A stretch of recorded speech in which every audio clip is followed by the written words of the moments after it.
H-O-H. This is not fair. No, don't worry, I'll pay you. I'm not that kind of boss. I used to pay. This boss now. I dey pay well. Boss. No, I not be one chance boss. I dey pay well. I dey pay well. Are you dey share Which I dey share? the colored liquid for the fridge? The colored liquid. Not be me dey share am. Now they kitchen. No, na me actually share am. Now they shaking. Chicken, okay. Liam, you're the owner of the kitchen today. So I fit So collect go along. No, you and don't go. you go share am. I will share it. Yeah. Yes, you go share am. Oh, so I get it right. Actually, 22 is 2-2. 2-2. Exactly. Okay. So when you finish sharing it, do well to share the one that belongs to me to yourselves. Oh! Us! Oh! Oh! Hey, brown skin Esther, why I believe you like this? Can their head of fast ever? Because if I talk, now everybody will say I don't need to talk too much. Now you didn't Can really their say, head oh, of fast God. ever? Oh, bitchy, come and they don't be stuck in Lucille. Pam pam pam. Is that the tone? That's the tone. Pam pam. There's no way in charge of who you forget who. Pam pam pam. Pam pam pam. Help our life. I know be the tone with them. Pam pam pam. from different teams. Okay, Steve. Lucille. Bring that. That's it.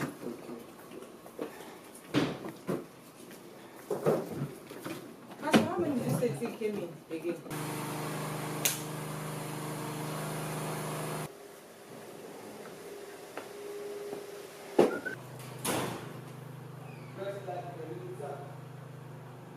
Like what? My hand?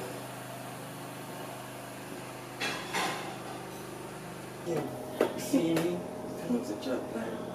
Running the golden boy. I'm not in beginning the songs. When you get so only. Now, Josina, calm down, Helena, sexy, Serena, body, Benita. You think we never want king like you? You see me, we come to chop life. Brandon the golden boy. I'm Max in beginning these songs. I'm chilling with the governor. Be careful when you hear that voice from Pascal International. Going places like S.A. Brown. Pepe Queen, when she rules, she's ruthless. Drama queen, I'm talking about. It's time to chop line. In the gang show. It's time to chop line. In the gang house. It's time to chop line. In the gang show.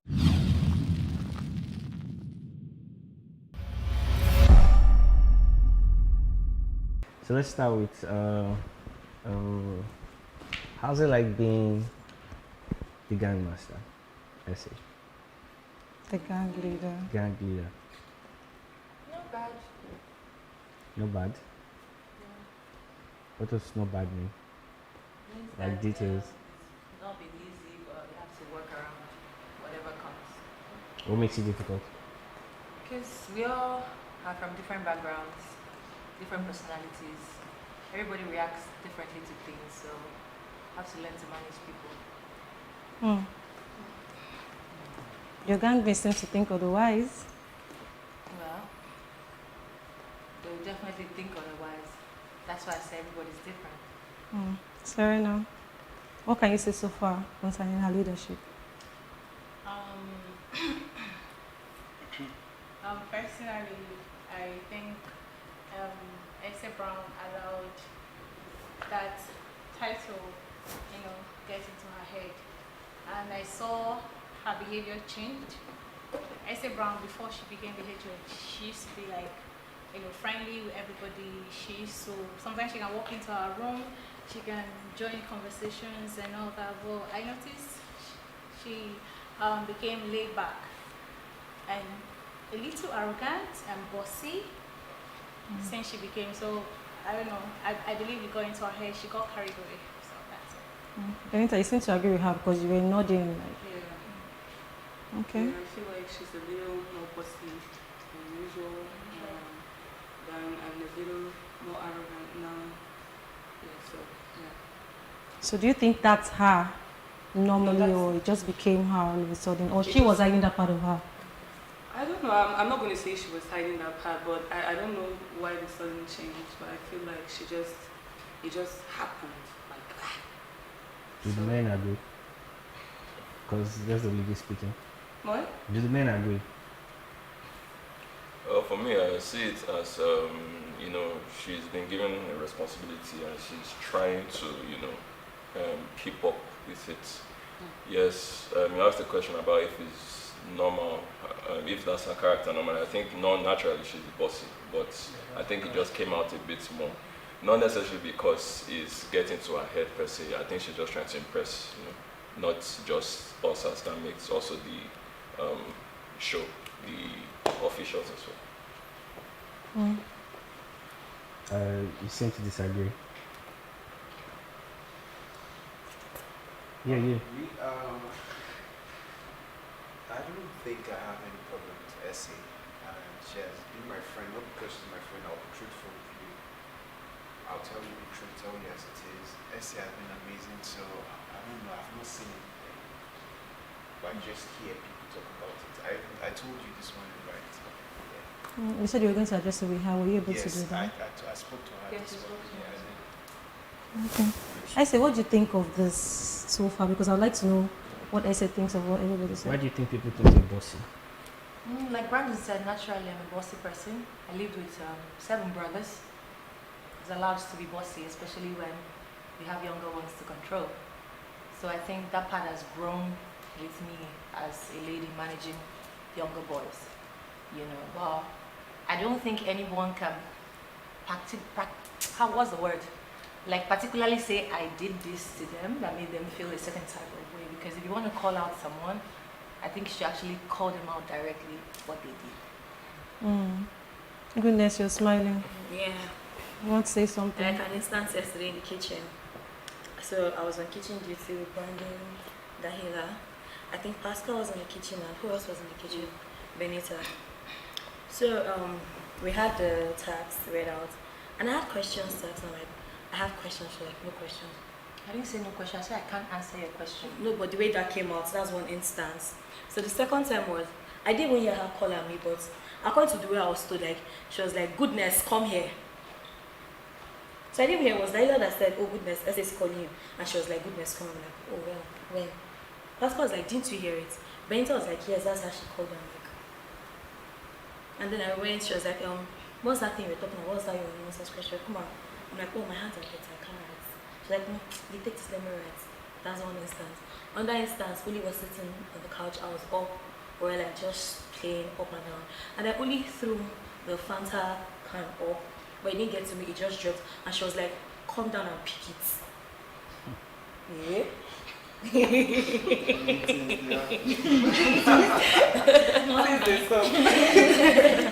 that's what happened in like 24 hours. You seem to agree. Yeah, so because when I was my own HOH, she was saying all sorts of things. I took everything to the room, I ate this one, I did this one. So I'm happy she's feeling the heat. Now she knows how it is in the shoe. So that's cool.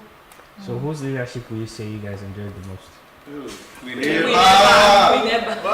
Who's mistress? We have too much. Let me just arrange. you want to arrange? Starting from the last. Essie Brown, Benita, Dahila, And Queen Emma! So,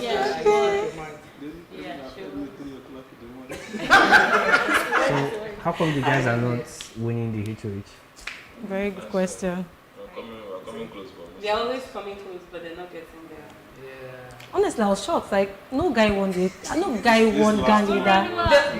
The second one and the last one, I think a guy came close. Brandon and Maxine came very close in the second one. It was this Pascal. One, Even the third. and no, and the third was Pascal. Then this last one was him and Brandon. I say him and 3 guys.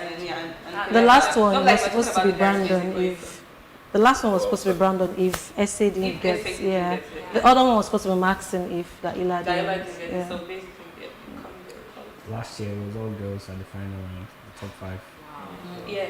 This girl, this year. I asked them the same question. What happened to the guys? They said they all left. Please, we girls, we are killing it. So this is a wake up call for the guys. Because when I come for the grand finale on Sunday, I want to see guys. No, you will. I feel like you will. The competition has been tough. It has actually been very tough. Yeah. And they've been doing really well. Okay. My man, Benita. You don't talk to my man. I don't see where. I heard you're always dressing your man before you dress yourself. Tell us about that one. I don't know what they're saying.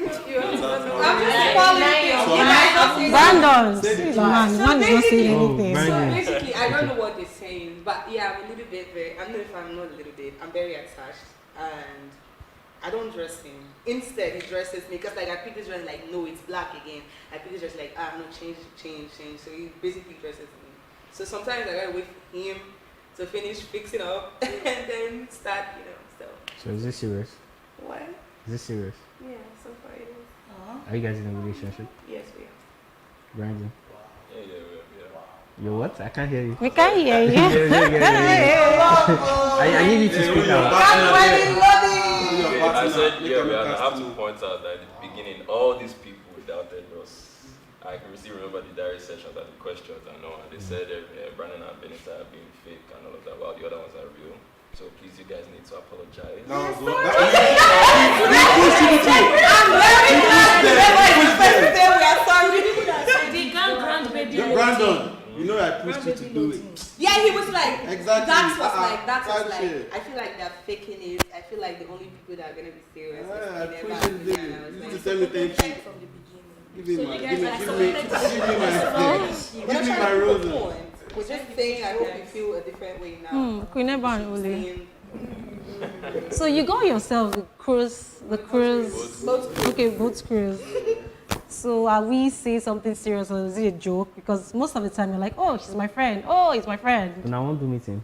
I don't know. Are you guys thinking about what to say? Oli is always explaining. Are you Let's say they do meeting for what they want to. Uli has been speaking. It's your time now. I would say it actually started like a joke. We were actually playing about it. But day after day, we started getting close. And it got to a point we really needed to have this discussion because I personally am not just going to have it in my head that I'm in a relationship with a man where the man did not ask me to be his girlfriend. Yeah. And on his own, he wasn't really ready for anything. So we had a conversation and then we decided to just be friends and then get to know each other. If after we still feel same way and then we can decide if we want to take it to the next level. For now, we are just friends. That's beautiful. So for now, we're just friends. So if you see him talking to another girl, would you be affected? Yeah, sometimes. But you're friends. Exactly. I won't say I'm not attached, Yeah. but just wait till after the 30. Uli, Yes. how do you feel about Explanation. I feel good about her. She's a good person. She's amazing. She's sweet. She's understanding. So I told her everything. I told her I wasn't ready. Like we're in the house. I like to take my time. I like to see things. I don't jump into conclusions. So I told her this is a house. We are staying together. We're attached. Let's come outside. Let's see how it goes. If it works, fine. I'm in Lagos, you're in Delta State, so I don't know how that's going to work. I like my girl being my present, where we can see each other, not you being far from me. So if it works from afar, it's fine. And there are other future plans, so I feel like there are some things ahead, so I just feel like I don't need to. what future plans? Give us tell us one. It's my personal plans. In terms of growing, I don't know if I'm going to be around, like, I don't know, being around, you get what I mean, like here in Nigeria. So I don't want to promise because I've done it before. I loved someone, I was like, okay, it's going to work. I went abroad, I was fooling myself. I had people black, white, all of them, they were there, but I was there just there fooling myself for one person that just wasted my time. At the end of the day, we broke up. I think she's engaged now. She's married. I think I don't know. I guess she's married. And yes, I lost chances, and I don't want to do that anymore. Okay. Well, understandable. Understandable. Yeah. Are you comfortable with his call? All right, Serena.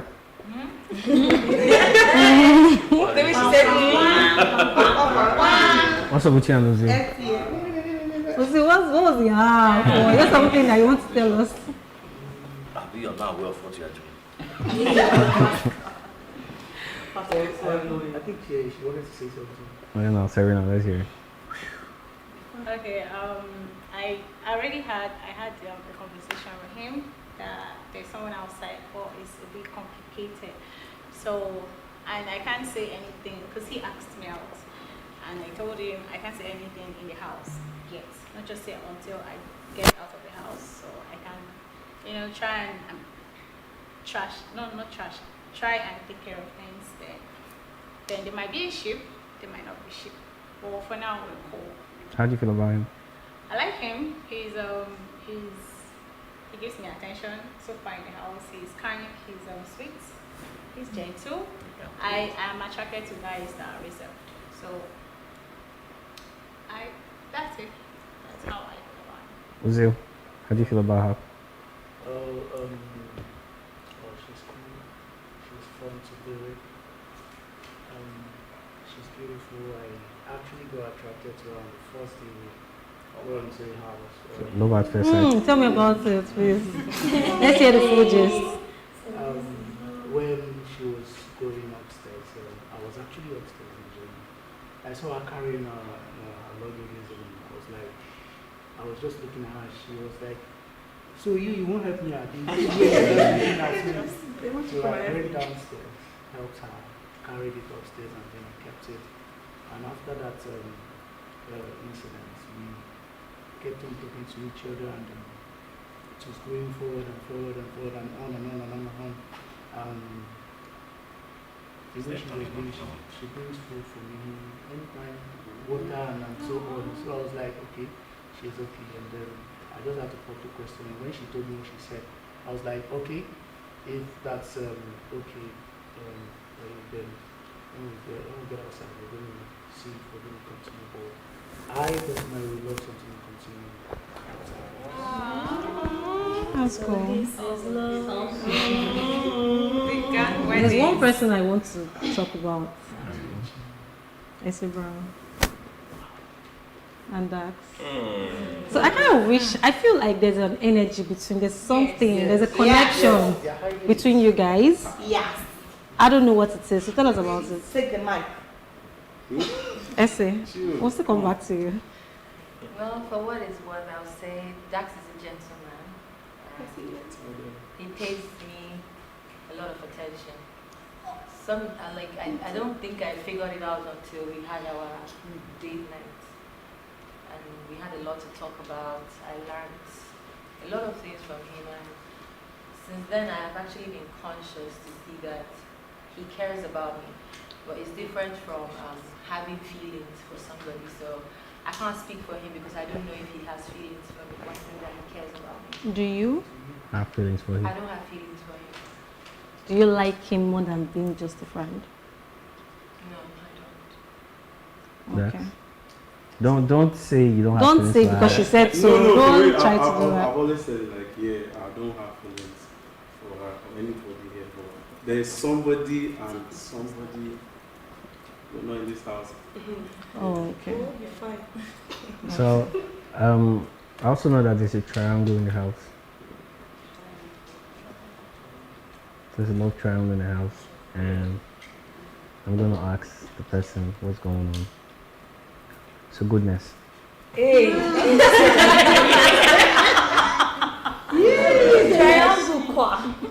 Okay, You're even in the middle of them, so.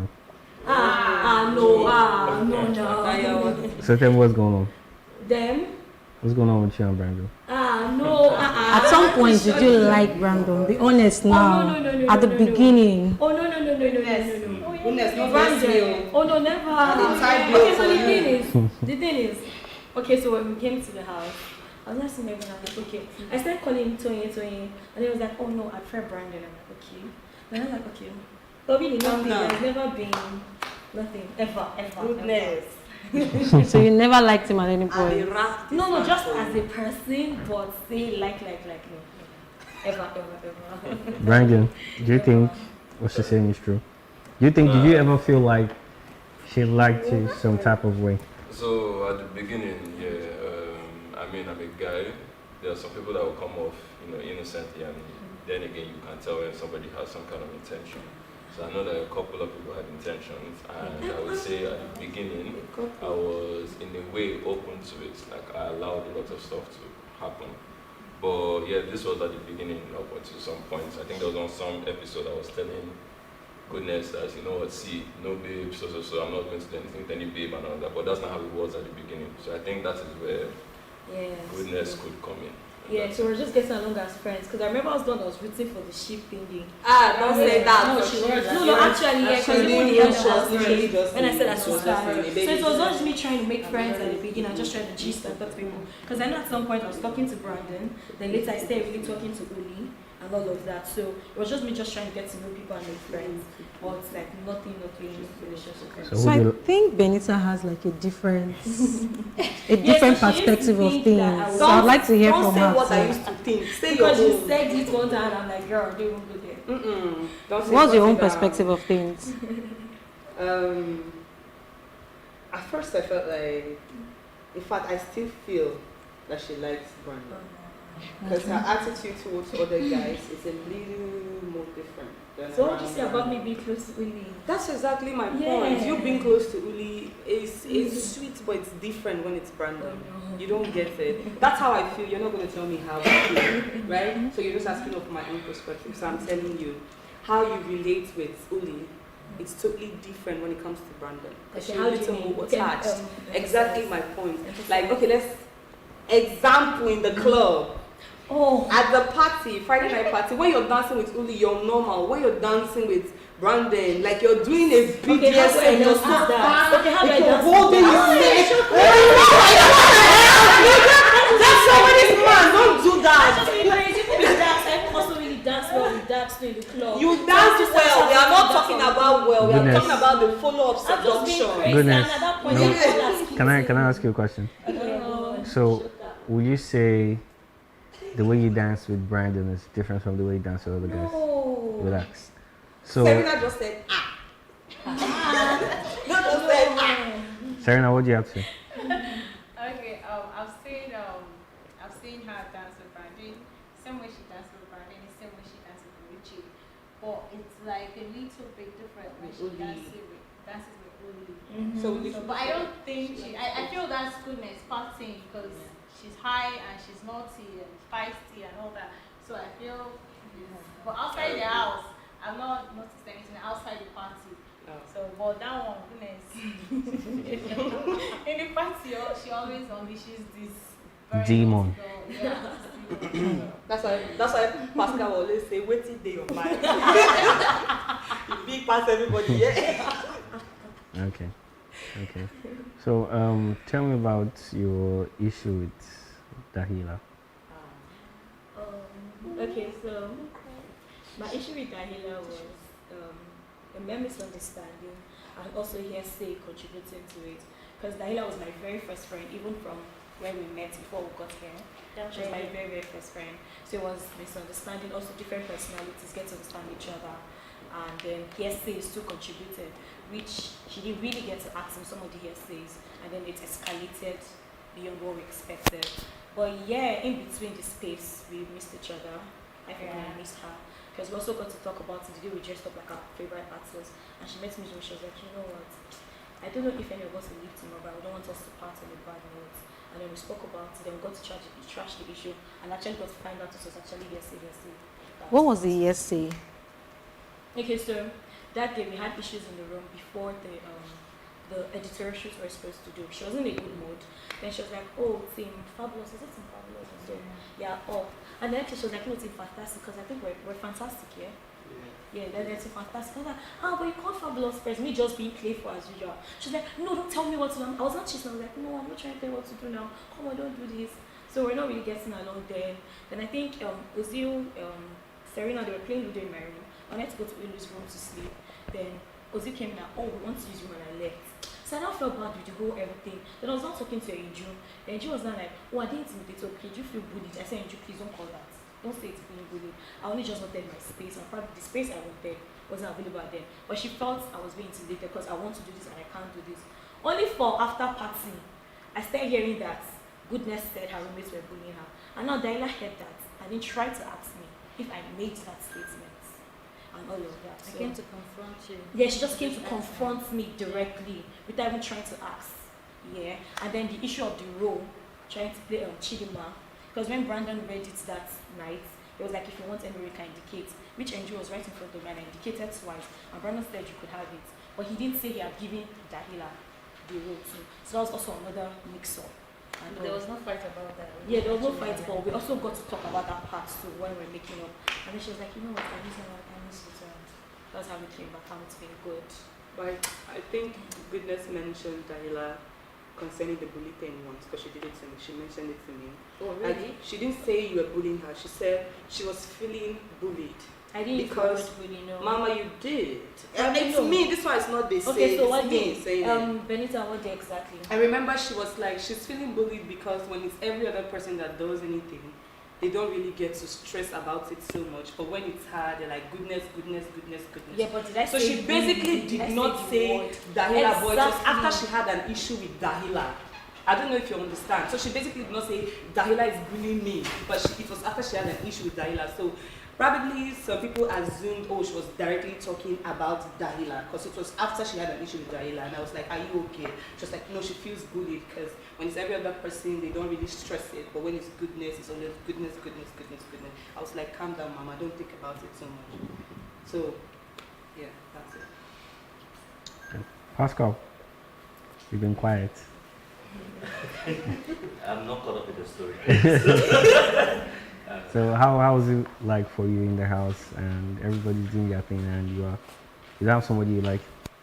Well, I'm just a floating person. Our married man. So they don't come to you for advice? You say? They don't come to you for advice? No, I just basically I speak with Uli and Benita, so sometimes you just get to share experiences and that's all. But I'm just floating around and have fun there. As a married person, how does it feel being in the midst of all these people, beautiful ladies, guys, doing stuff, and how did it feel?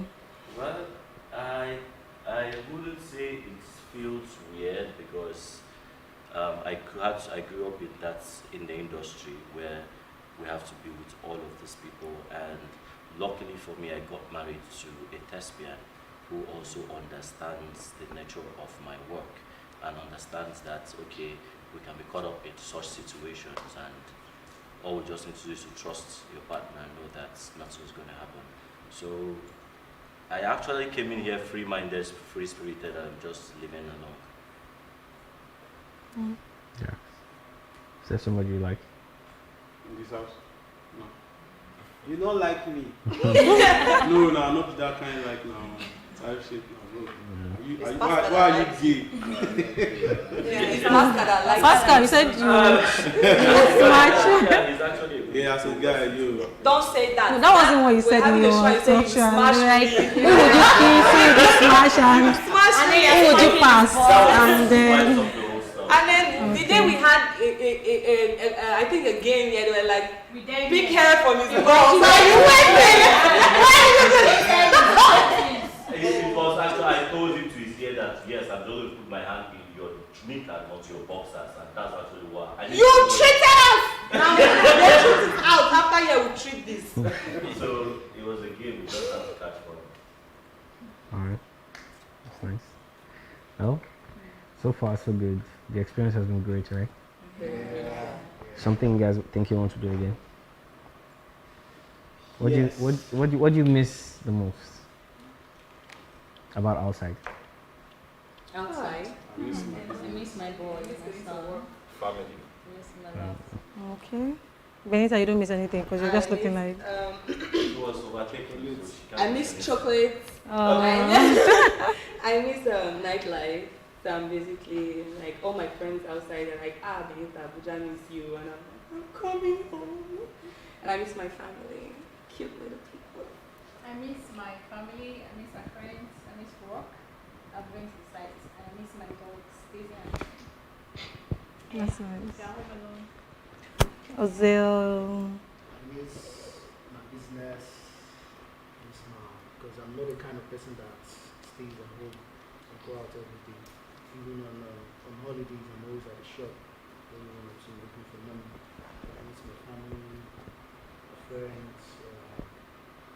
I miss my friends in church, Sion. I miss all of them. So, Queeneba. I miss going to church. I miss. Oh, church girl. Yeah, I miss going to work. I miss my staffs. I miss my mom and my younger brother. I was thinking Goodness was a church girl. Never in your She actually, She's also a church girl, but she's not as. I feel she's not as deep as Queen. She's not even a church girl. No, no. That's it. Yes, Goodness is not a church girl. Nah, she's not. Why do you feel so, She Ozil? used to be. Yeah. Retired church girl, yes. That's Drop out. Church Drop girl. out. Drop out. Serena. Yes. She never started finish. Drop out. She'll go back. So actually TikToker. When I say something, Goodness. Yeah, I actually miss my space because I used to be home. I miss that very long time. And then I miss my wife, and yes, of course, I miss my kids in church because I'm a teacher, so I miss them. So most times when I'm on call, I wish to call, can I talk to the kids? Like on Sundays especially. So I miss them. And then my wife and my space, basically. All right. I think Uli. I miss morning prayers. I miss morning prayers. I miss family. I miss work. Not being on set and all that. So I think Essie has also been going to. I miss going to church. I miss being on set. I miss my family. And I miss my space. Is that why they're calling you Mommy Gio? Nah, I just like to pray more when I don't know what to do. That's good. All right. Okay. Pressure's getting worse.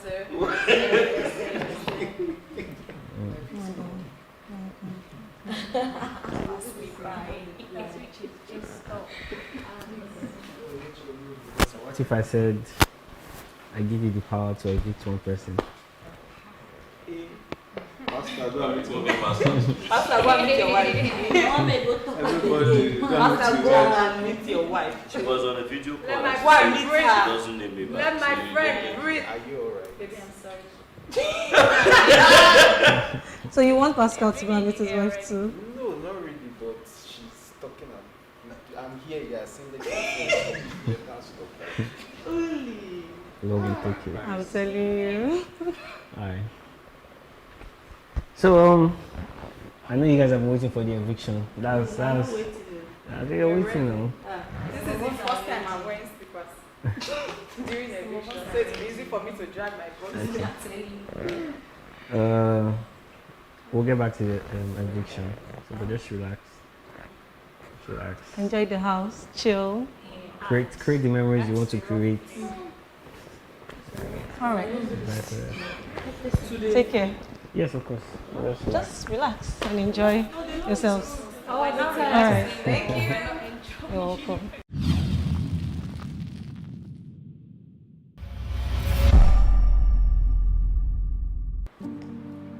Okay, straight to business.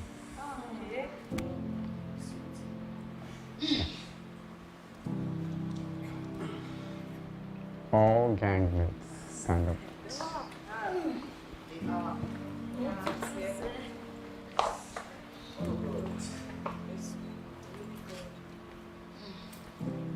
I would have done the eviction earlier, but I wanted you guys all to be in the team song. That's why I had to delay a bit. But I'm here. So we'll go straight to our business.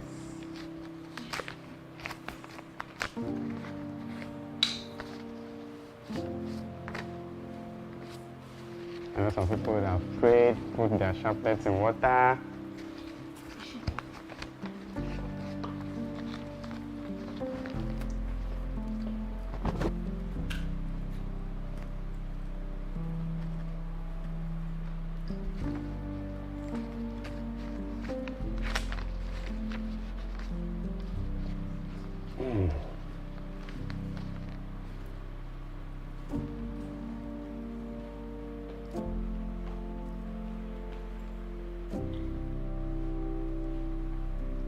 Edaba, sit down.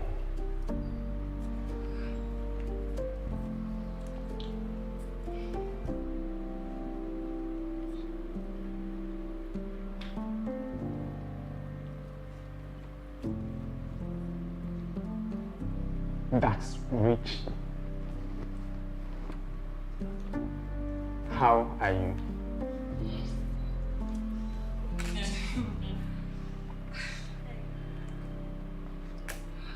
You are safe.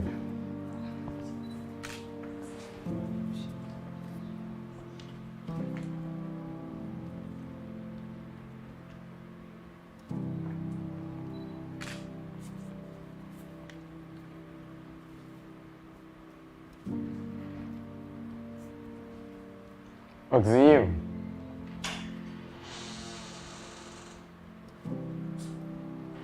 You are evicted.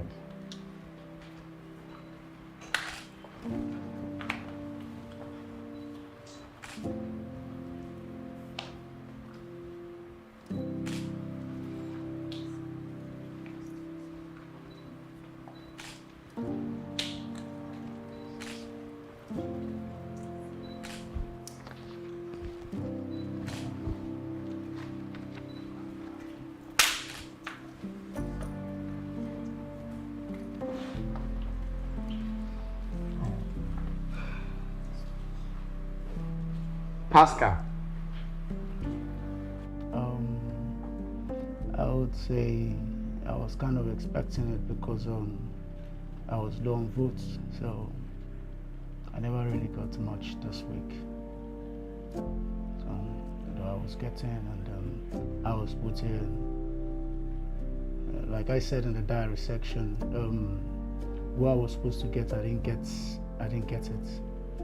I just don't know. You still have a lot to do, and you're still a winner. Yeah, I know. Getting to the final week in the final is actually great. It's not easy. Yeah. Your time in the house, you got to do a lot of things that I'm sure you never did before. Yeah. So tell me about that. Well, I met new people, made friends. I never made an enemy. I believe I would love to see everyone again. Then work with the ones I'm going to work with. I really wish I'm going to work with most of them. What was one thing you did in the house that you never thought you could do before? All right, so initially, after my university days, I went into being a calm and cool type. Though I was social, but I never come out to vibe with people. But getting into the house, I was told, "Come, guy, you need to vibe with people, see what you do." And after meeting new friends, I had to bring that out. So, what should we be looking forward to moving forward? All right, so moving forward, I will be going back to my business, pushing it forward. Then I think I would like to continue my acting. Like I said, I was in a movie called Famous Academy. I think I would like to go back into acting because here on this show it brought that acting skills in me. So I would like to go back into acting. You should. Yeah. I'll be looking forward to all that. Yeah. Pascal.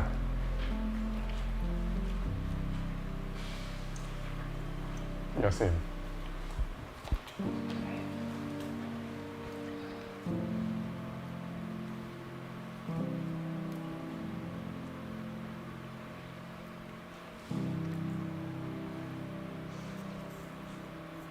Queen Ember.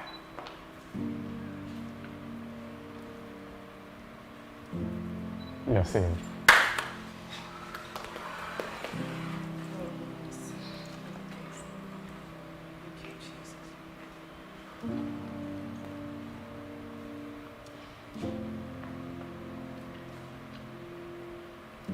Brandon.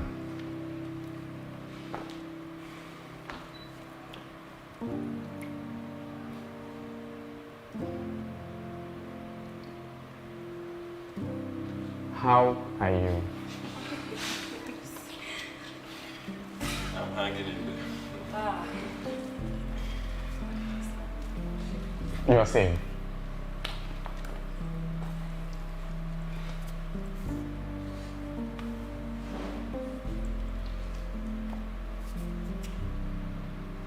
Goodness.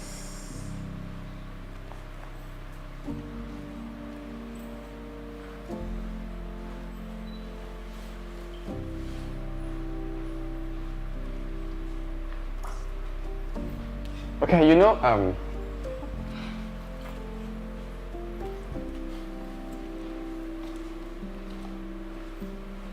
standing at the stage,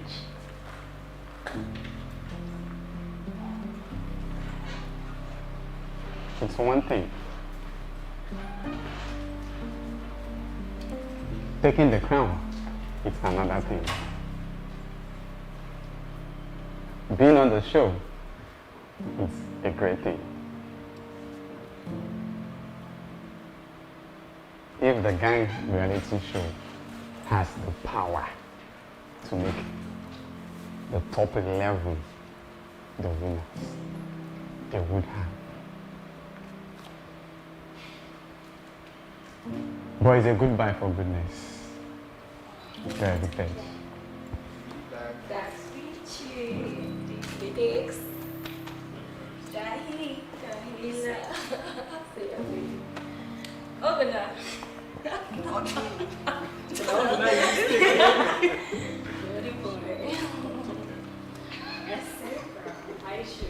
Goodness, we just finished discussing this thing. I told you, man.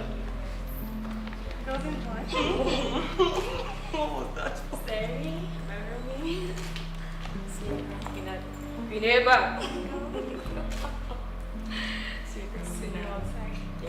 Hey, baby.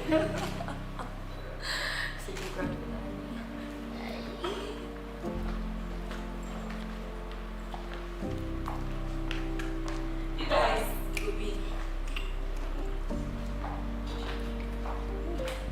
Goodness, the drama queen. my full chest. How are you? I'm doing very well. Doing good. Since I've been expecting to go today. Well, yes. Yes. And that's why you wore this beautiful dress for us. Oh, yes. I wanted to sign out in style. It was my plan to sign out in style.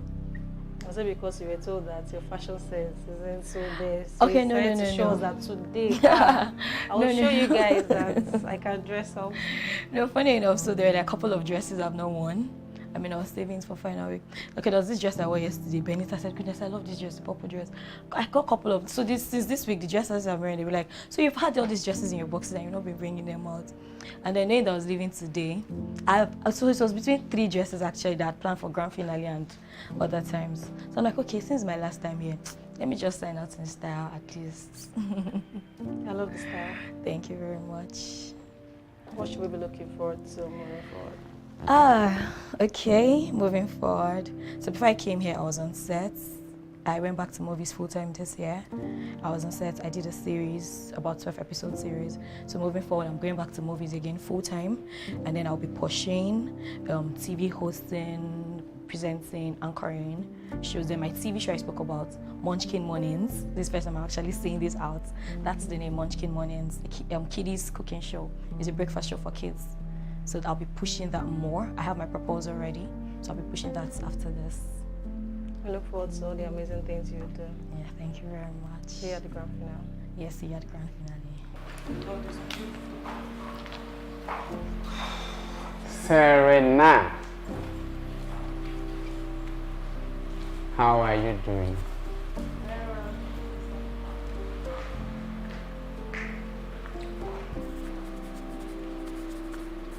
You're saved. Serenity. So we have Dahila,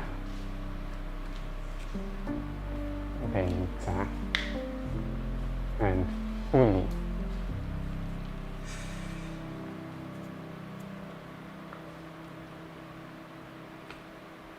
Benita, you're saved.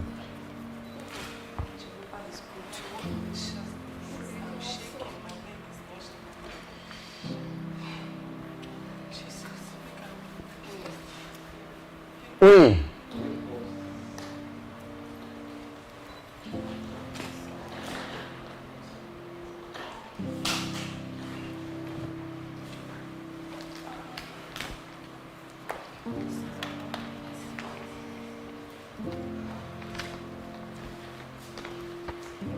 You're evicted. How is it me now? Come.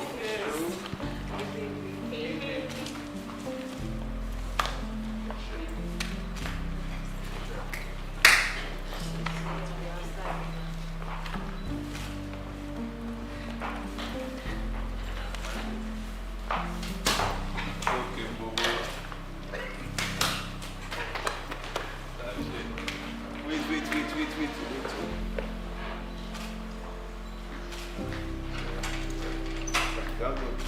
Guys, let me hear you say, hey baby! Hey, baby!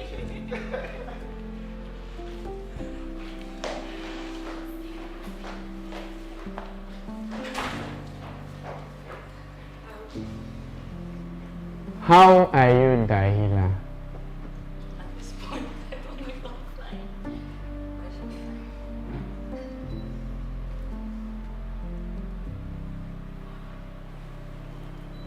Dahila.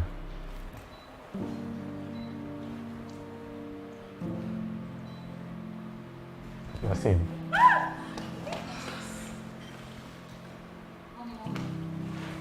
So, congrats to you all. But the bad news is one more eviction for the grand finale. Today is Wednesday. My next eviction is on Friday. Then my grand finale is on Sunday.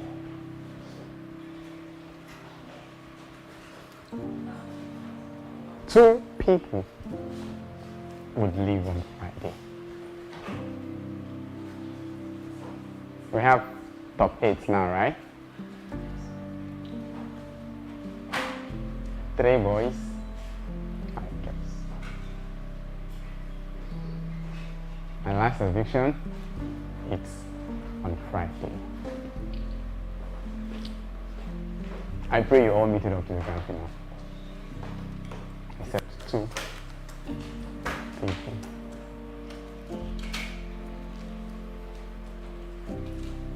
Hey, Sir Brown, how are you doing? Very well, thank you, sir. How are you enjoying your head of ours? Great.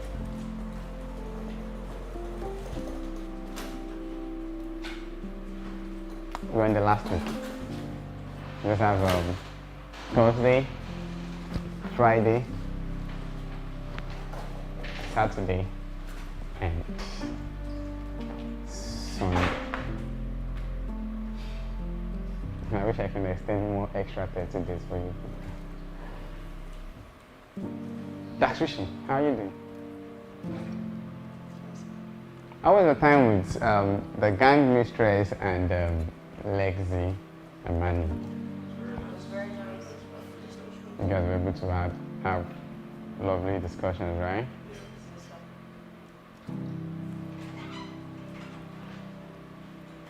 So I guess my time is up. So you just have one more eviction and one more party before the grand finale. See you on Friday. Hey, baby. Hey baby. Where did that come from?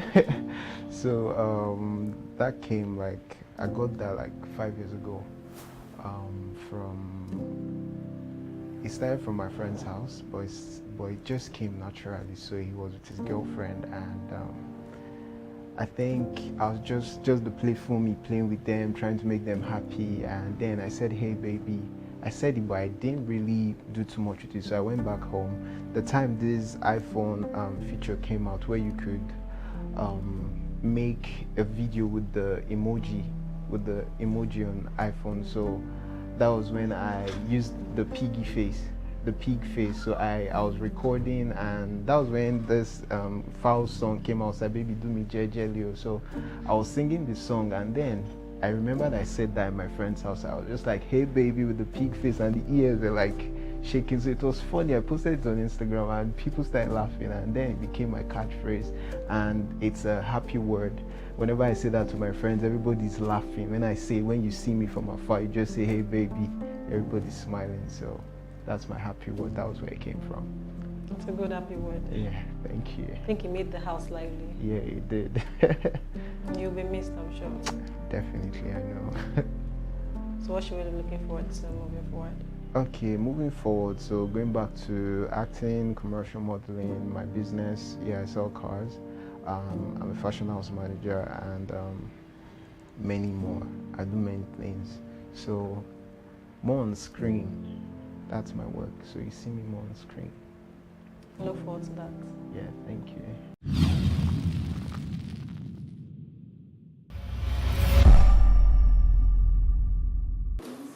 It's not easy making it this far. Stand up. I didn't tell you. Yeah, I already said this will be the last episode. So after today, if I select it, they'll just start working on the time. Let them pick us out. Let us get on these Now they down that only. Just go. Even in other Do presentation for. These are not big calculus. No, big show. After you come to your room now. I'm your brother-in-law. But then I will say this. Pastor, I say proud for that one. Okay.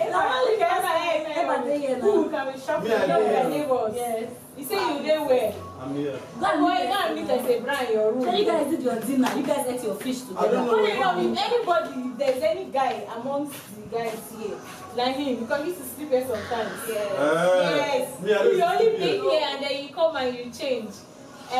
That's Richie. Go to your room. Come on, This is not your room. Stop. In my mind, I was like, God, I don't go. I'm serious. In my mind, I was like, God, I've gone. And I don't know what gang love is always doing. He's always calling my name among the last three. It will just make my head. Yeah, you were just more of being optimistic, but you were just in the middle. Let me say that. We go hard.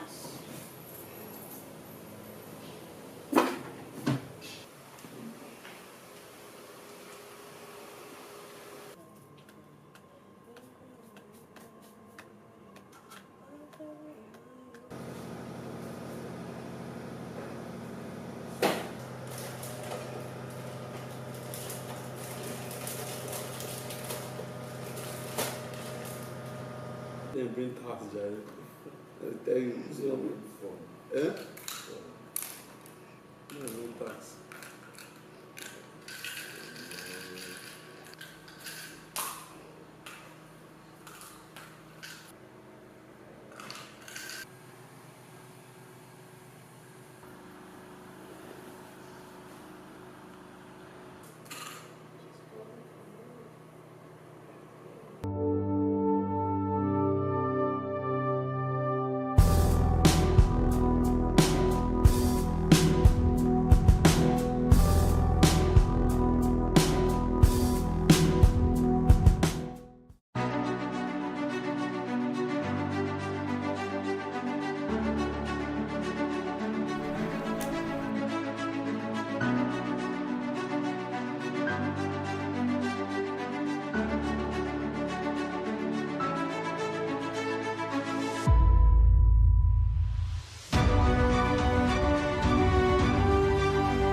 stay in bed 20.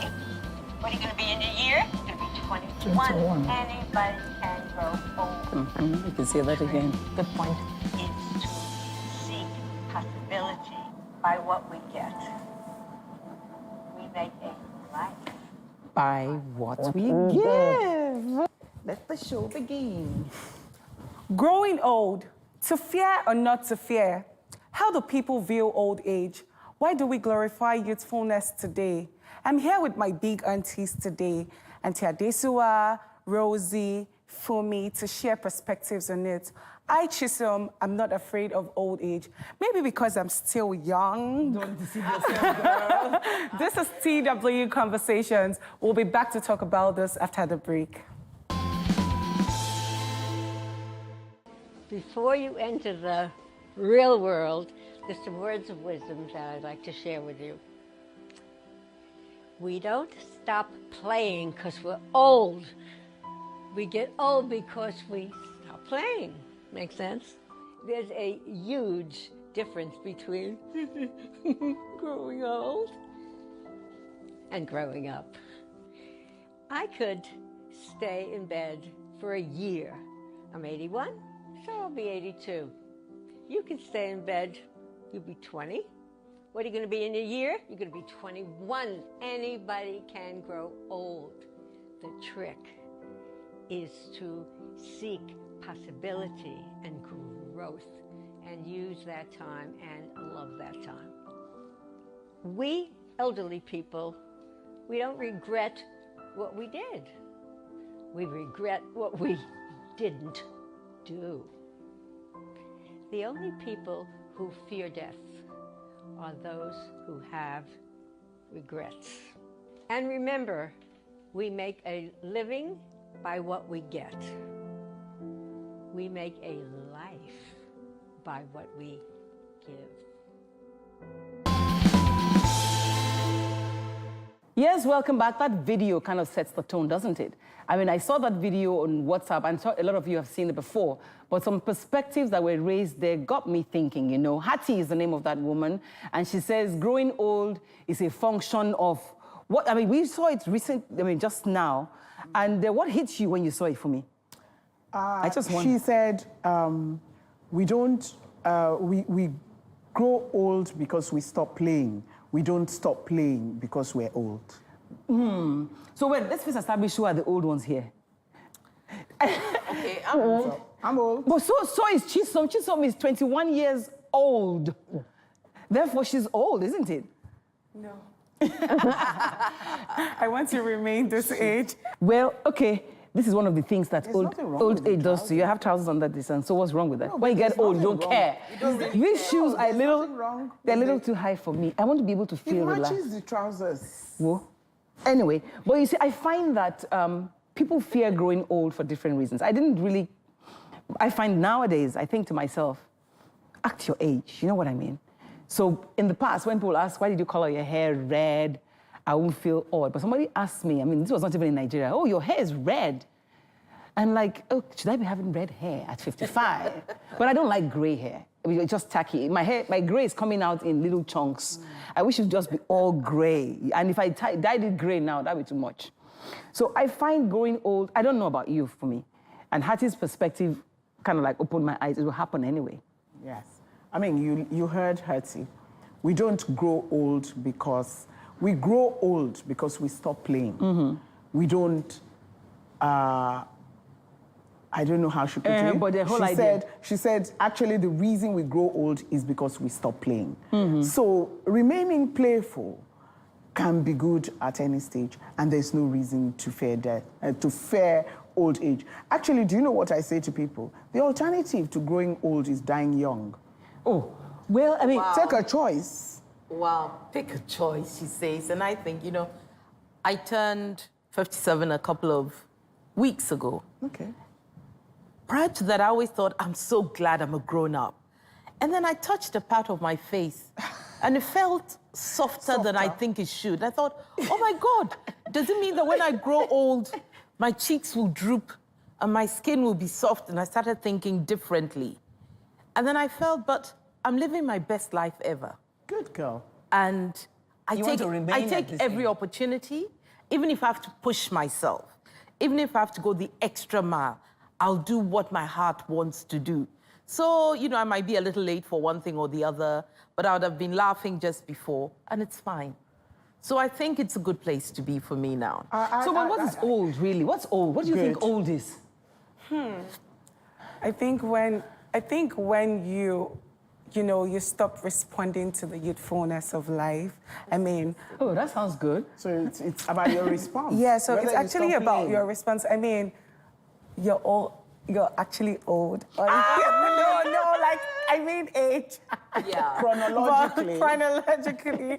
But I mean, you're also very youthful and hippie, you know. And I just look at you all and I'm like, this is me when I'm 57, when I'm 60. Look at you, Auntie, looking all fire in our words, you know. Fire. In I our like words, that. you know. So I think it's about the perspective, it's about the mind. I think there are actually a lot of young people like me who are actually already old in their thoughtfulness. to quote something by a philosopher, Epicurus. Okay, it's in your book, actually. Yes. Yes. Who was talking on my chapter on old age. We're going to put it on screen. I started the chapter by quoting Epicurus, a philosopher. And this fear thing says it is not the young man who should be considered fortunate, but the old man who has lived well. Because the young man in his prime wanders much by chance, vacillating in his beliefs, while the old man has docked in a harbor, having safeguarded his true happiness. So they want us to feel fortunate, but I hear what you said. It's very difficult to feel fortunate when you start feeling your body soften. My knees. And your knees stiff. You see, my knees. And so I say to people, two things you need for old age: courage and humor. Humor. I think that was because my father-in-law, he passed recently at 88. But it was such a deep and painful thing, like a 28-year-old man died, because he was into everything. And the thing he had going for him was his youthfulness. He would play with a 2-year-old like he was a, you know. So I kind of buy into this idea of that. If you stop playing, you get old. But we must admit, sisters, that as we get old, some parts will go to the departure lounge. That's where you need the courage and humor. Because you can look at yourself in the mirror and talk to yourself and say, for me, gravity is at it. What can we do about it? That's humor. Knowing that you are actually getting older takes courage. However, what doesn't make you fearful, like Epicurus says, is having lived well, having planned it, having prepared for it, such that it's not a surprise. Like she says, I mean... You know, one of the things that we may benefit from in our generation is that we've had to look after aging parents. Yes. So we have seen in real life how it plays out. How it plays out. Whether your parents were socialites or very interesting people in their work life, you've seen them age gracefully, then you've seen them go into what I call the forgotten nation, where people don't even remember them. And it's a lesson to us. We can choose to do as we will with our experiences of taking care of the aged. I think that, as I was watching Chisom react to that, I'm wondering, Chisom, you're in your 20s, it's like you live forever. But how do the young view the old people? Do they respect them? Because one of the things about growing old is lack of relevance, really. Yeah. Well, I think so. I think it's just normal, or it's just typical for us to, respect the old because of our culture. Because of our culture. And that's the word, because of actually our culture. I mean, I find it very relative to see people who are older, like the little things we do when we see older people, we get up for them to sit, and a host of things. Probably if the person is walking by and the person needs help, if she's walking with her handbag, we could help her pick it up. It's just this mindset that maybe she doesn't have this. No, but you're not addressing the issue of relevance. You know why it is I that was going to these say- people are past it. You know why they tell you, but they don't Let me tell you, and understand. that's why relevance is actually by yourself, the preparation we talk about. Relevance is still being able to participate in the world Exactly. at some stage. And add value to the world. And add value to the world. You know, we all take career and we think career is going to last forever. But 80% of our socializing during career is from career and work. What a lot of people don't plan for is what will be their socializing and relevance after career, after those active lives. And I could give one or two advice in that direction. No, but In personal terms of- examples for me. Yes. I mean, okay, let me give you an example. Relevance. A lot of my age mates might not be able to call up somebody who is, say, a senior manager in a bank today. But I still have friends amongst them. I call them up. And these are people I probably in ask- their 40s or in their late 40s 30s. who were not even in the banking industry when I was there. So you don't carry airs? I don't carry airs, but I lived my life in a way that I knew that I needed to keep that relevance going. So when I call them today, I don't call them to look for a contract. I call them to say, so what are the investment opportunities? So these things Central Bank just sent out, can you send me a one-pager as to how it might affect me? Okay, you know, I don't know how You you know- respond to this though. Don't you have a situation where that, like, I feel like Agbaya? Like, I mean, I'm 55. I would like to wear a pair of shorts and walk on the street. But crying out loud, there's cellulites there. Why would I want to be punishing people with sight or cellulites? That's Agbayaism, if you ask me. No, but that's grace. You have to do things with grace. I think that now, I mean, I always say that if you look on Instagram, everybody has a brand. Yes. Everyone knows about it. The sale of makeup, etc., went up through the roof because of Instagram and selfies. So at your age, you must have a brand. And it must have a brand that has content. Should it which be drives age relevance. appropriate? You shouldn't do mutton dress as lamb. Yes. So there are certain clothes that I would never wear. But because I can't wear them, I might buy them for my young friend so that I can see my somebody nieces wear and my it. nephews have fun in it. I still derive joy from that, but that still gives me relevance because they know that you're hot on fashion, you know what's going on, they can chat with you about that. They have corroborate that. And True you can or pay false? for it. True or false?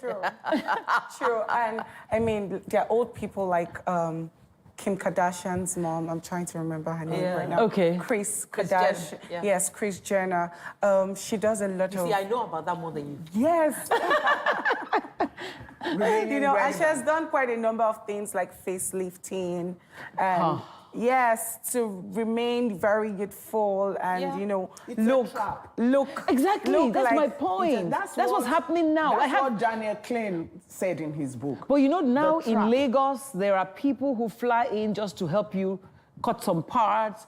And I'm wondering, is that not just trying to stay young? Why It's a- not? it's- Why not? No, let's hear what she has to say about that. What do you mean by why I just not? think that if you feel uncomfortable with it, then With what? and With what you look with, like? with With getting what you old? look like. Getting rid and of the sometimes it's wrinkles. not even age because there are young people who still do breast lifts and everything. Because they want But to if stay you- relevant, Yeah, because they want that they- perky breast. It's got to do with age too. Different strokes for different people. It's okay. While let me say to you, let me speak to that point, Rosie. While I am, you all know, I'm vain, and so I'm not going to let the body go.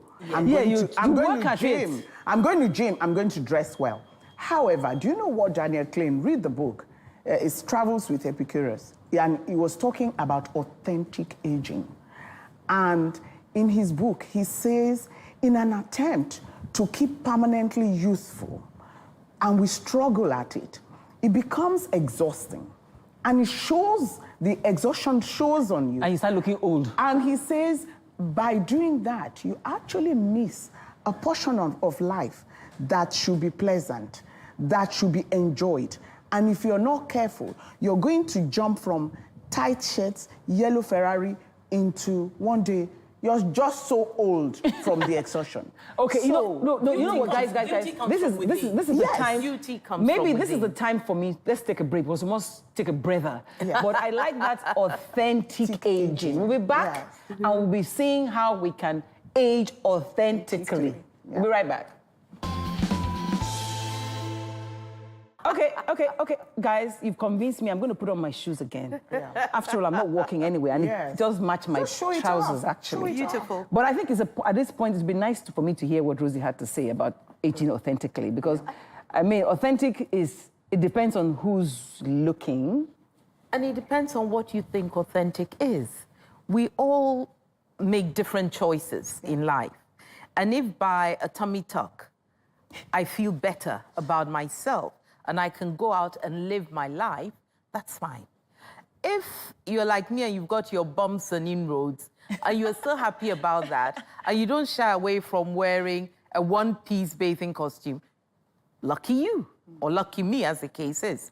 But people should be free to live their lives the way they want to in order to get the best out of that time. For me today, as I'm aging, I like to take every opportunity. If I go to a theme park, I'll be trying everything there. I made a conscious decision. I'm not going to be afraid of anything. If it's the water, I'm in it. If it's a slide, I'm up on it. I made a conscious decision. That's courage. But then it's part of growing old, because if I didn't do that, I could go out with the young ones and find myself seated with a book or just staring. I want to be in it. So you must be active. No, that's playfulness. We must differentiate. Isn't there a thin line between playfulness and agbayaism? No, exactly. I can see the difference from what... There's playfulness. No, if I will gym... Help me explain what agbaya is. Agbaya is a Yoruba word, which means... Agbaya is basically trying too hard to be what you're not. And not only is it exhausting to you, it looks hilarious to the young people watching. What do you think? I think so too. So if you saw me on the street with hot pants... hilarious sometimes. I mean, if you didn't do it well, like if you didn't cover up the necessary places, and you're trying to be like us in a very extreme way, of course I would laugh. Of course I would have that conversation with my mate, like... Yes, but what would you say? No, let me hear what she'll say. What would you say with your mate? Okay, she's trying too hard. Oh, yeah, but also I don't think that sits with one group of people, because you do see younger people in very high shoes who cannot walk. Yes. I would look at them and say, girl, trying too hard. You don't need to. Yeah. You could have lowered by an inch, you'd be fine. You're trying too hard. So it exists in every group, every grouping of people. But it looks ridiculous with old people. I believe it looks hilarious and ridiculous. Do you know what Helen Mirren said? Helen Mirren says, I took that from her. Quoting people today. No, I'm a self-help person. I learn. I learn from other people. Helen Mirren, actress, superstar. She says after a certain age, it became three-quarter sleeve. She wasn't going to let certain things... because this part... Joll around. Now, some people might be comfortable with those things hanging about, but it's actually being vain that Helen Mirren and I have decided on our three-quarter sleeve. No, but I think maybe. It's gracefulness. It's grace. No, I also think beyond gracefulness, it's being kind to other people. I don't see why an older woman who has this thing flying around and then you say, because I don't care, and you are... It's called Hallelujah Mom Arm. No, it's not fair. The flies. Let the young ones do it. And the flies. I saw an older woman, actually much, much older woman. One like in her 80s. At church, yes, close to her 80s, and she was exquisite. High heels, well balanced, yes, beautiful from head to toe. Yeah. And I watched her interacting with other people, and I saw she was beautiful from the inside as well. But I tell you, the heels she was in, and the fact that she was comfortable and gracefully walking around, just told me that. God, you're so good to some people. Why don't we? It's like you works see me out. It's like you see me in heels now. And you think, oh. But do you know that I will not wear this a whole day? Never. I'll pick my time. I have a pair of slippers in my bag. I have a pair of slippers in my bag. Once she steps in the car, she's got her flag. I'm telling you. No, that's true. So it's being organized. Yes. It's planning. And gracefulness. Yes, grace. Knowing when. Grace. But do you fear grace? I see. Do I know? But before now, Use I your mom couldn't as an wait example. Your mom is... Yes, my mom is so active and full of life, and like you're I'm just sure your living mom's about her our age. best life and doing. It was her birthday 2 weeks ago, and I wanted to take her out, and she was like, "Oh no, we can't do that another day. I'm going to hang with my girls." I felt so slighted. like. I'm telling you that I want to use my money to take you out, but then I was happy to see that even at this age, she was able to say, I'm going to hang with my girls and just do their thing, and before now, I really want to go back to that point she made about wanting to take her mother out. And Yeah. Because that's very important as you age. Yeah, and before now, I couldn't wait to grow up. Just so I have freedom, just so I could be an adult. When you go out, they'll be like, oh, yes. When you want to go for events, they'll say 18 and above and things like that. But now, I couldn't wait to be an adult in all the full sense of it. But now, I just want to be here. I just want to be this age, just always be happy to say, I'm 21. And they'll be like, oh my God. So I think that's the key, really, to be happy wherever you are. And I think that's what Rosie tried to communicate as well. Be happy. If you're 55, be happy. But I would say, remember that you won't always be 55. And put as much as you can in that time, which brings you to the... The point, she made, which is wonderful. I say to people, as you age, get a life. Get a life. Her mother just made her realize that she had a life. She has a life. And there is nothing that exudes confidence than as you age, not clinging. So what do you think happens? We just get lost in our children and insist in that our children need to pander to us all the time, and we moan about being abandoned, and this person did. This morning, I called a young friend. I said, you just occurred to me. And she said, oh, Auntie, I don't want to call you all the time. So it's not like I'm disturbing you. I said, disturb me all you want. However, all these young people that surround me means that my children can see that I have a life.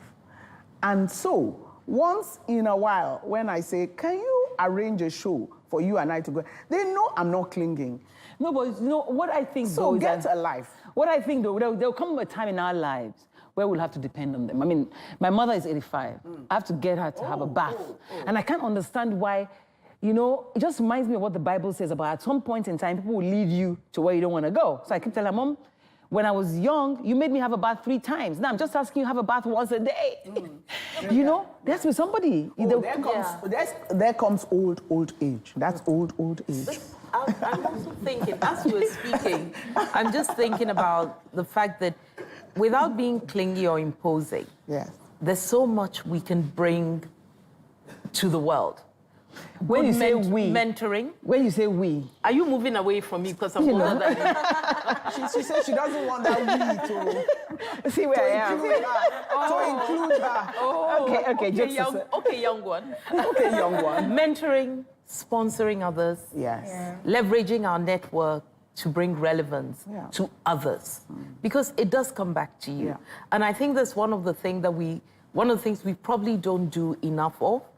You do it if you've been maybe in corporate or in a certain position where you've had people around you all the time. But there are different types of life. And so even in our social lives, don't impose, because some people can be, they can be almost intimidating with their age. But don't then where you have a general affinity, try and speak into other people's lives. Try and show them the way. Sponsor them in a way that, oh, have you met so-and-so? She's really good at... Okay, so it goes back to what Hattie says, it's what you give. As we get older... She says you make a living from what you get, but you make a life from what you give. So because as we get older, life begins to stay us, and we begin to give. I think it would be good for us to see, and it speaks to what you're trying to say, is old chronological. I want all of us to respond to that quickly as we... Old is not chronological because I have an 80-year-old girlfriend that I have lunch with regularly, and I know everything that happened in her life, and she helps me, like you say, giving back. you know, giving back, you She get helps the you impression navigate. that you have to be financially good. No, she is giving back into my life because she tells me, Fumi, there's nothing new. In 1940-something, when we came back from England, then she tells me the story, and I think... So she helps you to navigate the path of aging. What about path you? of aging. Is it chronology or is it... I don't think so as well. I think, like I said, youthfulness, it's in the mind. It's how your perception... I wonder if Rosie thinks differently. I think a number of things. I think it's partly in the mind. Chronology. It's partly physical. It's partly chronology. But in all of that is, who are you as a person? Who do you want to be? So, well, like we say, there's never enough time to talk about this on the air. But the truth is, we've all given our points and our perspectives. And the good thing is we can continue the conversations on social media. Hashtag TW Conversations is there. But meanwhile, Fumi has insisted that we can't go away without talking about taking care of the old. So at the end of the day, it's a function of all of us doing our own bits at different stages in life. When you're at your age, you think you know it all. But when you get to that level, there's more. When we're at our age, we think it's past, we're past it, and we're worried that you won't accept us. But at the end of the day, we need each other, right? Yeah. So ladies, one last word. What would it be? No, start with Rosie. I'm trying to get my thoughts together. Look at the young. Last thoughts. I think the noise in my head is that where we have children, we're more forgiving of our children in their reactions to us than we are of other people that we meet in their reaction to older people. So what's the lesson in that? So mine is always play it through and think, if my child was at that age, how would I help them up? How would I react to what they're doing or saying? And not take it personally. Let's not take it personally. Let's open up to others and let them have a play in our life. And let's be playful. Okay, 2 points. I go back to the point about old. In the past, in our tradition, nobody was afraid of getting old because they were looked after. They continued to be part of the community.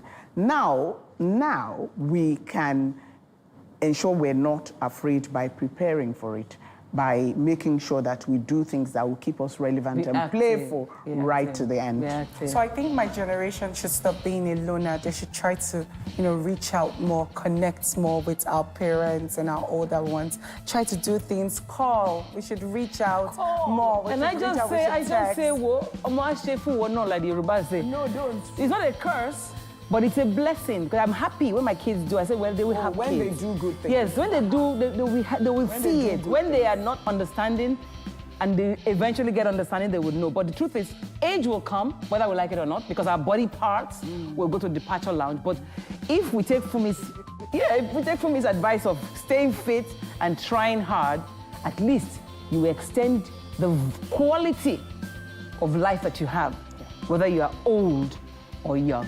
We'll see you again next week, hopefully, on the show. Continue the conversations online, and bye from the girls in the lounge. Bye. Mwah, mwah.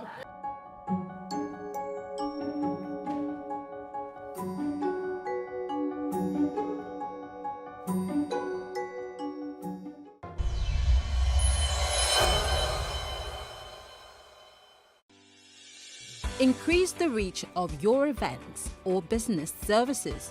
To advertise on Plus TV Africa, please call 0906 000 5719 or 0909 040 8408, or send an email to marketing@plustvafrica.com.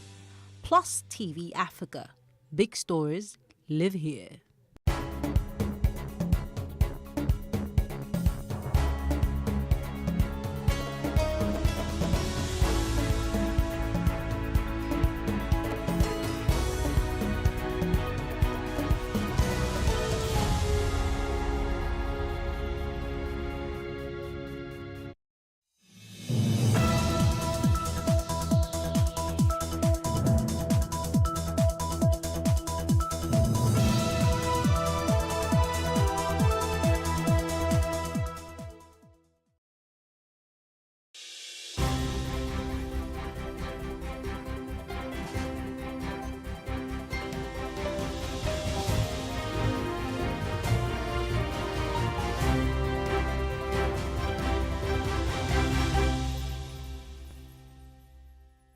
morning. You're welcome to the breakfast on Plus TV Africa. My name is Rume Paulson. And I am Nyamgul Agaji. We're so glad to know that you're there and you've been able to join us. Let's have breakfast together this morning. Yes, you made it this morning. Yeah. It's the 18th of July, 2024. Yeah, it's not a small feat, you know. When you said you made it this morning, I just remembered yesterday I lost a cousin to cancer, Oh. and she had recovered, you know, and You came back? and it just all of a sudden she just gave up.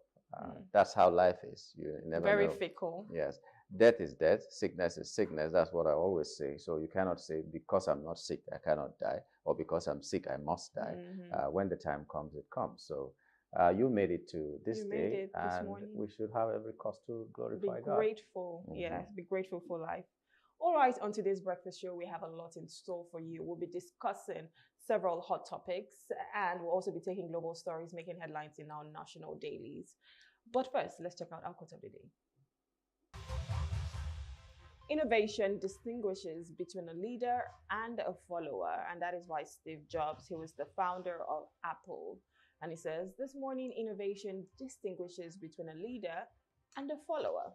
So if you're innovative, you know that you have the capability of leading.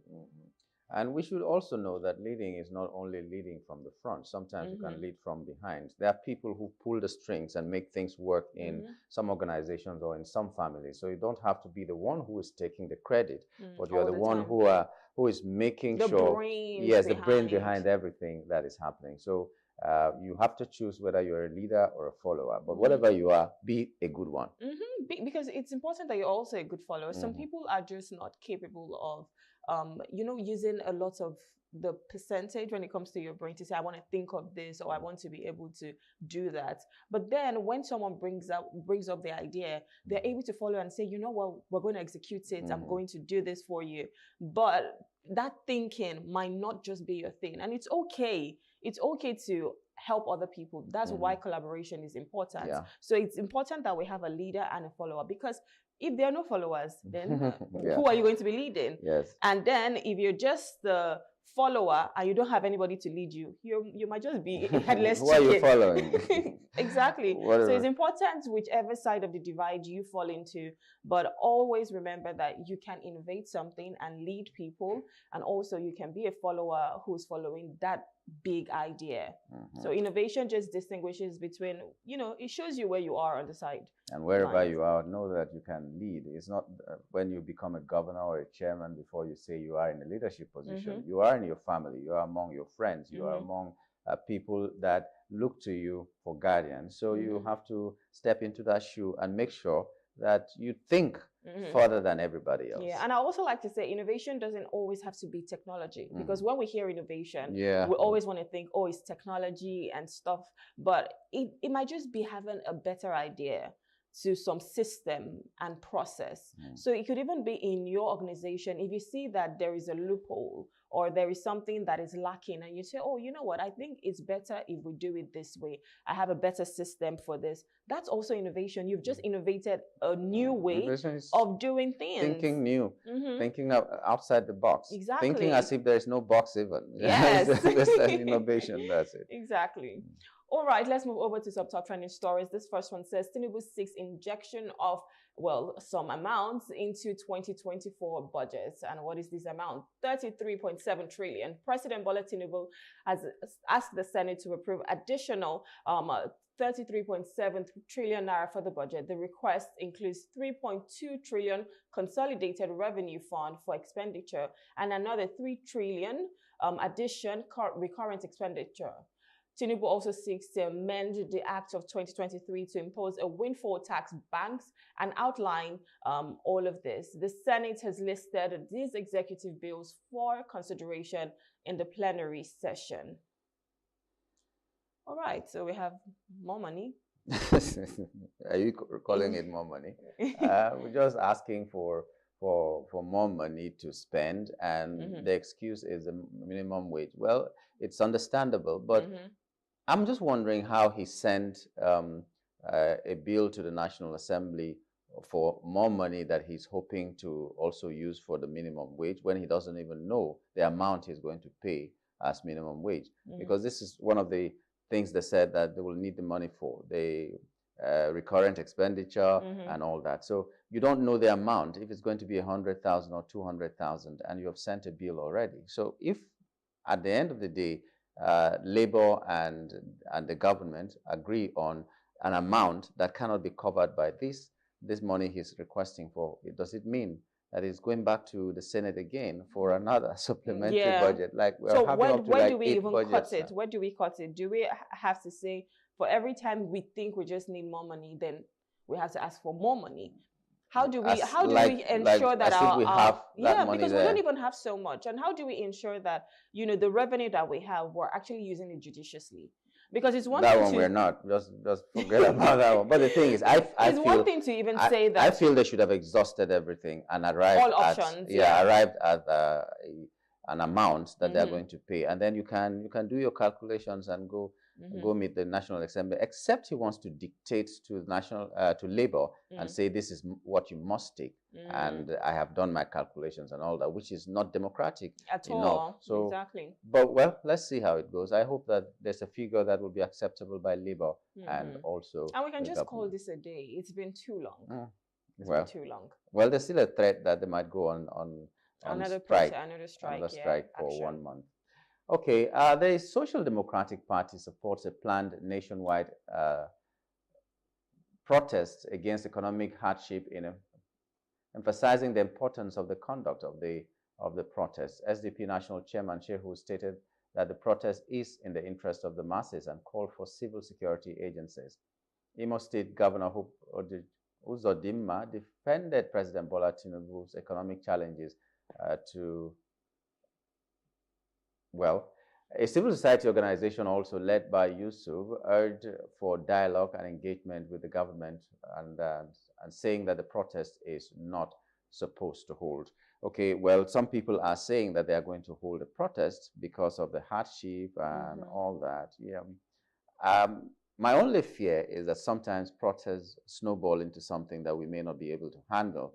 And there's also this accusation that sometimes the people who are injected into the protest are injected into the system by the politicians themselves, so that they will now make it look like, okay, it's these people are committing crime when they're supposed to be doing something peaceful and all that. But whatever it is, whether the politicians introduce these people into the protest or other criminals just take advantage of the protest, I fear protest sometimes in Nigeria.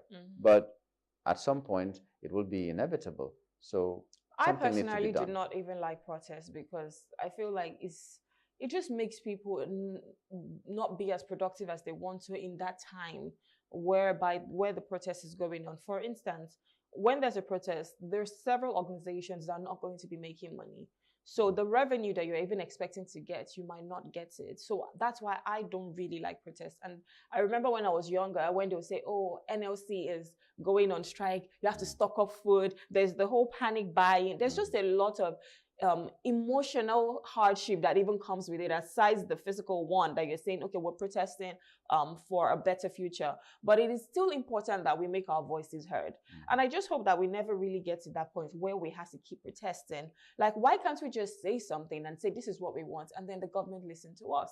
It's as simple as that. It's not rocket science. We don't have to go into the streets, carry placards, protest before you finally hear what we have to say. No, we can still make our voices heard. You do the right thing. You do what is necessary, because at the end of the day, you should be thinking of the welfare of Nigerians. So if you're not even doing that, that means you're not doing your job.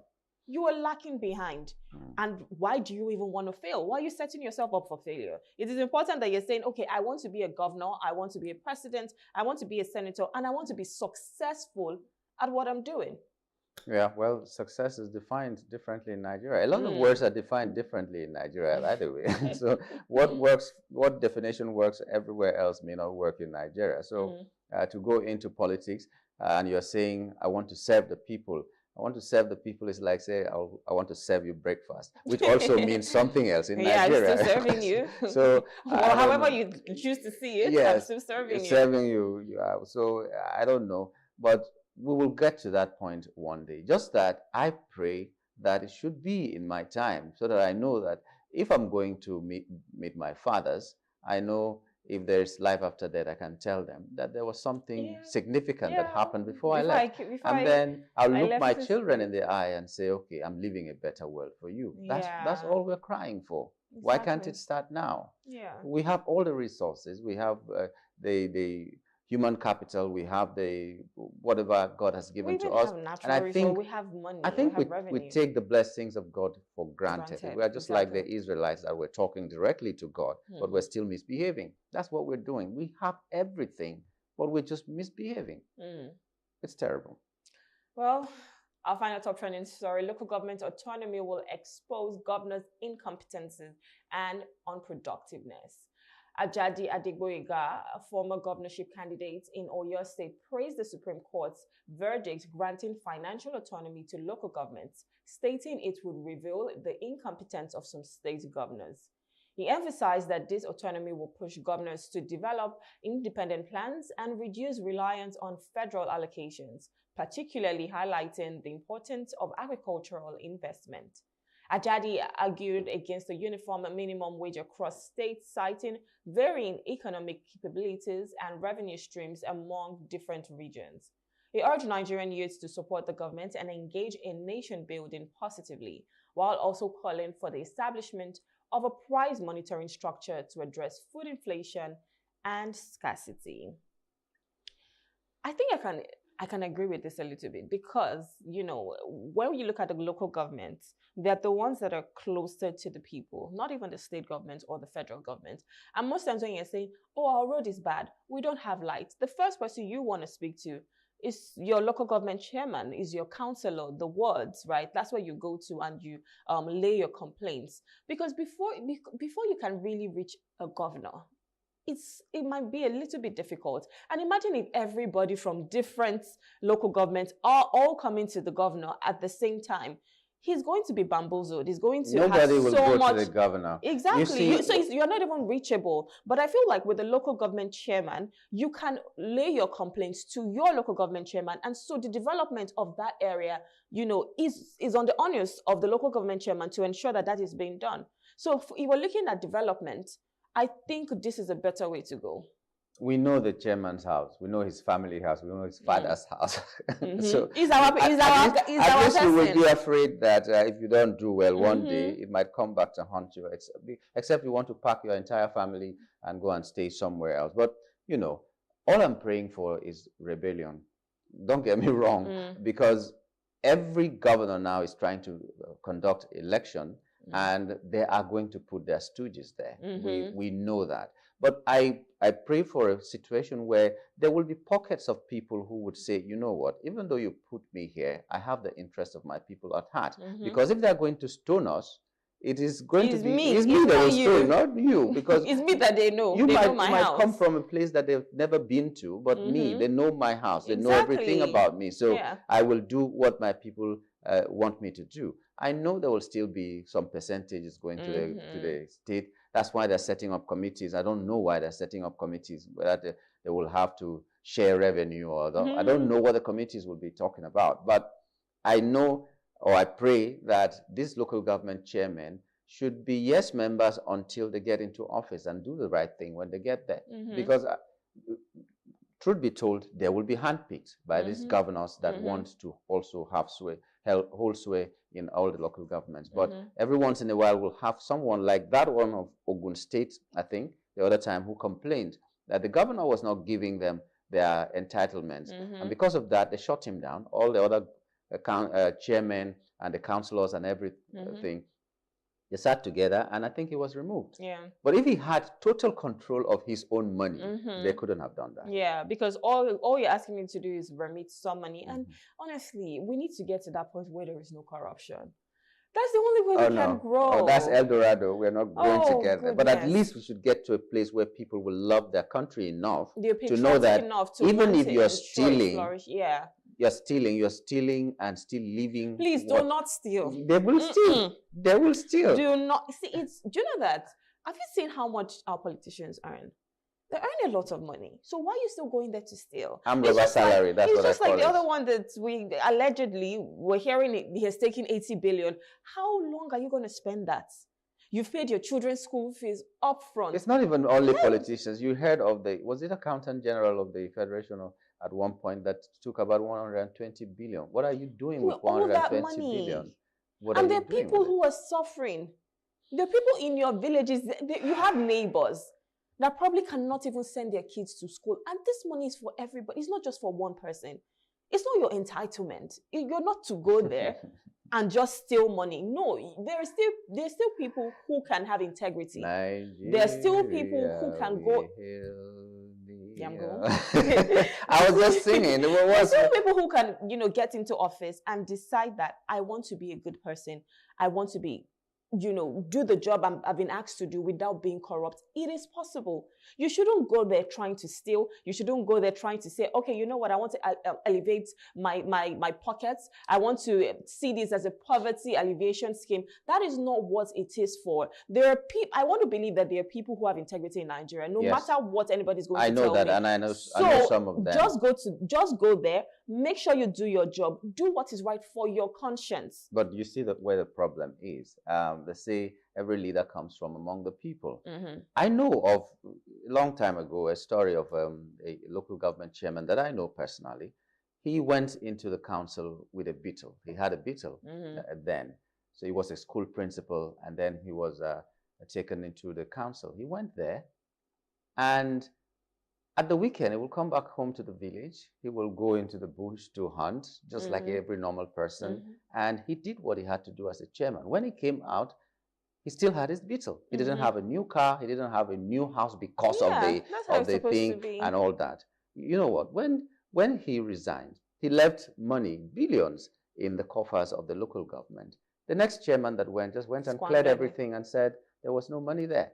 And then his own people, the chairman who left, who had integrity, his own people were now calling him names. That you're a fool. You went into the council with a beetle and you came back with a beetle and hunting game with us like any other man. You don't have sense. But imagine so if the next person goes there, the next person will want to have sense. You will want to steal. You will want to change your life. I feel like so we cause it. A lot of the times we cause it.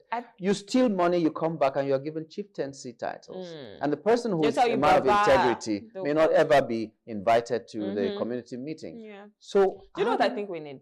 I think they should just gather all Nigerians together. And flog us.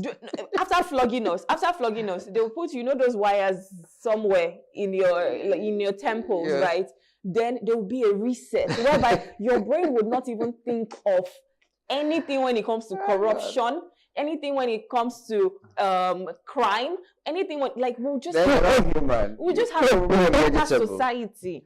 You'll be a vegetable. You won't be a human anymore. Free will is there and everything. But I think we should start this orientation from the cradle as it is. Yeah. When we were growing up, we were singing the national anthem around the Nigerian flag, for instance, and it told us that there was something greater than us that we needed to respect.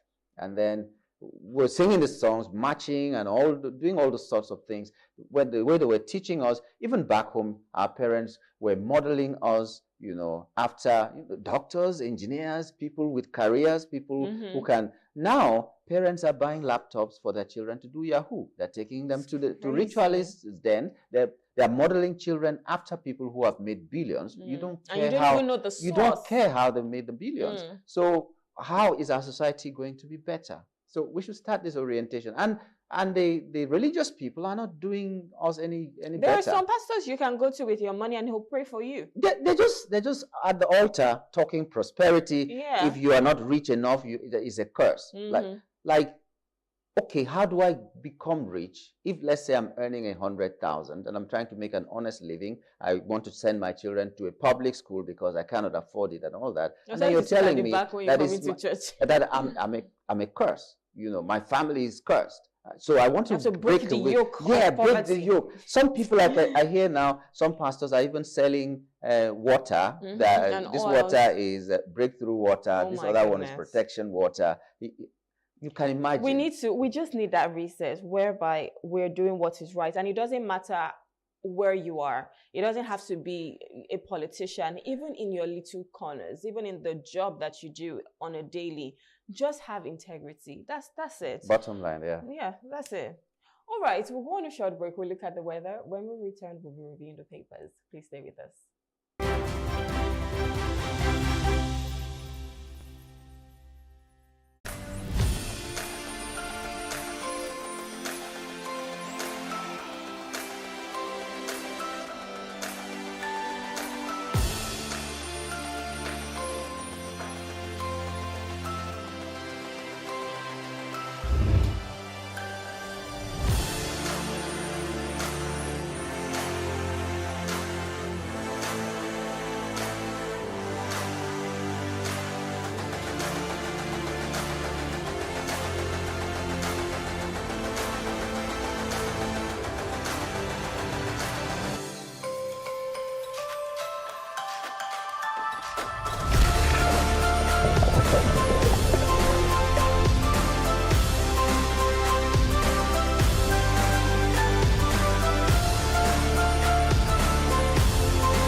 Thank you for staying with us. You're still watching The Breakfast on Plus TV Africa. It's time to take global stories making headlines in our national dailies this morning. And joining us to review the papers is Dr. Martin Morgan, as a public affairs analyst. Good morning, sir. Thank you for joining the program. Yeah, good morning, everybody. It's nice being with you guys again. Welcome. Welcome. All right, let's start with the Daily Trust this morning. And the Daily Trust leads with PDP governors worry over hardship, mismanagement of economy. The writers here says, frown at government's inability to resolve wage crisis, local government autonomy assured under us, and finally, will respond appropriately. That is being said by the APC. So what's your comment on this? Well, we know what the economy is saying. It's not the very best at the moment. And then there is mismanagement of some funds, which we don't understand.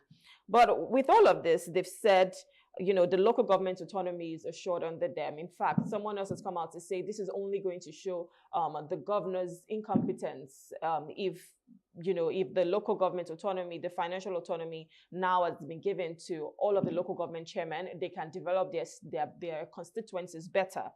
But so let's look at the fact that the PDP governors are saying they don't understand the inability to resolve the wage crisis at the moment, especially knowing that there's been a back and forth with the wage award.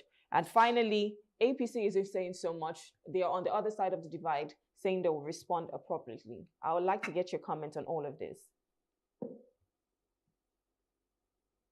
Yeah, once again, I think we are in a situation whereby the opposition, which is the major opposition, which is the PDP, and the rest are really telling us that this is what we are seeing. You and I knew that even prior to the current political party coming to power, APC had that type of system of opposition, led by their spokesperson, which I don't want to mention his name, all of us know him.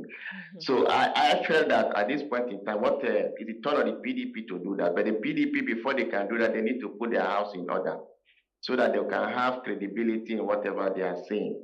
Talking about the hardship is a macro situation whereby everybody in Nigeria is not insulated.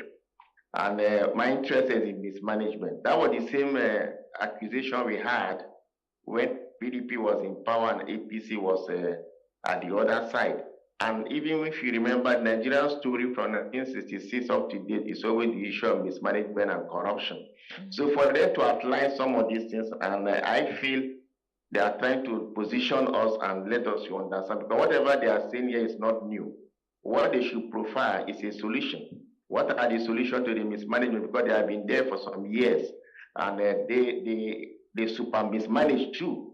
So if this time this other party are coming and they're becoming a supersonic in mismanagement, then that tells you that there's something to do about the quality.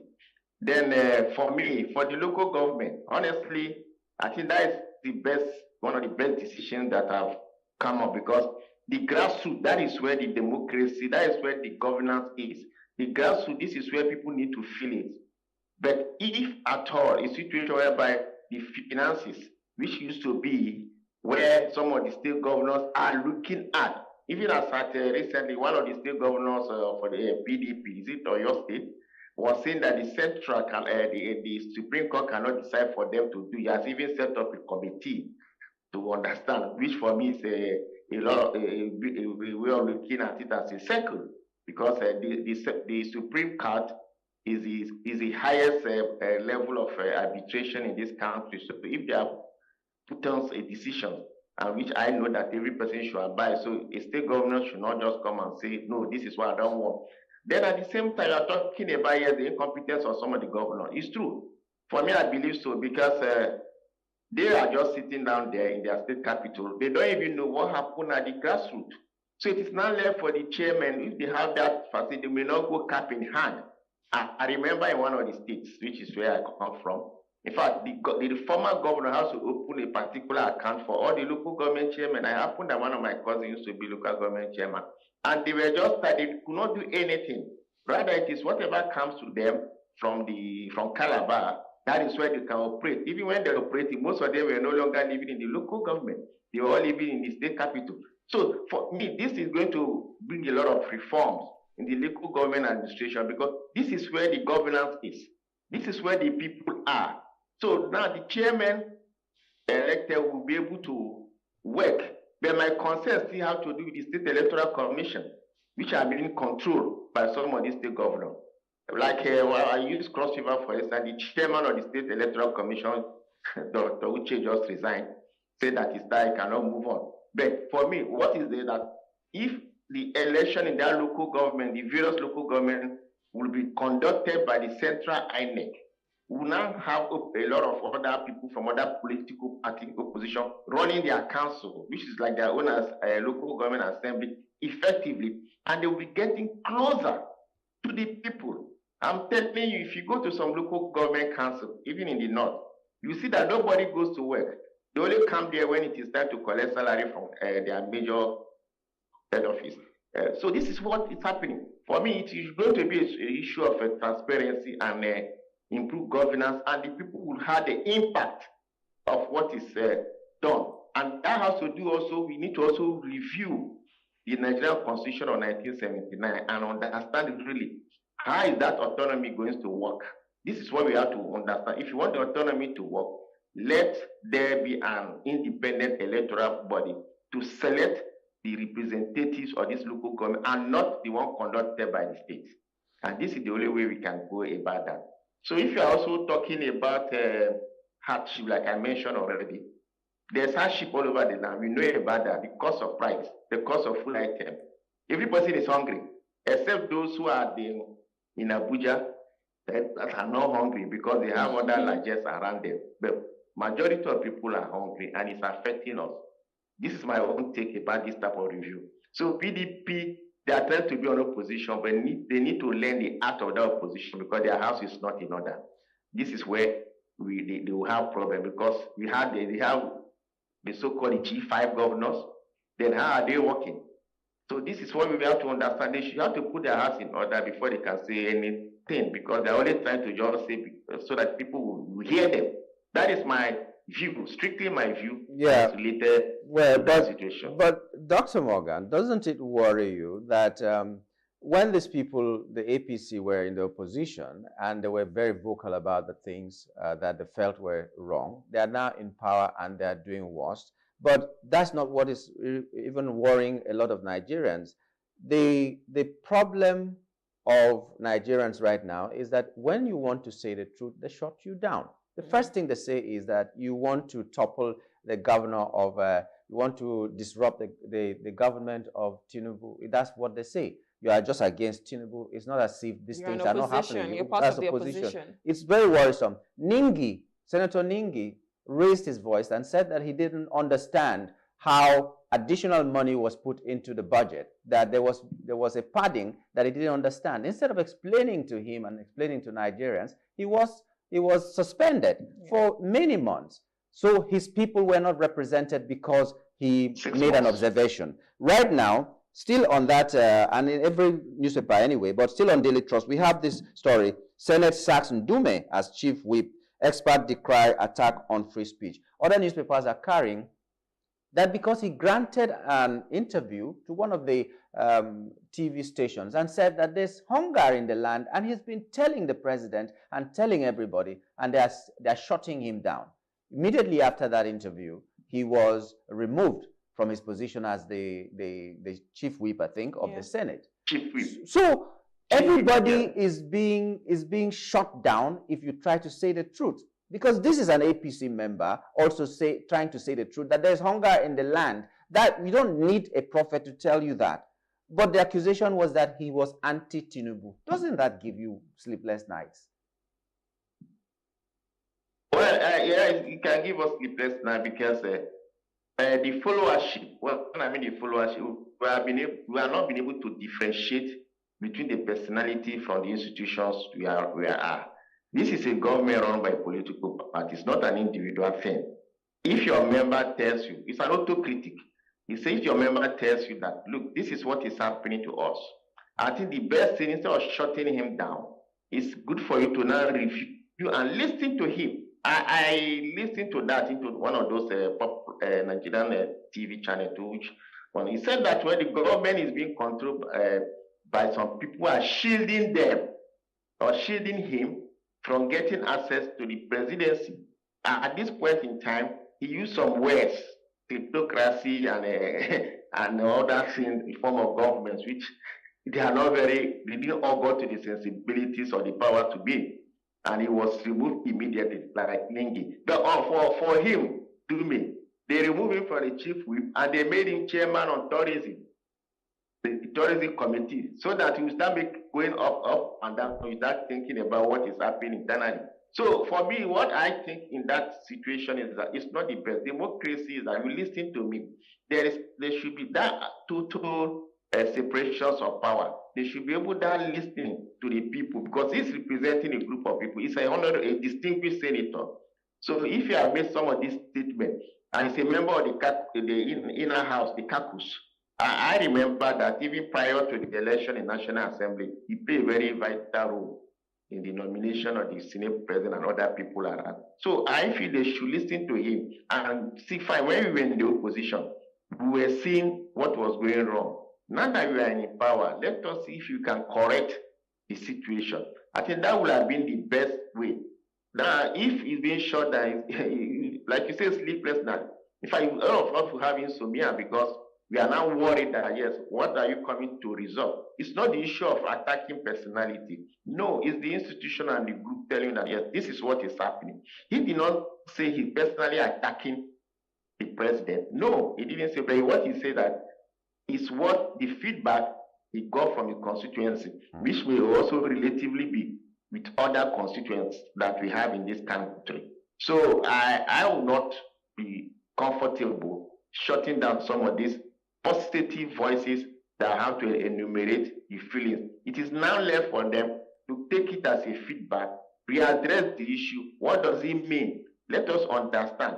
But when you have some group of people who have so much, use this word like cage, and our president does not see what is beyond the other side, he will not be able to understand.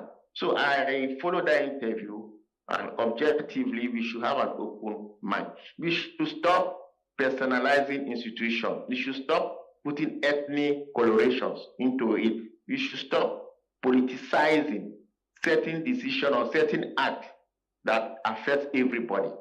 So that is what I do. So APC should be able to readdress the issue, use their caucus, address and listen.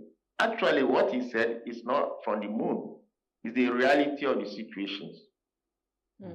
All right, so still on Daily Trust, it says IOC is selling crude at $4 per barrel above market price, and that's been said by Dangote. But if you move over to the Punch, that's what it leads with. It says IOC is still causing crude supply crisis. Dangote refinery cries out. The writers here says IOC is referring us to international trading arms for crude purchase, says Dangote refinery, and firms still pushing for dollar payment, says Koran, flays middlemen for hijacking supply.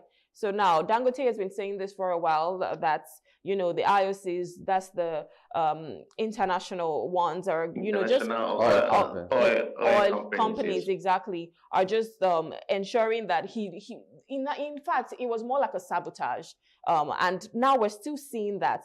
Why are they selling over, you know, the market price? Because at the end of the day, Dangote is a local refinery here. Why are they still trying to sabotage Dangote refinery? It's a good question, but I want to get your comments on this, for the fact that Dangote is still saying that they're referring them to international trading arms for crude purchases, and you know, they're even buying at a higher price.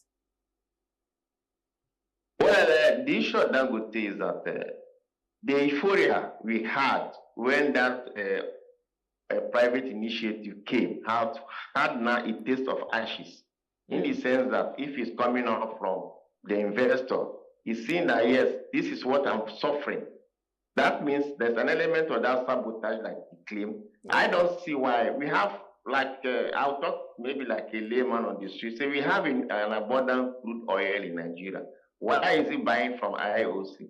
Why must he pass through the IOC? Is it part of the neo-colonialism? No, the question is not fair. So for Mr. Dangote to have raised that alarm, we need to listen to him, because the whole idea of the Dangote refinery was to issue that will now complement our own local consumption and even help us in the export and give us revenue in other derivatives apart from the PMS and AGO. There are other derivatives that are gotten from refining of crude. And based on that, I think the IOC too, they are now trying to stiffen him to avoid that there's an element of that conspiracy theory that Mr. Dangote, Alhaji Dangote, have outlined. Because as an investor, when you saw that the climate was very clean and good, and you go in and there is change of rules, the goalposts being changed, it affects you. It affects your projection, it affects all your plans. And from all indication, the refinery have one of the state-of-the-art technology in terms of oil refinery in the world, and in terms of even the capacity that we allowed. But if it's allowed to operate seamlessly, I think we should be able to get back this time of this crisis. All the crisis in Nigeria is surrounded with PMS, because our lives surrounded with the PMS. Because whatever we are doing, the vulcanizer, the woman, the tailor, the seamstress, every person, even to move our goods, the logistic aspect of moving our goods produce from the farm to one point to another, it runs around the diesel and the PMS, and this is not affecting on the cost of production. For me, Alhaji Dangote, rising up from what he said, I think I would have asked that, yes, the government should have been able to look at it and say, no, this guy is here at home. We can use the word, what happened to our policy on the local content? If he now has a refinery and we have a local content policy, why not just give him that leverage and let him operate? Though I agree he's an investor, but that regulation, certain regulations will be applicable, but nothing getting the first source of raw material, which is the crude oil that we have. Whereas we have been having a lot of people vandalizing and stealing the crude oil, many a time hear news that the crude oil has been stolen. Then it is now getting very appalling that Alhaji Dangote, he had to now buy the crude as a foreigner. I think there was a period he even went to source for crude in the US, which is, for me, it's like you don't understand. It's just like what JP Class say, water everywhere but none to drink. So it's giving us a lot of concern. For Alhaji Dangote, need to be supported. Because the refinery, I am telling you that investment, I'm not speaking for him. 4 or 5 countries in Africa here will not be able to put that type of massive investment that this man has. Though it can be a consortium, but the way you should do it, you should allow him, get our AGO, get our PMS, then everything will now stabilize, likely stabilize, and we start exporting the other derivatives, LPFO, paraffin. What are we doing with those other derivatives, bitumen that we derive them? What happened to them? So that will even boost our own economy and let us move better than what we have currently. It's So I think unfortunate. the It's just positive- unfortunate that even right now, the NNPC is still seeking loans to sell crude. In the future, they're talking about 30 to 40,000 barrels of oil a day. to be given to people. It's unfortunate that we are not getting him. Can Because, you hear me? yes, we can. Can you hear me? Yes, yes, we can hear you. It's a terrible thing because we are selling our crude in the future. Mortgaging. So how are we? It's terrible. Then what are we talking about the OPEC quota? What are we talking about? But there's an element of local content. So how do we define our local content? Is our local content being a function of the OIC to decide on what to be? Dangote is a local company. For me, up standard. It's a local company. It can give you that status because it's here. And I don't think it should be having these challenges what it's having. That is why I said the euphoria that greeted the establishment of that refinery is getting out to a taste of ashes because of some element that they use the carbide oil. I think it's the cartel or whatever they use. They call it.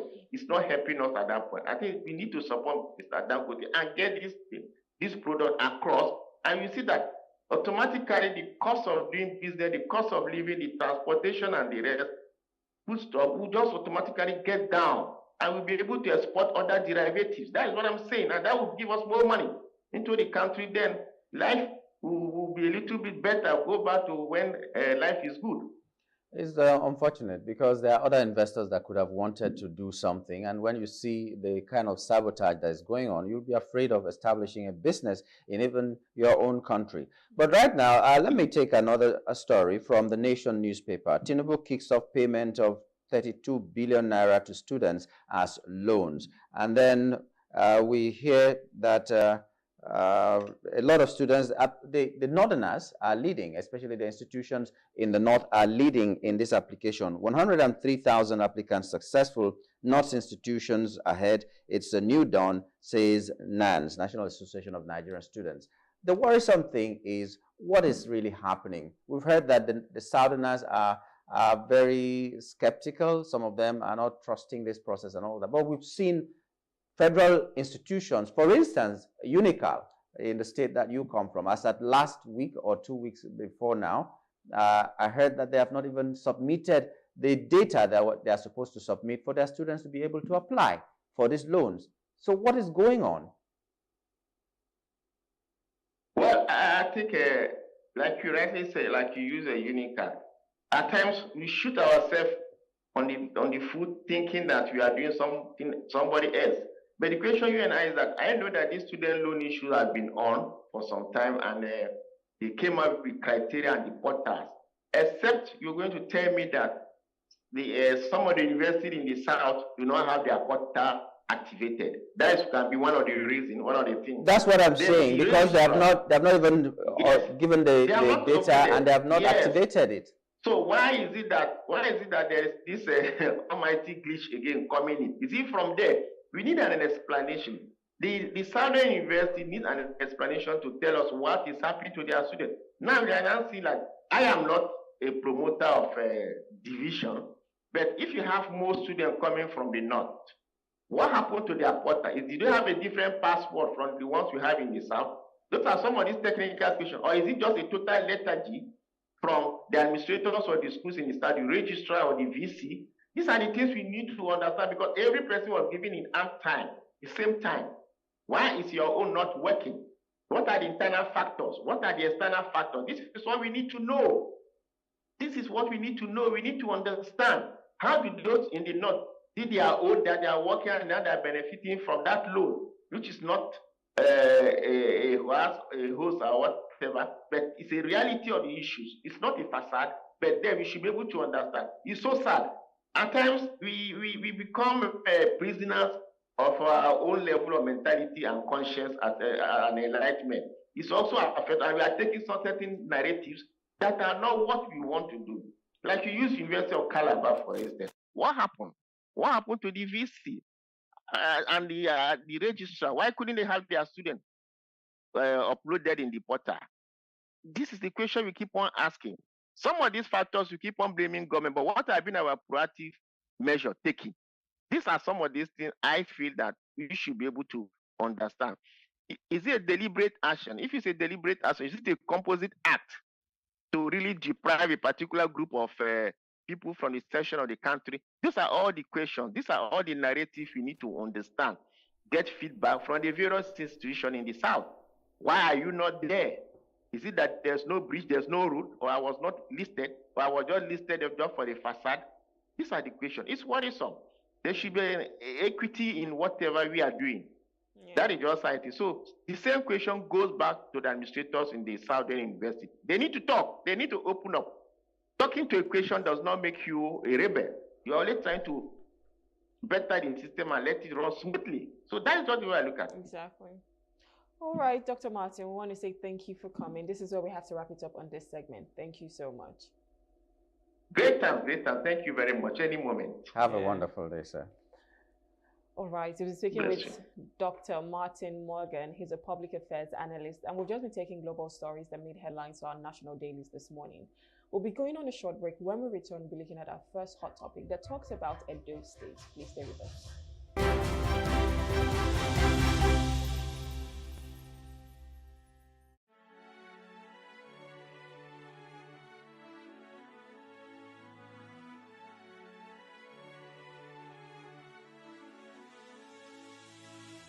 It is engagement we need to have. Those who suffer miscarriages are never taken into account. Members of the National Assembly are also influence peddlers. You are sitting on Nigerians' money. From the Babin, I pay my rent. On the Babin, I send my children to school. A consultative engagement. No any tangible notification before they ban us. It's one thing for people to be at your back and the heat of the moment, and another thing for them to still be with you when push comes to shove.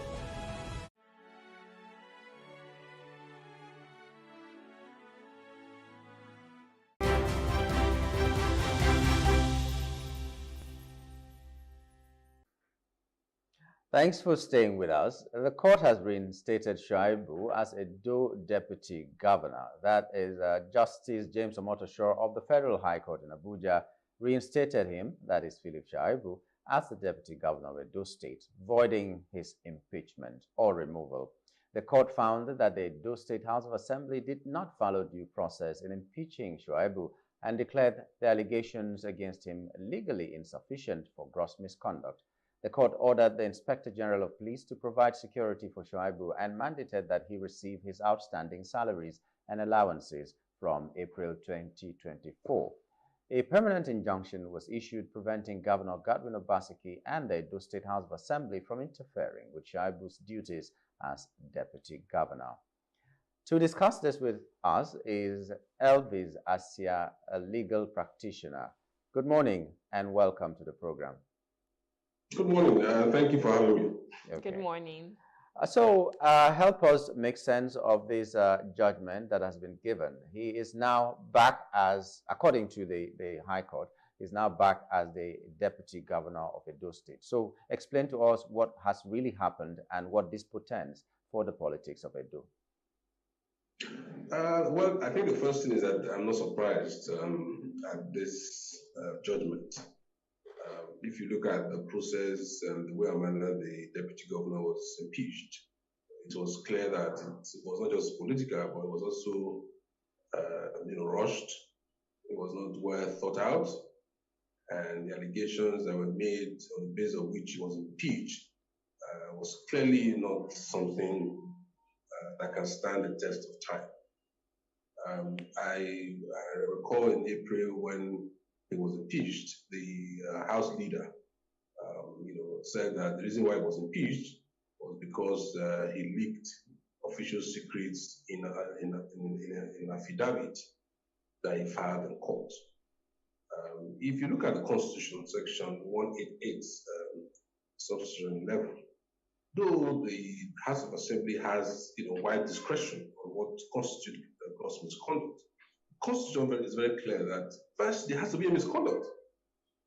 Then the severity, which is whether it's gross or not, that is what the discretion that the House of Assembly exercises. So, what is misconduct? Misconduct is an improper, action, and all of that. Now, how can it be that in a constitutional democracy, a person who approaches the court to ventilate his grievances against his governor or the government of Edo State how can that amount to misconduct at all? When we talk of gross, gross is something that, of course, the House of Assembly can decide what amounts to gross. But first, there has to be a misconduct. It cannot be a misconduct for somebody to approach the court to seek redress for whatever he feels, whatever he feels the wrong has been done to him.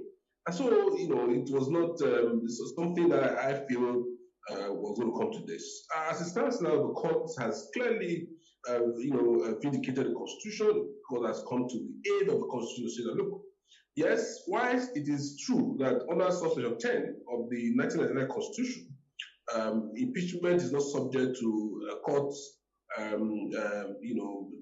review, but that is only if you have complied with the procedure for the removal. In this case, you must demonstrate that there was a misconduct. And the court found that, it cannot be a misconduct for somebody to approach the court.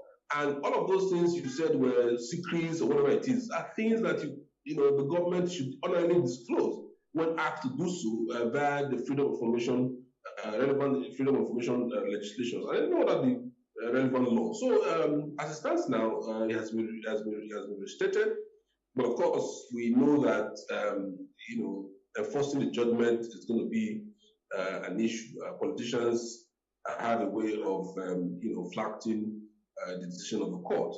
And I also hear now that there has been an appeal, even though I'm quite surprised to hear that, because at the time the judgment was read yesterday, it was quite late in the day. And I don't think anybody could have been able to prepare an appeal and then file an application, unless, of course, they already prepared it before the judgment was read, in which case they anticipated that this was going to happen.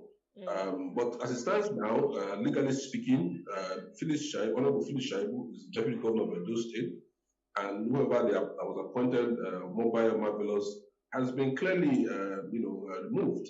His appointment is deemed not to have happened at all in law. But like I said, enforcing it in terms of might be a challenge because, to be a deputy governor, he must be able to work with your principal, which is the governor. Exactly. And the governor.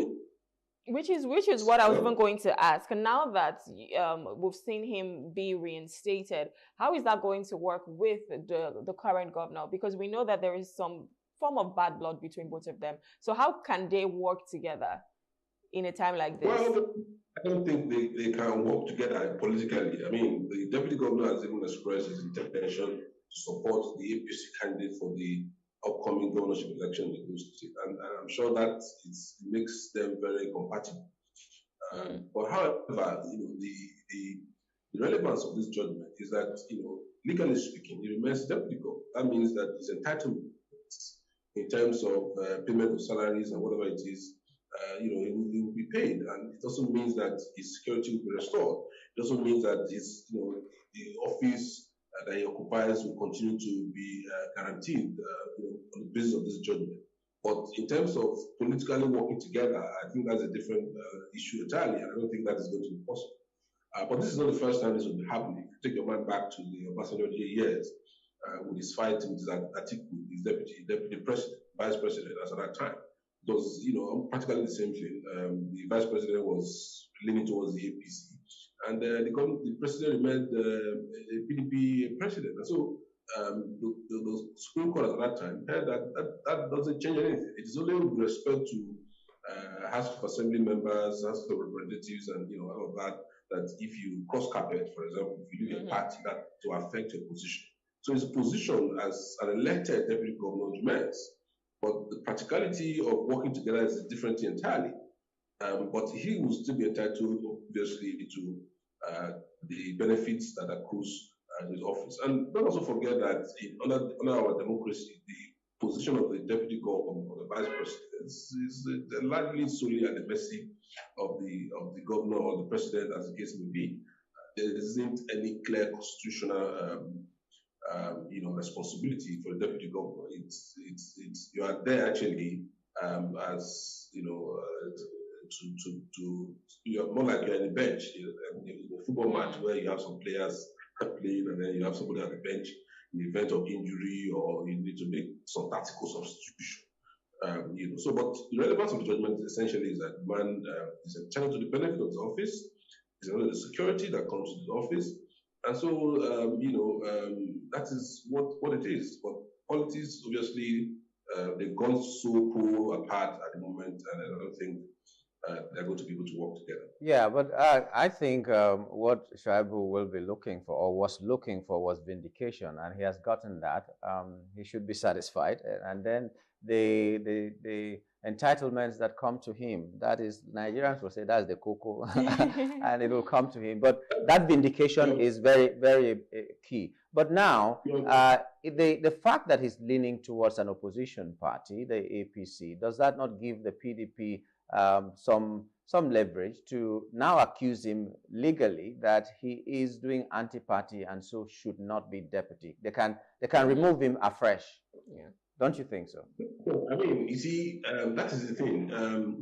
The challenge the House of Assembly had in this particular instance was their belief that anything can be cooked up as a basis for removing a governor or a deputy governor. That is not actually correct under the Constitution. If somebody moves from one party to another, a deputy governor moves from one party to another, it does not amount to gross misconduct on the basis of which he can be impeached. The Supreme Court has made this very clear in the Atiku's case, like I referenced earlier. The mere fact that you have moved from one party to another doesn't mean that there's gross misconduct. Gross misconduct has to be something that has to do with grave breach of the Constitution, or an improper action that is so grave that for example, you are a deputy governor, you have done something that that's criminal, you have done something that's against the people and all of that. There has to be something very clearly not something that's mundane. I say mundane because of the Nigerian politics of cross-carpeting that is happening every day. So that cannot be the basis for saying that somebody has the deputy governor is guilty of gross misconduct on the basis of which he should be impeached. There's a clear precedent for that. The only thing is that they will have to live with him throughout for the remaining part of the Obaseki administration, which will terminate in November. Because it wouldn't even make sense for them to take another step to impeach the deputy governor. But again, we also have to understand that they have the right of appeal. There are insinuations that they have filed an application for stay of execution, which means that the judgment will continue to remain in abeyance until the Court of Appeal decides otherwise. So that, I believe, is more like the angle they are going to take, rather than allow him to enjoy the office and then take another steps to try to impeach him.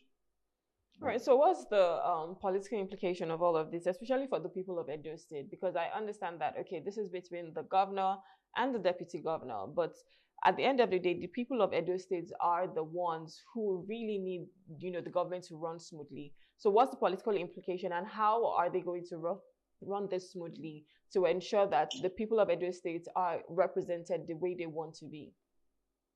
Well, first, I think the people of Edo State they will have to wait till the September election to speak, to express their position or opinion on what is currently going on in Edo State. And quite frankly, I'm from Edo State, and a critical stakeholder at that. And I can tell you for free that the judgment clearly also confirms the high-handedness, what has come to appear to be a sole administrator mentality of the current government. Obaseki was supported by all of us. We all fought to ensure that he got his second term after we felt he was unjustly treated by the APC and the godfathers of Edo politics at the time. Unfortunately, in his second term, he has demonstrated that he's not so different from the people that we fought to get him on board for the second time. So the people of Edo State, I believe, would have, there's already a great disenchantment with his government, and that's going to count on the manner that his favored candidate, Mr. Aswelu Odalo, will fare in the election. And so the people, I want to believe, are watching very critically. As much as nobody really is in support of any of them, whether it's Felix Shaibu or Obaseki at the moment. But the way they have gone about the process of impeachment just shows that, no critical thinking went into it. How do you say you want to impeach a deputy governor because he files an action in court? That is, really not something that is palatable. And we have seen the way the government it's been run concurrently, and the people feel that it's not really in touch with them. And so the politics of Edo State in the next couple of months will really clearly show where the people stand on all of these issues. And in my personal opinion, I think this is going to count against the PDP, their candidates. There are other actions that the government has taken in this similar faction. You recall that throughout the large part of the first term, there was no House of Assembly because the governor muzzled it up. And we heard of this same Fidishaibu. They practically emasculated, crippled, and pocketed the House of Assembly. And the House of Assembly became a rubber stamp for whatever it is that they wanted.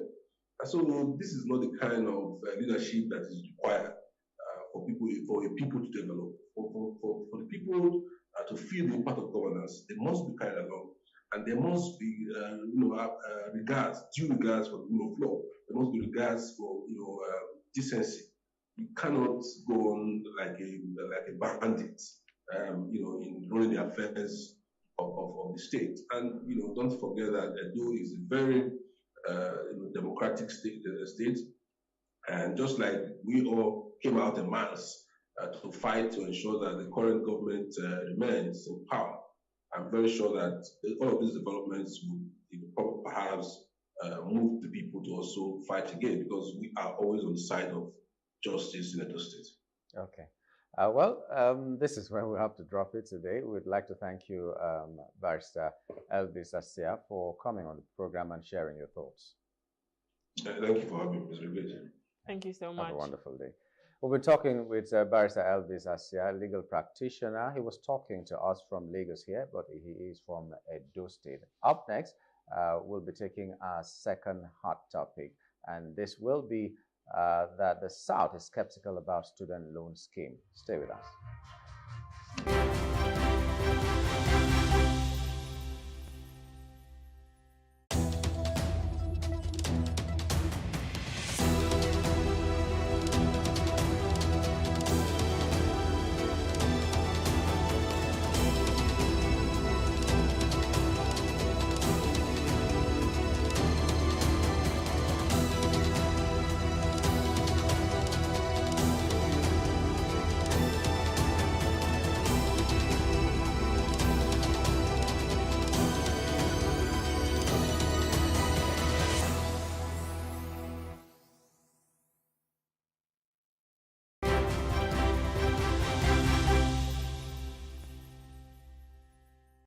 Thank you for staying with us. You're still watching The Breakfast on Plus TV Africa. South skeptical about student loan scheme.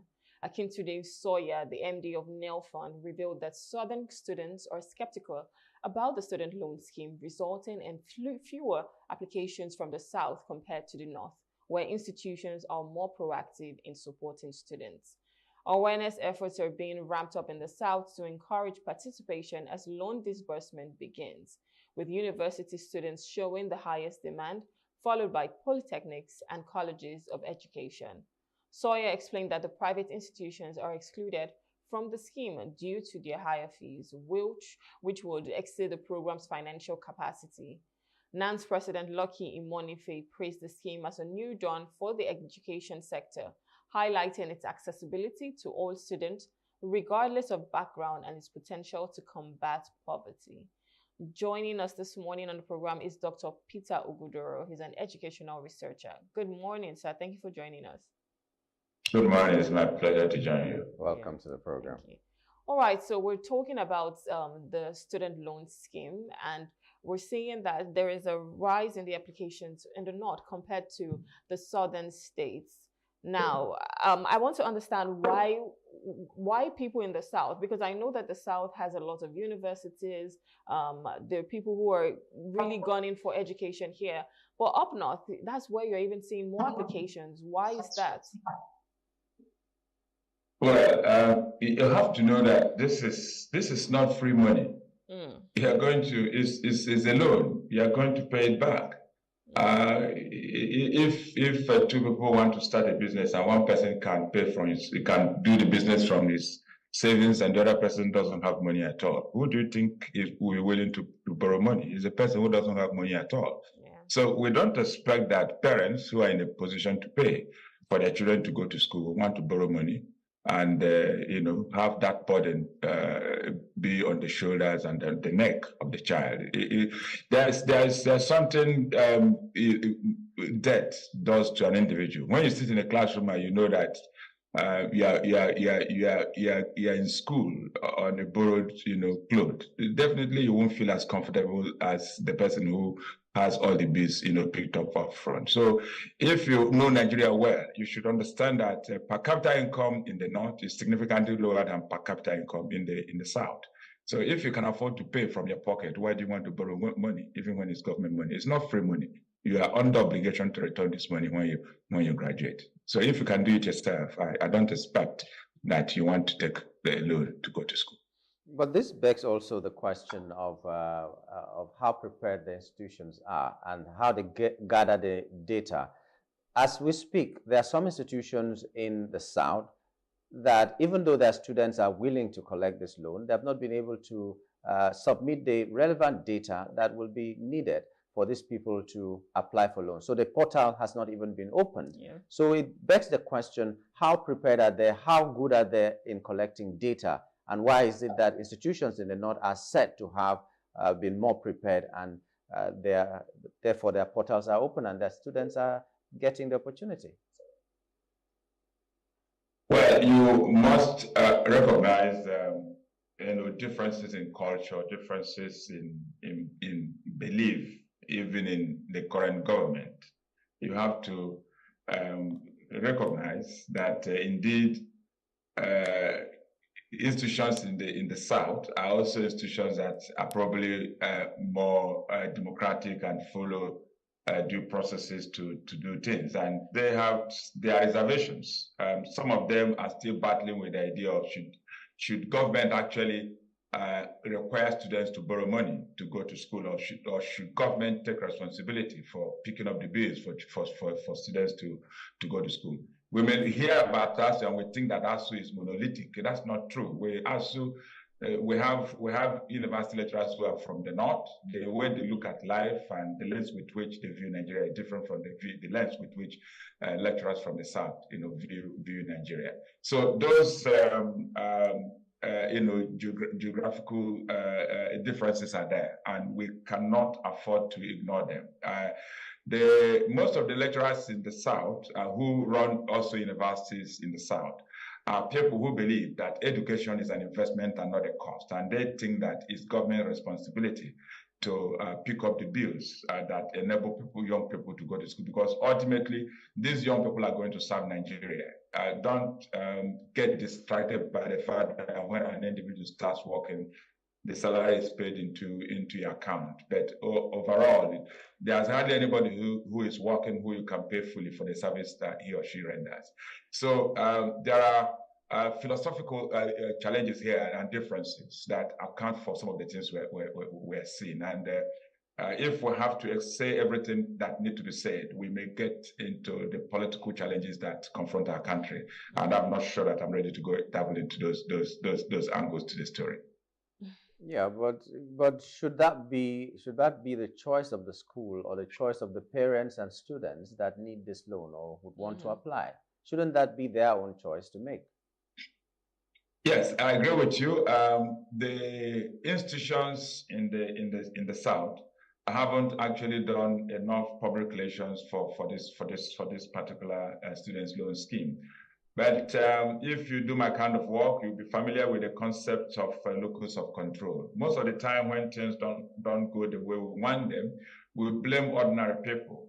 But the people who have set up the loan, the government, the Ministry of Education, and of course, the students' loan, the loan fund itself, the people who are running it have a responsibility to probably hire appropriate communication experts, public relations people, advertising people to create awareness using appropriate communication channels to be able to reach the people who have need to patronize what they're offering. But I must remind you again that no matter how hard we try, not every student going to university from the South is likely to feel impressed with the current arrangement. And some of them don't want their children to live with the burden of having to pay back money. So if they can sell something that they own to be able to send their children to school, because they realize that education truly is an investment, and if they see it as investment as a family, they want to pick up the bills themselves and not let their children be in school and grapple with the idea that they have this burden which they have to carry for 4 years. I tell you. Beyond that, we also know that overall, what you'll find is that the average student in the university from the South is also somebody who is academically speaking higher in terms of achievement compared to students who come from the North. And it has nothing to do with intelligence.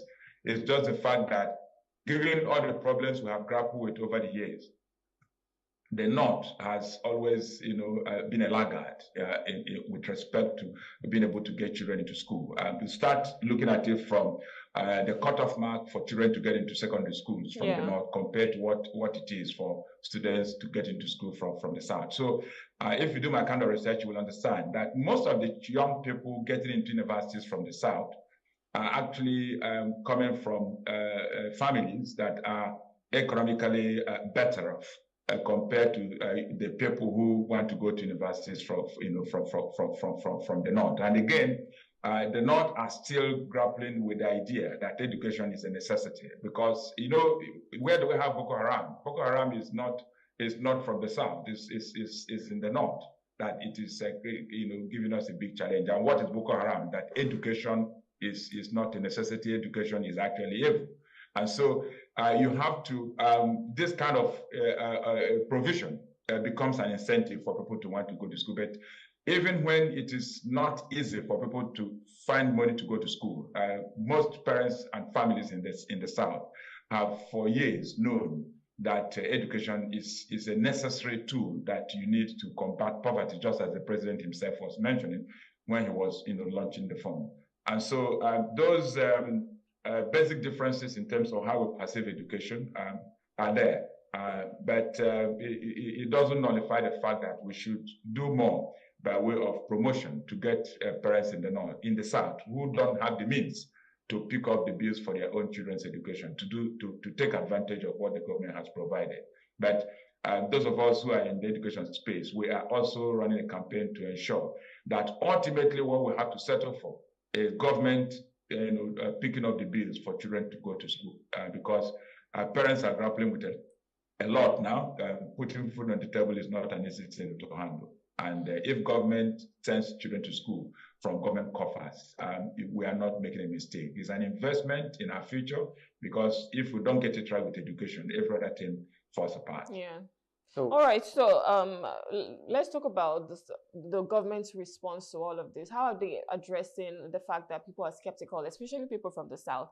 They would rather go and sell their goods or maybe one of their assets to ensure that they pay for their children's fees. So how is the government trying to let them aware that, you can also take this other alternative? And shouldn't we be looking at some form of subsidization when it even comes to education? If there are people who are saying, I don't want my child to be saddled with the responsibility of having to pay this loan back in the future.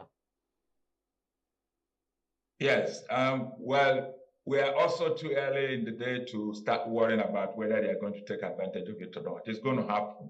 For people in the South, in the next 3 days, you'll be very shocked to discover that the number of people asking for this money from the South will be significantly higher than the number of people asking for the money from the North, because they are also the ones who are very much conversant with internet, and they are able to get the necessary information. So once you use the right tools to promote it, you will activate processes that will make parents and their children go for this. I suspect that in the next 1 month, you are likely to hear the government, the same people complaining now, come back to tell you that they are seeing more people than they can cope with. And that is what is likely to ultimately happen. We won't be able to cope with the number of people who are going to ask for this money, especially when it's going to be available to the 3 levels that we have in higher education, colleges of education, polytechnics, and the universities. So we should be prepared. We are bargaining for something that we can handle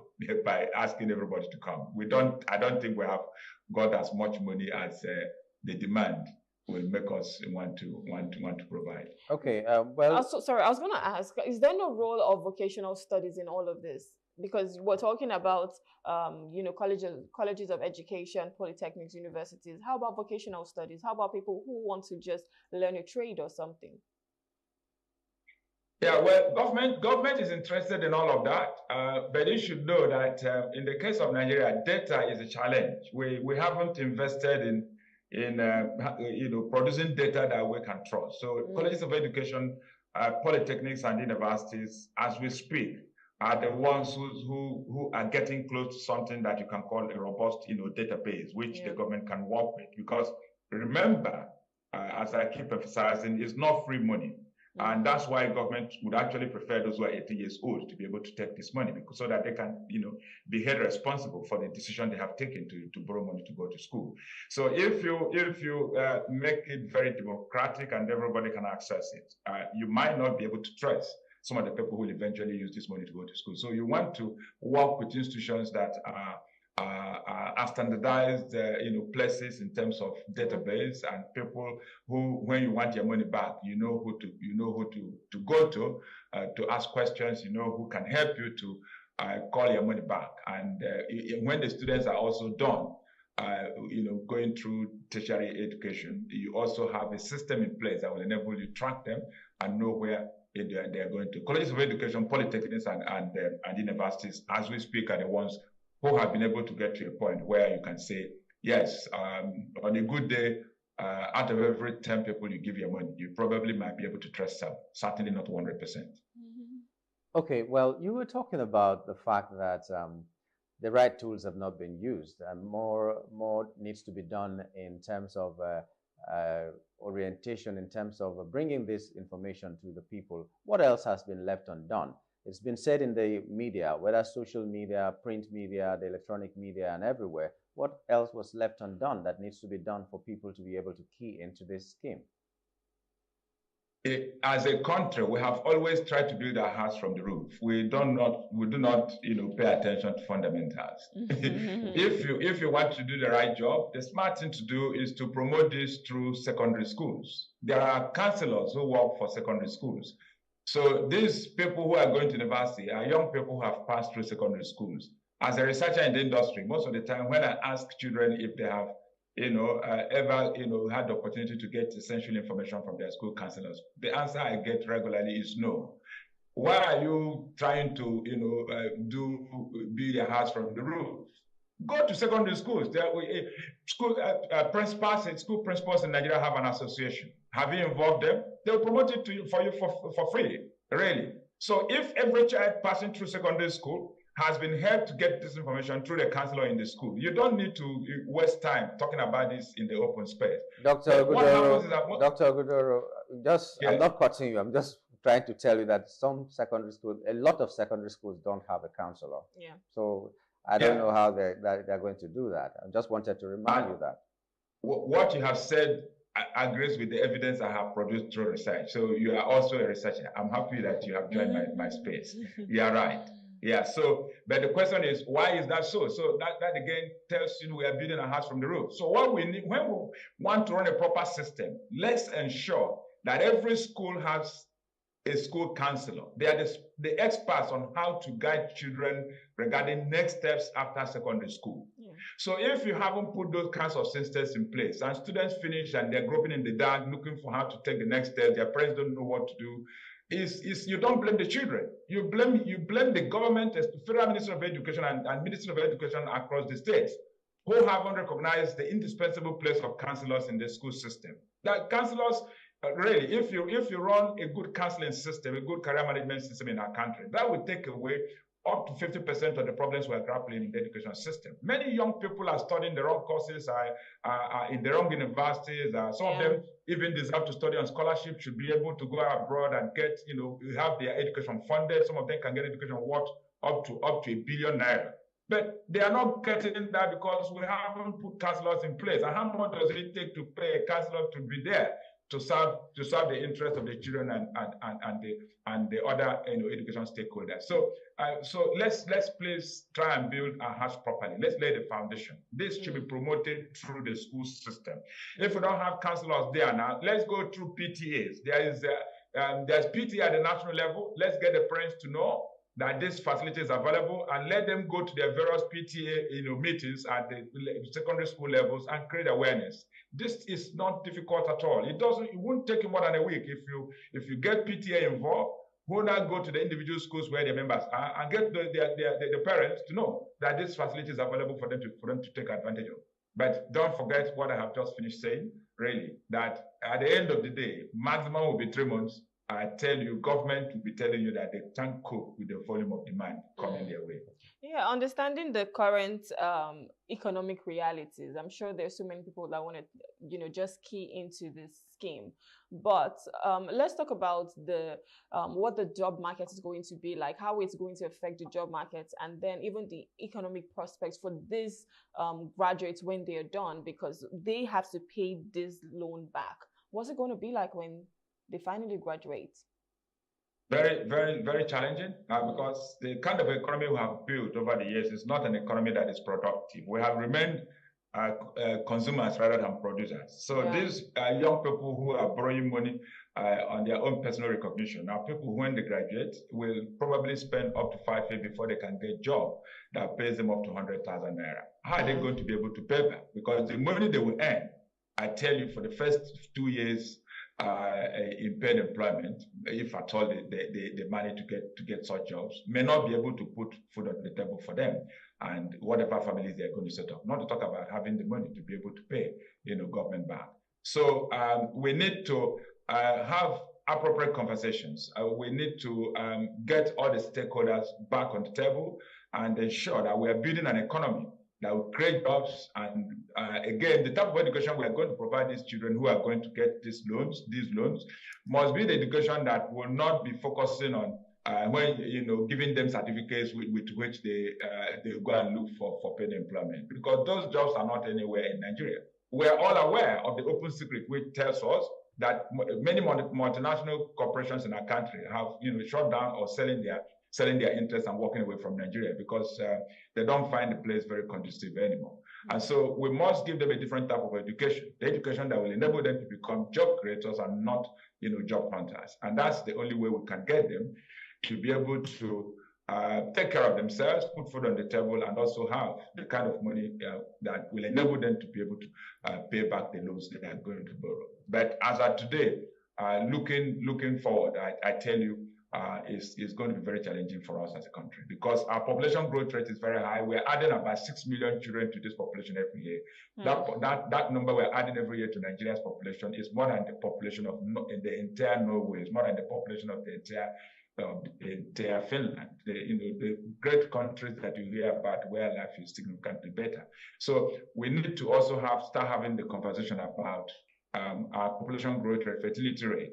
My minister who is sitting in the studio, she knows that our women are very productive. The fertility rate in Nigeria is 5. Is in United Arab Emirates, which is actually an Islamic nation, is just 1.3. That tells you how backward we are in our thinking. If you go to a place like Katsina, fertility rate is as high as 7, and there are women who are still making as many as 12 children, compounding these challenges that we're having. So we need to start having very fundamental conversations that will enable us to nip our problems in the bud. If we continue to produce at the rate we're producing in terms of children, we won't be able to cope with the challenges ahead. Well, let's wrap it up with this very briefly, please. This student loan should not be something that will be for just one tenure. What are your recommendations to make sure it is sustainable? Well, this is not just a mere policy. There is a law that has put it in place, and that law has also made provision for how we are going to source the funds that will keep it going. So taxpayers' money is involved. and taxpayers' money will always count. Federal Inland Revenue Service is involved. A fraction of the money they make is going to be available to the fund.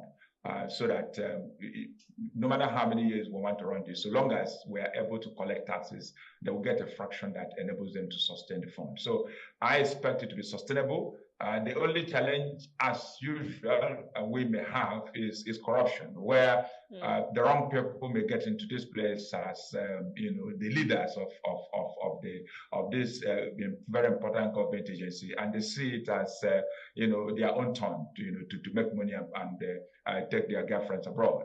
So if we're able to use technology to put appropriate systems in place to ensure that the money gets into the hands of only the people who should have it, then I do not expect that we're going to run into big challenges. Note, too, that the way it has been set up is to ensure that this money doesn't get into the hands of the children by way of cash. The money is supposed to be paid directly to the universities that where they are going to study, so that we don't hear about a child taking money and not ending up in school. So every money paid out is money paid to the university. So it's government's indirect way of funding university. So rather than taking up the responsibility of funding universities, government is saying we are going to, the money we used to give you before as subvention, we are going to still try to give it to you, but in an indirect way, by way of saying that money is now coming to you via your student, so that student is owing us. We are not the ones picking up the bill.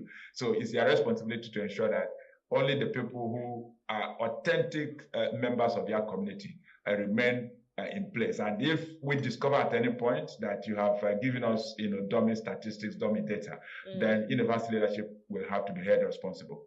All right, well, we hope that the government and these educational institutions can work together to ensure that they provide a supportive environment for higher education in Nigeria. And we also hope that the government is thinking of job creation, because we want that when these kids, they go to school, they come out and they can have jobs for themselves, especially if they're going to be paying back the loans.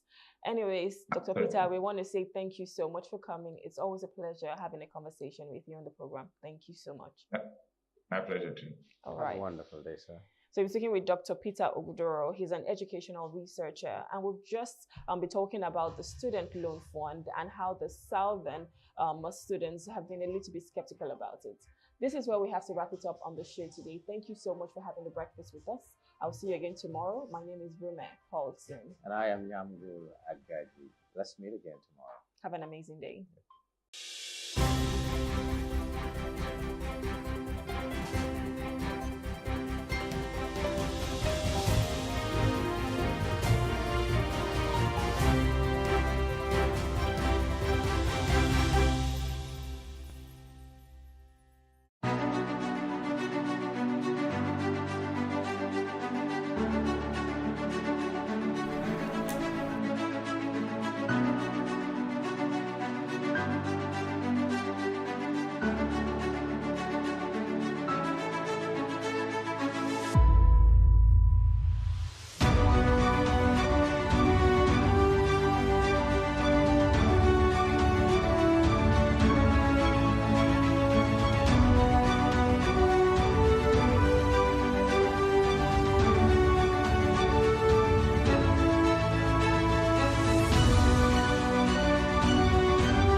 It's been an unusual year for us all. We've been forced to learn to adapt to the changes that COVID-19 has brought upon us. However the cards may have been dealt to us this year, we have remained resilient. The Afrima Fashion Show stems from the Afrima Award Show, which is the biggest African award show in the diaspora. Every year, we have showcased designers and we bring together people from all over the world. This year, the Afrima Runway is graced by the top 3 African designers who have welcomed the challenge of doing a virtual runway show without any physical audience. Don Murphy, Ese Ezanabo, and lastly, Sai Sanko. Let the show begin.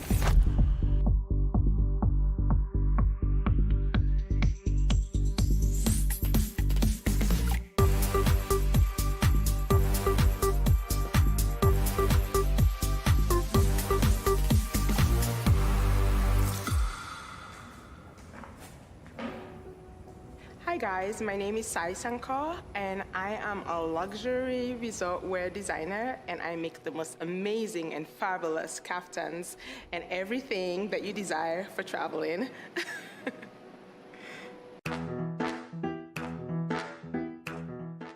I just really love the way women carried themselves back then, you know, the Marilyn Monroes, you know. It was sexy, but there was still glamour to it, you know, and elegance and sophistication. And I feel that's what my designs are about, you know.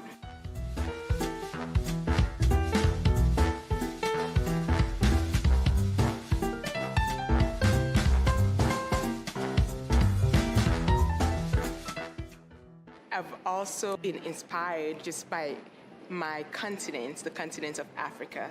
Growing up in Sierra Leone, it's just this beautiful, bustling colors, you know, it's so vibrant, the marketplaces, you know, Christmas, it's just, everything about it is just so energetic and it's so powerful and colorful, and it just makes me really happy. And so no matter what collection I do, it always goes back to that. And so that's why you see all this colorful prints and all these bold colors, you know. I feel women wearing it, it just makes them so extremely happy, you know, and they look absolutely gorgeous in it too.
My name is Ese Grambowski, and I am the designer and owner for Ese Ezanabo Atelier. My source of inspiration for my designs, number one, to be honest, comes from God, because I go to sleep literally and dream about my designs. And that only has to be from God. So I always give credit to Him for that. And of course, my culture is very influenced in my design. I've been designing since I was 8 years old. Even before that, my mom would tell me wild stories of me taking her fabrics and cutting them into pieces and making a dress or a skirt or pants out of her expensive African materials that she had in our home back in Nigeria when I was growing up.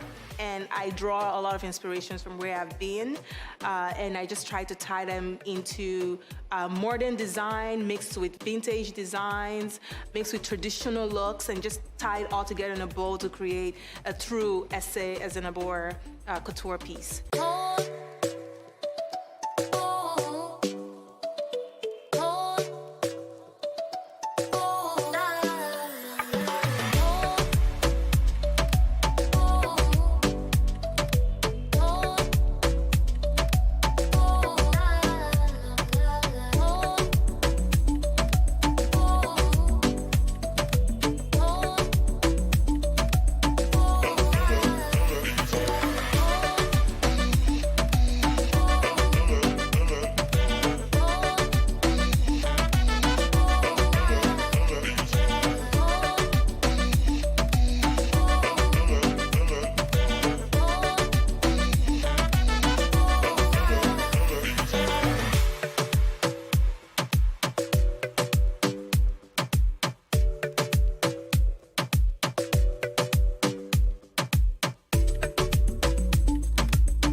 Hello, my name is Daniel Mofo. I'm the founder and designer of Don Murphy, a men's luxury custom suit clothing in Dallas, Texas. Fashion is color. In the past, men were all very scared of, the colors. They were used to the blacks, the grays. But now, if you look at fashion, men wear almost bolder colors than women, You see men in red suits, men in yellow suits, men in pink suits. So for me, fashion is color.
is expressive. So when I just wake up and have an idea and I create something out of that idea, it's God showing off. So that's what it is for me. I've always been a little bit shy, but when it comes to fashion, I will wear anything and I will wear it with confidence. And so for me, that is a way of expressing myself, you know? And I feel it also is the same thing for a lot of women.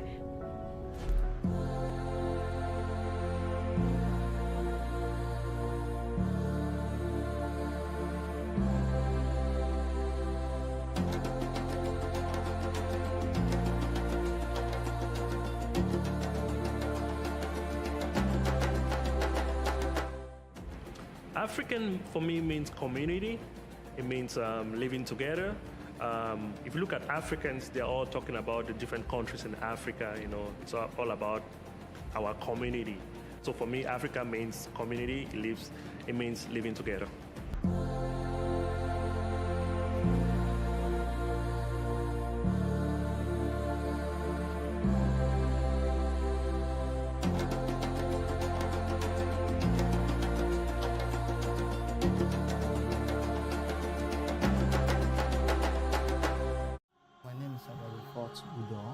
I'm from Nigeria, born in Lagos, grew up in Oroshoki since when I've been little, and I discovered what I can do right now from a particular movie I watched, that's Twin Mission. And from that movie, I blend myself to the people I saw, the actors I saw from that movie, which were very rare. I've not seen that kind of people before. So from there, I started, it was like, they were doing some kind of move. And at that moment, while they were doing it, I said I should try this. I've never seen something like this before. And at that very moment, as I tried it, I did it.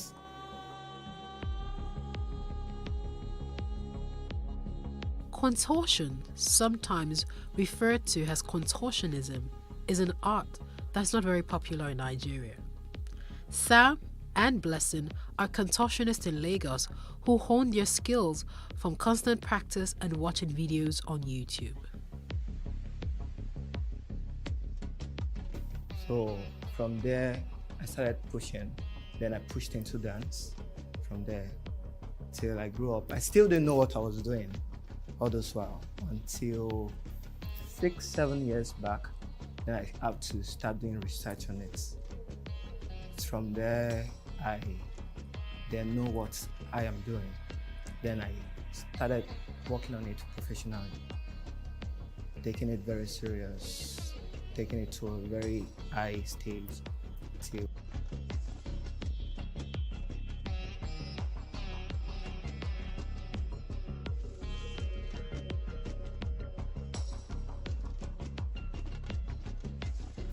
from what I've been doing from time come to now, I've been watching videos on YouTube and other ways I can actually learn from. So that way I've been learning. Then some of my friends, which I work with right now, they came to me that I should teach them. So for me teaching them, I have to go work more on myself. I have to go watch more videos to improve so I can teach them. So that way I've been learning by myself until when 2019, that was when I went for a yoga class, a yoga school, and I got satisfied from being a yoga teacher, yoga instructor. So aside from that school, there has been no other school. Once I come up on stage, I connect with the whole space entirely. I connect with everything around me, even the sun, the water, more or less a human being. I make sure I connect down to the hearts of anybody watching me. Nigeria as a whole, I also, it's me, number one. Like I'm best. So from there, I've made income from it, then I build up a group whereby if I have a job, I don't even want to go for the job if the pay is not okay to me. Then I bring up the new generations, which are just starting, and I send them out to go for the job. most times if I fall sick, I fall very sick, typhoid, malaria, or I fall sick, I still make sure if nobody is at home, I put on my sound and I do movements in the room. With that way, I sweat everything out. I get better a bit and I probably go out, go laugh with some people. Then with that, I can beat off my sickness. Or if I have a job, I'm falling sick and I just hear about the job. I'll make sure, if they are paying me or not, I just make sure I go for the job, eat up the stage, connect with people. So that way, me connecting with people, I'm dragging more energy. So that one builds me up again. And if I'm sick at that moment, I don't get sick again. Or if I should have a particular injury, like presently I'm having an injury, which I'm not supposed to do anything at all. But when it comes to me performing, because I don't see myself as an entertainer, I don't entertain. I perform, I do act with my homework. But most contortionists, they want to entertain, they just want to make sure you say wow to what they're doing. But me, once I come up on stage, I don't want to, I don't even want to hear any noise. I just want a quiet space. I do my thing, then at the end, you can give me whatever comments you want to give me. Actually, I've not broken any bone before. Just some, not even, normally I dislocate my joints. So all I've been doing is dislocation. So the injury I can just get is from muscles. When I strain a muscle, like I go extremely out of the act. So I've only had just two. The first one was my shoulder, and the second one is the knee, which I'm having now. Because that's why I say when I'm on stage, the space I'm in, it can put so much energy in me, and I even want to take off my hand or take my head off my body. So if I'm performing and the stage where I'm at, the energy I'm picking from that stage is building me up, I want to do something very, very, very crazy, which I've not even practiced before.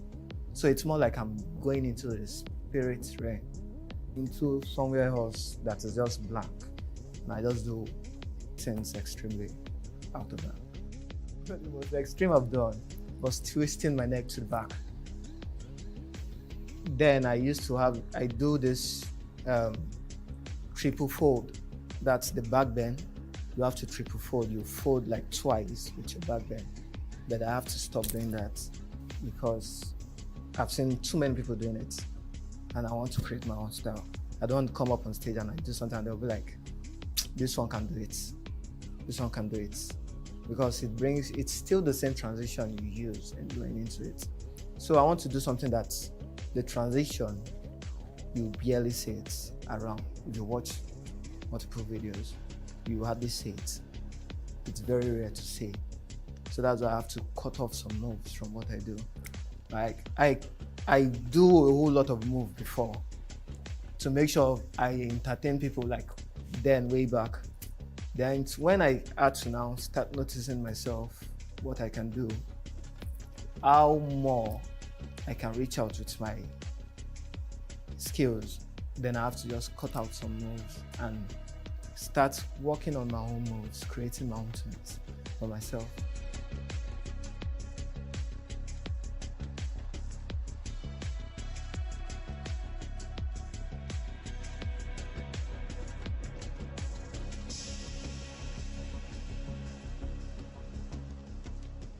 More like the racket move. In Nigeria now, presently, I'm the only one. Though there are others now coming up as well, trying to get their own rackets and start doing. And some of them will still come up to me and like teach me this particular move, and I will still teach them. So there will still be a time whereby if I see that okay, they have gotten it up to that level, I know, I'll drop that and move into another one. So because they've gotten the neck twist to the level I know, hey, I can't do it again, I can't go any further than that. I had to leave it for them. So it's only when I have this kind of audience, like if I have a performance for a particular program, and they'll ask me to perform like 5 times, 5 different times for one event, and I can't come up with another move for the next performance. I can't come up with another move for the third one, the fourth one. So that's how I just break down my moves. Then probably the last performance, that's where I can come up with the neck twist. And I have to work out for it. I can't just go up on stage and just twist my neck. So I have to do a 1-week neck stretch to stretch the muscle in my neck for 1 week straight. Then when I appear on stage, I'm ready to just twist it out. The goal for me is to build more like a circus in Nigeria. Bring that to Nigeria. There are people doing it, but it's not really like circus. It's just more like a show. They just do it and they call it a circus show. And circus show is not supposed to be something you just do once in a year. It's supposed to be something you do like every weekend in the year. So what I'm looking at from 5 to 10 years from now is that I bring circus into Nigeria.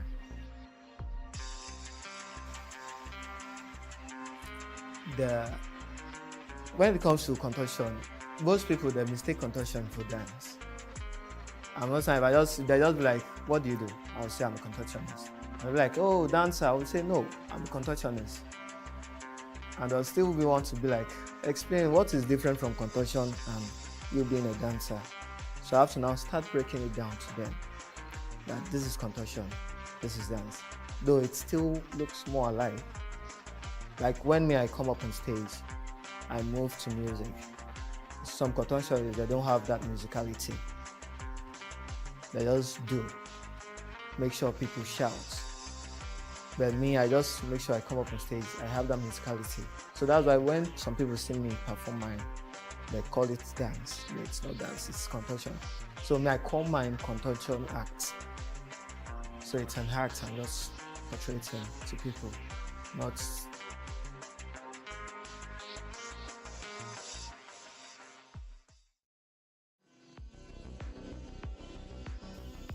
Before I met Blessing, I've just known 6-7 contortionists. Before I met Blessing, I've known just 6-7 contortionists, which I've worked with. And I didn't work with all of them. I met a few of them in a competition, whereby if they see me, they just see that somewhere I've come, they will even want to leave the competition for me. But I'll be like, "Oh, what is it? Is it not the same thing we're doing?" But they see me and they will still want to run away from me. Same thing to Blessing. We met at one show. Then from that show, I saw her. She was the first female contortionist I've seen. Like, I've traveled Nigeria, I've seen contortionists, but she was the first one I've seen that was different from other females. Hi, my name is Miss Okute Blessing Uche. I'm 21 years old. I was born January 7th, the year 2000. I'm a student of Lagos State University, Ojo campus, 200 levels. I'm actually studying physical and health education. I started about 6 years ago when I was seeing this movie, Strength. It's about this teacher, a dance teacher actually. She was teaching her students how to split and then carry their legs up. I was very, very amazed at what these girls can do with their bodies. So I decided to start on my own too and to start stretching. I would always stretch in my parlor. It got to a point whereby my parlor wasn't spacious enough for me, so I had to go to this place opposite my compound. It was spacious, so I took this my dad's mirror because he used to be a barber. He had a salon, so I took his mirror there, and then I would always practice alone in that place. Will I say it's profitable? Okay, it has been profitable because I was able to use this money I get from the shows I do and the concert I go for my school bills and other bills I have to pay. It's actually helping me to take care of some other things too, but I'm not where I want to be right now. I'm not getting what I want right now because I want more. So every lady that wants to be a gymnast or a contortionist should know that it is painful. And whatever you put your mind into, you're going to achieve it. One thing that helped me to get this far is my consistency and my persistency. I was always training. Sometimes I go as hard training for like 3 to 4 hours every day. Most times I train in the night, stretching in the night before I go to bed. My mom always be like, blessing, blessing, blessing. You're not a boy, you're not a boy. You're always acting like a boy. I'd be like, mommy, just stop that, come out of it.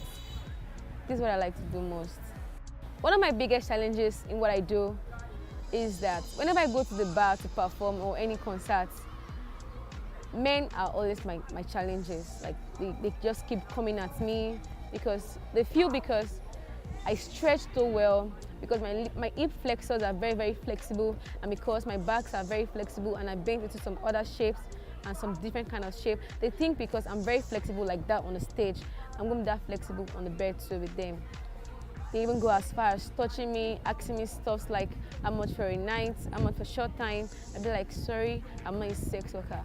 Sometimes I fight them, sometimes I insult them, sometimes I talk to them anyhow, but I can't keep doing all that, so I just find a way to maneuver them. Where I see myself 5 years from now. Actually, in 3 years' time, I should be done with my school, my BSc certificate there in LASU. So I intend traveling after that. I intend going to the US, New Orleans, precisely. Actually, I'm actually mailing a mail to them to know if I can further more there and then to be a professional gymnast, competing and representing my country, Nigeria.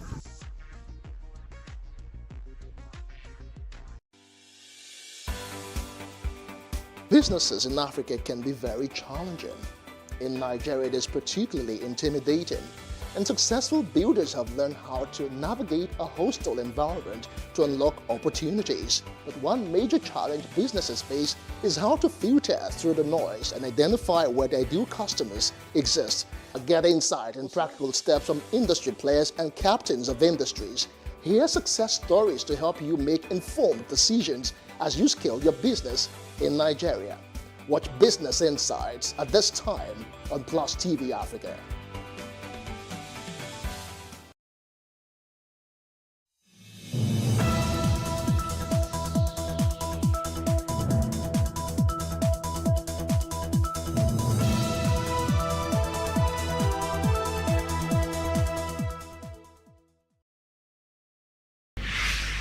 "60 Minutes with Angela" starts right now.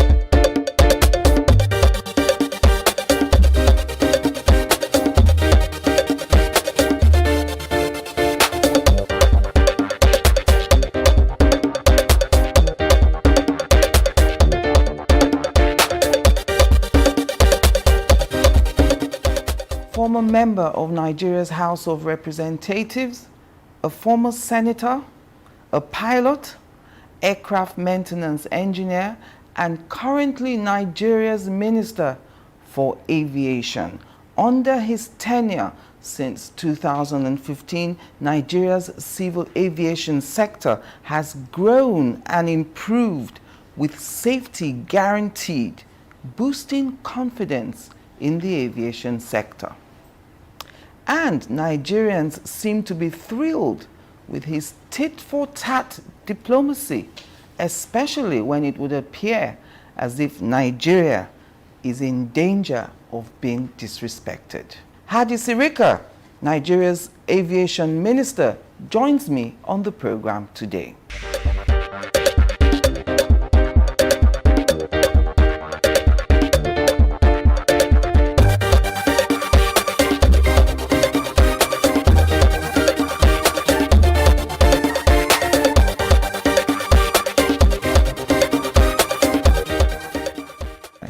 So in my introduction, I talked about how the civil aviation sector has grown and improved with safety guaranteed. Now, we know that sustaining safety has only been possible, though, because the NCAA, that's the Civil Aviation Authority, is regulating without major interference. Is that a major difference between before President Buhari came in 2015 and where we are today in 2022?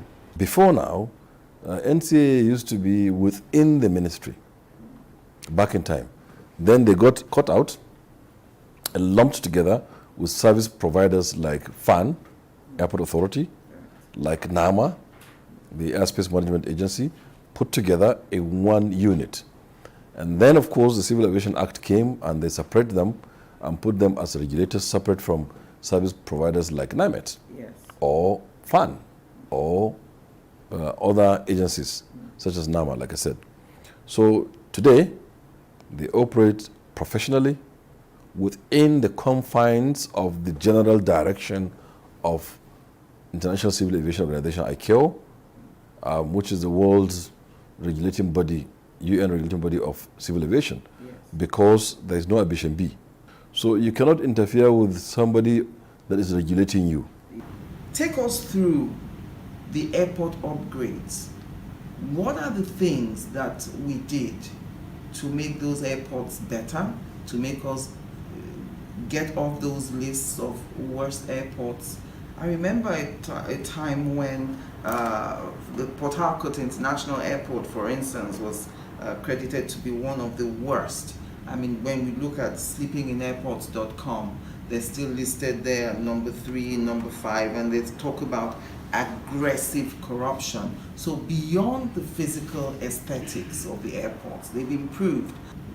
What are you doing about tackling what many call aggressive corruption in our airports?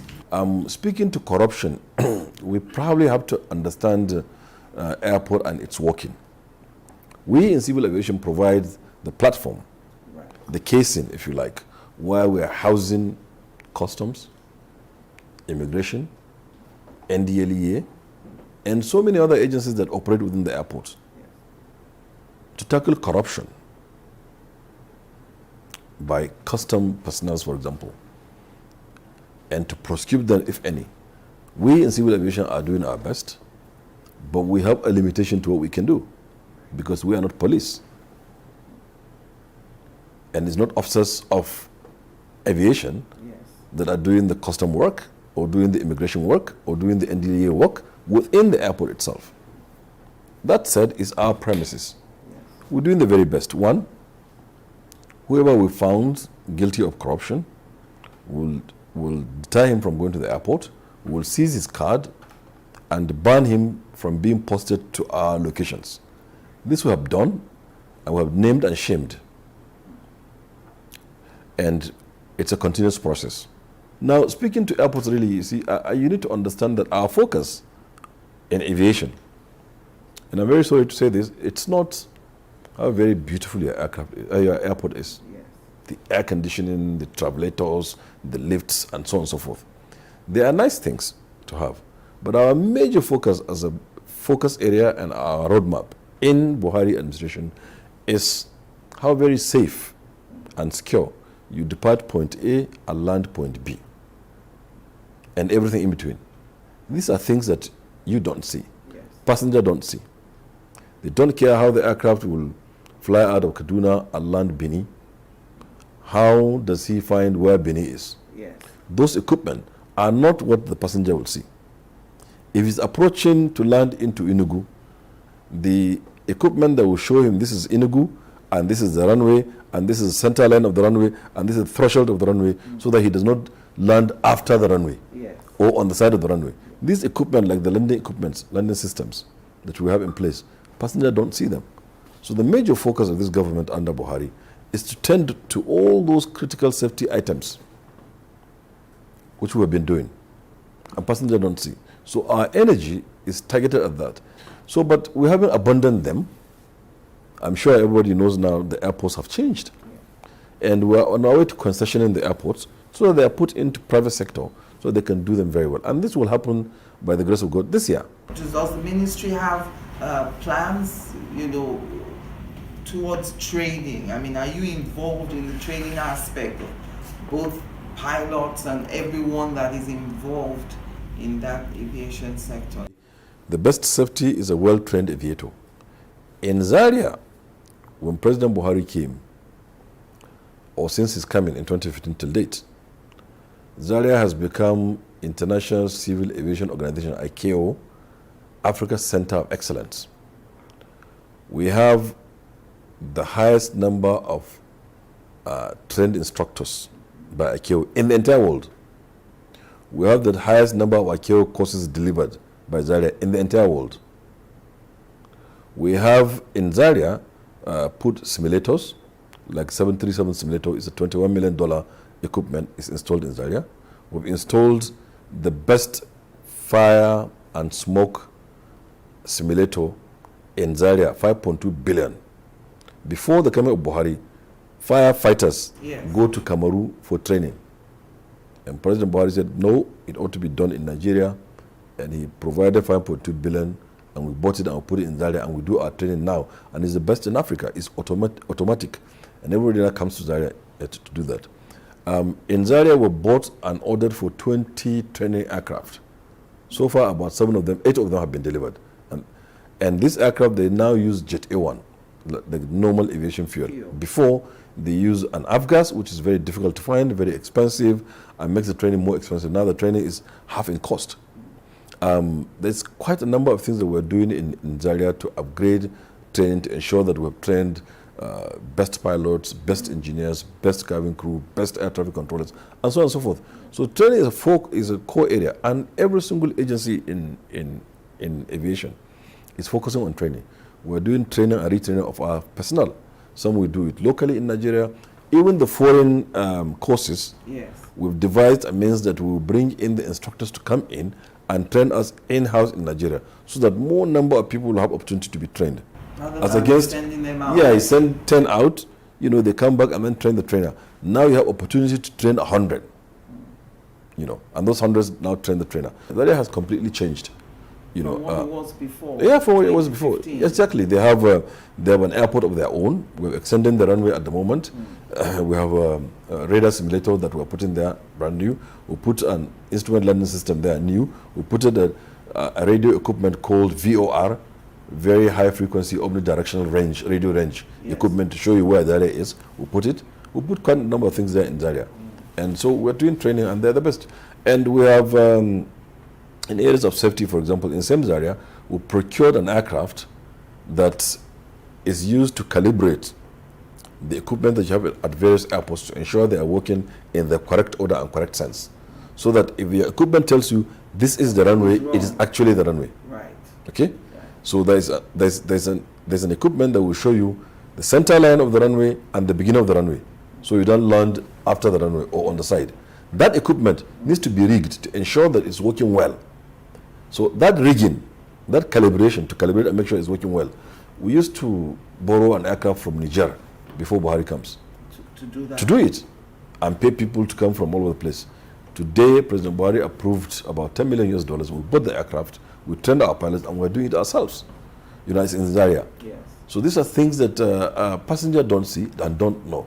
So that landing equipment has to work well for you to be able to land safely in Lagos or Kaduna. And it helps that you're a pilot as well, trained pilot, trained aviation maintenance engineer. Let's talk a bit about certification. You were able to achieve 2 major certifications in 2017. In April for the Murtala Mohammed International Airport, and in November of 2017 for the Nnamdi Azikiwe International Airport, especially the Abuja Airport. That certification was described as a milestone. Why? Okay, here's why.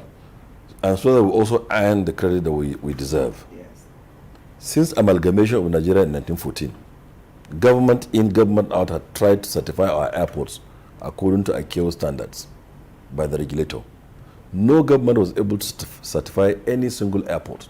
Why not? And the Buhari administration came and was certify Abuja and Lagos. Why not? Because they have not put in their energy and focus and dedication and to do it. And we came as serious-minded people and we did it. We are now on our way to certifying Kano, Port Harcourt, and Enugu, and we will achieve it before the end of this administration. And that is the first time any government in the history of Nigeria from amalgamation in 1914 that did it. So Buhari did it. What is the advantage of certification? Well, the advantage is to ensure that everything in that airport is working well in accordance with International Civil Aviation Organization standards and practices, and that speaks to safety, efficiency, security, comfort, and facilitation of passenger. Everything to do with the airport is according to the standards. And so we have won a lot of awards in this administration in our airports. Abuja won award, Lagos won award. All these awards are coming because they will come, they will check and see that those things that ought to be there in an airport are actually there. And this is the only time that Nigerian airports are being given these awards from International Civil Aviation Organizations and so on. This is interesting, the point you make. So all those years when we were having multiple plane crashes and people thought it was witches and all those sort of things, we didn't have this certification? No, we didn't have certification. And then so also safety of transportation, especially by air. It's a combination of so many and several factors that come together to ensure safety. It starts, like I said, with the human being himself, the aviator. How well trained is he? How proficient is he? How knowledgeable is he? What is the experience that he has? This must be ensured, and that's the work that NCA had been doing since we came, to ensure that if you have a license to be an engineer or a license to be a pilot, you are actually exercising the privilege of that license in accordance with the provision of the ICAO organization within our Nigerian civil aviation regulations and within our own set rules and regulations to ensure that you are in perfect order. You're not mentally deranged. You are physically fit. You are knowledgeable enough. You're also proficient enough. You're well trained to be able to carry out the functions of that license. So that speaks to safety. That is number one. Number two, the equipment that you're flying also needs to be airworthy. So the airplane itself, someone needs to check it to ensure that that airplane is airworthy, that it can go into the air and come back safely. Someone also needs to check that the weather, for example, the weather that you're given, the focus that you're given, is actually correct and accurate, and you can use it. I'll give you an example. Some of the things that NIMET is doing, which the passenger don't see. The cause for the Sosoliso crash was identified to be a condition that is called wind shear. You know, when you shear something, when you tear something, that's exactly what happens to the air. It gets torn apart. It changes direction suddenly and speed and suddenly. So if the air is going like this, so half of it maybe comes this way and half goes this way. And suddenly and with such speed. So when it happens at low altitude, because the airplane is riding in air, it loses control and hit the ground at low altitudes. So there's an equipment known as low-level wind shear alert system. They weren't there in our airports. But this government of President Buhari installed them in about 15 airports in the country, and will install them in all the airports before we leave. And another agency like the AIB, whose function is to be able to do postmortem of an accident so that they can come out with recommendations of what to do to prevent future occurrence. Coming in through the Abuja airport today, I noticed the NIMET office for pilots right there at the Abuja airport. I've never noticed it before. That's a new thing as well. It's a new thing. It's a briefing office. You know, the pilots can walk in there and get briefings. You know, briefing about the weather. I want to travel to Calabar. I should be able to get briefings. But we're even going a step beyond that. We're developing apps. You know, NIMET NASA has an app that you can just download on your phone and see, okay, and get the briefing that you need for the flight.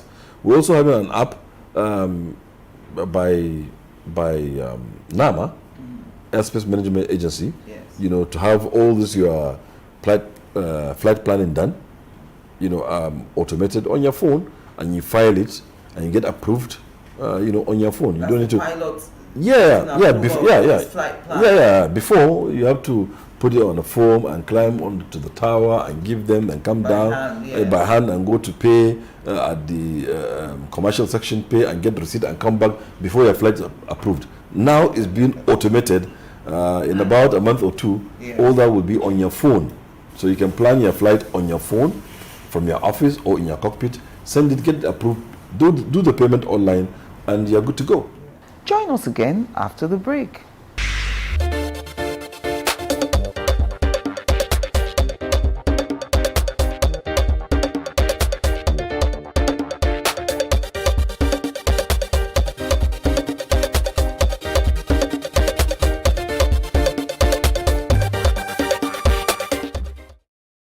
When we know now that people were forcefully retired, the airline was liquidated, assets were sold, why then are we trying to have a new national airline? So we're trying to have a new national airline different from the other one. The other one was a government enterprise. So the government that established it like a bus service. So government decided to do that at that time. Why? Because one of the importance of civil aviation, air transportation, to the economy of Nigeria. Because we are 200 million people at the center of Africa, equidistant from all location. Yes. And more because in the past there has not been any successful airline out of Nigeria that is providing this service. 95% of all international airlines that are operating within Nigeria are non-Africans. Not even non-Nigerian, they are non-Africans. And we have the market. So why do we allow somebody to come and take our market, take our employment? So government is trying to set up this airline, which is private sector, for Nigerian private entrepreneurs. Yes. Maybe with some foreign, also international partners, to set up a robust Nigerian airline that will be able to provide the service. Today, 2 months ago or so, I went to London. The first class ticket from Abuja to London is 6 million naira. Does it make sense? Business class is 4,500,000. Does it make sense? Why should a British Airways be making this money? Who is British Airways? Is a former government-owned airline that was privatized into private hands. So why should a private citizen of the UK enjoy the 6 million per ticket out of Nigeria? Why not a Nigerian? Yes. So we thought that we should set up an airline in the correct way to be able to also partake in this business.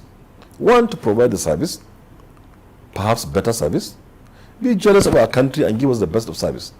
The airplanes that are coming from some of these airlines, without mentioning names, yes, they are not the best that they're giving us. Yes. But they're taking the best of money out of us.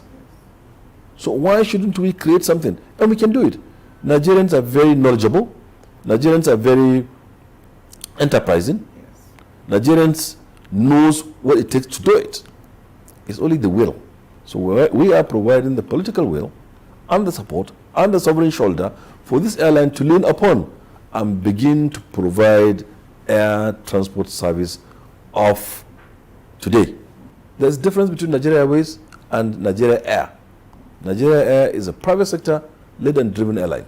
And it's not just going to be private sector on paper. The Buhari administration focus is to make contribution to GDP of Nigeria, which is 450 billion. We want to get away from the 0.4 that we met percent GDP yes, contribution to 5%, and we can do it because within the first 2 years we took it from 0.4 to 0.6, and we're on our going when COVID came. And the way to do it is to establish this airline, to have the maintenance, repair and overhaul center, to have the leasing company, to concession the airport, do all this. And furthermore, President Buhari has approved that our airports are now free zones that attracts foreign investment, that increased GDP contribution. That speaks volumes. And you need a feeder airline for the MRO, the maintenance center, and the maintenance center needs the airline. And you need the airline also for the airports that were built. And for the second run, we are doing Abuja, and so on and so forth. Yes. So our roadmap is working very well, madam. Is it still feasible? The plan was April 2022 for the new airline. Well, so now the focus is that we are going to have this airline. The focus changed. Yes. When we said April, we thought that perhaps we would do the bid, whoever wins comes to establish.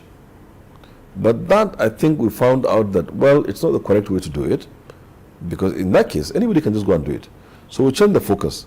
The focus now is to set up the airline first, get the AOC, Air Operator Certificate, get the ATL, Air Transport License, get everything in place, set up the airline, let it start to fly with its own aircraft and pilots and so on, and see how it's set up. Then we now invite the investors to come, both within and outside the country.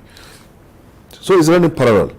And because of that, we hope that by 1st of July, we should be able to get this airline off the ground, flying domestically within Nigeria, with few aircraft, and then we keep to add on to the fleet, and up to a time when we will not get the investor, and then later we commence international operations. So that's why, because of the change of focus, and which is for good cause, we now also had to tweak the time for the start of the airline. The timing. The Aviation Safety Roundtable Initiative, I was reading them and they were saying setting up a national carrier with 3 wet-leased aircraft is undeserving for Nigeria. It's impossible in an aviation industry, aviation business, airline business especially, where the profit margin has been proven to be 5% or below when you do it right. For you to borrow from a Nigerian business, from a Nigerian bank, from a Nigerian entrepreneur, to borrow at 23% and make money. And the kind of equipment that you go to lease, before, people will lease 18-year-old aircraft, 19-year-old, 20-year. In the past, even 25-year, 30-year-old airplanes. Bottom of the barrel. And those of them, those aircraft, madam, they are so inefficient to operate. They're so archaic.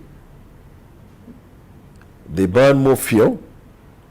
Some of them burn 4 times more fuel than the newer jets. They are not friendly environment-wise. Yes. And you bring them, and you want to compete with airlines. If you are doing international airline, if you are a Hadi Sirika airline from Nigeria, and you go to lease a 777, and you put it 2 or 3 of them on London route, or on Qatar route, or on Dubai route, or even on Ethiopia route, you want to compete with an Ethiopian airline that's an A350, a brand new one that is just 3 or 2 years old, with their own airliner that is 19 years old, that is burning 4 times more fuel, fuel being 40% of your operational cost. How are you going to compete? How? So these are some of the reasons and some of the issues that these airlines do have. They don't have access to capital, there's lack of governance, and all of them, without exception, they are one-man show. It's a money bag who feels, okay, 117 passengers times 30,000 to Kano equals this big money. And these airplanes can be leased at $1 million, he has it. He leases them, he brings them in, he does it. By the time he goes for 1 C check, and all the money gets pumped, then he says, oh my God, wait a minute. Then he makes a rethink.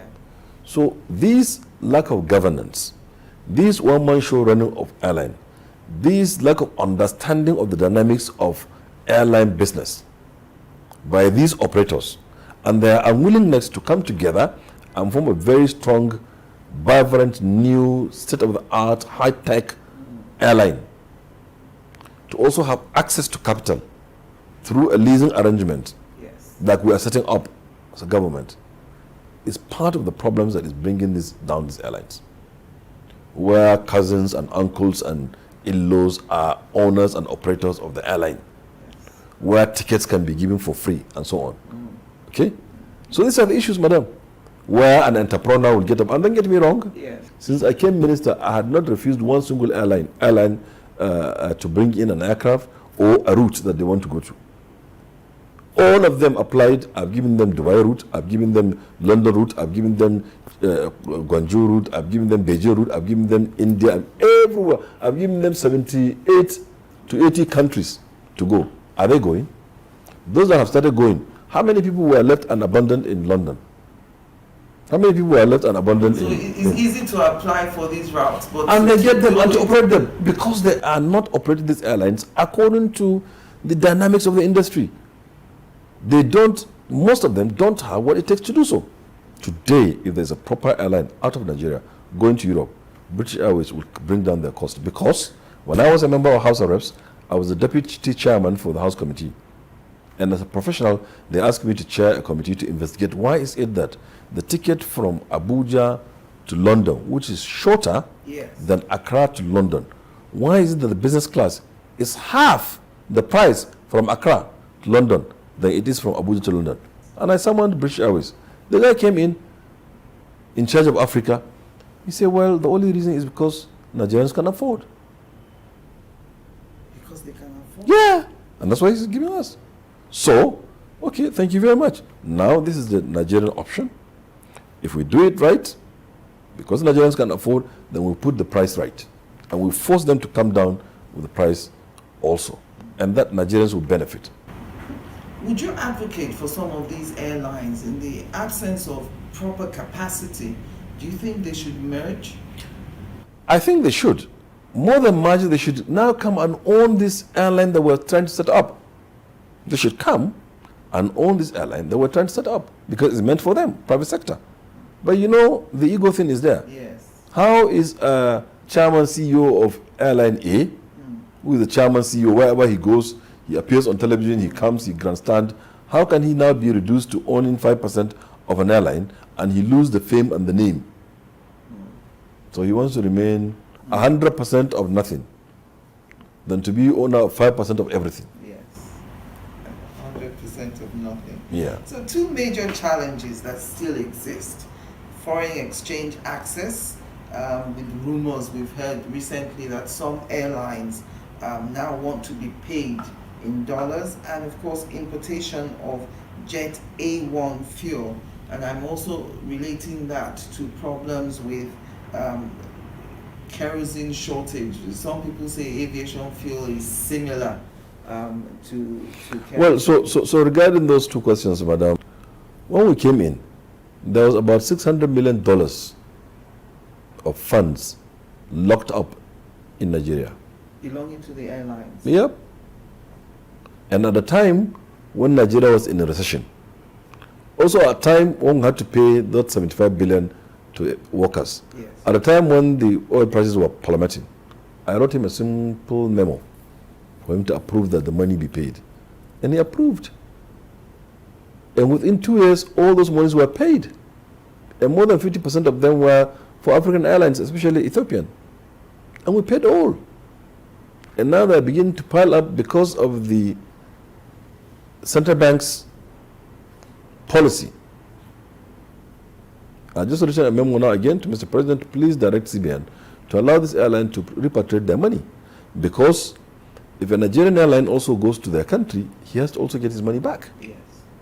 And then as per the shortage of Jet A1 and causing the price of kerosene to go up, yeah, they're similar, yes, in terms of how they are being distilled in... we don't refine Jet A1 in Nigeria, unfortunately. Since we came, NNPC said they could do it. Yes. They even made me to make a promise that they would do it in 12 months. They haven't done it. As to why they are not importing, I don't know. But we pushed. The central bank is all access of foreign exchange by the majors who are importing these Jet A1s, and also by NNPC itself. NNPC and these majors ought to be given the funds, i.e. the foreign exchange, to be able to bring in this product for us to go. And the centrality of civil aviation in the dynamics of the economy of the country is very important. If you want to know how important an airline can be, or how civil aviation can be important, think about UAE, think about Dubai, yes, and take out the airline Emirates and take out the airports, and see what Dubai becomes. Nothing. Nobody will go to a 350,000 people country like Qatar, if not because of the airline. That have been forgotten in the long corner of the Hijaz area. or Abu Dhabi with Etihad. So civil aviation is very core, or is very central to every single economy.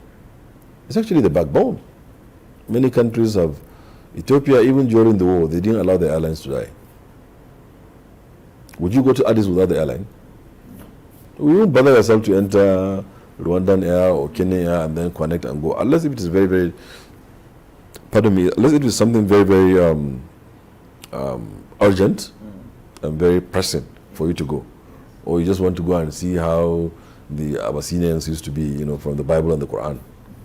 COVID-19, I can't talk with you without mentioning that. Obviously, you had all these plans, everything was moving seamlessly since 2015, and then COVID happened in 2019.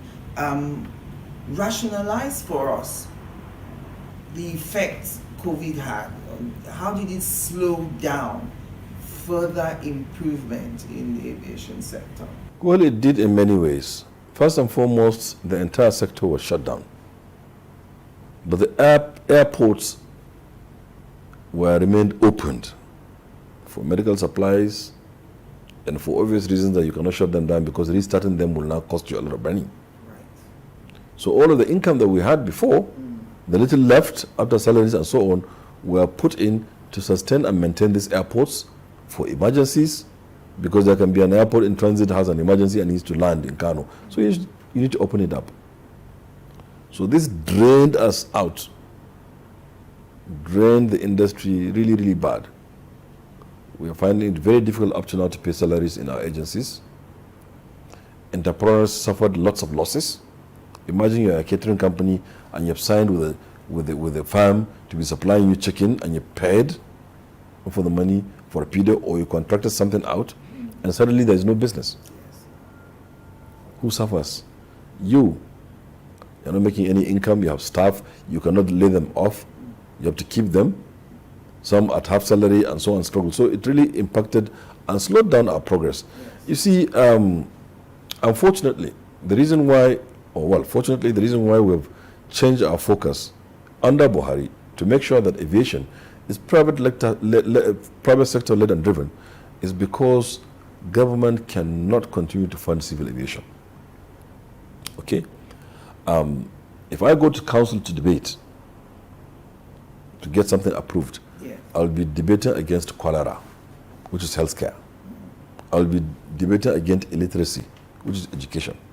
I'll be debating against water supply, which you need. Like Fela said, in Broken, water no get enemy. So if I am debating, looking for money for an airport, or looking for money for one equipment or another, somebody is coming looking for medicines, or the Ministry for Humanitarian Affairs, there's a flood somewhere, they're looking for money. Who gets priority? Them, not me, certainly. So since I am not a priority, I am a priority because the emergency guy, humanitarian ministry, cannot take those blankets quickly to Birni Kebbi without me, a veto. Yes. He cannot supply that drugs to Maiduguri without me, if there's cholera. If there's Ebola in Lagos, he cannot supply those without me. But I don't take that significance because they don't see it. Okay? So I find it difficult to get funded. I think President Buhari, given the scenario and the dynamics, he done very well to support civil aviation. Since we know they cannot continue, and they cannot continue to be Buhari, we pray that the person who's coming will be better than Buhari, and better than him, and then better than him for the country. But for now, for me, he's the best. So since we know we cannot continue to have good Buharis, so we have to take it into private sector, where we can access funds for services in civil aviation.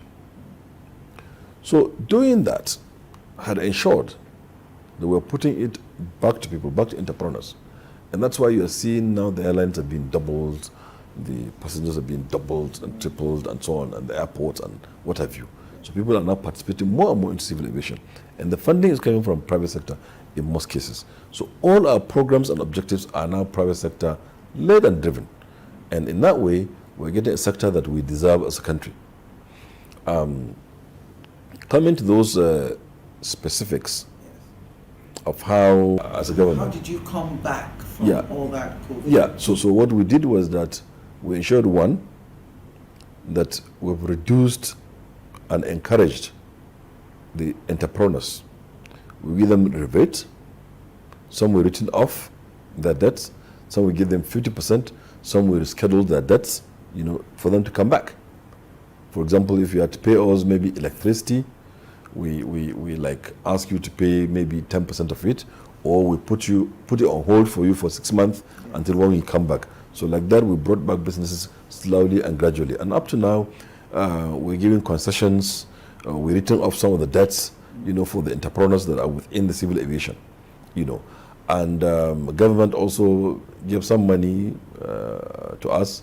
In the first instance, 5 billion naira was given to us, which we now didn't use for ourselves as FAN, NAMA, NCA, NAMA. No, we gave it to entrepreneurs within civil aviation, like taxi companies, like catering companies, like food vendors, and like that, and ground handling, and airlines, and so on and so forth. So we brought a template and got them under their associations to sit down and give us a recommendation of how the money will be spent, and we gave it to them. So I think that is helping, and we begin to see a good comeback into the industry. Would it be lack of funding, for instance, that makes it possible sometimes when you land at the airport, the air conditioner isn't working, or the toilet? No, I think on that one is serial neglect over time. Let me give you the scenario or the story of Lagos Airport, which I am very popular in giving this story. People are tired of hearing me, like a broken gramophone. You see, Lagos International Airport was built around 1979. And it was intended for 2 million passengers per annum, but ended up only building with D&E, and then can support just about 200,000 passengers per annum at the time. 200,000 passengers per annum. Today, Lagos is doing like 12 million passengers per annum. Okay? So imagine this, my office was meant to be for me as minister, with my one toilet, and my one conference center, and my one office. Then they bring 16 ministers and say we should share this same office. 16 of us will be using this one toilet and one chair. That is the story of Lagos. Built for 200,000, today it's doing 12 million. And nothing was added to it. So it dilapidated beyond repairs. So what we did, we accelerated completion of the new Lagos, and they migrate, and we're concessioning the airport, and private sector will come and put in their money, to do it all over again. And don't forget, as bad as it is, it's not that government is not doing anything. So many things that are security and safety critical within the money that we're making out of fund and within the budget that we're getting are being injected into Lagos. And there's only so much that we can do. Yes. What is more pressing to prevent a fire occurrence within the terminal building or to do the air conditioning? Sometimes it's a choice. Okay? And nobody knows what you're doing to prevent. Yeah. When I came in as ministers, all of the exit points were under lock and key. So if there's any fire, there's no escape route. Because of so many reasons. Because they failed. So we have to open them up. We have to check the firefighting systems in the building. We have to rehabilitate them. We have to do so many things to ensure safety. We have to ensure that there's no fire. If you go in the basement of Lagos Airport and you see the amount of naked wares at the time with water dripping all over the place, it's a tremendous amount of money that was put in there to take care of all this. And passengers don't know.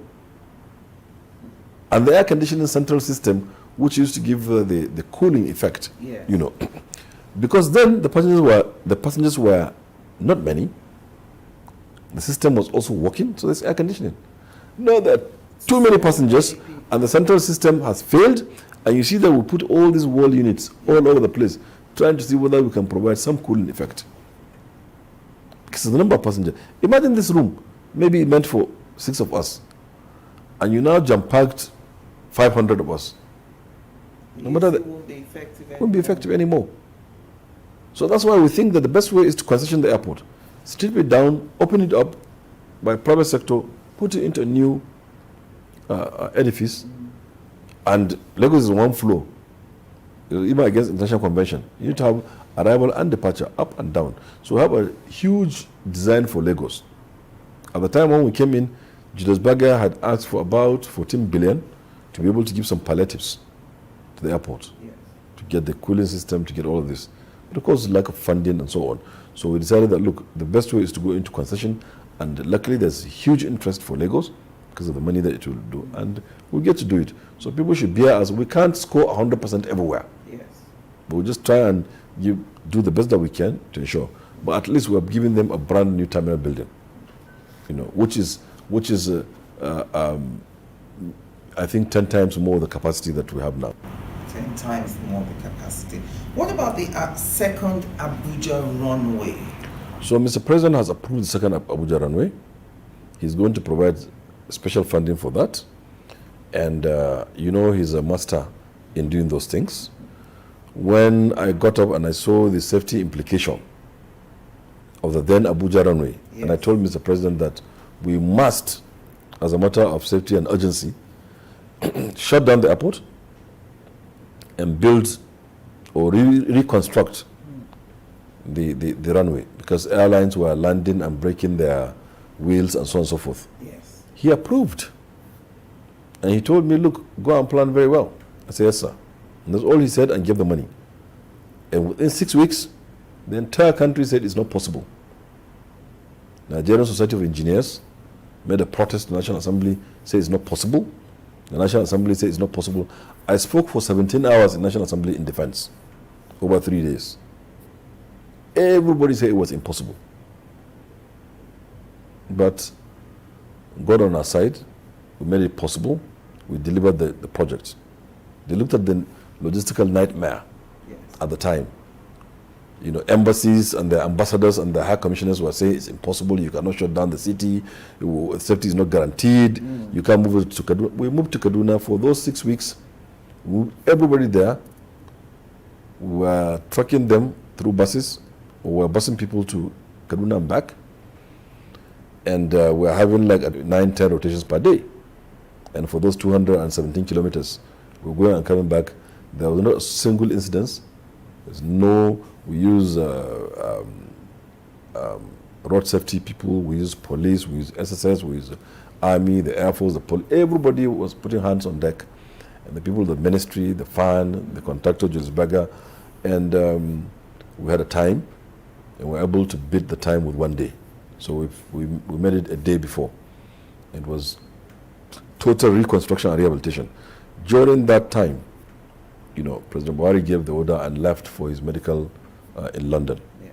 It was a tough time for us, And some of the challenges, which maybe will appear in either my memoir or in an interview that has more time. Yes. I give you just 3 challenges. We were committed to the time, and everybody was saying it's impossible, especially you, the press. Every day the television comes, they say, no, they can't deliver it. One of the things that happened is that we found out that we needed a material, fiber optic material, to put it underneath the runway, to build it upon. It's a mashed glass kind of thing. Yes. It's a new technology to put it on there. And they said to me, 2 weeks after we started, we have only 4 weeks more, that they cannot do it because even though it's manufactured in Germany, it takes 2 weeks sea time to come to Lagos, get cleared 1 day and get delivered to Abuja, and 1 week, and then get to open, by which time 6 weeks is gone. I said, no, I can't buy that. I said, is it flyable? They say yes, but at a very ridiculous cost. I asked how much, they told me. I said, I buy. And we flew them in. In 3 days, we flew them in. Another challenge was the road transport workers. They went on strike, and all our bitumen was in Calabar. So we couldn't bring out the bitumen from Calabar into Abuja. Yes. So I went to Lagos, I met with the leadership. We did what we did. They opened the window for us for 1 week, and we evacuated all the bitumen we needed, and we brought it in. And of course, we had to fix Abuja, Kaduna itself. Yes. We had to do some palliatives on the roads. and truck people in there and come out and make sure that the airline, because the international airlines say they're not going to Kaduna. Only Ethiopian. Was going. Yeah, because of the hype created, and the embassy said don't go. And so people say don't go to, I say, okay, it's our country, we would fix it. Thanks to Ethiopian, they were there for us, and the same equipment that the others have is what they have. The 777s, the A350s, and so on. And they were able, the runway in Kaduna was very good, the landing systems were good, and Ethiopian went there, took passengers, and began operations in Kaduna. They said they are not going, but we had to find the means and ways to make them go. To make it happen. Yeah, and it happened. So this is a Buhari style. So second runway would happen in Abuja, inshallah. And he's given the directives. We found the contractor. We've given the contract. We're mobilizing them with cash, and they will start soon, and we will deliver it before President Buhari exits out of power, inshallah. Join us again after the break.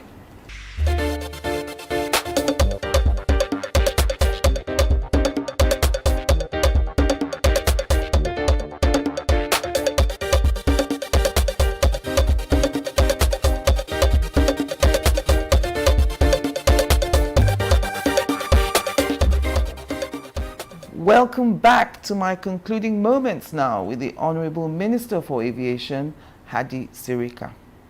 I can't let you go without talking about your tit-for-tat diplomacy. Nigerians loved you for that. The face-off between Nigeria and Dubai. The way I understood it is that Nigeria gave 21 slots to the Emirates airline, while Dubai gave only 1 slot to Air Peace. My question is, did Air Peace request for more than 1 slot and it was declined? So actually, I'm not in a position to do diplomacy on behalf of Nigeria, because I'm not the Minister for Foreign Affairs. I'm not Minister for Foreign Affairs. And then it wasn't really like a tit-for-tat thing. Yes. It is that we have set rules, and I am jealous about those rules, and they must be observed, not in the breach. So we in the COVID-19 task force set our own rules. And we in Nigerian civil aviation set our own rules as well, which an airline must comply with. They also in UAE and in Britain set their own. Yes. We are observing theirs, so they should observe our own. But they breached ours. Lufthansa from Germany, British Airways from UK, KLM from Netherlands, Air France from France, and Emirates from UAE, from Dubai. They floated our rules, and we banned them. Simpliciter. It was easy for us to do so.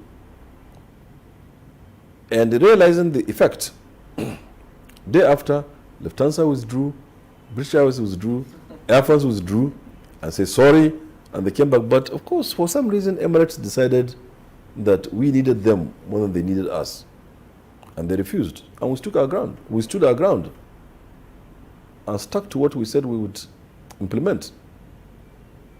And they pushed and they pushed and they did everything that they could.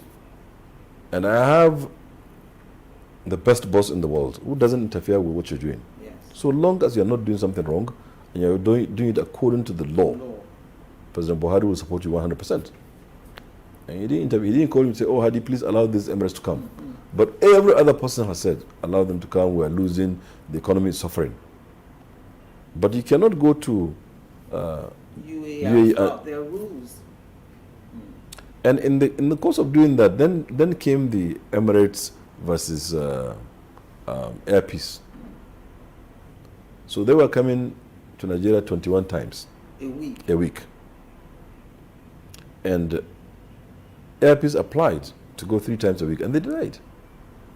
They gave them only 1. Only 1. And even the one they gave them Sharjah, not Which Dubai. Is not mainstream, Dubai. Not Dubai. So we refused them also. We know that they're the almighty Emirates, yes, but they are our friends. We like their business. We want them to carry our people to go to Dubai. Because we don't even have our own anyway. Yes, but they must do it within our law. Exactly, that's the point. But luckily and thank goodness, everything was resolved and we became friends again. And we're still granting multiple entry points to foreign airlines. If you're a policymaker, you are supposed to provide for those airlines, local airlines, make their business good, right? You're also supposed to provide for that entrepreneur from Enugu or Kano, whose total capital is not more than 1 million naira. He wants to go and buy small wares in Dubai. Yes. Why would he have to fly from Enugu to Lagos or from Kano to Lagos? Right. He will spend 150,000 naira to pay for ticket, go and come back, to pay for hotel, for taxi, to eat food, to waste his time. Why won't he go to Dubai direct and buy his wares and come and make money? Yes. I know people that go on those trips, all they make is 350,000 naira or 300,000 naira. I've done it before also. People that I've been doing business with to go far and near and buy wares and come and sell are still doing the business. I know it pinches. If my profit, total profit is 300,000 and I have to spend 150,000 to go to Lagos and come back, you've taken 50% of my profit. If I can come out of my house and join the plane and go to where I want to go to, why not? So as a policy maker, I have to provide for the airlines and provide for the 200 million Nigerians. Okay? And that's the way I see it. And it's also business. If they think they're losing business, by that airline going to that city in Enugu, by Ethiopia going to Enugu, people are getting more jobs as well in the same economy. Somebody has to handle them. Do you understand? Yes. So when they say that, as a policy maker, I have to look at everything and take the best decision. And I believe that is also growth. And I can tell you they're only being lazy. Who asked them not to be able to set up an airline that can go international? So also they have multiple landing points. And it's only they're only postponing the evil day with the single African air transport market, SATEM, coming in place. Yes. Which Nigeria has signed the solemn declaration, which is an AU Agenda 2063, which all the heads of states of Africa had signed. With the coming of that SATEM, certainly, for sure, if you don't have an airline, you're dead. The earlier they realize this and get out of the comfort zone and stop being all these territorial and being fiefdoms and being all this and become to participate and create a robust airline between themselves or even partner in the national airline. Yes. And create a robust, very strong carrier that can withstand all these Ethiopians and all these British people and all these French and all these UAEs and all these Qataris. We can beat them at the game. How can 350,000 people in Qatar sit down to create an airline, the best airline in the world, that we cannot? We are 200 million people. We were more educated than they are. We're still more educated than Qatar is. Nigeria is more educated, more entrepreneurial than UAE is. Why can't we do it? So they're being lazy. In the days of Nigeria Airways, they were flying DC-10 to Makodi, to Sokoto, to Abuja, to Maiduguri, full from Lagos. They're not being lazy. Even in the same Nigeria today, in the present day Nigeria, Overland has developed a route to Ilorin. Yes. Why can't they put their money there and develop a route? It's just being lazy. The business is there. Aviation business is there. And who says he must do airline that carries passengers only? Do cargo. Do cargo, do mail, there's so many things to do in aviation. So for me, really, they're only crying foul, they're only being lazy about it, and they only want to continue to provide their kind of quality service for us. Well, thank you, Honorable Minister, for speaking with me today, and thank you for watching. I'm Angela Ajetumobi.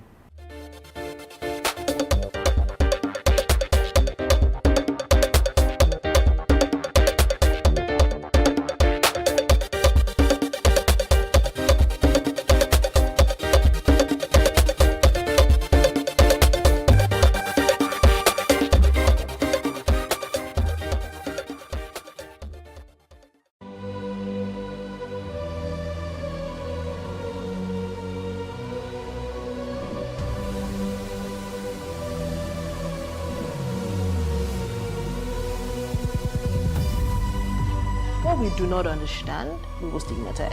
What you can see is the remaining of the tanker that exploded. The suspect equally confessed.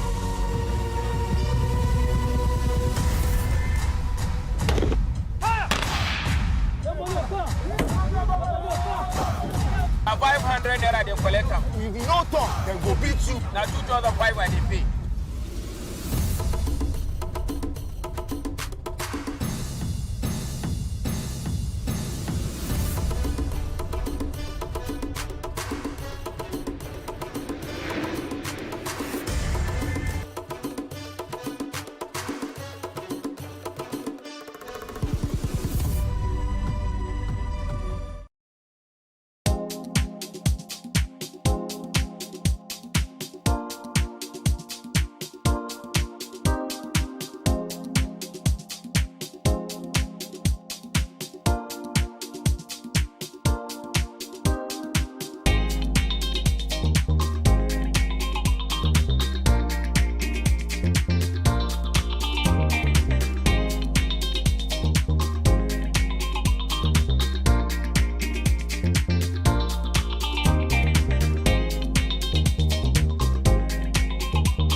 Hello Nigeria, hello Africa.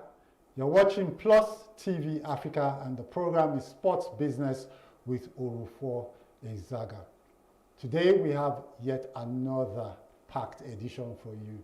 You know, I say that every week, but today if you're into the sports business space, you want to listen to this program and hear what we have to discuss because it's very, very crucial to sports business success. Today, we're going to be talking about branding. Branding, to most people, might just be the logo that you have created or the colors that you have chosen.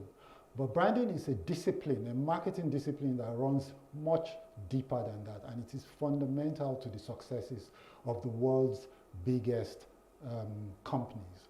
All right, so today in the studio with me, I have Mr. Muyiwa Kayode. He is the CEO of USP Brand Management, and he's also the author of 2 books on branding. The first is The 7 Dimensions of Branding, as well as Brand Nation. Mr. Muyiwa Kayode is a very vastly experienced brand management consultant and expert. And so I'd like you to listen to what he has to say if you're in the sports space, because it can probably affect how you look at your brand today and show you ways that you can improve your brand going forward. The Nigerian sports business space is beginning to pick up. The local industry is beginning to buzz. Last season, we saw what we saw of the MPFL, for instance, and other sports are beginning to wake up as well. Now, is this something that's going to be sustainable? How we brand what we do is going to, have a say in whether we're going to be able to succeed long term, or whether we're just going to, exist on the level that we have so far, the shilly-shally level. But I think we're getting there. I think people are beginning to see more private investors come into the sports space. And as they come in, they're going to come in with, more hunger for the things that have made them succeed outside of the sports industry, like maybe in the banking sector, for instance, or in the investment banking sector and stuff like that. So as we welcome the private investors as they come in, and especially in Nigerian football, in the Nigerian football hierarchy, we have seen a lot of new investors getting into the NLO, which is the third tier of the Nigerian league, the NNL, which is the second tier of the Nigerian league, and of course the NPFL. And we have had also clubs that have been in the NPFL for forever. What sort of branding have they had? Is there something they can do to improve? Some people will tell you that branding still exists on the embryonic level. We're going to see as this program progresses where we are at with branding and what we need to do to improve. I'm going to give you a minute to relax, to stretch your legs, to get some water, or maybe invite a friend to listen to this program with you, because it's something that both of you care about, and so I would say to you,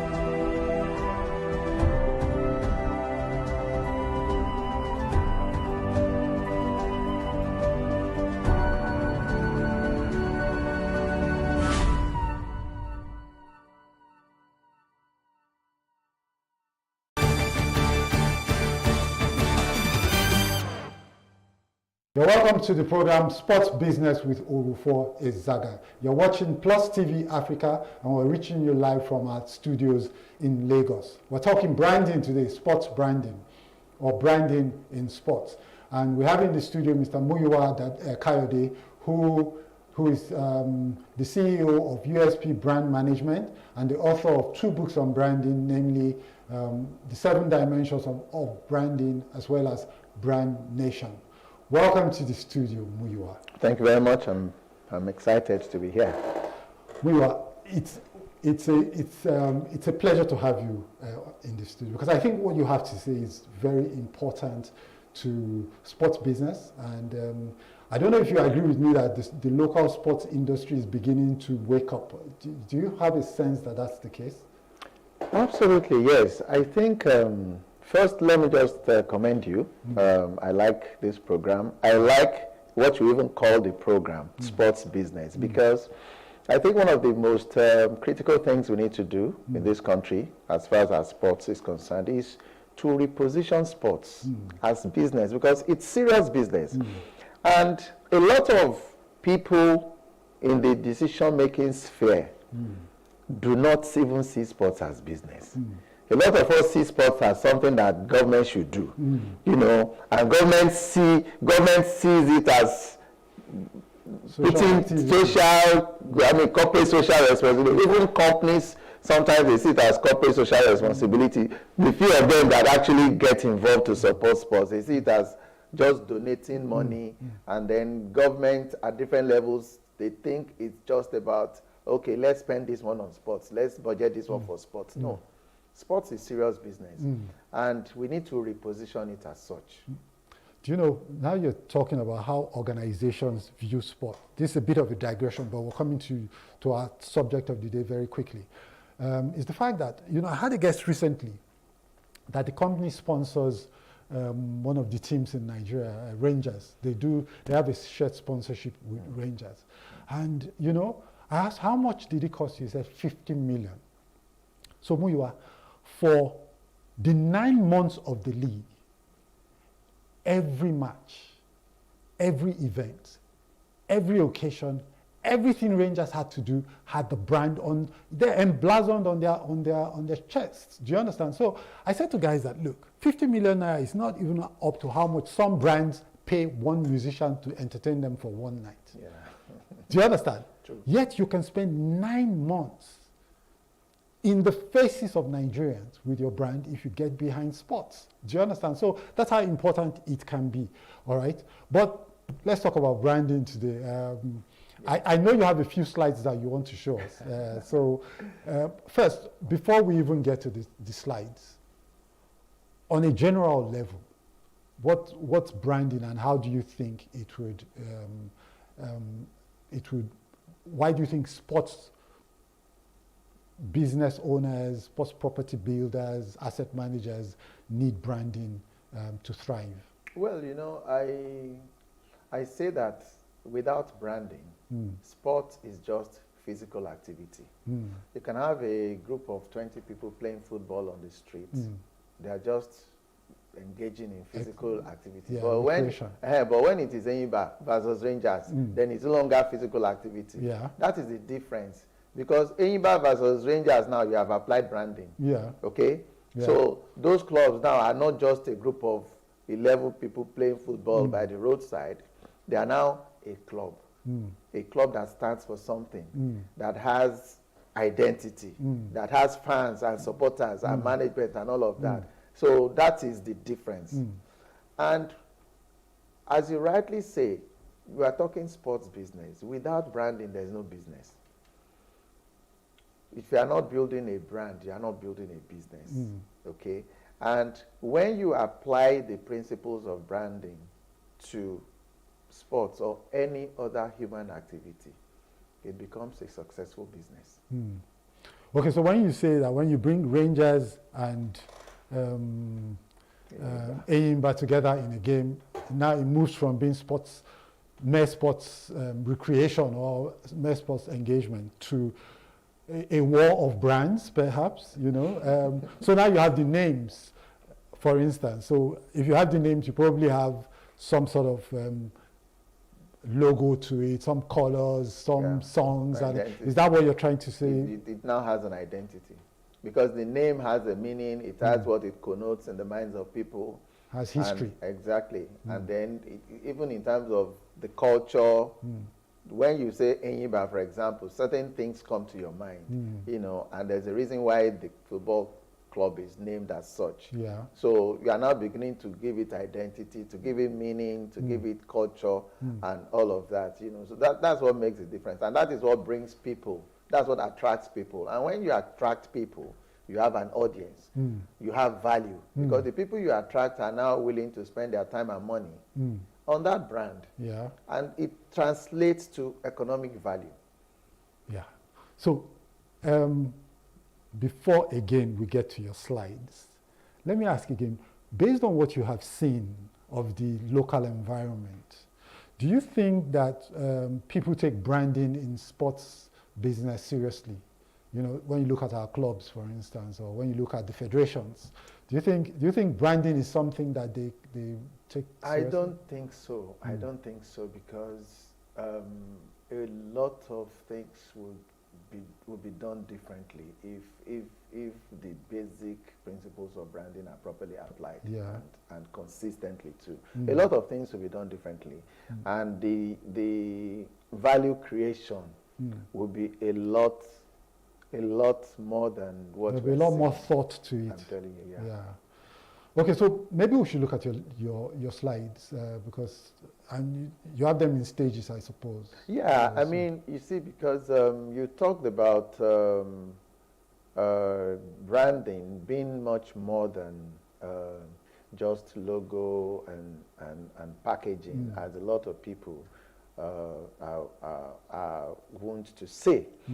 Now, I do a lot of training, you know, and talk on branding, and one of the things that we have done over the years is to simplify things, you know, and put it in a capsule that people can understand.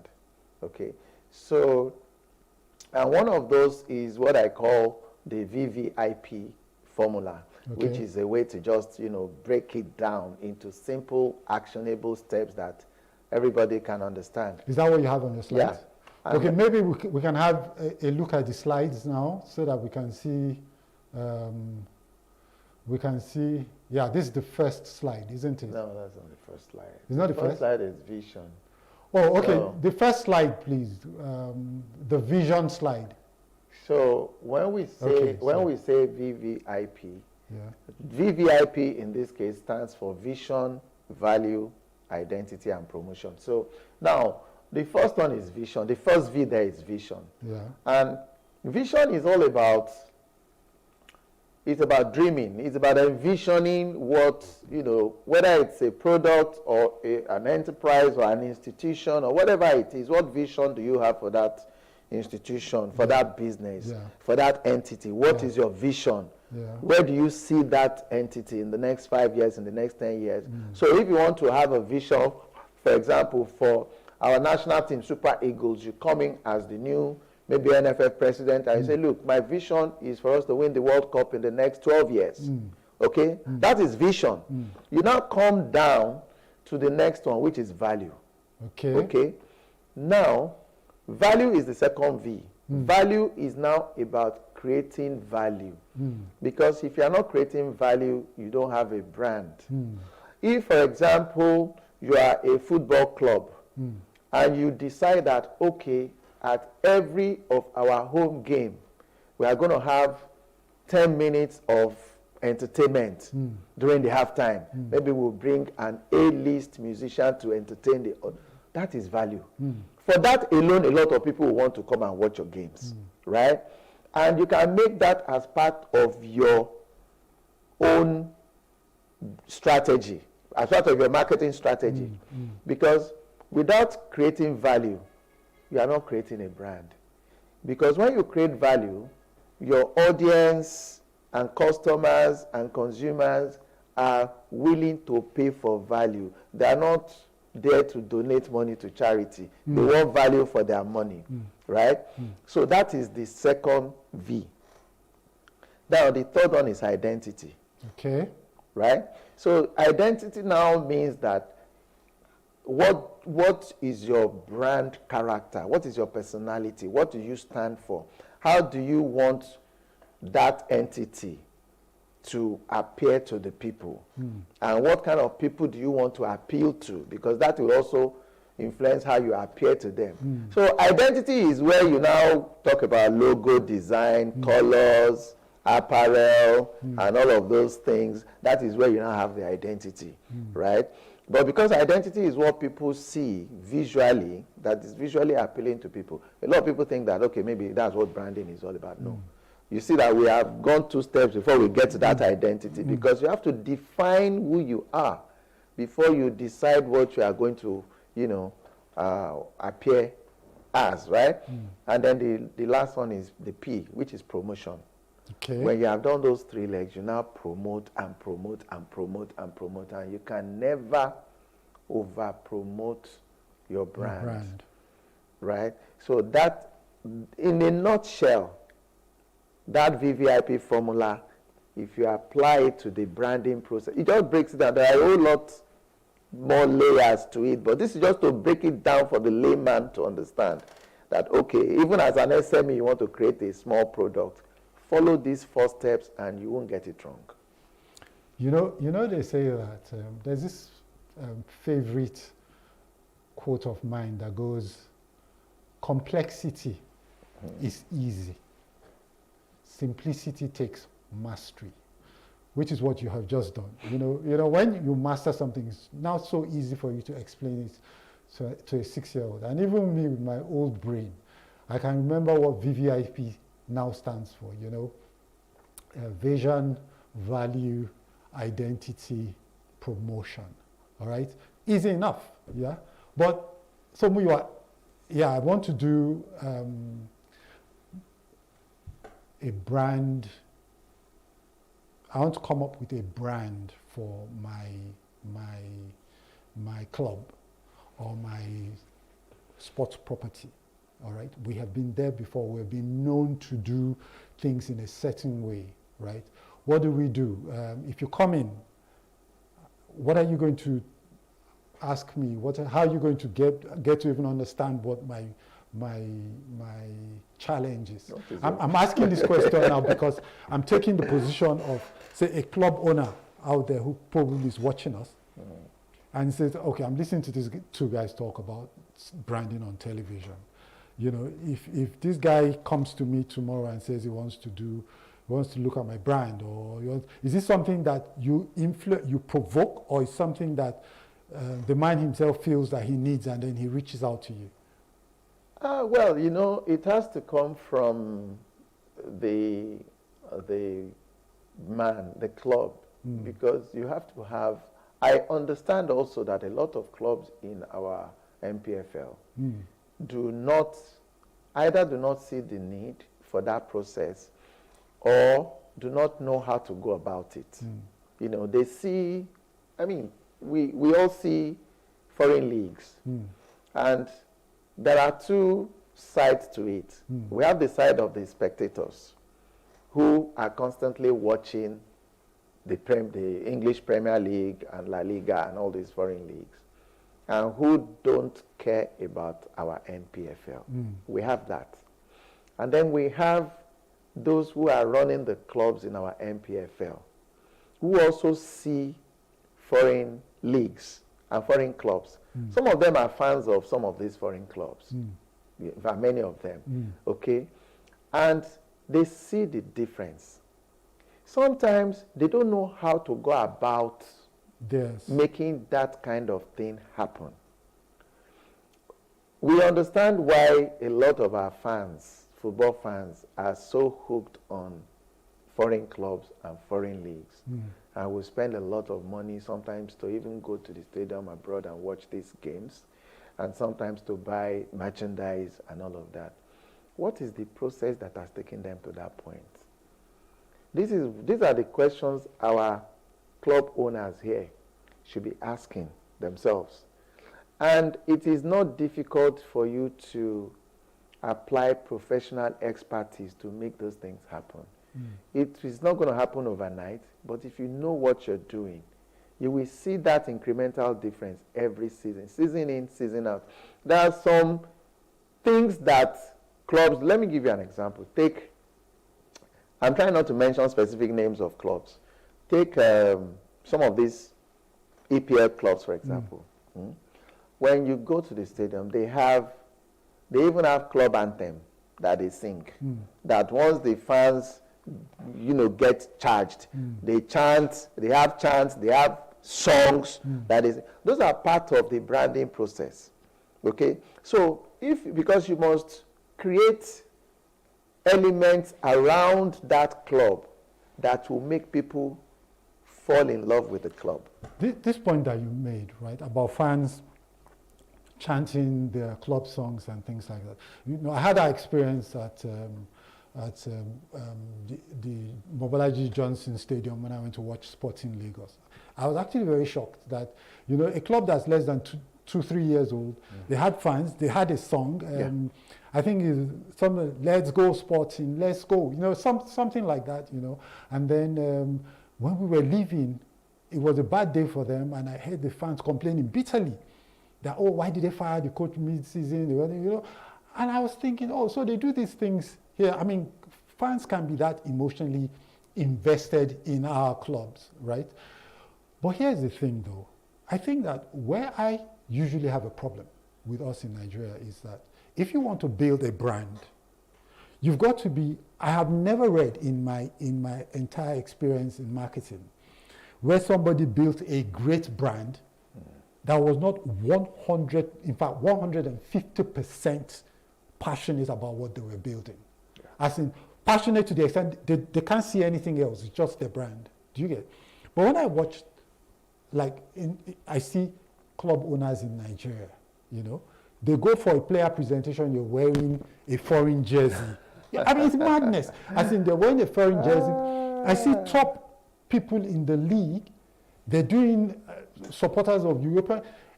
I said, so Is that a branding challenge? You will even see public officials wearing foreign club jerseys to the national stadium. Yes. It's appalling, you know. And talking about passion, you see, in my second book, Brand Nation, I talk about the 3 P's of branding, because now the book talks about branding and how to apply the principles of branding to nation building. And it's broken into 3 P's. Those 3 P's, the first P is people. Okay. And there's a reason why the first P is people, because people must come first. You can't do anything without people, right? The second P is products. Sorry, the second P is places. Okay. And then the third P is products. Okay. So we have people, places, and products. If we apply the principles of branding to our people, and then our places, and then our products. Now, applying it to our people means that you now have to create value. Don't forget that value is essential to brand creation. You must create value. Now, how do you create value for our people? Let's talk specifically now. Let's narrow it to sports. Every day, everybody is talking about football, football. Is that the only sport? You know? So if you want to create value and develop our people, right? Then you now come up with a plan for sports development that touches every local government. Now, they have said, okay, with this Supreme Court ruling now, local governments areas are going to have autonomy. Yeah. And then, in doing that, to have a sensible and workable development plan, you must now come up with a strategy, maybe on the state level or whatever level, where you set out minimum infrastructure that each local government must have. A mini sports center, a commercial center with shopping mall and offices, a general hospital, a certain minimum standard of primary and secondary public schools. You have to set out minimum standards of, in every local government, even the least developed local government must have these basic amenities. But you see, no, I agree with you on that, right? And but you see, to have the commitment to do the things that you say, you've got to feel I'm coming to that, you see, because the whole point of this is that when you manage things the way brand managers manage brands, you will see the difference.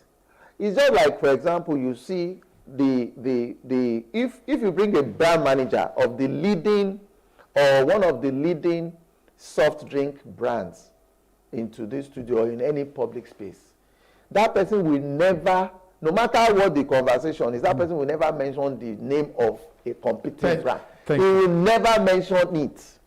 Do you understand? That is how passionate they are about their brand. What you're talking about, that's the only thing they see, they think about it, they drink it, that's the only thing in their world. You are shut out from any other, and that is the culture. So when you apply some of these principles, and you begin to have, then government officials, you see themselves as brand managers because you are managing the national brand. Yes. And you must apply those principles of branding to what you are managing. If that is done, the difference will be so clear. In fact, this point that you have raised, Muyiwa, I'm totally with you in the, because it's the little branding. Am I right in saying, for instance, that a brand has component parts and that, they all must work together for the whole? Is that absolutely, yeah. Okay, so for instance, if I say the Lagos State governor go out to to England to go and watch a club, and the picture of the governor in England watching this club is shown to tens of millions of young Nigerians. What registers in their head is not a picture of a proud Nigeria that we're building. you know, but maybe, you know, do as I say and not as I do. Do you understand? It still comes down to you managing a brand. Yeah. And how passionate you feel about your brand. That brand, yeah. You know, because you see, when you envision, when you create a vision, that is what is driving you. Yeah. You wake up in the morning, you are thinking about that vision. Before you go to sleep at night, that is what you are thinking about. You know, it takes over your soul. Yeah. That is what branding does. And when you wake up each day and you are seeing baby steps, slow but incremental steps towards that vision, it gets you excited. Yeah. The closer you get to it, the more excited you are. Okay, so we have been listening to Mr. Muyiwa Kayode, the CEO, USP Brand Management, and of course we've been talking about branding and sports branding. And I'm sure if you've listened since the start of the program, you would have enjoyed the discussion to this point. Now, we're going to go on a short break, and when we return, we're going to now try and bring what we're talking about to the local scene with specific examples from like the MPFL, for instance. And we're going to get Mr. Kayode to explain more what he sees of what's happening locally and how we can proceed so that we can turn the sports industry into one gigantic industry that we think it can be in the short in the medium term, but I'm saying maybe even in the short term. All right. So we're going to take a very short break. Don't go away.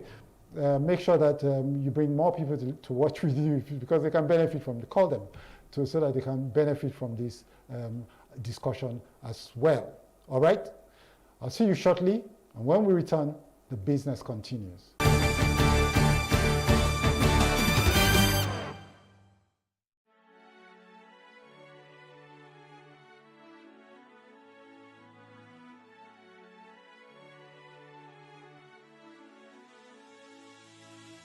It is engagement we need to have. Those who suffer miscarriages are never taken into account. Members of the National Assembly are also influence peddlers. You are sitting on Nigerians' money. From the Babin, I pay my rent. On the Babin, I send my children to school. A consultative engagement. No any tangible notification before they ban us. It's one thing for people to be at your back and the heat of the moment, and another thing for them to still be with you when push comes to shove.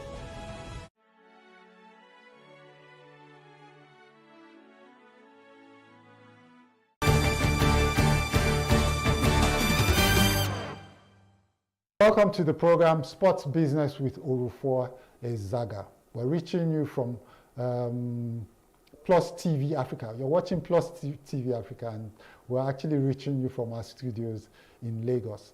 We're talking branding today, sports branding, and in the studio with me is Mr. Muyiwa Kayode, the CEO of USP Brand Management. All right, he's the author of 2 books on branding, including The 7 Dimensions of Branding and Brand Nation.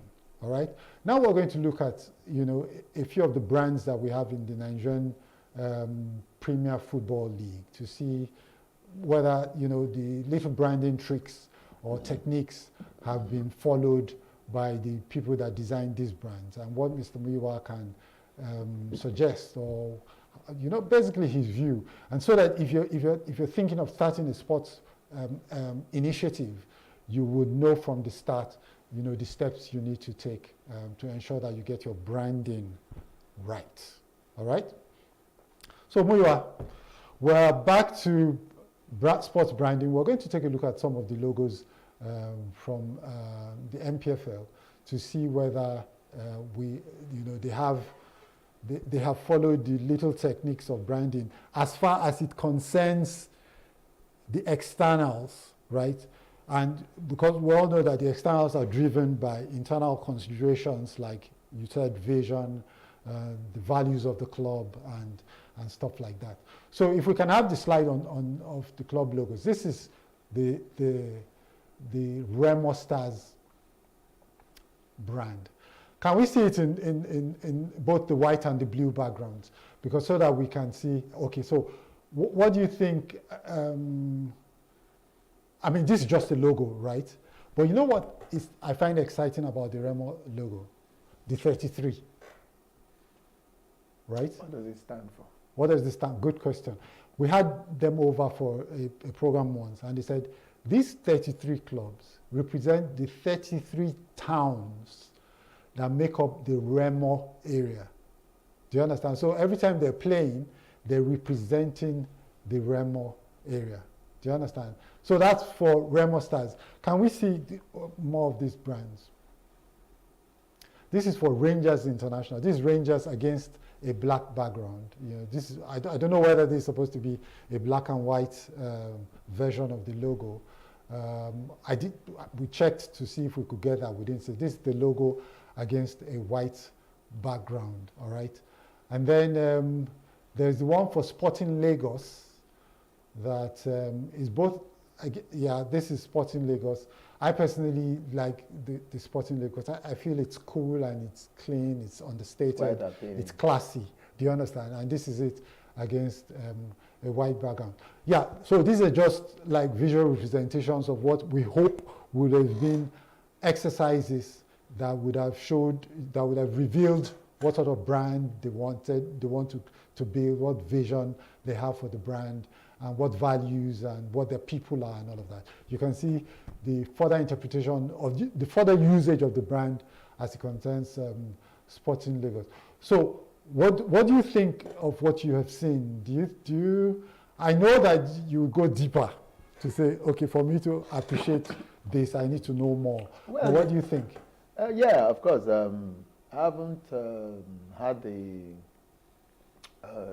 privilege of speaking to the creators of some of these brands, club identities. But if you look at what Remo Stars have done, for instance, you know, just using the figure to represent the 33 towns that are in Remo, you know, that for me is a good one because it's a way of also saying that, look, every town here, come. Yeah, we own this club together. You know, it's a way of engaging the entire community. And it's also a way of projecting their cultural identity, which is origin. Because you see, one of the central elements for achieving uniqueness in your brand identity has to do with origin.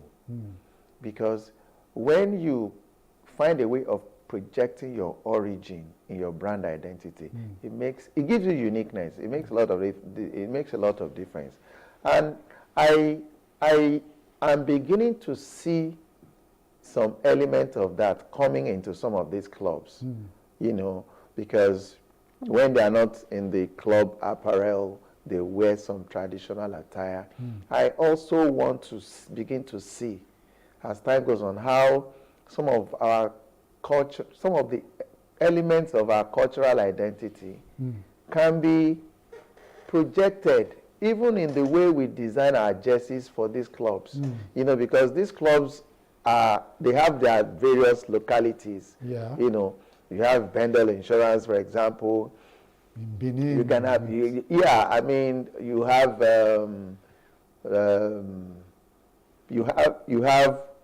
the various localities where these clubs come from. And when you look at Nigeria as a whole, we have such exciting cultural diversity. So you can imagine if in giving our clubs identity, you can imagine how exciting and colorful it would be if we now begin to reflect cultural identity in these clubs, because visual identity is very strong with where you are branding clubs, because people will buy the jerseys, your merchandise and all of that, and those brand assets too must be appealing, must be attractive in terms of design, and you should be proud to want to wear these jerseys, right?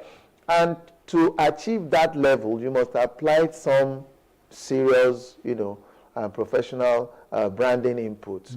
That way, you can even now begin to attract sponsors, because we've just we juxtaposed the way product brand managers, the way they are passionate about their brand. And we now compare it with how our sports, those who run our sports, how they have not paid attention to that. And you can see the difference.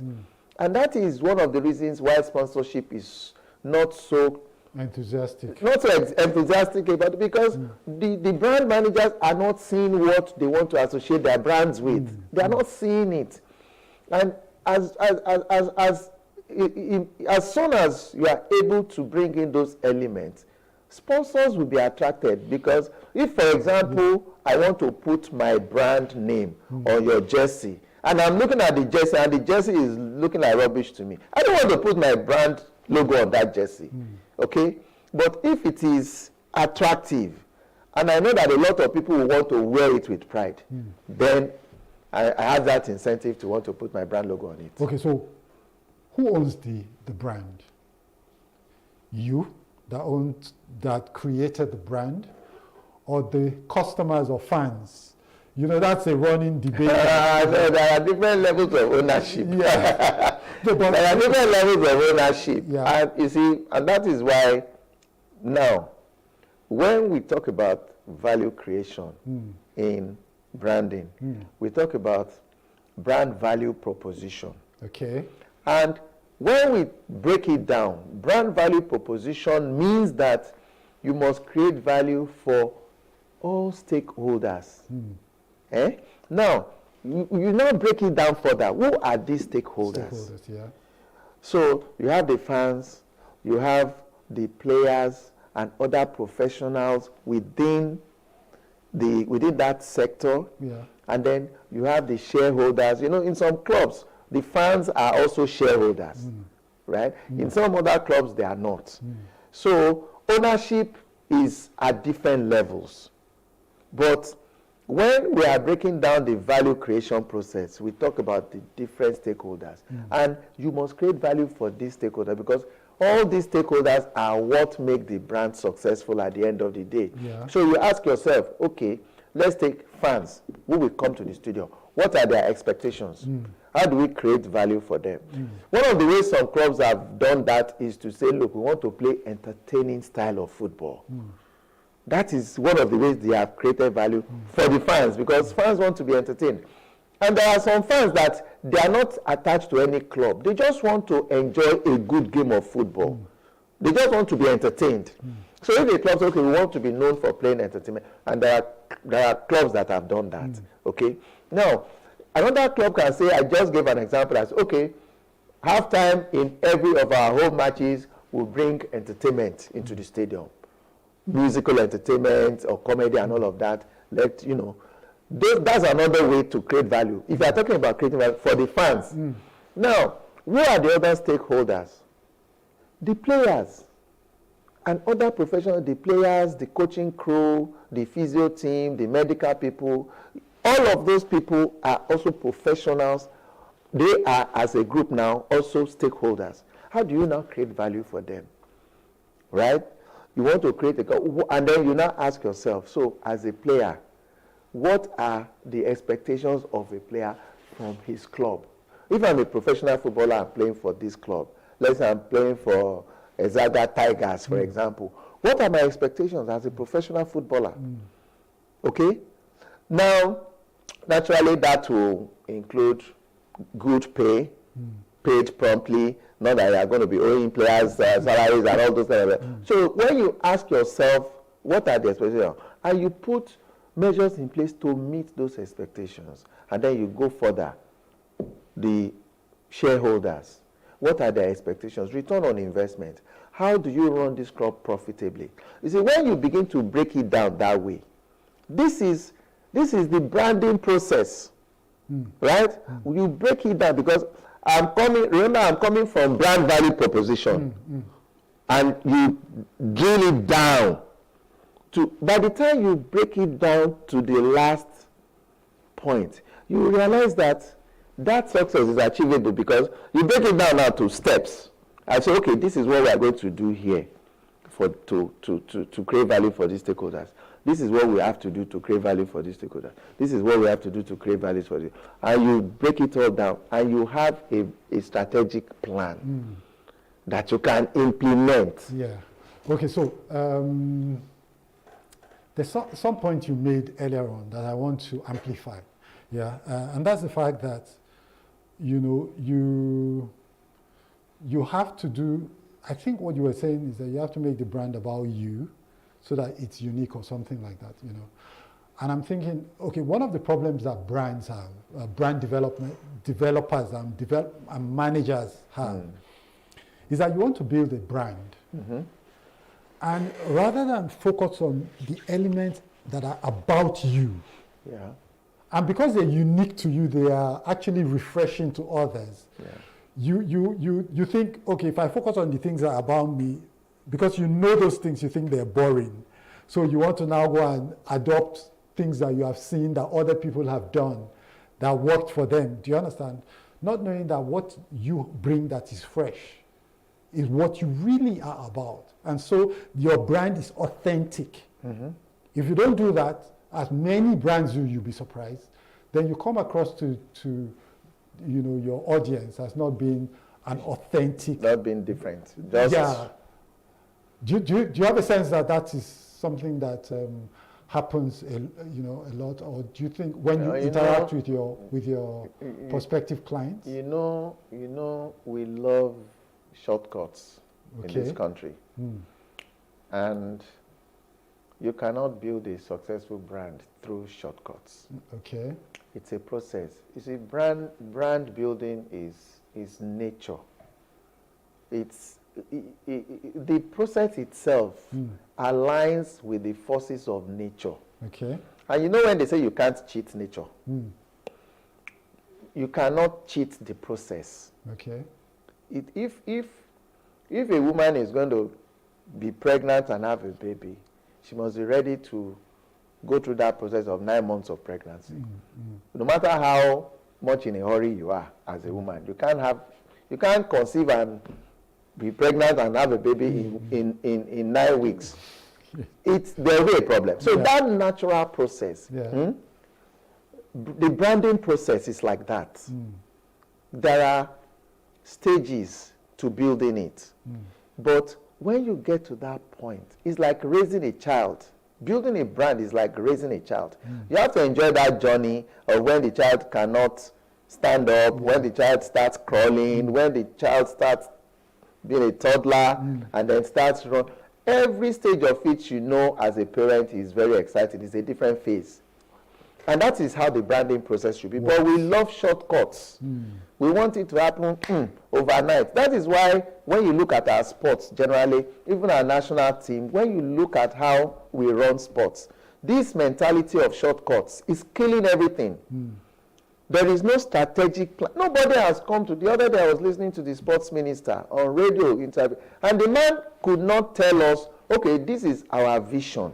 This is our strategic plan for the next 5 years for Nigerian sports, for the next 10 years. There is nothing to take away. Other than, okay, maybe they should get a foreign coach or they should get a local coach. There is no plan. Okay, so something else, Miwa, that I want to talk about is, you know, how they do creating an identity that makes the club, the immediate fans of the club, in the immediate environment of the club, to feel like this is ours. Their fate is our fate, you know, their happiness is our happiness and all of that. And I kind of like what happens in the West, you know, where most of these club brands are built from local communities. Where, you know, it's not just even playing good football now. The people in the community, they have children. Those children want to go into football academies. They say, come to the club academy. Can you imagine that? If your child goes to the club academy, You draw your siblings, you draw your parents, you draw your aunties, your uncles, and if you succeed, that becomes a really huge deal. Like, this is our club that made our exactly. Do you understand? Exactly. And then, so that you create jobs for the community. You do. So when the fans are talking about your club, they're not talking about your club as just another exciting football club. They're talking about your club like, this is who we are. This is us. This is, So at what stage of the branding process is that created? That is at the very initial stage. Okay. When you are talking about vision, you can also break it down to a situation where, okay, I'm creating a club in this locality. Yeah. And I have a vision for this club that every football-loving child would dream of playing for this club. In this locality? In this locality. Yeah. Now, how do you make that happen? Like some of the things you just said. You have a football academy, you put success factors in place, you position the club, you promote the club, and you apply those branding elements that will draw sponsors to that club. Because sports is driven by money. And that money comes from sponsorship, because sometimes we think that government can spend all the money to build our sports. No, it's the bulk of the money must come from sponsorships. But for you to attract sponsorships, you have to brand. You have to create brands that sponsors want to just latch onto, want to leverage to promote their brand. Sponsors are not charities. Okay, so we have to bring this home now. But there's a particular slide that I have that I really would want the audience to, because it creates a distinction between two Nigerian clubs in the international space representing Nigeria, but with two different signals. Do you understand? Two different ways to appreciate the Nigerian brand, for instance. Okay, so we have on this, what we have is not Remo Stars, it is Beyond Limits Football Academy. They are the Football Academy of Remo Stars, right? Yeah. This is Beyond Limit in Sweden, where they're playing the Gothia Cup tournament, right? Yeah. This is their academy side, and they're there with Lagos, Sporting Lagos. Yeah. Yeah. So this is Sporting Lagos, and the picture before was Remo Stars. In the Remo Stars image, you saw them wearing agbada and carrying, that's their Nigerian attire, apparel. And then this is Sporting Lagos with their, let's just say international apparel. No. What do you make of how both sides will be appreciated, you think, by an international audience? Okay, see now, when we were talking about the Remo Stars logo, you have the 33 that represents all the towns. The Remo towns, yeah. Now, their academy boys are in Europe wearing traditional Remo attire. Yes. You can see the tie-in with the brand. Yes. You can see that they are intentional about that. So for Sporting Lagos, because I don't read that same style into what they're doing. So they have a different. Lagos is consistent in their branding, because of who they want to reach. But what I'm not too sure of is, did they think about the international dimension? Because when you go to Sweden and you're dressed like that, everybody dresses like that. Do you understand? So you're going to walk past and people say, oh, another club from another country. But then they see boys wearing agbada and it's a different experience for them. Why these guys dressed like this? Wow, and this Oyinbo people and their curiosity and everything, So I think that sometimes what you think gives you international relevance, maybe may not be. Maybe it's your local, your pride in your local. I think it boils down to what the club wants to achieve. Yeah. There are no hard and fast rules to it. To this, yeah. It depends on how they want to project themselves, project their identity. You know, so we have seen two different examples. The most important thing, like you said, is consistency and being intentional about what you're doing and how you want to go about it. Anyway, it's been a pleasure having you here in the studios. I hope a lot of the people in the Nigerian sports space will see that branding is a huge part of marketing. It's a huge marketing task that the most successful companies in the world use to distinguish them, to differentiate themselves from competition, and to accentuate the things that they value, the things that they stand for, and to appeal to different customer bases, based probably on demographics, on psychographics, and the like. But it all depends on, like Muyiwa has said, do you have a vision? And if you have a vision, what market are you playing in? What people do you want, and all of that? Do you have the right values? If you have values, do you have the right identity that captures these values that you have, your vision and your values?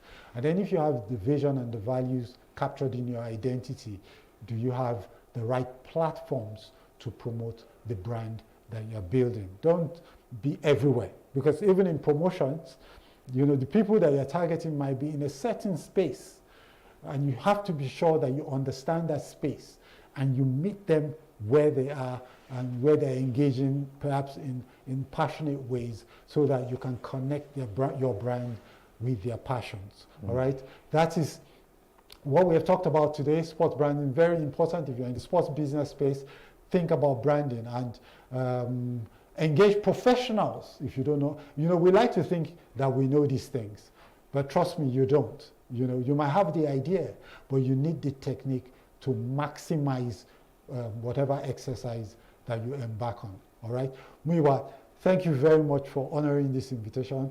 There's a lot more we still need to say. You can't say this in an hour. You can't even say it in 10 hours. There's still. So we're going to invite you to the studio to talk some more about sports brands and branding. I'm sure that even from today's discourse, there are parts you go back and reflect on and say, maybe we should get into this area that we didn't touch at all next time when we speak. All right. Thank you for coming. Thank you. It's a pleasure. All right. And so that's been our program for the week. Next week, we are going to have a very important guest coming to talk about, investments in sports, and what investors are looking for. These are guys that are right now investing in the Nigerian sports space, and they know, believe me, they trust me, they know they know their onions when it comes to investment banking, and investments in Nigeria. So until we meet again next week, this is me, Orufo Ezaga, saying, be productive, be good, and stay safe.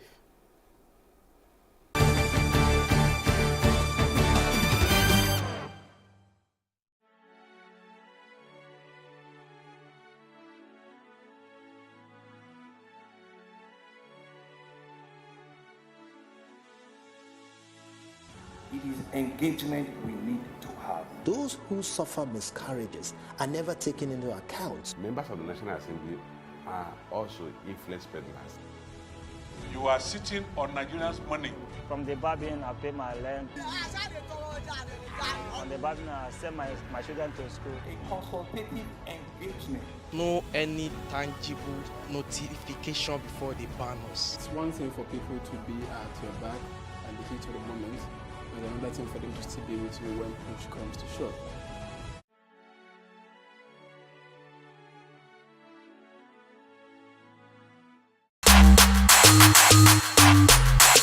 Abraham, Moses, Jacob, you are one family. They're good to know this sport in Nigeria. See how your body just dripping diamond. Before it's the beat though, but now I think we have to be listening to the lyrics too. Before before someone starts singing, help me, and I'm dancing like this, I don't get it. So now we have to listen to the words. When he's saying help me, say, hey, what's going on here? For me, it's a little bit of both, because sometimes, sometimes I don't even pay attention to the lyrics, and like the beat is like captivating, and sometimes the lyrics just grip me even more than the beat. So it's a little bit of both. I'm indifferent. Good music. I mean, good lyrics, definitely. I mean, I do enjoy lyrics, and then fantastic melody and rhythm. Yeah. The beat first, but I love when the lyrics mean something, because then you can take something away from it. But once the beat is sick, I'm in. Definitely the lyrics. I'm more of a lyric listener. When I listen to songs, I want to learn the words of your song first. I think it's the lyrics. I connect with the lyrics because it inspires people to pursue their dreams. Yes. The lyrics. Both. Music, good lyrics, good beat, good rhythm, good melody, good harmony. I mean, all of them are contributive, towards making music wholesomely good. What makes a music for me instantly is got to be the beats before the lyrics. If the beat is on point, I'm rocking to it. Good music. It can be both the lyrics, it can be the beats, it can be the music video, whatever music is supposed to bring out an emotion. So whatever the emotion is when you hear it, as long as you like it, it's good music. What makes good is a combination of both. The melodies. I'm a melodies guy, so that's what makes good music for me. When I hear some chords, I'm like, ooh! And also the way riffs and runs, when people sing, I'm like, yay! So yeah, that's what makes good music for me. I think for me it's more about the beats, because the beats will give me the action, the movement, so I think I'm more about the beats. Something must actually draw me to the music. So I think it's actually the mastering, how it flows, and then I'll now take time to listen to, okay, what's this music saying? Most times it's actually also the beat. By the time I'm tapping my feet, I'm like, okay, are they calling me stupid? Let me find out. I'll say both, basically. The beats, the lyrics, everything makes it for me. I mean, the beats, of course, makes it catchy. It makes you want to listen.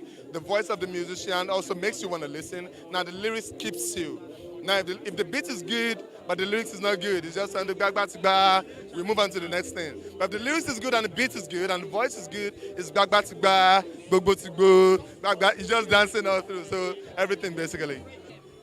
Wow, that's a very hard question because music is part lyrics, part beats. But I can't lie, you see right now, it's the beat. Producers, thank you so much for what you are doing for Nigerian music. We love it and we love you. Okay. It's the beats. For me, it's the beats that makes the music. Then comes the lyrics. Yeah. Abraham, Moses, Jacob, you are one family. There's no thing like this sport in Nigeria. See how your body just dripping diamond.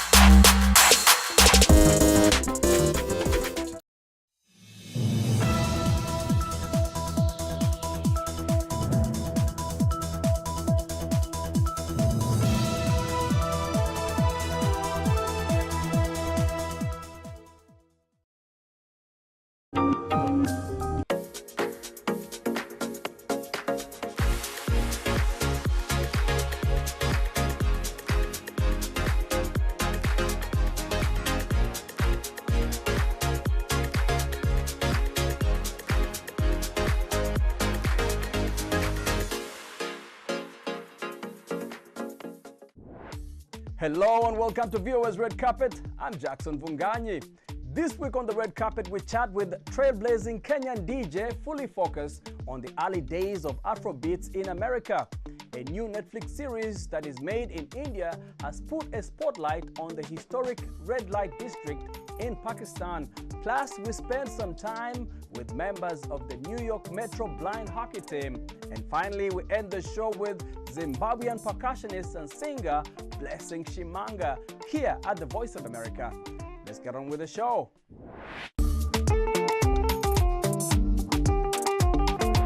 Trailblazing Kenyan DJ Fully Focused is without doubt one of the reasons behind the massive popularity of Afrobeats music in North America. His career began as a DJ at a college radio studio where his love for music first found a platform. It It wasn't long before his burgeoning talent and unique sound caught the attention of partygoers and club owners in major cities like Atlanta, where he quickly established himself as a formidable presence in the city's vibrant music scene. We caught up with him in Atlanta a few hours before flying to Nairobi to chat about his career and the early days of Afrobeats in America. Let's check it out. Mike Ondungu, better known as DJ Fully Focused, currently splits his time between Nairobi and Atlanta. His popular festival, Passport Experience, embodies a fusion of African and American musical sensibilities. This unique blend is the hallmark of his style, captivating diverse audiences and fostering a global community of music lovers. I asked him to look back at some of the early milestones in his career. There's been a couple. The first is being able to have my own U.S. tour. Again, in my first year of entertainment, was being able to have a whole U.S. tour where I started getting bookings all over the country. And then the next one was 10 years ago when I did my first world tour, playing in London, Amsterdam, Belgium, Dubai, Rwanda, Kenya, which represented people, kind of demanding to, my presence in these different markets. And then just being on stage with different artists here and there at different times. One of DJ Fully Focused's most significant contributions to the music world is his role in popularizing Afrobeats. Long before the genre gained international acclaim, he was one of the first DJs to regularly incorporate Afrobeats into his performances. He addresses the relationship between the artist and the DJ as symbiotic. I think it's one of those amazing things where you have to be aware of the role you're playing for the artist in terms of you're helping them push the music, and so you kind of want to maintain a good relationship and just know your value, know your position, know your value, that you are a very important piece of the puzzle. And so I always try to maintain those good relationships when they have new music, helping them break that music, because with artists, it's like an up and down season. Sometimes they're hot, sometimes they're not, but you always have to maintain that relationship, real good artists, they do appreciate that. They do appreciate it. Not all, but the most do appreciate that. Recognizing Afrobeats' potential, DJ Fully Focused championed it enthusiastically, working with early stars like Wizkid, Davido, and Timaya. By promoting their music and organizing events and concerts that featured these artists, Fully Focused played a pivotal role in bringing Afrobeats to a broader audience. I asked him if ever he foresaw the rapid growth of the genre. I'd be lying if I said that with everything that's happening right now, I could see the details of it. I knew it was going to be big. I knew it was going to be phenomenal, and that's why I was championing it, for it very, very hard. I just didn't know it was going to happen in my lifetime. To be able to see this, for us to be able to fill, stadiums, arenas. To this day, I still get a kick out of hearing radio stations playing it. Because 10 plus years ago, I was the guy playing this music on radio, and program directors are like, no, this is not, don't play this. Or in the mainstream clubs, club owners are like, no, we don't want to hear this. So it's amazing now that you cannot have a party without African music, and radio stations cannot, sustain without playing. When they cannot sustain, but you have to hear African music. So it's an amazing thing, and it's very exciting to see what's about to happen. A new Netflix series that is made in India has put a historic red light district in Pakistan in the spotlight. Set in the eastern city of Lahore, Heramandi, the Diamond Bazaar is one of the most popular non-English series on the streaming platform. But as VOA's Pakistan Bureau Chief Sarah Zamani reports, not everyone is happy with the attention. Nestled in the alleys of Old Lahore is the Mughal-era Shahi Mohalla, or the Royal Neighborhood. In its heart lies Hira Mandi, the historic red light district of Pakistan's eastern metropolis. It's in the spotlight these days, thanks to the Netflix series Hira Mandi, the Diamond Bazaar. Sir, these tawafs are very powerful. The 8-part fictional drama by acclaimed Indian filmmaker Sanjay Leela Bhansali focuses on the role of courtesans in India's independence movement. A month since its May 1st release, Hira Mandi remains in the top 10 most viewed non-English series on the streaming platform. Camera crews are coming every day to film the streets, but these streets are nothing like what the series shows. The streets where sunset long ago ushered the sound of women singing and dancing to entertain men now reverberate with the noise of motorbikes and rickshaws. Balconies where performers once waited for clients show glimpses of lost grandeur. Artisans at the few remaining music stores are barely getting by. Business has reduced a lot. There are few singers and musicians. A lot of people are coming these days, but we don't talk to them. It's a waste of time. A push to dismantle the red light district where performing arts and prostitution thrived in the shadow of a centuries-old Mughal-era mosque and fort came in the 1980s during the rule of conservative military dictator Zia-ul Haq. But Shagufta Begum chose to stay. She was only 12 when she started singing for crowds. We used to practice in the morning. At night, the bazaar would be set up, and we would go there to perform. In the era of Zia, it all shut down. He said, "This is not acceptable. Shut it down." Arts died in the area decades ago, and sex work diminished as well. But the rich culinary culture of Old Lahore helped revive a lane as a food street.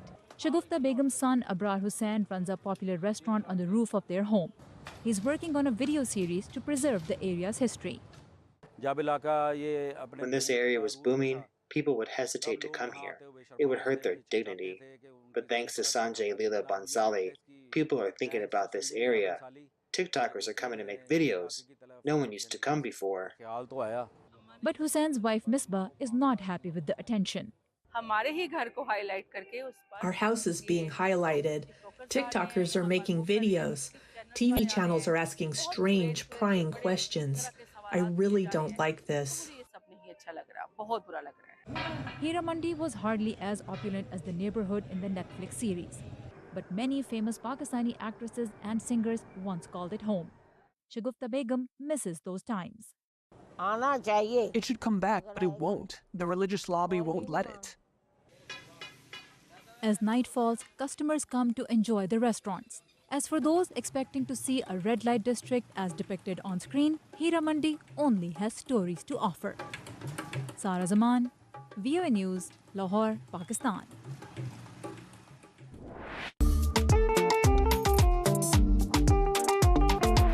We spent some time with members of the New York Metro blind hockey team where visually impaired players learn and play an adaptive form of ice hockey with incredible skill. These inspiring athletes show that determination knows no limits. Aaron Fodo has the story.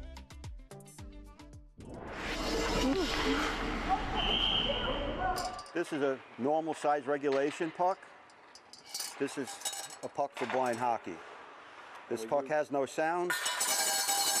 This has 8 ball bearings in it, so they not only hear it slide on the ice, but they hear it rattling around, which a lot of times the goalie, I'll ask him, how does he pick the puck out of the air? And he just points to his ears. He goes, I hear the puck in the air. I hear the sound. I found out about the league when my mom was looking into sports for me, when she found out that in school I was doing very bad in gym class. The gym teacher always would say, no, you have a visual impairment, you're not allowed to play in the gym class, you're gonna get hurt. When I first put on skates, I was so scared, like I was crying. I was extremely scared. My mom literally had to drag me onto the ice, and then I realized, oh, it's not that bad.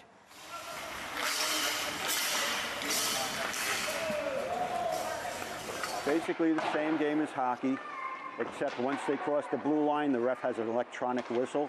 They have to make one pass before they can shoot. That whistle lets them know they have to make the pass, also lets the goalie know that there's a potential shot coming on net. Once the puck goes into the crease and it falls to the ice, it's dead. Where in regular hockey, you could still play the puck. It's automatically dead, and there's a face-off in the other circle. Other than that, it's basically regular hockey. We've got from beginners right now to Josh, who's on the national team. I'm hoping that it becomes a Paralympic sport. Right now, it's not. Their goal is for 2028 right now in Los Angeles. Hopefully, they'll get it to there.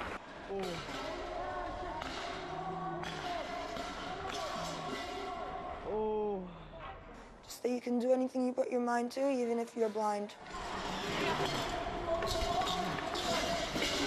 Another celly, I want a celly.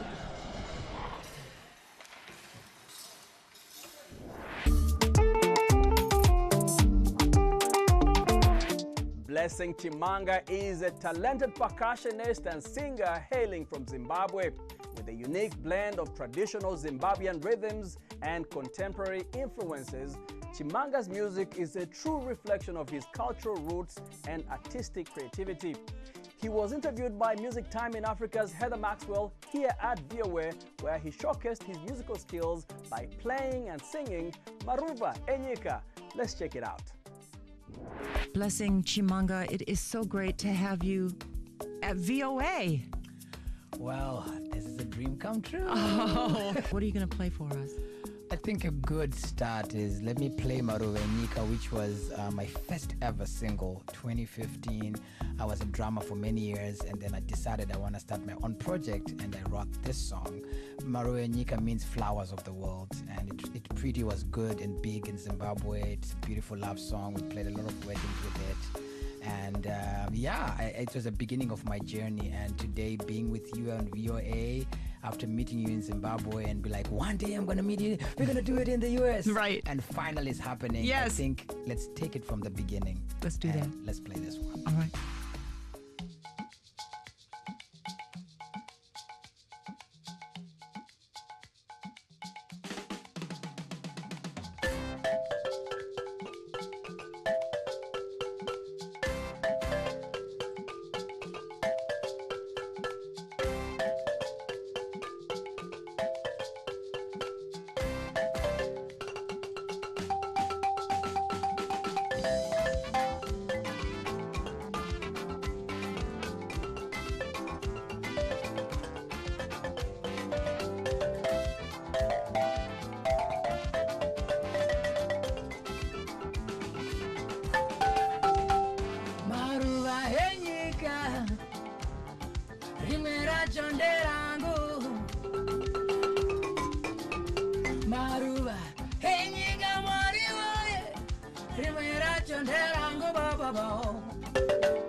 Chisegana jangu Domuritzire ngom Domutambira ire Sudatara Kuti andide. Thank you for watching VOA's Red Carpet. I'm Jackson Vunganyi. For more entertainment news, remember to check us out at voaafrica.com. We are also on Facebook, on Instagram, and on YouTube. Do not forget to like, to share, and to subscribe. Until next time, goodbye everyone.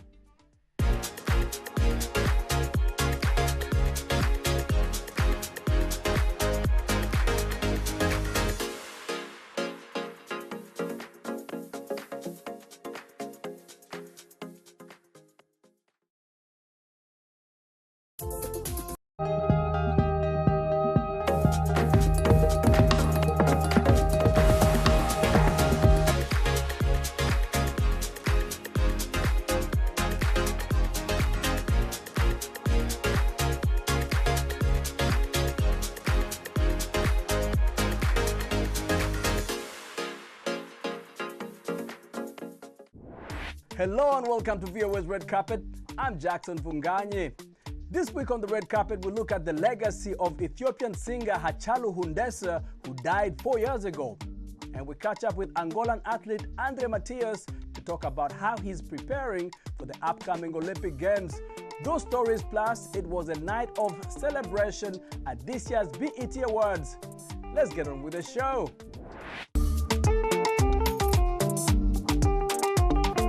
Ethiopian jazz icon Mulatu Astake performed recently in front of a sold-out crowd at Howard Theater in Washington, D.C.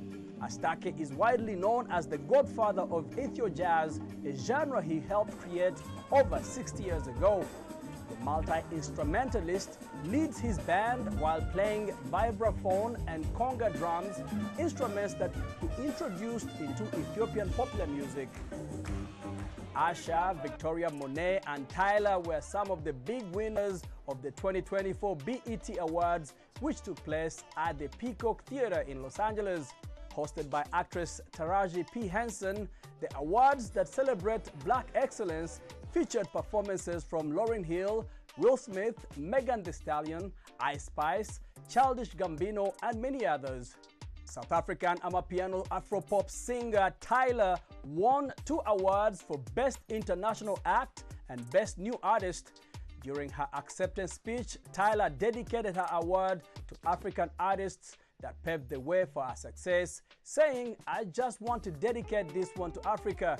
You know, I want to dedicate this one to all the African superstars before me that didn't get these opportunities that I'm getting right now," she said. Makazi, another South African singer, also nabbed a BET award in the Viewer's Choice Best New International Act category. Nigerian singer Thames won the Dr. Bobby Jones Best Gospel Inspirational Prize.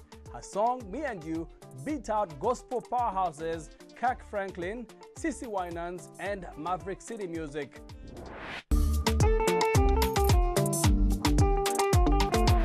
This June the 29th marked 4 years since the death of Hachalu Hundessa, the iconic Ethiopian singer, songwriter, and civil rights activist who was known for both his powerful music and messages of peace. Seattle-based musician and artist Yadesa Bojia, who produced a tribute hit song to Hachalu's life, talks with me about Hachalu's legacy, how his life and death left an indelible mark on his country. His legacy continues to resonate in the hearts of Ethiopians, particularly the Oromo people, for whom he was a passionate advocate. Let's check it out. At the time of his death, 34-year-old Hachalu Hundessa was one of the most popular musicians in Ethiopia. He started his activism as a high school student. At the age of 17, he was arrested for his civil rights activism and spent 5 years in prison, where he started writing songs weaving themes of romance with the yearnings for political freedom. Yadesa Bojia, an Ethiopian musician based in Washington, Seattle, says that Hachalu's music captured the stories of Oromo aspirations and grievances, providing a powerful outlet for expression and unity.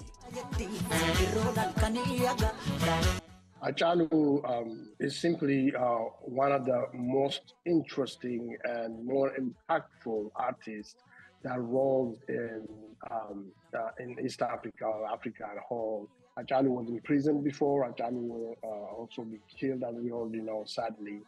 But what makes him different from a lot of other musicians and artists is his clarity and understanding of human rights, and using his voice to speak, and using his art to speak for millions. He actually died for that cause. His murder sparked massive protests in Ethiopia. Young people took to the streets demanding justice. Yadesa paid tribute to his legacy through music.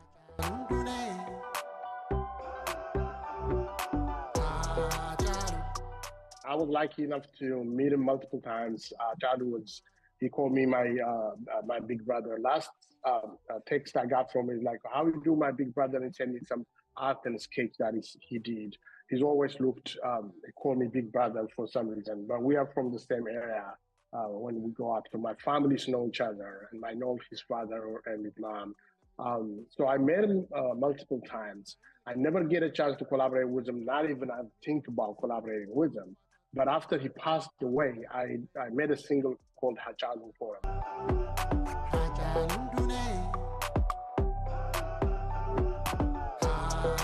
In a crazy way, people in Japan and places like that, when they listen to this music that I did for them,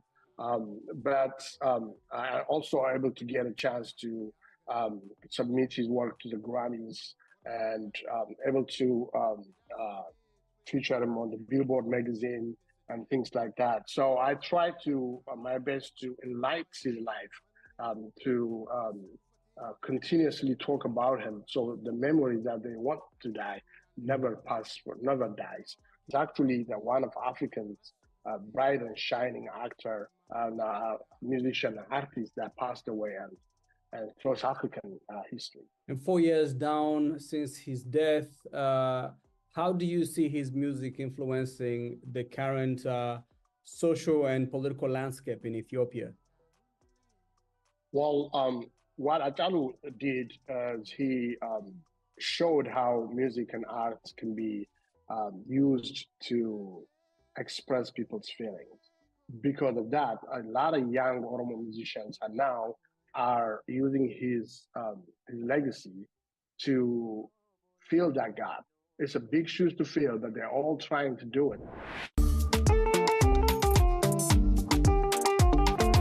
Much of the stand-up comedy in the United States is rooted in the country's freedoms of speech. In Southern California, that attracts immigrant comedians eager to express their opinions and make people laugh. Jinia Dulo has our story. Every time I tell people I'm Cambodian, they're like, Samoan? Cambodian comedian Lin Sun came to the United States when she was 6 months old. Growing up in Southern California was tough, she says. When she became a single mom, it became even tougher. Y'all ready for my show? Come on. Then she discovered stand-up comedy. My dad was abusive, you know what I mean? And he didn't know any better. It's just how it was back in Cambodia, I guess. The men were very masculine and didn't know how to control it. That's how I grew up, and I use that in my material. And I take that and make it funny.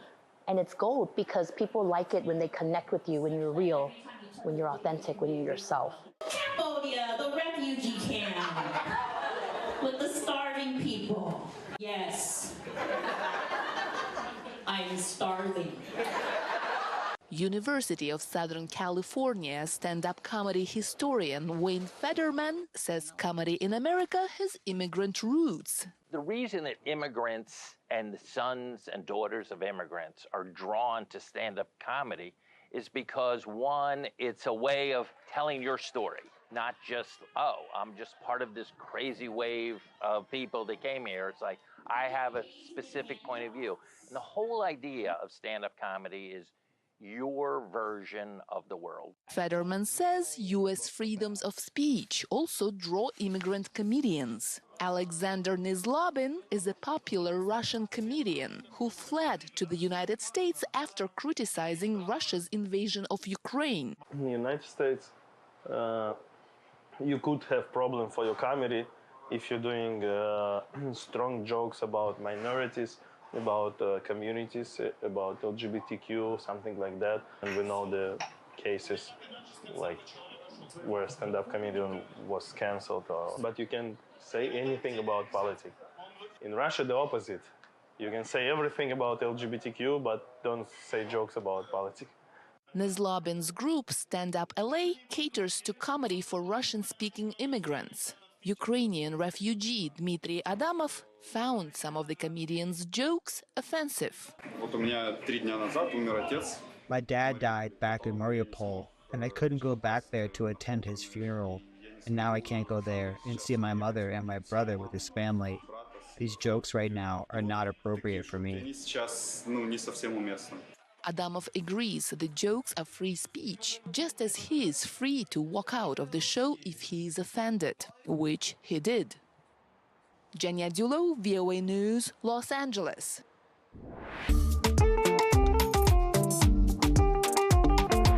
After participating in the 2016 Rio de Janeiro Olympic Games, Andre Matias initially planned to put his oars away.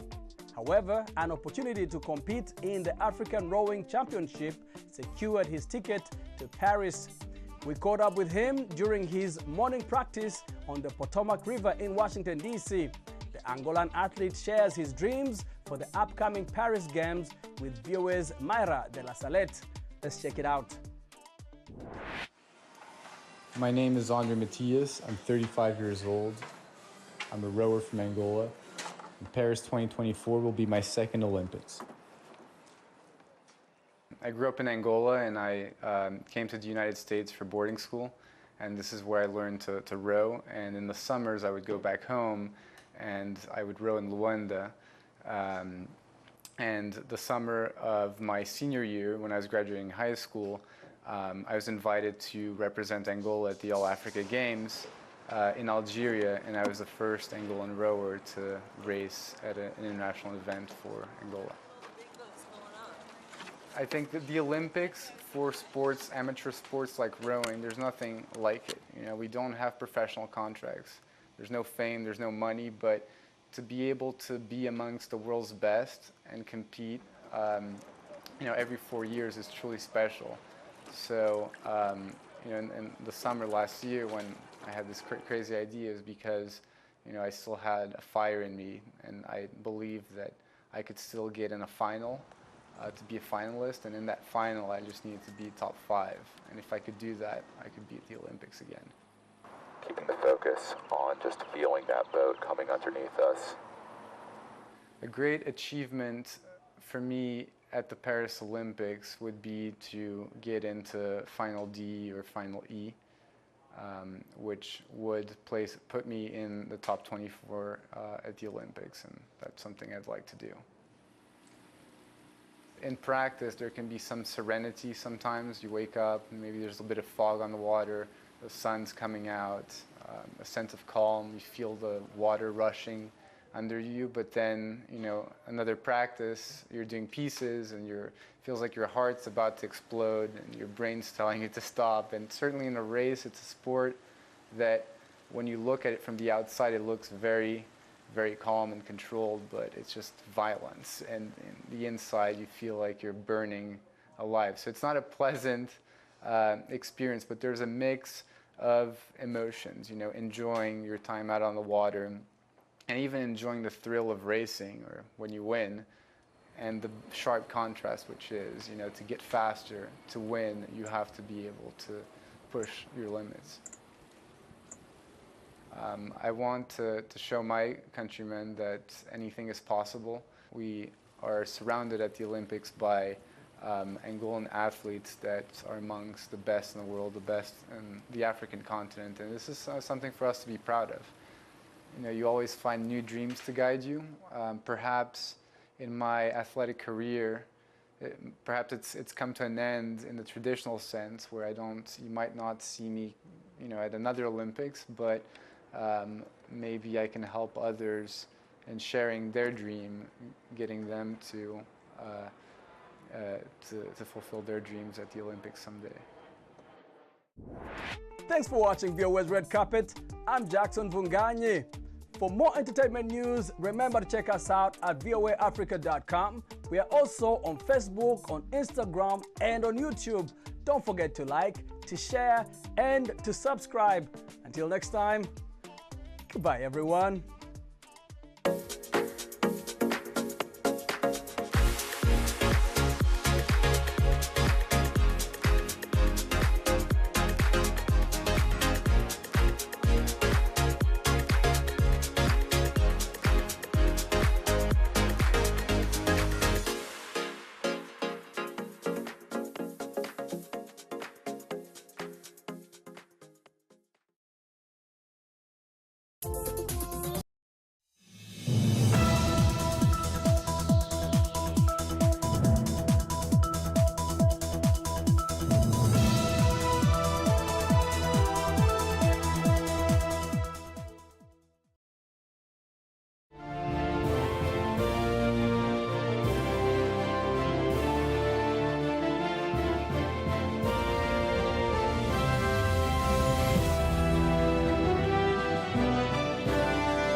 Local government financial autonomy. Makinde sets a committee to review Supreme Court judgment. As a former governor of Ekiti State, Fayose says autonomy won't work. I am Bola Oba. Peace is plus politics.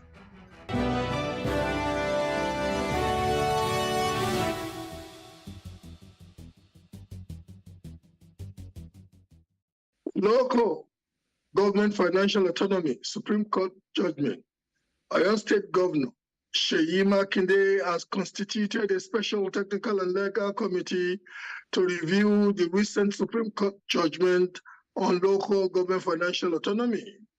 Governor Seyi Makinde had, before the closed door meeting, berated the Supreme Court judgment and strategies by the federal government to usurp undue authority over the state and local government administration, thereby causing tension within the nation's polity, rather than focusing on other germane issues affecting the nation's economy. Similarly, Ayodele Fayose, a former governor of Ekiti State, says the Supreme Court verdict granting financial autonomy to the 7 rest of the 4 local government areas could prove impracticable. Fayose said that even though he does not subscribe to the state governors taking the funds of local governments, it is difficult to separate both tiers. He said that the House of Assembly of every state controls the activities and checks the activities of the local government. Last week, the Apex Court ruled that the federal government should henceforth pay allocations directly to local governments. I believe a lacuna has been created between that Supreme Court decision and the Constitution of the Federal Republic of Nigeria. We all swore, I swore to uphold the Constitution, but the law is the law.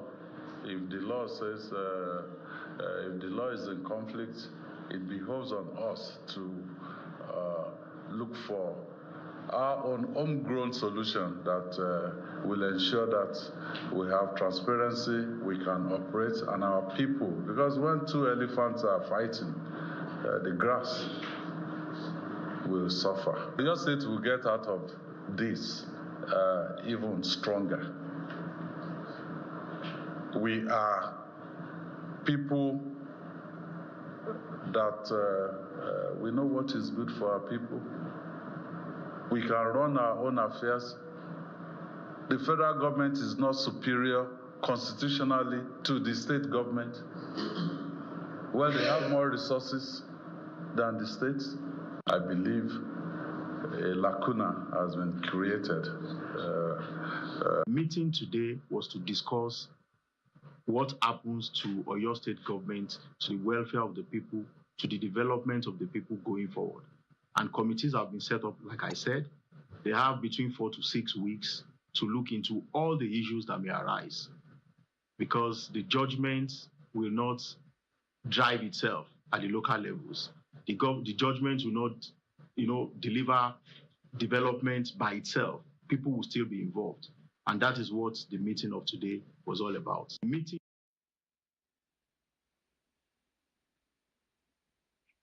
Joining us to look at things is the lawyer and public affairs analyst, Tunde Kolawole.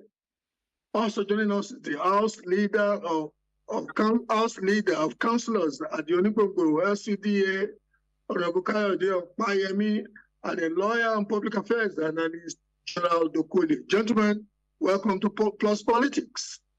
You're welcome. You're welcome. Thank you. Honorable Opayemi, let me start with you. Yes, sir.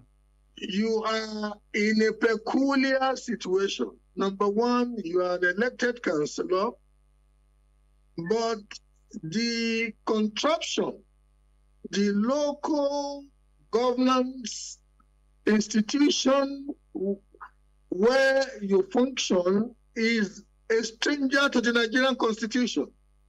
So you cannot be a beneficiary, either directly or by proxy of this judgment credit to the third tier of government. Well, what would be your response to that?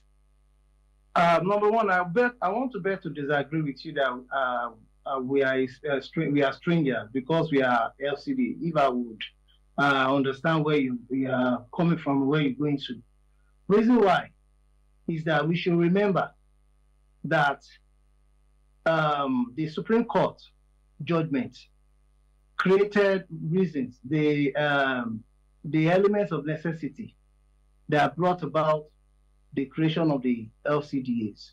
If you go back to the history, when our president was our governor, he decided to expand the local councils to 57, and the then President Obasanjo, took it up as an issue.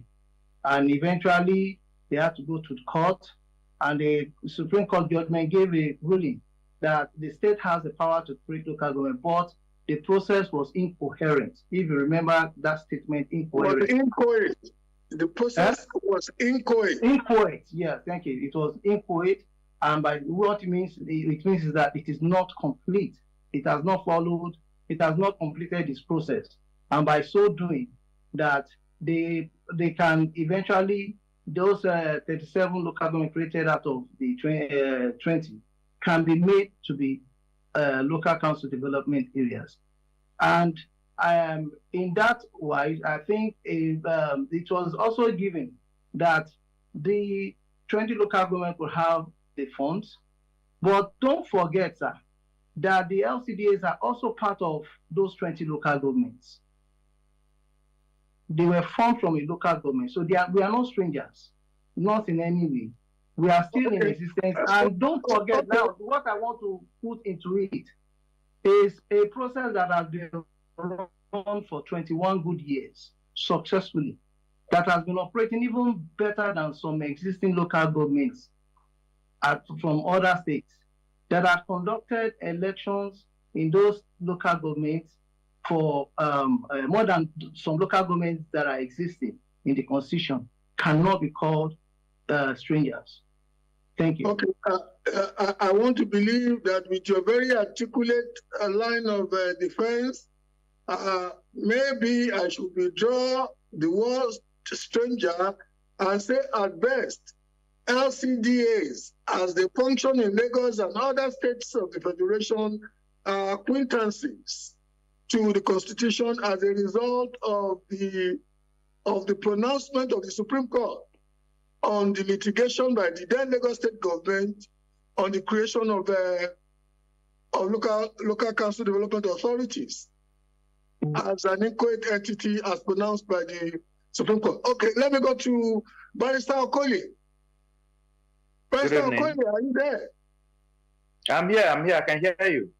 Fantastic. Barrister Okolie, the Supreme Court, from the responses of the governor of Oyo State and the former governor of Ekiti State, may have pushed itself into a cul-de-sac that is generally taught against in law schools.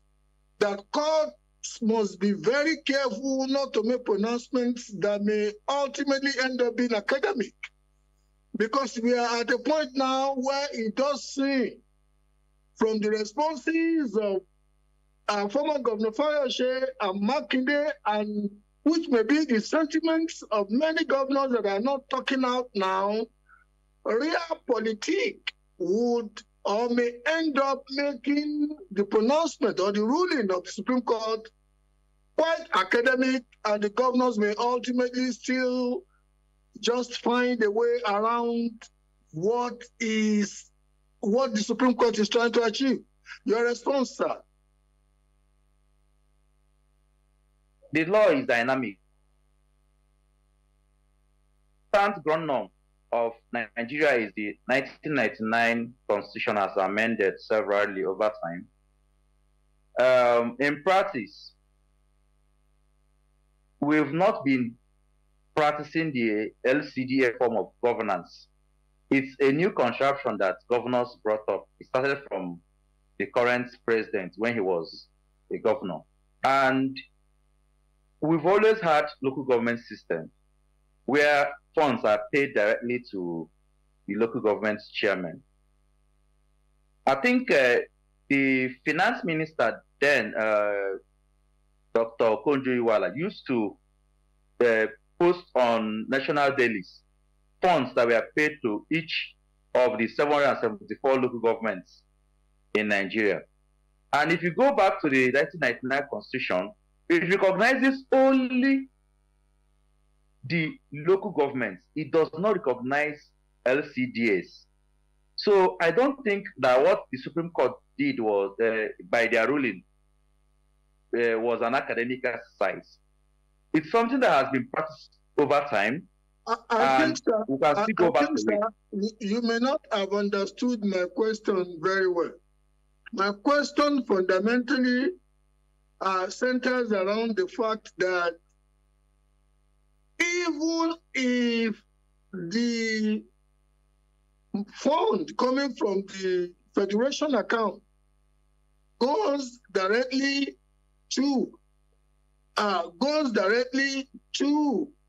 the local government councils, as you have rightly explained that at some point, the former Minister of Finance used to publish funds going to those local government councils. I am saying that given the response of Governor Makinde, the local government chairman may be hounded to give the funds to the governor or spend the funds as directed by the governor, because as Governor Fayose stated, real politics says that those governors are holding their offices at the mercy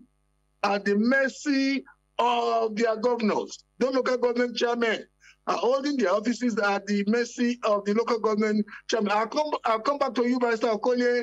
I have another lawyer, Barrister Kolawole. What would be your response, Barrister Kolawole, to that? Hello? Hello, am I audible? Is Barrister Kolawole still there? Okay. Barrister Okolie, you may want to have a go at that. Okay. In continuation to what I was saying, because I wanted to arrive at that, I wanted to first of all say that what the Supreme Court decided is not an academic exercise. It's something that has been practiced over time, and you can still go back to it. Now, coming to the governors, having the local government chairmen exercising their powers and existence at the mercy of the governors. Why it's like that is because we don't have a good election system for the local governments. You see a situation whereby elections are conducted for local government, and the party in power in that state sweeps all the posts from councillor to all the chairmen.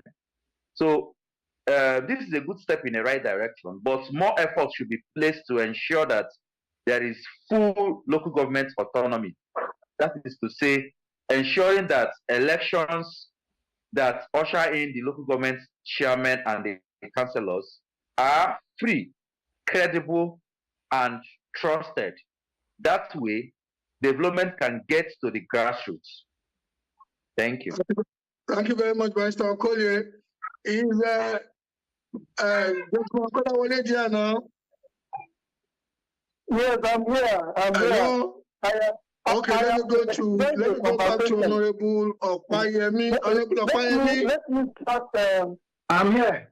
I'm all here. Let's start from the point of view that it is shocking to me that the federal government took that kind of a case to Supreme Court for education. I say this in all sense of responsibility. Because the people who are serving the responsibility of the federal government today have either have once been governors of the state, they have either been senators, or they have either also been local government chairmen themselves and others. And you find out that when they were governors and what have they, all the issues that are associated with the management of the resources of the local government today, the structures of the local government today, elections or democracy at the grassroots level, at the local government level, and all that, began from under their domain. So what has led to the change of heart today, I really don't know. And as we say in law, whoever goes for equity go with a clean hand. It doesn't appear to me that those who took this case to court have a clean hand in respect of this matter. That is my first point of departure. The second one is that when you look at the decision of the Supreme Court and all that, it would appear to me just like one of the contributors have said, to be born out of the doctrine of necessity. The Supreme Court does not want the local government to shy off the way it is going. Because if the local government is not protected, the rapacious manner in which the governors are managing those local governments would eventually lead to threat of the local government. And whereas you and I should know that the local government have more responsibilities under them than even the state government, than even the federal government and all that. So when you look at chapter 1, part 2 of the Constitution, I think under section 7 there, you will see that what the Supreme Court has simply tried to do is to protect the local government from withering out. Especially on the side of the councillors. I know of like 20, let me say 10 or more councillors that are from various parties. Accord, we have councillors that are from Accord party. We have councillors that are from PDP. We even have a councillor that I know that is from HELP in this Lagos state, which shows that Lagos state election has been relatively, let me use the word relatively, fair to a great extent. Now, if we are now talking about the local government election and we want to assert our independence, see, your sovereignty is what you are giving to me as an elected person. How many people within our citizenry they live in the local government? We have nostalgia at the local government election level, whereby people don't come out to vote. Those places where people came out to vote, they were able to elect the people of their choice. I can tell you of that of Agege. I can tell you of that of Mainland. I can tell you of that of Odiolo. You can go and testify. So when we are coming to make assertions, we should be able to be empirical about it. Now, going to the state independent electoral commissions, just like my learned fellow stated, there's not, when it comes to constitutionality, it can never be academical. Don't forget that in the Nigerian constitution, the creation of state electoral commission exists very, very prominently in our constitution. So if at all we want to even go about that, we have to go to the National Assembly, whereby the constitution will be amended, and maybe that article will be taken over and be given, and then INEC will be given the power to conduct the election. But it is not as we are saying that if INEC should conduct election, then there will be this El Dorado in the way we conduct election. It is not so. It is about the people who have the nostalgia at local government level to vote. It is about every one of us that are participating. It is about the desperation of some people who feel that under most, their party must have the total control of the state. You see, the institutions are there.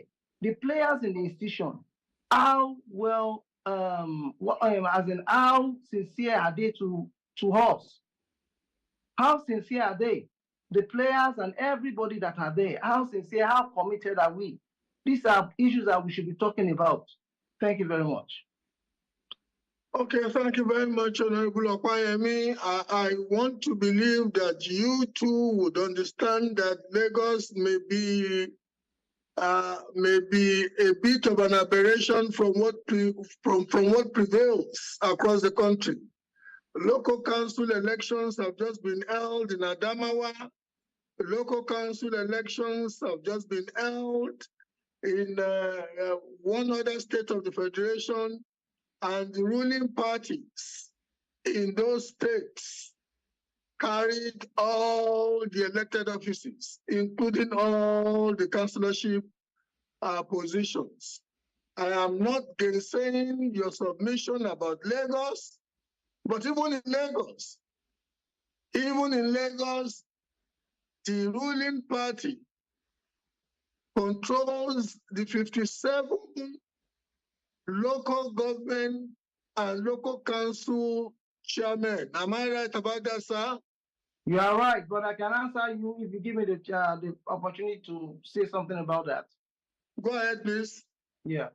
So, sir, winning election is about putting structures down. Lagos State will always have its ways of winning local government election because many of the parties that are in Lagos State, they only wait every 4 years to come and conduct, participate in presidential elections, senatorial elections, House of Rep election, House of Assembly, and governor election. Once that is won, they go back and then they go and sleep. Even most of these parties that we are talking about that they won elections, many of the people who won the election were people who were aggrieved in our party, who had to use those parties as a platform to contest for elections so that they can win, and eventually they did. So the chairman winning election is about the structure that is on ground. If you don't have structure in which you are going to use in winning election, and you just wake up tomorrow and you say you want to win election, it might not be possible. Okay, Barrister Okoli, we are coming back to my first poser to you now. Realpolitik, as explained by Honorable Opayemi, who is a practitioner of the trade, speaks to the fact that as good as the intention of the justices of the law lords, the justices of the Supreme Court may be, at the end of the day, is a function of the point that you made so articulately. That's, how elections conducted by the state independent electoral commissions are somewhat relatively warped when juxtaposed with elections conducted by INEC. Two, your colleague, the Honorable, has also just accentuated the fact that structure, and when politicians use the word structure, they are basically talking about the enormous resources that seem always to be at the advantage of the ruling party, where the governor is the bankroller. So this pronouncement of the Supreme Court, in view of all these realities, what does it amount to? If you want to give us any form of enlightenment from your position as a minister, as a minister in the Court of Justice, especially the Supreme Court, any form of enlightenment from you? Okay. First, it's like I said before, it's a step in the right direction, but it's not the whole step. There are more steps to getting it right. And what do we do? First of all, we have to get our election system to be very okay. Our election, even the ones for National Assembly, even the ones for State Houses of Assembly, even the ones for governorship and presidential, we've not gotten them right. And it will trickle down to the local government elections. What am I trying to say?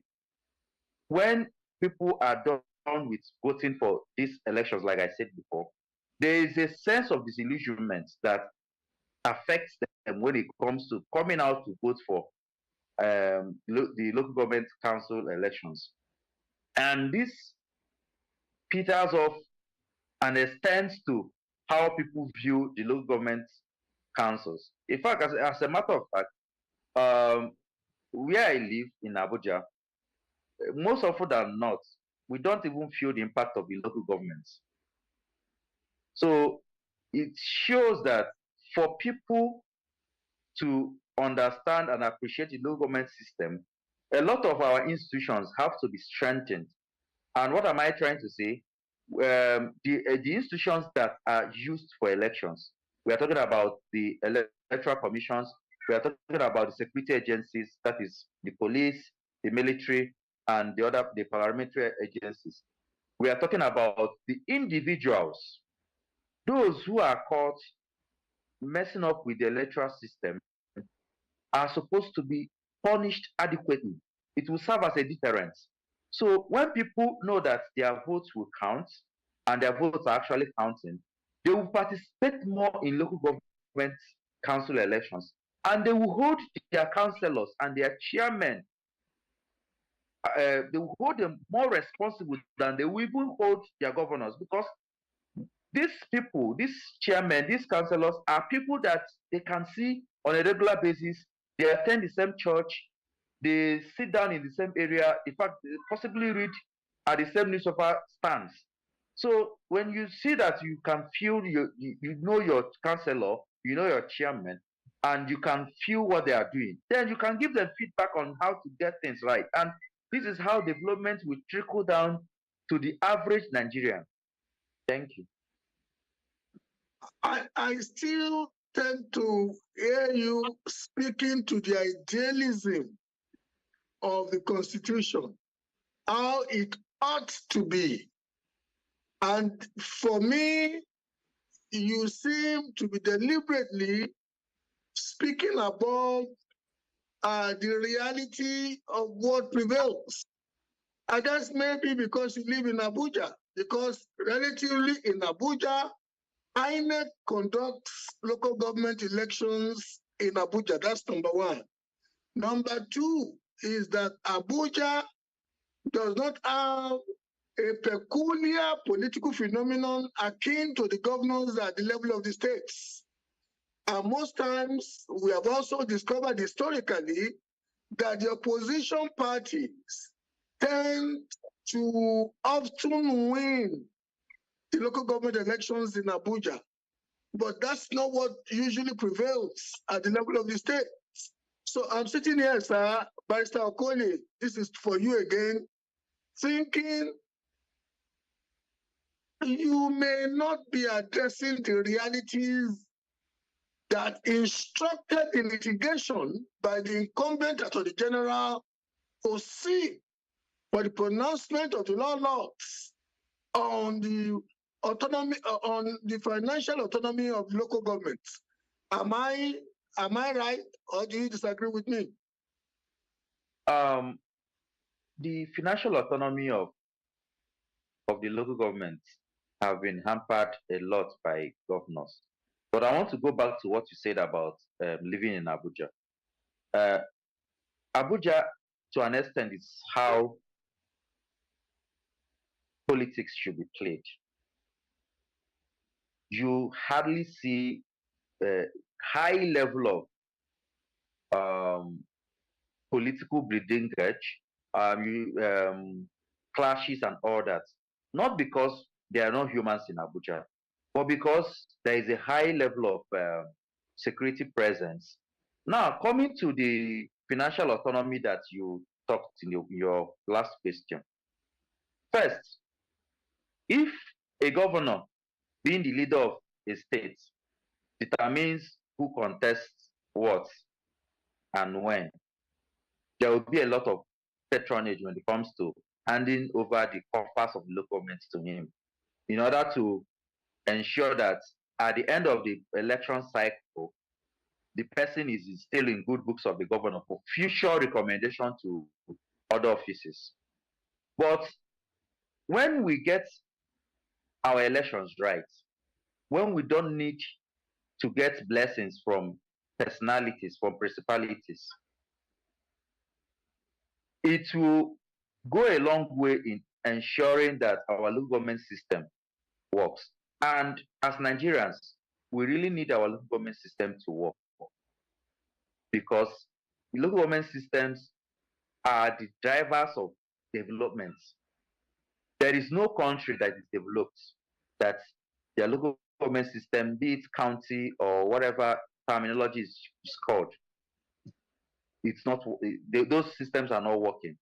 You may say that it's a bit of idealism, but before things got worse to this level, I know for a fact, because I lived in Imo State during that time, I know for a fact that local government elections were better contested, better handled than they are being handled now.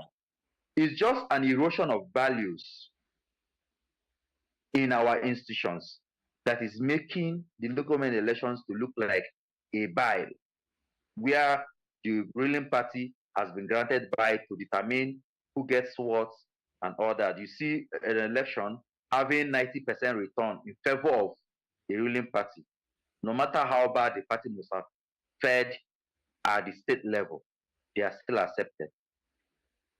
And when you talk about structure, finally, when you talk about structure, structure can be good or bad. Where people are being attacked when they go for rallies and all that, all in the name of you don't have structure or you don't have backup and whatever terminology is used, it deters the good people from coming into politics. So structure, like is being said, can be a structure of criminality, can be a structure of fomenting trouble or creating an arrest that will scare people away. And scaring people away from the political process is a form of rigging, is a form of electoral malpractice. And we need to arrest all these malpractices in order to move forward as a society. Thank you. Honorable Okwayemi, are you still there, sir? Very well, very well. With a degree of humility from my side, I want to submit to you, I want to humbly submit that Lagos is the perfect example, or Lagos is the perfect example that speaks to the vacuity, the academic nature of the pronouncement of the Supreme Court. Why am I saying that? There are only 20 constitutionally recognized local government authorities in Lagos. And yet, realpolitik-wise, empirically and practically, there are 57 contraptions reflective of local governance in Lagos. And within the context of the reality in Lagos, even if funds were to come from the federation account to the 20 constitutionally recognized LGAs, the chairman of those LGA cannot afford to want to assert holding to them because there must be a peculiar arrangement for those funds to be shared by the LCDAs that were birthed from the 20.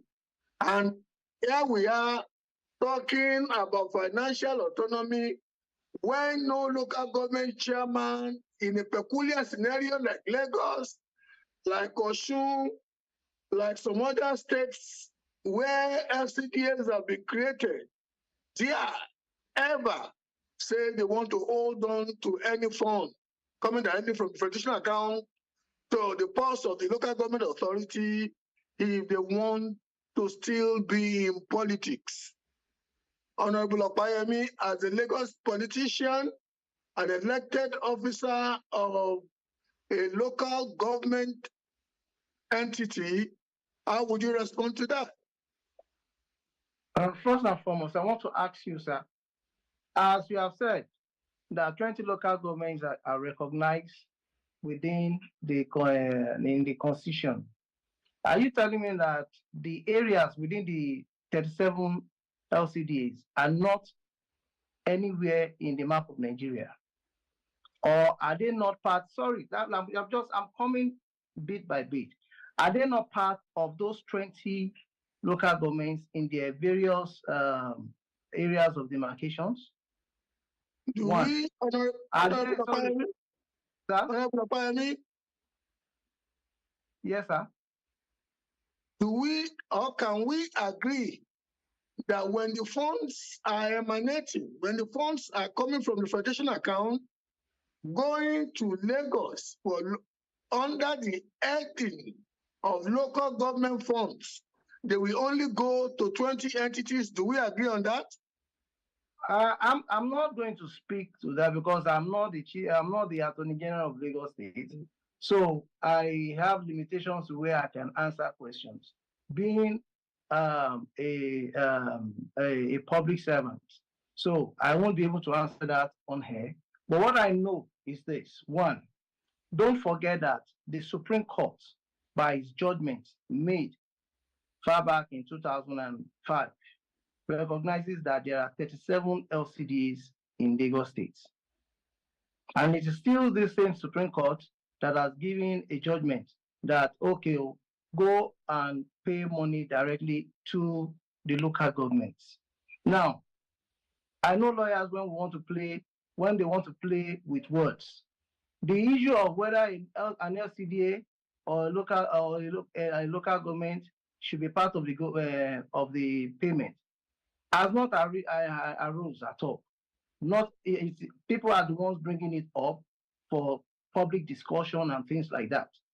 So it is now meant for the people who are professionals in the learned field to take it up and ask of, okay, what implication does it have to do with what is on ground? But we must understand one thing.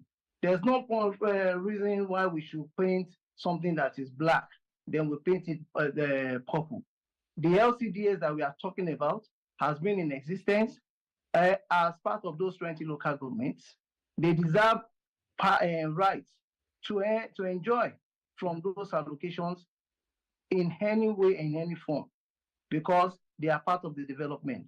And also, I still maintain my ground that a process that has been successful, even more than the existing local governments that you are talking about, that has been successful, that has been existing, that has been functioning in every way in which an ideal local government should perform, should not be jettisoned in any manner or in any form. What we should be talking about moving forward now is how those 37 local governments, if you want to talk about it, when many states created the LCDs and General Obasanjo came out that he's not going to accept it. It was only Lagos State that stood its ground. And today, the story is a success story. I can tell you as a councillor, just to go back to what my brother talked about, it is not every local government that you don't feel the impact. For example, I can boast of what I have done in my own ward. I can tell you of projects that I have done. I can tell you of what our governor, Sanwo-Olu, has made all the councillors in the 57 local governments to go and do in their various wards as ward projects. I can tell you rhetorically that there is an instruction given by the Speaker of Lagos State that every year a councillor must have 2 ward projects being done at their various wards. These are impacts. Okay, Honorable Okwayemi, I can really empathize with you because in many respects, you are speaking to an idealism of what should be, which in a peculiar way you believe is happening in Lagos. But I can also authoritatively tell you that when funds are leaving the Federation account coming to Lagos, only 20 local government authorities are recognized.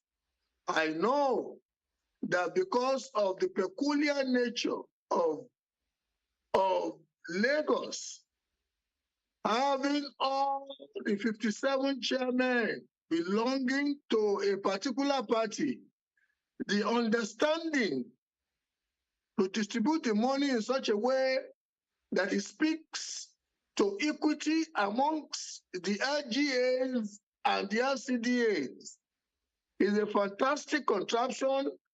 As a Lagosian myself, I am happy as a Lagosian who also believes that Lagos ought to have gotten more than 20 LGAs, and indeed there should be a mechanism that should recognize the LDAs I feel you, but my brother, reality is reality. When those funds are leaving Federation account, they are coming just to 20 designated addresses.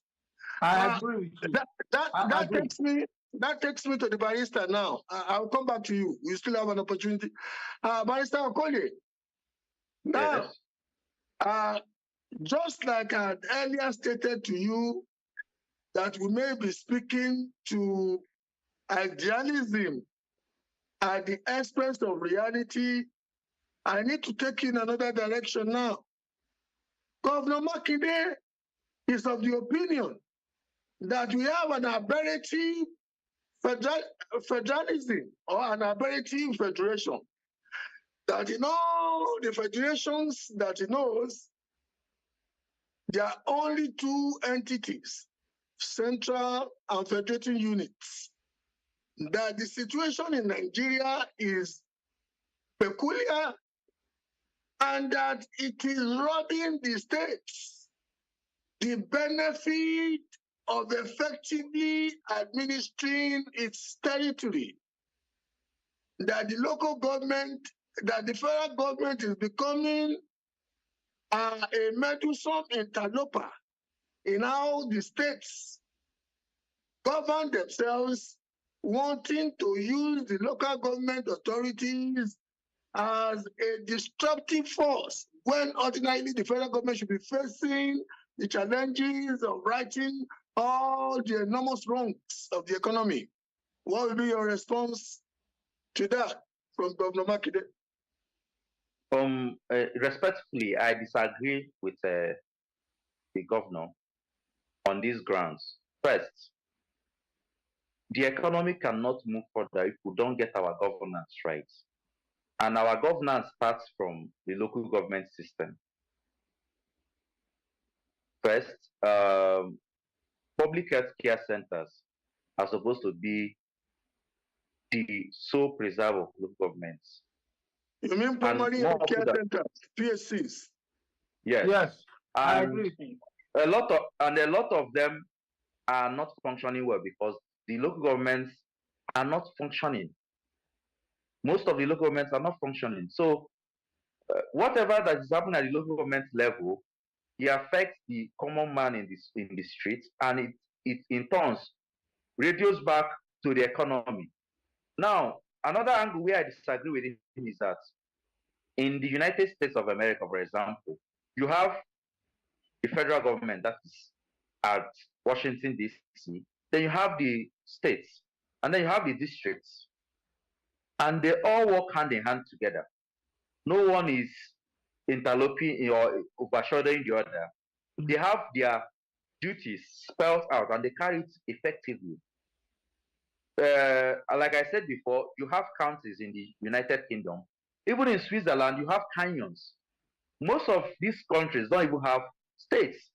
What they have is the federal government and the local authorities, because they understand that development, economy, whatever good indices cannot go well without the input of the local government councils. Whatever, no matter the affiliation or the name it bears, but the impact of the local government councils can never be overemphasized because it helps to drive development. Just an observation that I want you to take away and verify outside this program. The Constitution of the United States of America recognizes the Federation as a relationship between Washington and the states. Counties are formed at the expense of the state in America. They are not recognized constitutionally as a third tier of government. In Switzerland, as you have alluded to, the federation is between the center and the cantons. There is nothing that defines a third tier at the level of the cantons as a result of what Asiwaju Bola Ahmed Tinubu proved when he was governor of Lagos. It should be incumbent on the states for effective governance to dynamically adjust local government structures with a view to making sure that people are effectively served. So we need to get those facts straight. Honorable Opayemi. Yes, sir. Your concluding remarks, given the fact that we are where we are now, and it does seem that Lagos, the father of modern Lagos, is the incumbent president. He was the governor who pioneered the machinations of creating extra constitutional entities for effective governance at the local government level. And yet, this judgment is coming during his era as the president, and Lagos is in the peculiar form or shape that it is in now. What say ye to a political like you functioning in an entity that is part of the 37 created, that is not totally recognized by the Constitution? First and foremost, what I know about our president is that he has always believed in the local government system working. And that was the reason why he felt that 20 local government was not effective for Lagos State when he brought about the ideas of creating 37 LCDs along with the 20 local governments. Presently now, we know what is going on, what is trending in our country: insecurity, food insecurity here and there. Sir, if we want security in our land, the local government system must work. And I'm sure the man who knows where to put and how to remove is the man that is there. He understands that if we are talking about security, we must be sincere with the ideal way in which the local government must be run. Because why do I say so? If in my area, there are going to be, if we want to know where the bad boys are, if insecurity will start, it will start from the ward. The councillor of the ward would understand that, okay, so some guys are gathering there, and there can be a cry out. And that's why Lagos is working. Every month, we always have a police peace and security meeting at the local government level, where all the security households will be represented. And then we talk about where areas where there are possible security threat, and actions are taken immediately. But in local governments whereby they are locked, maybe once in every week, they come in and they just do what they want to do, they go. How do you expect that security will be effective there? And these are the things that this man understands. That if you want to talk, sorry, sir, before I finish, sir, if you want to talk about food insecurity, the local government can actually facilitate to see how agriculture can be successfully manifested in the nations. For example, if you give every local government chairman a mandate that, look, you must have, each local government must be ready to have a farmland whereby they produce one or two things, you can imagine how food insecurity will be taken off. So what I'm trying to say is that, but Ashwaji Bola Ahmed Tinubu understands that local government is the main. My brother, don't let's speak idealism. Reality is that in many of the metropolitan LCDs and local government areas of Lagos, daily people are robbed on the streets. They have councillors in those streets. You know, people are robbed in traffic. And you don't even have the land. Let me give your colleagues the opportunity to wrap up. So can you just, so that you see, if there are anybody that are robbed, the robbers most times don't get scot-free. Let me give you, there was the time during the NSAS riots, the guys who in my area went to cut away these properties in the. I'm not talking about NSAS. I'm talking of normal days. No, I'm just normal days in Lagos. The boys who carted away with the properties, I went to their houses to collect it and return it back to the police. What I'm trying to say is that we know the bad boys. We know ourselves. We are the major. And then it's about time. Then it's about time. Councillors and chairmen got more effective, because I'm basically telling you now that we daily hear of reports of bad boys functioning seemingly at large on some of the arterial roads of Lagos, and they seem to be getting away with it, my brother. Reality in Mombasa. Yeah, because what you are saying, sir, what I'm saying, the insecurity is different from criminality. See, there's nowhere, even in America, as we think it should be, there are some criminalities. But see, insecurity is when you have, see, insecurity will eventually come when okay. Let me let your colleague also have his closing shot. Okay, sir. Barrister Okolie, your closing shot, please. I believe that the local government system has to be revitalized, has to be get to a stage where it will be working. The common man can feel it. That way, it's the only way that we can get Nigeria right on the right track. That is the way we can solve a lot of the issues bedeviling our country. I agree to an extent with Honorable Bayemi. Security is a local issue. The local government, if they are working, they will work well to ensure that security in that local government is optimized.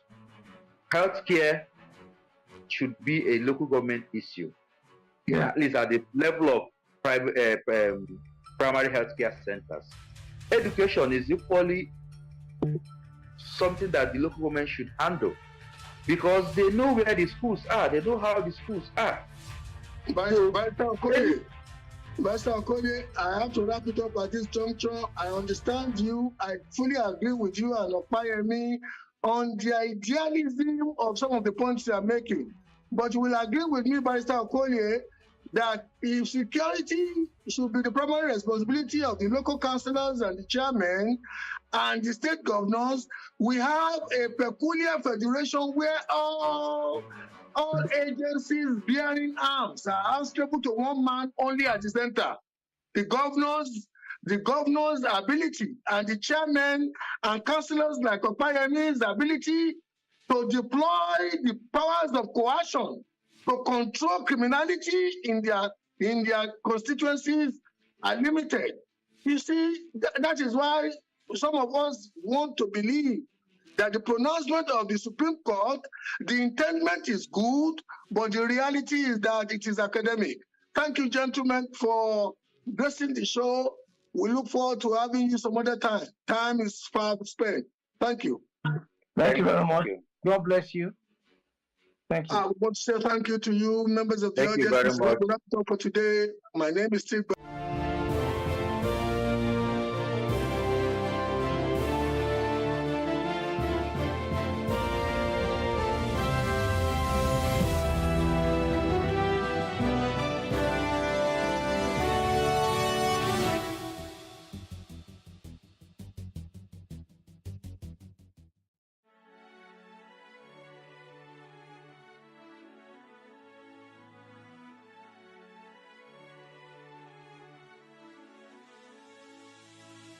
It is engagement we need to have. Those who suffer miscarriages are never taken into account. Members of the National Assembly are also influence peddlers. You are sitting on Nigerians' money.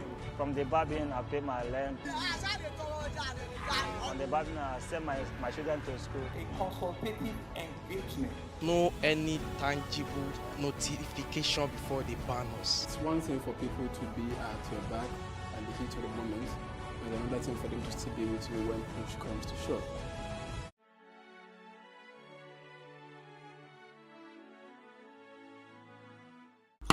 Ìmọ́tótó ló lè ṣẹ́gun àrùn gbogbo.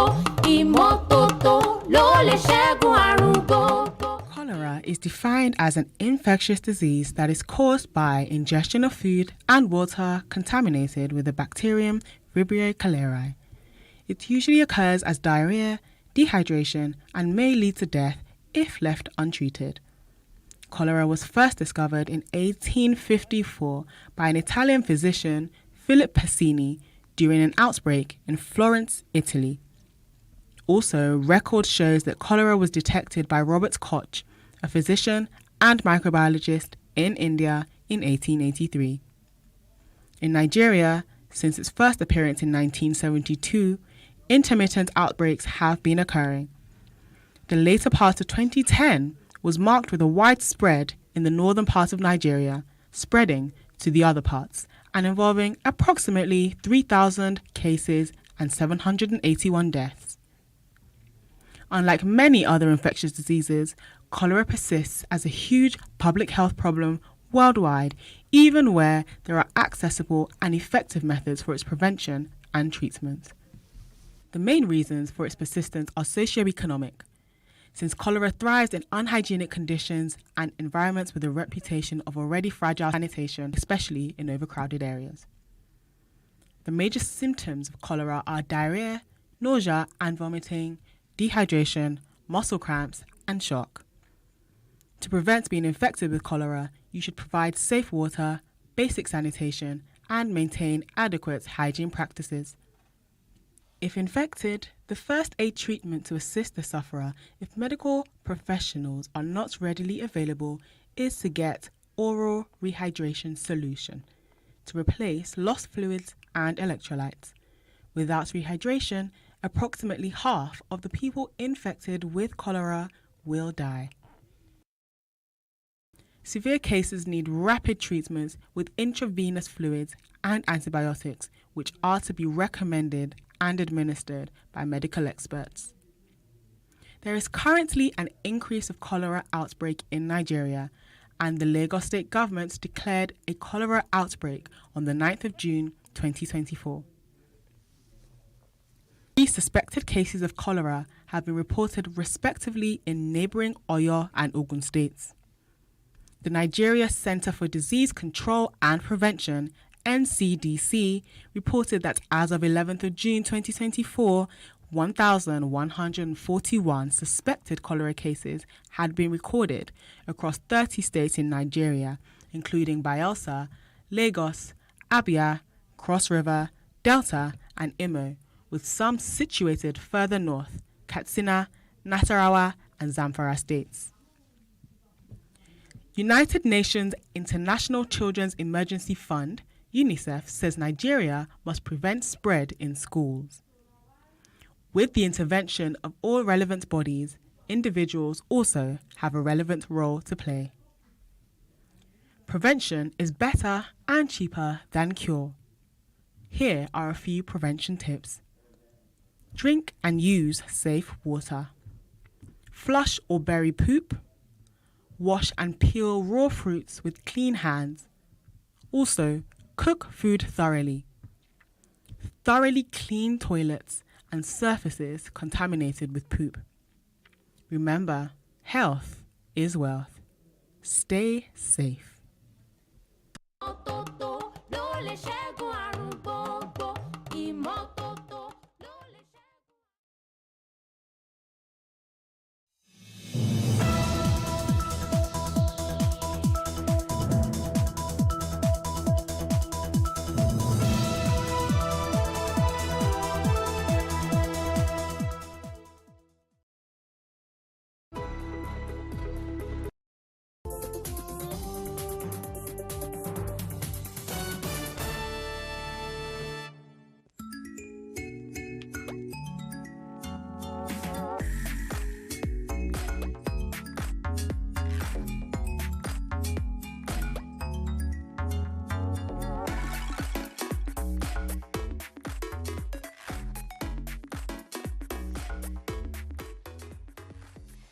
African governments wrestle with rising food prices, gas shortages, and other challenges in many parts of the continent.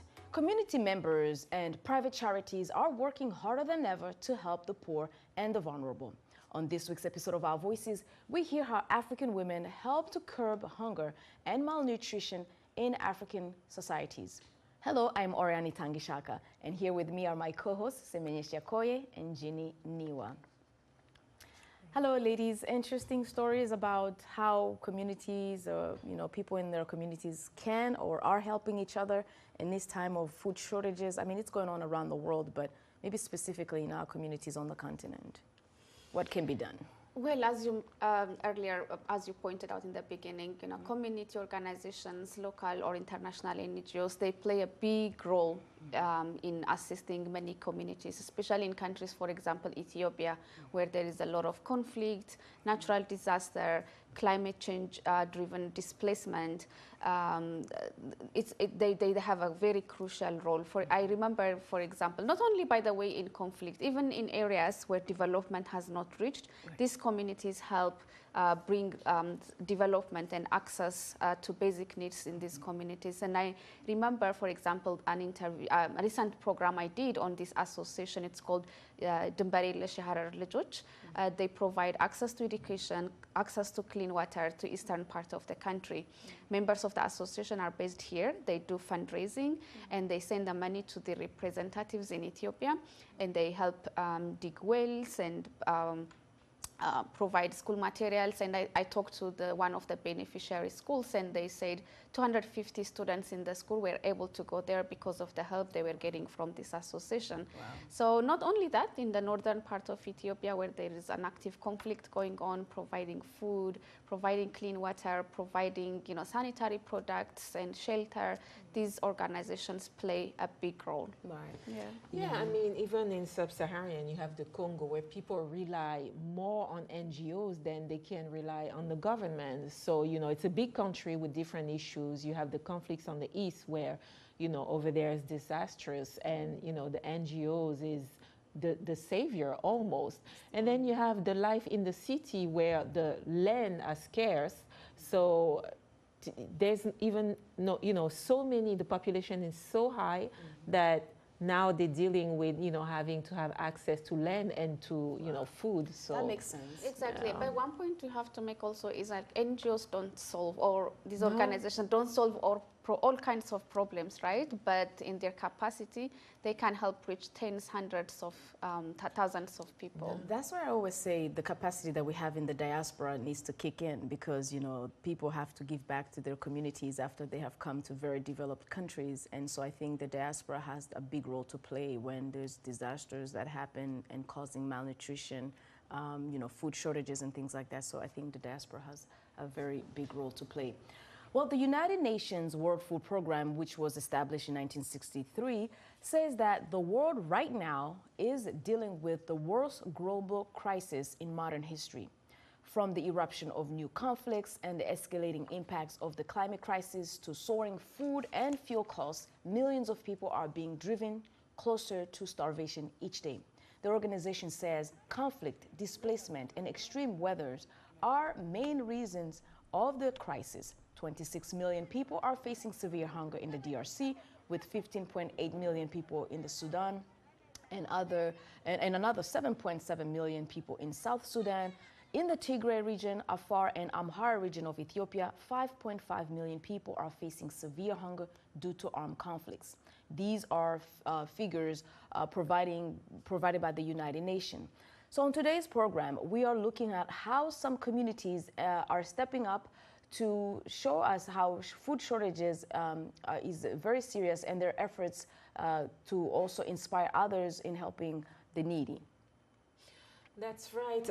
Let's begin in Nigeria, where food banks are forced to cut back on the aid they were providing to people struggling to survive amid the country's worst cost of living crisis in decades. Angela Ukomadu of Reuters reports. This warehouse is a crucial lifeline for some Nigerians amid a spiraling cost of living. But the Lagos Food Bank is not immune from the economic crisis.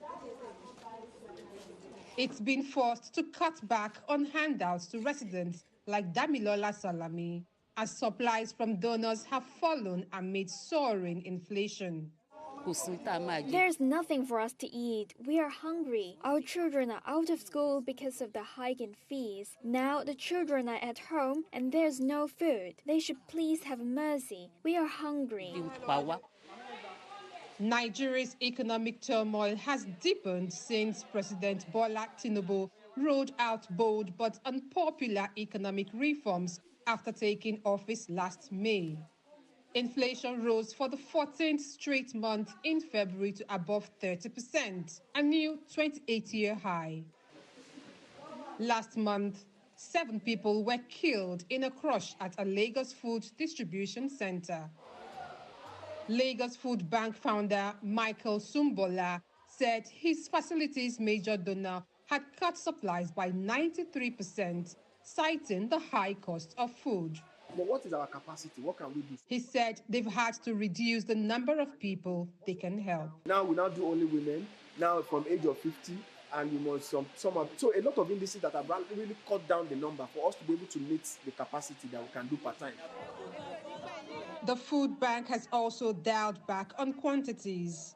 It now provides families with enough supplies for a few days at a time, when once their parcels would have lasted 2 weeks. No Hunger Initiatives, a food bank serving mostly internally displaced people in the capital, Abuja, faces similar problems. A senior official there said the number of people seeking handouts had tripled since May 2023. Thanks, Angela Komodu of Reuters, for that report.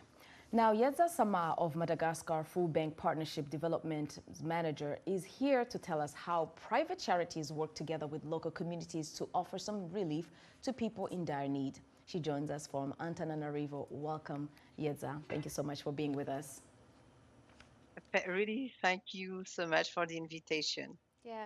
So yes, let's start by giving a general view of what it's like in Madagascar. What is the food insecurity like? Okay, so in Madagascar, food insecurity is a significant cause driven by multiple factors. But the country faces natural disaster such as cyclones and droughts every year. And this climate disaster devastates crops and infrastructure, particularly in the south of Madagascar. So the Banque Alimentaire de Madagascar work particularly in the south, where over 1.5 million people are affected every year by severe drought. Well, we know that Madagascar is an island. How are you working to combat food shortages caused by interruptions in food supply around the world? Okay, so actually the Banque Alimentaire de Madagascar is a food bank which works specifically in rural areas, specifically in the south of Madagascar. And due to this climate change that I've talking about a few minutes ago, we try to work and combat, this food insecurity by working closely by where the foods are. So the foods are normally with smallholder farmers. So we try to work closely with smallholder farmers to trying to capture surplus of products from them and then redistribute the surplus in those in needs. Right. So, working closely with these farmers, what are some key lessons learned from your work or to other upcoming charity organizations during this time? So what we have learned with working with smallholder farmers is we are facing with many challenges because normally with these smallholder farmers we are supposed to capture the surplus of production from them, but most of the time they are also becoming our beneficiaries. So we need to have many strategy. So actually we we are trying to make in place kind of strategy, for the waste loss. That means we are trying to put in place food transformation, and then with this food transformation, we can stock the foods and then redistribute when the foods when we are a lack of foods for our beneficiaries. But maybe a follow-up to what you are explaining. As you said, the small farmers can also be of beneficiaries, and the surplus might not even be enough to distribute to everybody. So are there any other donations you get from other areas, maybe, international organizations? Actually, we work with an international donator named Sushi Foundation, and we get from them every year around 120 tons of rice, but rice isn't enough. So due to the fact that our areas of intervention is really far from everything, far from supermarket, far from everything, because it's in the really rural area. So we're working with financial donors. So with the finance that, with the grant that financial donor give to the Banque Alimentaire, we try to purchase sometimes when there is a lack of surplus of production in our area of intervention. Well, thank you so much, Yadza. Stay with us. We're going to take a quick break. Thank you for that important insight. We're going to take a quick break now, and we're going to come back. We will continue this conversation discussing with Yadza from the Food Alimentaire of Madagascar. We will hear more on the efforts of what can be done to assist those in need during these tough global food shortages. Make sure you stay with us. In the meantime, as usual, we ask you to share your thoughts on this topic on our social media platforms. At VOA Africa, we are on Facebook, Instagram, and X, formerly known as Twitter. Use the hashtag VOA Our Voices. Don't go anywhere.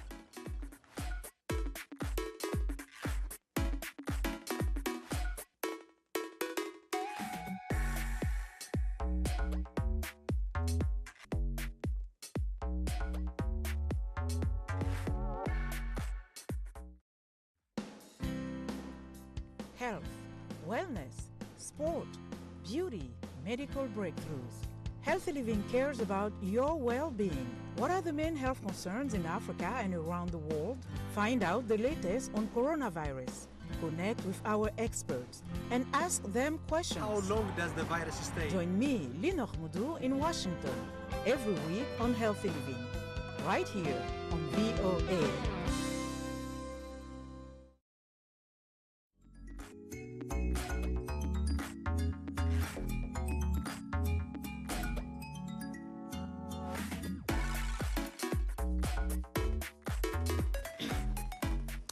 Welcome back. You are tuned into Our Voices. We are looking at ways some communities on the continent are trying to manage the current food crisis. With us is Yeza from Madagascar's Food Bank, who is joining us from the capital, Antananarivo. Thank you so much, Yeza. So Madagascar, we mentioned earlier, is vulnerable to climate change impacts. And so in addition to the food bank, in addition to collecting surplus and redistributing that, do you also help to improve outputs of agricultural products with small-scale farmers, or maybe to increase the productivity and efficiency?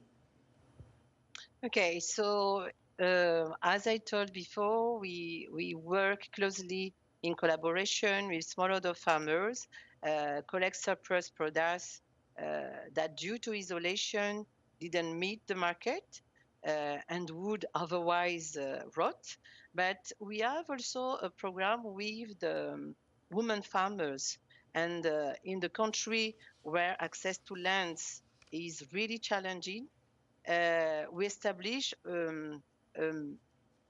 type of well, so different type of well in a field, divided in two plots for women, And for those women, we provided training in vegetables gardening, tools and seeds, so they can improve their living standards and also help the food bank by instilling the value of giving as around 30% or 40% of their harvest go to our hot meal school canteen programs.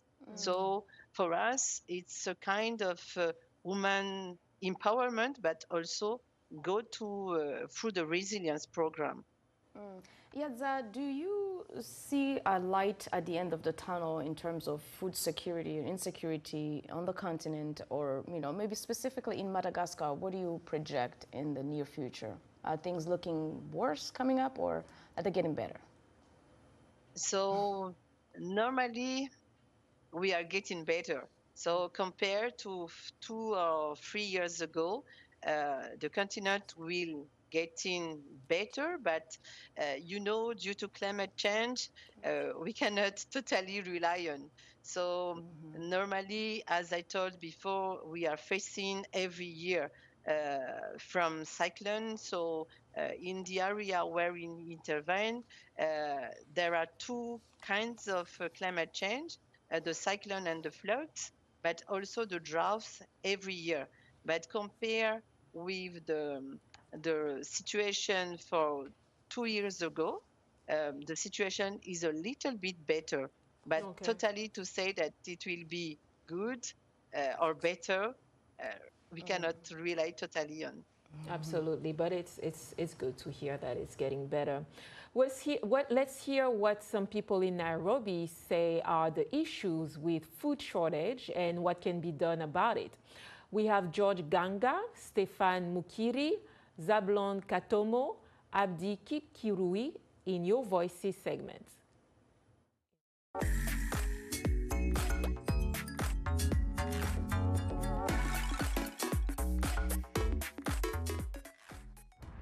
My thinking, I think we have this social security fund that the government normally give the elderly.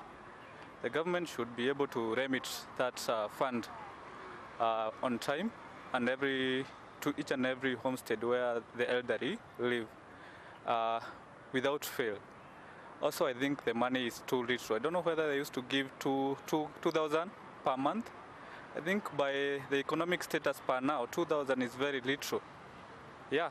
Another thing, I think they should come up with a medical scheme where these people should go to the hospital. Certain age of them should go to the hospital and get treatment without paying any shillings. I think rather than the old people, rather than like waiting to be old so that you can be given the money, you should at least, as the young generation, young people, we should be saving from as early as now, so that when you're at that age where you cannot work for to keep up like with food and all, you'll not need to be helped because you'll have started saving from when you're younger. So when you're old, you're okay and you're sorted. I think that will help. I want to appreciate what the government is currently doing, because there is a plan for the elderly people where the government has enrolled the elderly persons to a scheme that they give them some amount on a monthly basis, which is transmitted through some bank. And that is a good thing that the government is doing. To start a program of which monthly they keep them something to upkeep themselves. Because now as youths, whom we call ourselves a productive group, now you see we are jobless and there is nothing we'll take back home to keep them. So the government should take care of them by giving them something small, like 3,000 monthly, for them to be able to sustain themselves. Thank you so much for the Nairobi residents. Yeza, let me come back to you. What do you say about the impact of such a food bank or other charity activities have in the local food system? So I think not only in Madagascar, but around the world, the food bank play a crucial role to address the food insecurity, but to address also the food waste globally. So in the world, I mean, about a third of all food producer is today waste. So the food banks in general is a way to how to say that to face for this food insecurity all over the world. Yeah, I lose my yeah, it's very tough. That's very. Well, everyday African women on the continent and in the diaspora are doing extraordinary things, and we highlight their contribution in our Women to Watch segment. Yedza, stay with us as we watch this particular one.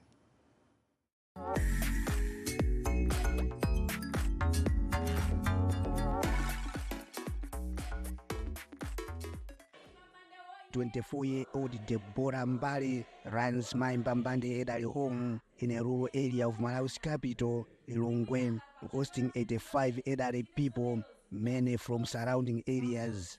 They include 35 men and 50 women between the ages of 70 and 100. We provide food for them, we clothe them, we give them basic needs that are needed in the life of an elderly person. And also, we take care of their medical bills. The elderly people here take part in various activities to keep themselves physically fit and try to live life free from worries. Mbali started the foundation in 2020 as a social media platform, interviewing successful women and posting the interviews on Facebook. However, Mbali changed focus in 2022 after noticing the suffering elderly people in Malawi go through. Elderly people are abused every day. They are stoned, they are killed, some they are burnt because of accusations of witchcraft. Various local media here have long reported incidents of mob attacks and killings of elderly people suspected of practicing witchcraft. Government statistics show that witchcraft-related attacks and killings targeting elderly persons went up from 21 cases in 2022 to 29 last year. Among the targets was 89-year-old Biniwe Chabwira, whose children and relatives attacked him last year for allegedly having a hand in the death of his grandson. When I tried to run away, some people grabbed me by the arms and legs, while others were beating me up on my head. I was severely bruised. One of my children produced a machete to cut my throat. Chabwera was rescued by members of the community policing in his village. They took him to nearby police station where he was kept for 2 weeks before the My Mbambande charity offered to accommodate him. I am very comfortable and happy here. Food is available, and without My Mbambande, I could have died by now with hunger. And if I were home, people would have killed me over baseless accusations. Besides providing food, the charity has constructed a house for neglected elderly people lacking decent houses, like Nastima Chikadwara, who is 81 years of age. I'm now sleeping on a mattress. She built me a house powered by solar electricity. I'm so proud now, but the only problem I face is lack of food. The charity, however, also welcomes elderly people who stay in their homes but come by to eat breakfast and lunch at the institution. In the meantime, the charity is planning a fundraising dinner on May 31 to raise money for the comfort and happiness of the neglected elderly females. Lamek Masina, VOA News, Lilongwe, Malawi. Awesome, Bale. That's such an inspiring story of her. We were just sitting here saying, oh, I can do that, I can do that. Yedza, you know, this is an example of what you're doing, what someone else is doing in Malawi, and we really appreciate the work that you're doing on the continent to try to alleviate distress from the most vulnerable, and we really appreciate you being with us today. Yeah, really appreciate too. So can I come back a little bit in the role that charitable organization our food banks do, especially I think in agricultural system, because as I told you before, our food bank is situated in rural areas. So for us, food banks and charitable organizations, as I said before, play a crucial role in ensuring agricultural stability by, as we do, capturing the surplus produce from farmers' organization. But I can say also that additionally, by addressing food insecurity and promoting sustainable agriculture, food banks and other charitable organizations can also contribute to the overall stability and resilience of agricultural communities. Because, our program help to stabilize the local food systems in our area, support also the farmers in improving their practice. And the most important, we are making a link with the market. Yes. So with the link to the market, we try to create an economic opportunities to these farmers. I concur, definitely concur. Thank you so much, Yeza Matsmak, for joining us from Antananarivo. We'll have to end the conversation here. This is the end of our show. Thanks to our guest, Yeza Samat from Madagascar Food Bank. Be sure to watch our voices on our VOA website at voaafrica.com, where you can catch up on the latest episode on the world's top news stories. On behalf of my co-host and editor and production team, and everyone here at our Voice of America, thanks for tuning in. Until next time, cheers.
Businesses in Africa can be very challenging. In Nigeria, it is particularly intimidating, and successful builders have learned how to navigate a hostile environment to unlock opportunities. But one major challenge businesses face is how to filter through the noise and identify where their ideal customers exist.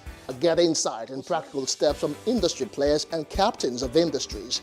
Hear success stories to help you make informed decisions as you scale your business in Nigeria. Watch Business Insights at this time on Plus TV Africa.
Shemore Badejo holds a first degree in mass communications, master's in communications arts, and a PhD in social psychology, specializing in mass mobilization. He cut his professional teeth at the old Lagos State Broadcasting Corporation, where he worked as a reporter and a news anchor. He later worked with the Guardian Group of newspapers as a journalist and writer. In 1991, Shemore joined Magnum Gold Advertising and later moved to two other reputable advertising agencies, working as copywriter and client service manager. He was a pioneer staff of the first financial corporate communications outfit in Nigeria. He established Concrete Communications Limited in 1998, a communications consultancy outfit positioned as communications auditors for corporate organizations and government agencies. It is on record that his professional expertise has sustained a lot of brands introduced into the Nigerian market and are currently leaders in their categories of business. He conceptualized and produced the first MTN-sponsored Yoruba radio program titled Tenin Teni. The program, which ran on 6 popular radio stations in southwest Nigeria for 13 weeks, was nominated for the prestigious Nigeria Media Merit Award under the category of Radio Program of the Year. For many years, he was a part-time lecturer at Wesley University, Ondo, teaching advertising and public relations. He has also been a facilitator in so many fora on communications-related activities. Shemore is a registered member of the Advertising Practitioners Council of Nigeria, APCON, Nigerian Institute of Public Relations, NIPR, and a fellow of the Institute of Information Management, Africa. He is also a Knight of Charles Wesley. Let's welcome Shemore Badejo. Thank you for having me here today. It's a pleasure. It's very nice to have you here. You know, I've always seen you as a man of many parts. I can't say too many parts because I see you are still acquiring more and more. Not too long ago, you got yourself a PhD in, of all things, psychology. Yeah. What led to that? Well, I have a background in communication, and I practice communication. And basically, I just feel that it's a behavioral science. And for you to be able to understand your audience, you really need to go into reasons why they do some things.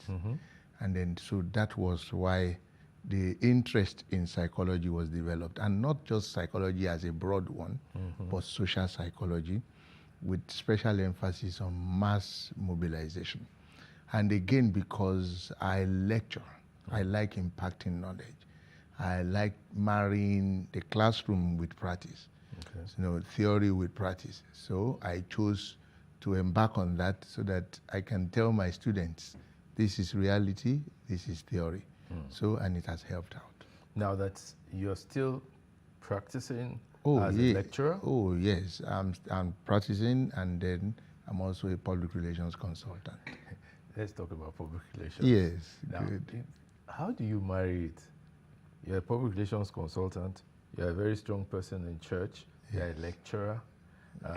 In today's PR practice, yes, a great deal of networking, contacts, and all that, sometimes bordering on almost corruption or the old boys syndrome. Yeah. We went to school together, so he's the one we're giving the job to. How are you surviving? Well, let me first say that we have been lucky to have loyal clients. All right. Loyal in the sense that we build relationships. Good. We practice what we preach. We don't cut corners. We are not marketing here. But I keep telling people that I think the artistic instinct in me, it comes to play in situations like that when people think I don't need money. You know, I walk away with my integrity and my head screwed straight up than to compromise. So in situations where I find myself compromising, I rather walk away. Okay. So a lot of people think this guy does not need money. I say, well, I need money, but I still keep my integrity intact. So it has kept us, it has given us loyal customers, loyal clients. We have built brands from the scratch to what we call competitive stage. Okay. And we are enjoying their patronage. Okay. We don't want to be the biggest. We just want to add value. And relevant. And yes, and that's what we've been doing. Now, you see, there's this thing about one's background and upbringing in character building. Yes. How has your background as the son of a reverend gentleman impacted on who you are today? Well, it's actually the whole thing. Because I grew up in a home where the fear of God was actually implanted on us. Apart from that, my father, my mother, they were teachers. And then we were like living in a barracks, regimented lifestyle. And then again, my father being a lover of music too. So I had no choice than to just pick up, from there. It's so funny that when I tell people that I had no social life growing up as a child, everything was about the church. And even my plays were church. I recall that we lost a cat and I was conducting a mass. For the cat? For the cat. Wow. Because that was all I knew. Yes. Until we started having some level of freedom. And then we're going out there to see the other side of life. And our inquisitiveness also took the better part of us to see what's happening there. But that background had always drawn us back into conscience, working on our conscience to always do the right thing. So it's a passion for me to serve God. It's a way of life because that was what I grew up to know. Okay. So it's not out of the ordinary, all that I do these days to serve God. Yeah, but some people may have rebelled against that kind of rigid or regimented background. Yeah. You chose to stay. We tried. I tried. Oh, you tried too? I tried, but it didn't work. Oh. My father was, God bless his soul, a disciplinarian. Tell me about it. I'd received 114 strokes of the cane as an 11-year-old boy. And 114? Yes, I counted and I didn't steal. All because I was late for prayers, early morning prayers. So I was stuck. He removed all my clothes and I was beaten naked. My mom could not stand it. She had to walk into her room and she was crying. In those days, mothers would not have a say. She would just keep, So, and what happened, I slept off. He rang the bell for prayers. I was not there. And they were banging on my door.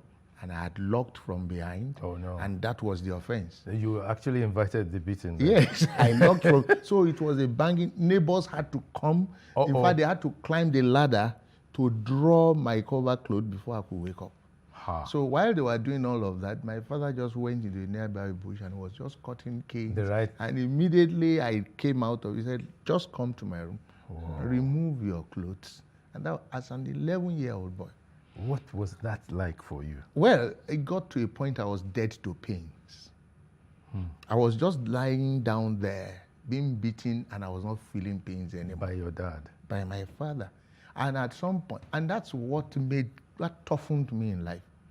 So there is no challenge. I would say, what other pain can be much more higher than my father asking me to go and bring the cane? Let's play a bit of psychology now. That experience, yes. How did you see it, even as you were growing up? Let's say when you now were, say, 18 or 19. Well, the only thing I was determined. I told myself, I'm not going to train my children this way. Okay. And I could hear the man too also say, he was also saying that the way his father trained him was not the way he would train his children too. So that means I will not be too far from the truth if I also choose not to train my children the way he trained me. Yes. And, there is this story of a drunk who had 2 children. One of them became a drunk too, using his father as an example. As an example, okay. The other guy never tasted alcohol, using that same father as an example. So it's a matter of choice. It's a matter of choice. Yeah. And so I chose to take my father as someone who knew that was what he knew best as how to train a child. Spare the rod and spoil the child. And I did not, yes, when I was growing up, I didn't like the idea. But after a while, I give him credit for all that I've become. Sure. Even those tough situations that I found myself, I look back and say, if not for my father, I wouldn't be able to weather this storm. Yeah. Because he toughened me. There's no, even when we're growing, we're trying to be rascals. You know, no, don't say we're trying. We just admit it, own it. We were rascals. Yes. So, and then I face once I look back, I mean, what challenge could there be? You know, so it toughened me. I saw the positive side of those the experience. Yeah, those trainings. That's what I saw. But there's something else that you got from your father that I found out that you are also passing on to your children. Yes. You're a multi-instrumentalist. Oh, yes. And you're making sure they are too. I remember, even it was also not easy. Yes. I remember, I think 1974, he was traveling out. He was going to Britain and he was asking everybody, what should I bring back for you? As a secondary school student, and then maybe from 1 or 2. I said, I want a piano. While my brothers were asking for shirt, trousers, and all of that. Yeah. So he actually brought the piano. Great. So, and he brought what they call small wood piano tutor as a guide for me to learn. So, and he gave me a deadline. While my brothers and sisters were enjoying their clothes and I was busy studying music. Yes. And it would be, you know, those days parents would serve siesta and all of that. Exactly. Those things we don't know what it is these days. This day and age. So it would be serving the siesta in the room and I would play a key wrongly. Wake up. I would just hear that knock from behind. I have told you not to look at the keys while playing. And I was like, is it an offense to ask for this? So even my gift also attracted punishment. You know, but later in life, I started enjoying it because now I'll go to some churches, I found myself valuable, you know, even as much as I try to hide, you know, my gift will actually, expose me. Yeah. And I'm enjoying it. And I discovered that it has also, you know, helped in my literary appreciation. Appreciation, yes. I think so. I just chose that, okay, fine. My children too, they don't have a choice in this matter. They don't have a choice? They really don't have a choice. So you copied your father? No, I did not give them a knock. No, they don't have a choice. You took away their choice. No, but of course they enjoyed it. Admit that you took away their choice. I will tell you why I said they don't have a choice. Okay. Yes, it formed their background. Good. My first son naturally fell in love with piano. Yes. And my second son naturally fell in love with sax. And my daughter with a violin. I see now. So at some point, I was not pushing. You know, they were just trying to, and they had been performing as a group, the three of them, since they were young. So right now, the one that the saxophonists don't even want to touch the saxophone anymore. Boy, he knows it. Yeah. He can read the note, and I believe that it will still be useful. You know, for that time will come. So I don't. My daughter reads all of them. They read note. They play very well, and we blend. You know, and they all play the guitar too. Oh, good. So I've left them to now take a decision on what they want to do with it. With the talent they have developed. I remember. That was a day my first son when he was in UI. He was a pianist with a youth choir. So he said there was a day he went to play squash, and squash, which is also which picked I up also, from you. Of We'll course. come to squash later. yeah. So, and one of those choir members saw him play squash, and he knew him as an organist. He saw him playing squash, and this fellow actually wanted to go and start learning taekwondo. So my son now said, "Oh, you're just trying to learn. I have a black belt." And then this person now said, "What is it that you don't know?" No. So when he was reporting that to me, I was happy. Yes. That, okay, fine. So you have the background. It's a up true to, Badejo. It's up to you. Yes. Because I also have a black belt in judo. In judo. So, and all I wanted to do yes. is to harm them for the future. Good. Equip them for the future and allow them to now be who they want to be. You know, So, you hinted at the future, Yes. and that brings to mind something that you started doing, yes. and which we at Plus TV are collaborating with you in further expanding, which is the good old days, the concept of comparing what's happening now Yes. with what happened when we were growing up, right? And we'll take a break very soon to talk about, and then come back to talk about what led you to the good old days, why the concept, what are the challenges related to it, and what it is bringing forth as a tool of communicating with the society, especially the younger generation. Okay. We'll take a break now.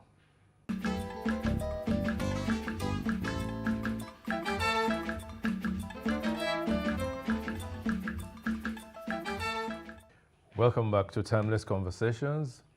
My guest is Shemori Badejo. We were talking about what led you to that decision to do something about the good old days whilst growing up and related to today, like Yes. teaching history to the younger generation. Yes, actually, let me first say that it was also another passion. Okay. And it was a challenge because I was discussing with one of my children. I said, when we did our NYC, our allowance was 200 naira per month. And he said it's not possible. He said it can never be possible. That because he was wondering how we were surviving. So I realized that they lack sense of history. Nobody was actually telling them anything. And they felt he never knew who Muritala was. He never knew. They all knew about the second coming of Obasanjo. They never knew anything about. So I now look back and I felt that, look, how are we going to? Our children will lose that sense of history. So you don't blame them if they become aggressive. They grew up when Nigeria was not as good as when we grew up. So they are aggressive. They tend to question and query everything we do with anger. So I just chose to say, okay, fine. Even if history is not allowed in schools anymore, let us see how we can bring snippets of this history so that by the time you tell your story, I tell my story, they can piece it together and be able to say, this man, even if he's lying, this other person cannot be lying, this one cannot be lying, and there is a common ground for them to begin to see what we are talking about. Yes. So, and it is actually, it's effective because now in this age of Google, in this age of Google, they are now, once they listen to something, they will want to go and Google cross-check. Yes. I remember when one of my guests talked about the Muritala, the assassination of Muritala, and all of them. I recall that one of them called me and said, so did we ever have a head of state that was assassinated in Nigeria? I said, that's a graduate of about 3 years or 4. Yes. I said, yes. I said, you can Google it. So it came back to me with information that I even never knew. He was now telling me about how Babangida, Dimka, and one of them were great friends. Maman Vatsa, yes. how they were great friends, how it's because of their closeness that Danjuma had to ask Babangida to go and foil the coup. You know, he was now giving information about what happened. Now, what led him to that research? It's because of that episode. Yes. Now, he was now more educated about that era of Nigerian history. Yes. And that encouraged me to want to continue to go on, check the values, check. Someone came and told me about how they were being flogged in school in his days in secondary school for their inability to pay school fees. So one morning he told his dad, I'm not going to school today because, you know, you have not paid my school fees and I don't want to be, you know, receiving canes every morning. Right. And the dad said, no, I'm going to follow you. He got to the school, he went to the principal's office, he said, well, I have come to take this guy's portion of cane this morning. And the principal said, why? He said, because he's a student, he doesn't work. It's my fault. I'm the one that has not paid his school fees. So I'm the one that deserves to be punished, not this boy. I am not begrudging you for your position, for your decision. But please, let me take this stroke of cane on his behalf. So this guy came to tell his story about how his dad used wisdom to change a system, a seemingly faulty system. These days, there's going to be a problem if you beat any child in school. Big time. These days, you know. So our fathers had some wisdom of addressing these issues, and we need to bring back those wisdom. We need to let them know that everything is not about protest. Everything is not about. It's about looking at it holistically and finding a way. It should be a matter of constructive engagement. So I'm happy that for over a period of time, we've had over 100 guests coming to talk. And I keep telling people, because this is a question I always, you know, I'm always faced with. What is the need for you? Why are you doing this? I said, I'm happy when this message is getting across to who it is getting across to. It is not financially driven. It is just patriotically driven. Yeah. It is something that I feel that our children need. Yeah. And then so that maybe it can reawaken. The Englishman said, comparison is odious, but it is the parameter for measuring progress. It's the best known parameter for measuring progress. Because you have to compare two things. You have to compare one era with another one to say, okay, if we started this way and we are here, so how do we move forward? Yeah. So I think the future, there is no future without our past. Our past, so yes. we need to actually look back. Yorubas say, if we don't know where we are going, we should at least know where we are coming from. But, so, you know, in watching the series, and I've watched quite a few of them, in fact, quite a number, I noticed something. Most of Ibadan or Lagos here or Abeokuta, yes. When do you plan to expand it to have a more national outlook? Yes. Actually, it was supposed to be a pan-Nigeria project. But you start from your comfort zone, those that you know. And because it is not commercially driven, we're actually not marketing it. We're not expending funds into it. We just want people who believe in the idea to join us. If you actually feel that you have a story to tell, join us. And then what we have found out is that a particular sector, a particular section of the country, they are more interested in this than others. It's an eye-opener for us, because once I invite you once, twice, thrice, I stop disturbing you, because it is also conveying another meaning. You know, people now begin to feel, why are you so interested? Why are you this forceful about me coming on the program? Is there anything? Are you looking for political appointment or something?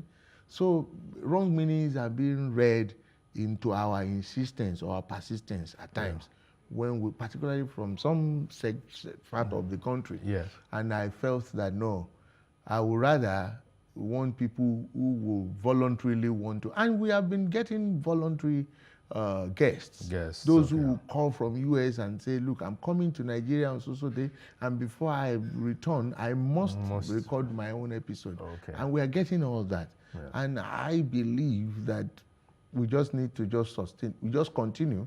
Those that are interested will have them on.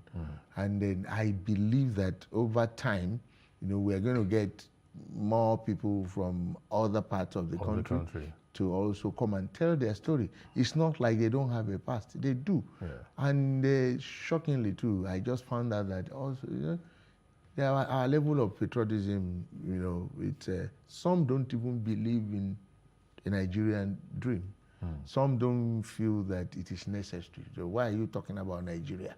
This Nigeria, there are so many nations in a nation. So some people, their own out view, or what do I call it, is fundamental. It's fundamentally different. Yeah. So, but we will continue to push for as long as we have guests. We'll continue to go on. Okay, I wish you the very best as you do that. Thank you. Let's look at the development of character. You narrated a story of how your dad disciplined you, right? Yeah. 114 strokes of the cane. Yes. At the age of 11. It was actually, even when he died, it was in my eulogy to him. Okay, to him. It's printed, it's written. So you know that and you were his biological son. Yes.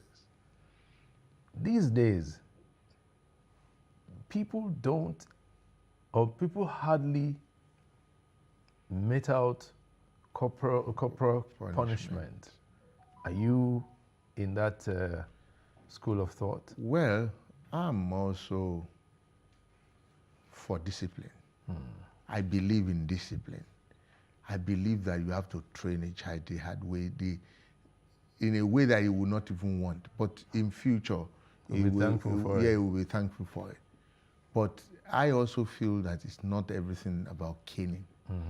There are so many ways to skin a cat. So you can have, development has shown that you don't have to, pull your own weight on beating and all of that.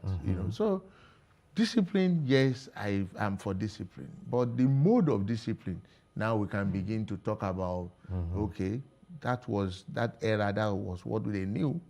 Because I had bruises. I don't think I want to have any child go through that. Well, thankfully they're all grown ups now. So even when they were growing up, yes, I did some little beating, spanking and all of that. But of course, I was conscious of the fact that it should never get to that. It should not get up to 50 strokes. Not to talk of 140. Maybe the highest was 6 or something, But at least they had a feel of that punishment too. But it's not. And then we try also, after maybe what our parents wouldn't do, is after that punishment to find a way of reconciling with you and then let you know where you went wrong. But we have moved beyond. So once you discipline, you also call them to let them know that, look, if you don't want this again, these are the issues. That brings to mind something. Yeah. In parenting, no matter what you read in books, and there are quite a lot of books out there, you find that there is a core necessity of ingenuity on your part as to how to engage. Yeah. Growing up, it must have happened to you, it happened to me. You would have been disciplined or reprimanded wrongly for something you were not responsible for. Yeah. And nobody would apologize to you. Severally. Would you apologize to a child, or would you advocate that, look, you need to apologize to that child in trying to build a relationship? Oh, yeah. You see, I always say this. When I feel like this is the way, I tell them, this is how I feel. This is how I feel. You do it. I'll be the first to apologize if it's not working. So I think it builds some form of confidence in them. I say, look, I don't hate you. I just feel this is the right way for you to. And if you insist you're going to have it your way, we will look at the dangers involved in having it your way. So if you take that decision, if it boomerangs, then the next time I advise you, you will take it. You know? So vice versa. Yes. You know, so I think it is more of interaction now these days. It's more of interaction. It's more of persuasion. It's more of making them see reasons why, convincing them on why you know they should follow a path. We are also not always right. Yes, certainly. We are also not always right. So I think it is engagement that we need to do, more of engagement, for us to even be able to understand them. Yes. You know, we need to understand them. It's not just to come and lord it over them. Yes. We can talk to them, even the kind of music they listen to. Yeah. By the time we will talk to them and we'll find out that some to me, some music, I would engage them and say, what is the guy actually saying? Let's analyze, is it making any sense? Are you gaining anything from it? You know, at times we laugh over it, they say you are old school, you don't understand. Yes, Some they can't even interpret, yes, but they are enjoying they're it. enjoying it. They're enjoying it. The rhythm. Yeah, it's just like someone told me, he said, one military officer years back, I said, why do you guys like music from Congo and all of that? He said, we are just enjoying the rhythm. Yes. Because if you dance too well to Fela, they will say you are a rebel. Yeah, a rebel. So let us, it is safe for us to listen to the music we don't understand. We just dance to the rhythm, so nobody can accuse us of anything. So, which brings me to mind the fact that music, you're a music practitioner, maybe not on a commercial basis, but to the extent of understanding music, playing music and all that, church music, and even folk music. I'm seeing some of the stuff you do these days. And I'm saying to you that as a practitioner of music, how would you describe the change that is building up in church music, for instance? You love singing hymns, performing hymns and all that. Many churches these days, they hardly do the hymns. Yes. Yeah. It's some music that was frowned on years back that now, that form is the accepted form now. Yeah. Let me just summarize it. Say it is a struggle for membership that is driving a lot of innovations. In the church settings. Like you rightly said, you know, some years, some sects don't even consider music. Some did chants. But we now find out that even in Orthodox churches, we are moving away from these hymns that are so rich. I call them ministrations in songs. Some of these hymns, all you need to do is just read them, and then you begin to see that it's even more spiritually filling. It's robust when you read than when you sing them.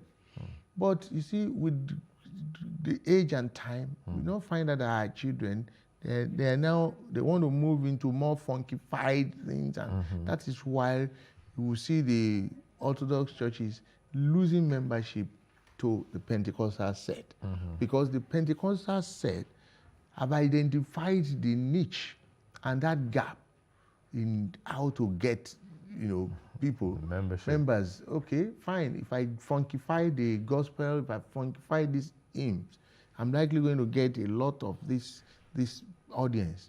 So once they chose to do that, you know, our children now begin to feel that that's the comfort zone. So they now move. Now you now find Orthodox churches fighting back to say, okay, if that is the reason why you are going there, let me also do the same thing. Then you now find the Protestants also saying, okay, don't worry, enough of losing our members. We too. So you now find out that at the end of the day, everybody is trying to retain their membership. Everybody is trying to see how they can get their congregations back. So, and that is the reason why you have a lot of, but some of us still believe, while we try to understand, we still believe that we should not lose sight of those richness in those hymnals. So That's why occasionally we find ourselves doing that just to take us back. It is all about good old days too. It's all about the good old days of music in the church. Hymns and all of that. All right, so we'll take another break now. And when we come back, we'll continue our discussion with you, our conversation with you. Please stay tuned.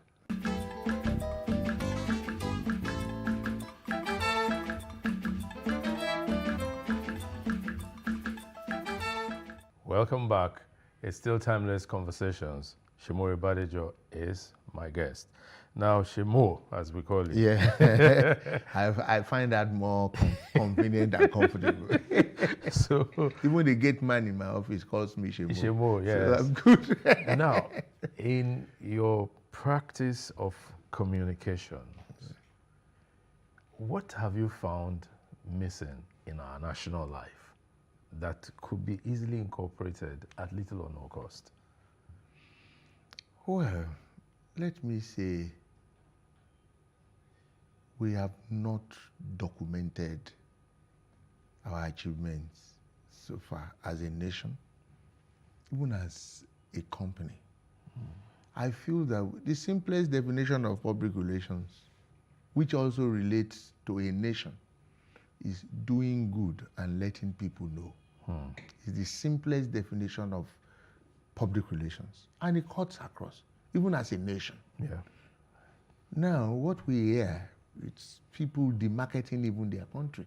You know, talking about, this country is finished. Yeah. This is that. That's scary. It's scary. And how do you, and then you still want that company, and you are still hoping that it will be better when you are demarketing it. And then how do you want outsiders to see? It's not, a lot of things happen in the US that we don't get to know. Never. We don't get to know. But here, we are the first to condemn our system, condemn our country. There is this quote that says, "For all forms of government, let fools contend. Whatever that is best administered is best." We have our own situation of doing things. I remember I was a technical writer to Nigeria's Vision 2020. And I wept when I realized the enormity of the richness, that is deposited in us as a nation. My submission then was that America is not God's own country. Nigeria is. Because we are endowed. Let's leave oil. In fact, oil should be like 3% of our natural resources. Go to Ondo State there. We have the second largest deposit of bitumen in the world, that are untapped or that are illegally being mined, being taken away. Go to Elisha. That's why the radio station there is Gold FM. Yeah. Elisha has the third largest deposit of gold in the world. Are you kidding? Oh, yes. And then we have some Lebanese feeding fat illegally on those things there and giving villagers peanuts and all of that. Go to Shaki. You have iron. Before you dig 6 feet into the ground, you get iron. And a lot of it. Go to Oshobo, where we used to have Oluwa glass. All the raw materials, what you need to do that is just drive towards Oshobo from Is that Oshobo, Oluwa glass. Is that in Oshobo or in Okitipupa also? No, it's in Oshobo. Really? Yes. If you drive towards Ikpetu to Oshobo, you will find that the soil that you even see are shining. These mineral resources are there in abundance, a lot of it.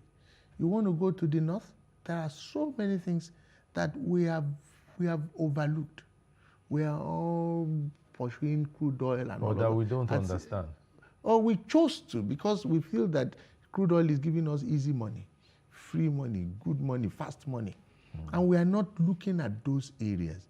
To me, as a nation, we must continue to push our good side, our potentials, so that the whole world can see that it's not hopeless. Yeah, see, that's something that we need to play into our communication arts. Yes. And I'm referring now to our movies, our plays. Oh, yes. They don't portray so much or anything of positivity. Yes, it is sad. There are so many ways we can communicate our essence as a nation. Even in the movies, to me, I tell my son who read that, I said, Nigeria is still a virgin when it comes to telling our story. Mm-hmm. We have not said enough. I mean, what we do is even unreal. When we now, even if you look at the movie today, you see accident scenes, you will laugh. Yeah. You know, so we are jokers when it comes to even the way we present our story. So there's a lot of vacuum in that area. It is not even the way we tell our commercial story. Yes. Even when we do adverts, at times they don't portray reality. Yes. So in all spheres of communication, we should continue to strive to want to portray reality. We want to be able to have in mind that, look, this is a Nigerian product. How do we, I saw an advert. I went to South Africa, Cape Town, there's a bank, and I saw that advert, black women, they were, filing out from a bush path. Some of them were carrying bananas, yam, and there was this white man in their midst carrying portfolio and with suit and tie.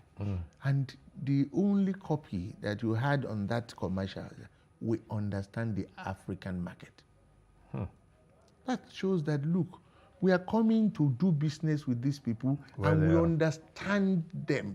We know the way they are. But what do we get here? We are always trying to want to be like them over there. Why can't they come and be like us and see that value that we are presenting? Yeah. So we have a lot to do in communication, in orientation, in mobilization, in sensitization. We have a lot to do. And it's so vast. It's unending. As long as we continue to, our TV stations, our radio stations, what are we doing? Those days, there are a lot of commercial messages, social messages. Social messages. How many of that do we have today? Agbada ọ̀dà lọ́rùn kẹ̀kẹ́ o. Agbada rèé omi ọ̀dà lóhùn àmúròde. Kẹ̀kẹ́ rèé ọ̀dà lóhùn àmúràjò. Ṣùgbọ́n agbada ọ̀dà lọ́rùn kẹ̀kẹ́. How many of such are we having? Even on television. Even how are we helping our nation? Fake drugs and all of that. There are social messages on that. But how much of that? We have allowed commercial considerations to take over our role as a moral guardian to the people. I want to see a situation where we begin to have such, and then it will help to develop our psyche as a nation. And then people will now I want it to go viral. Things like that, social messages, let it go viral, let people know about the value. BCOS, when they started, there was one man said, good name is better than gold and silver. And he was singing it in that area, English. Even OGBC used to do stuff like that. Yes, something like that. Yes. So how many of that are we doing these days? And if we can still recall all these things, that means it had some influence on us. Sure. There was even some that were done by late icon Ray Mike Wachuku. Yes, you understand me? That were played on RN2, and you identified with them. Your highway is not a road racetrack. Yes. No matter how tempting, never speed. Remember those you left at home are waiting to welcome you safely back home. We wish you a safe journey. How many of that? That was engagement. How many of that do we have these days? How many? And then all we want is, viewership, 1 million. Yeah, but you could also think, could it be that at those points in time, those stations were government owned? Oh, yes. Even now, and now, we must not. That is why I said everything is on commercial, value now. But at least we are agents of change. The media is supposed to, generally, whether it's privately owned or we are agent of change. And then even if they take it as a CSR a corporate social responsibility, Yeah. and devote some time, to those. So it's not That's all very about true. money. It's all about impact in the society. But too. which is why we are running the Yes, good old days. I know, and Yes, that's it. why It's I just yes, how appreciate. that, okay, Yes, because our audience is a young audience, so we Yes. want to say, okay, there was a time that this was like that. Yes. Talking about a time when something was like that, I recall that Elisha means a lot to you. Oh, yes. Right? And I was born you and were I born grew up there. in Elisha. And then there's Ijebu, which is yes, your hometown. A hometown. Yes. So if you were to take your children to the hometown, where would you take them? Of course, Ijebu, because that's my town. No Elisha. No, Elisha, they heard about Elisha, but you see, they will still tell me stories in Elisha that you are not one of us. Oh, then actually they do that everywhere. So there's no place like home. No matter how long you stay in stay a there, place, the yeah. people will still tell you that, look, you better go and find your father's house, and all of that. So and my parents, after retirement, And they went back home. That's So good. That's good. so that's the. You see, I asked that question because we have a problem with this issue of you belong here, you don't belong there. Yes. Where you find yourself living for a particular number of years, say anything beyond 10 years, you pay tax there and all that, should be home to you. Oh, yes. But politically, sometimes it's difficult to engage. It is. It is, particularly in Nigeria. Yes. Particularly in Nigeria, when you aspire to, that is when people will remind you of your roots. Yeah, exactly. Meanwhile, you have spent the better part of your life in a particular. But when you aspired for a leadership position, and then people will tell you, It's not one of us. You don't. It's not one of us. You don't. But you don't belong here. How do we get out of that bind? Well, like I said, it's also a mindset thing. It's a leadership. It's a leadership thing. If our leaders can actually say, look, enough of this. We are also going to use. We are going to. Whatever we're doing here is based on merit. It is not about where you come from. It's if you are the one that can deliver, so let it happen. Until our leaders begin to take decisions based on merit and not from where you come from. We can't on our own do that since we don't have a choice. So it is a collective resolve from the leadership to say, look, I'm going to allow the best to have a say in this matter. Once it's like that, then we will continue to thrive. So in conclusion, let me ask you a question that takes you back to your relationship with your dad. Okay. Right? And what you took away from him. I recall the story of when he was ill and all that. Yeah. You had to go there. Yes. You played some hymns to him. He raised his hands in recognition of those. And when you played the ones that were sounding hope, he dropped his hand. Yes. And when you played the one that was saying, okay, take the name of Whatever Jesus with you, whatever it is, I'm with you. just, And then he will raise his hand, that's where you should be going. Yes. And then you were called that, come back. You refused to go see him. Yes. When, that's not the right way. You refused to taint your image of him. Yes. Right? That I'd rather see him as a victorious person than when he's dead. How was that like you? I'm not sure I would have survived seeing him give up the ghost. Okay. Because we were so close at later part of his life that I won't be there to see him just take that last breath.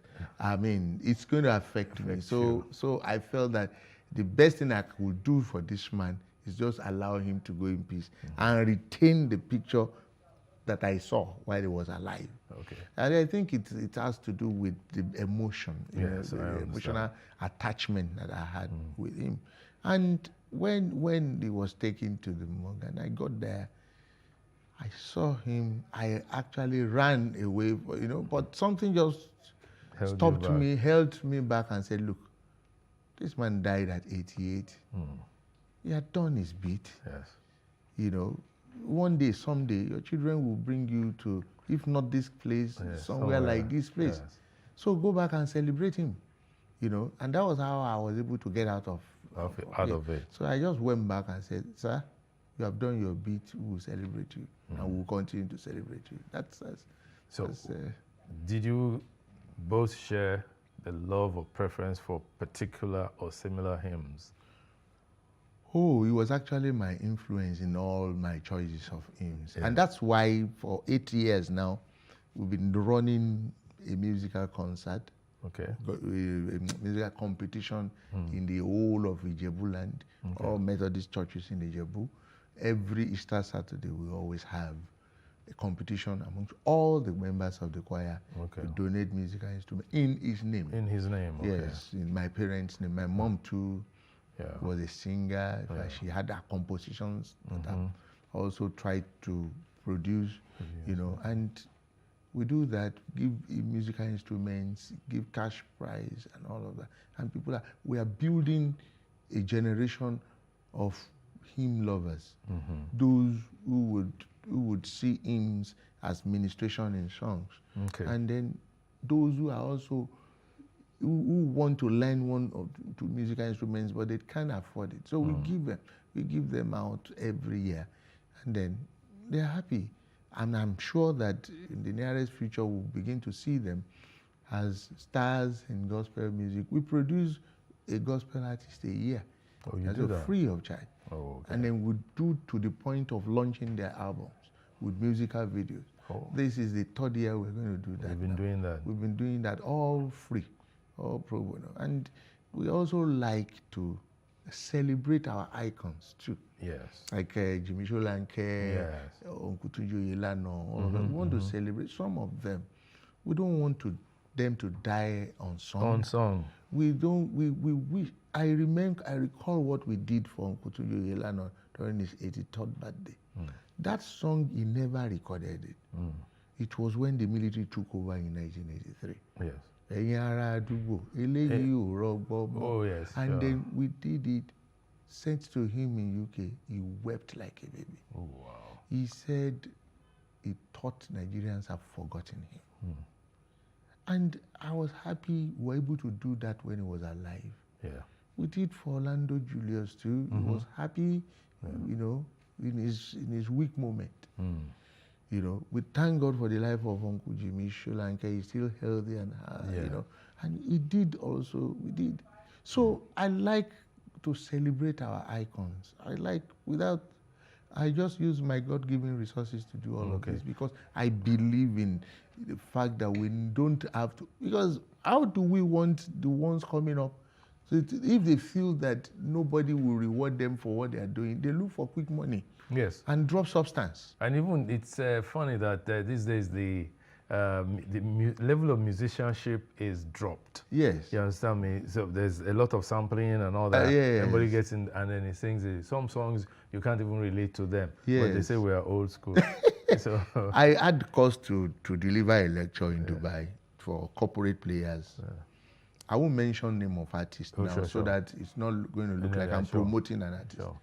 And I addressed the corporate players, and I told them, I said, look, it's good to have a popular artist to drive your crowd, to have 1 million audience who will come and sing what they want to hear.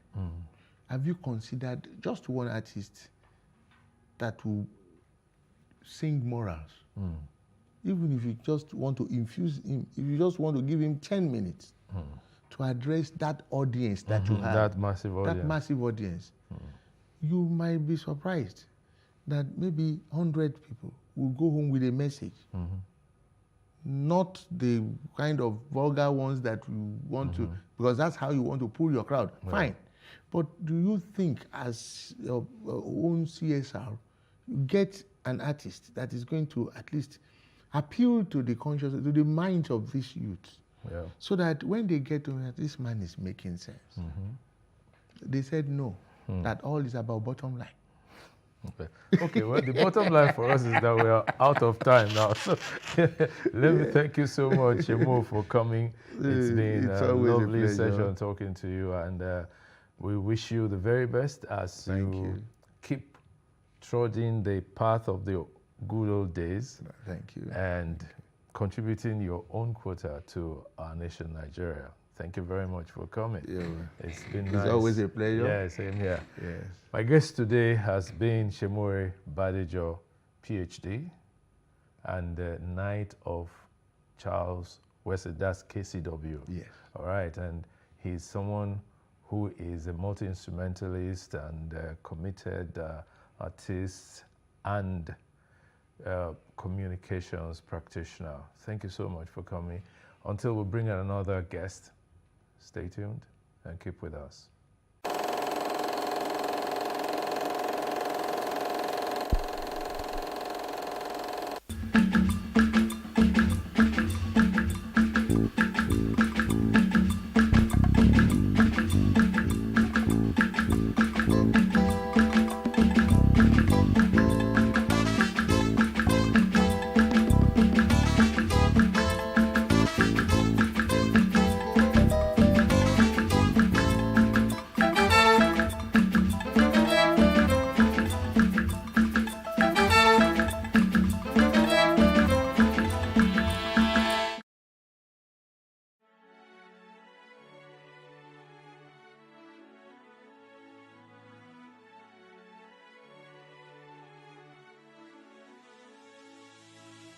It is engagement we need to have. Those who suffer miscarriages are never taken into account. Members of the National Assembly are also influence peddlers. You are sitting on Nigerians' money. From the Babin, I pay my rent. On the Babin, I send my children to school. A consultative engagement. No any tangible notification before they ban us. It's one thing for people to be at your back and the heat of the moment, and another thing for them to still be with you when push comes to shove.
Being online has become a part of our every waking moment. From the moment we wake up in the morning till we hit the pillow at night, we are browsing, scrolling through social media, responding to messages. We live our lives online almost as much as we live it in reality. These anonymous interactions, like any other human interaction, comes with complexity and challenges. People get into civil discussions, debates, banter, and share with one another. With these interactions come disagreements, arguments, conflicts that can soon degenerate into trolling, bullying, and general unpleasantness. The discretion we employ in face-to-face interaction is further decreased online.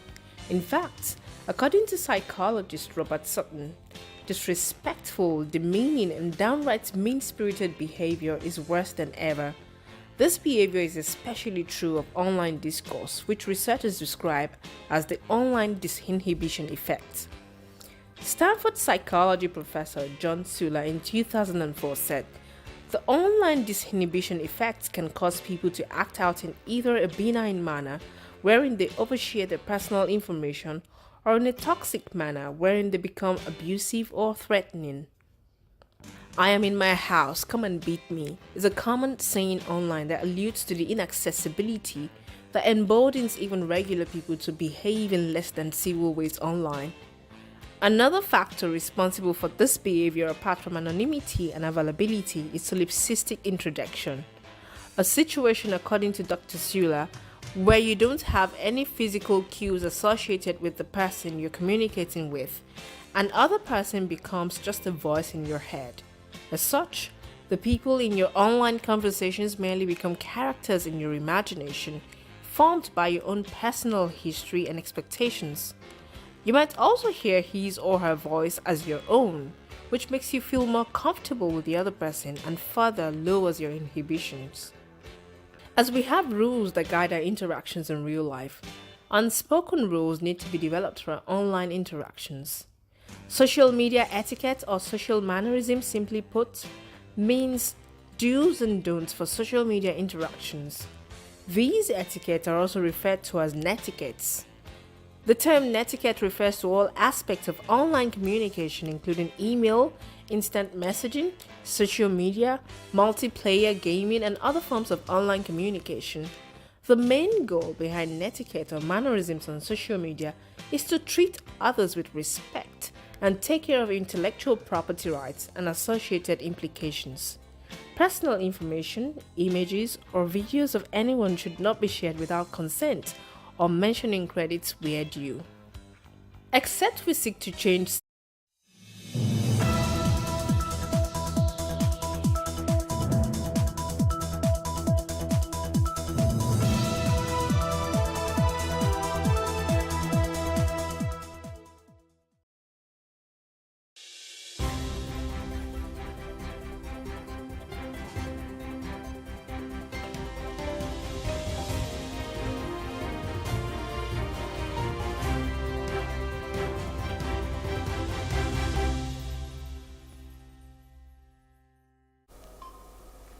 Good morning, you're welcome to The Breakfast on Plus TV Africa. My name is Rome Paulson. It's a beautiful Friday morning. It's the 19th of July 2024, and I think it's National Play Day. So it's important that you play, you have fun. I know most times we always say it's only kids that play, but you can also be an adult and have fun. So what are you doing this weekend? You should be having fun. Anyways, on today's breakfast show, we'll be looking at several hot topics, one of which Tinubu approves 70,000 naira minimum wage. Another topic of discussion is challenges facing public varsity students in Nigeria. We'll also be taking global stories making headlines in our national dailies this morning, as well as some top trending stories. But first, let's check out our quote of the day.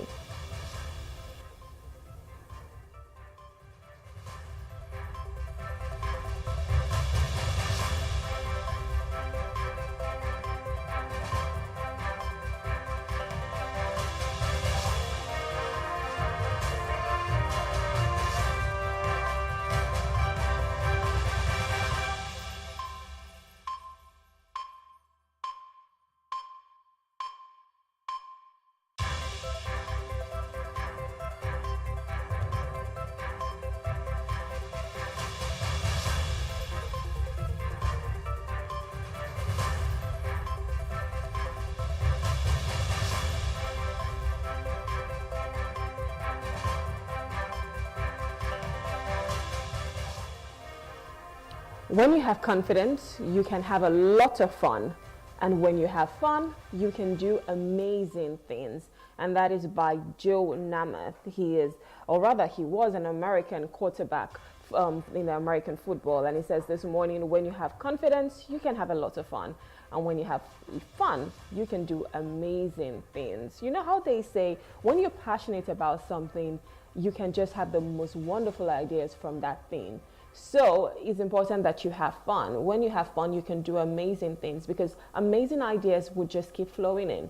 But when you hate what you do, or when you're not having as much fun, you're not really thinking of the best ideas that can come out. Instead, you'll be complaining. So it is important that you're having a lot of fun. And having confidence, what confidence does is just sets you on high. You walk into a room with confidence, and when you walk in there, you know that, yes, I am that person. I can do whatever.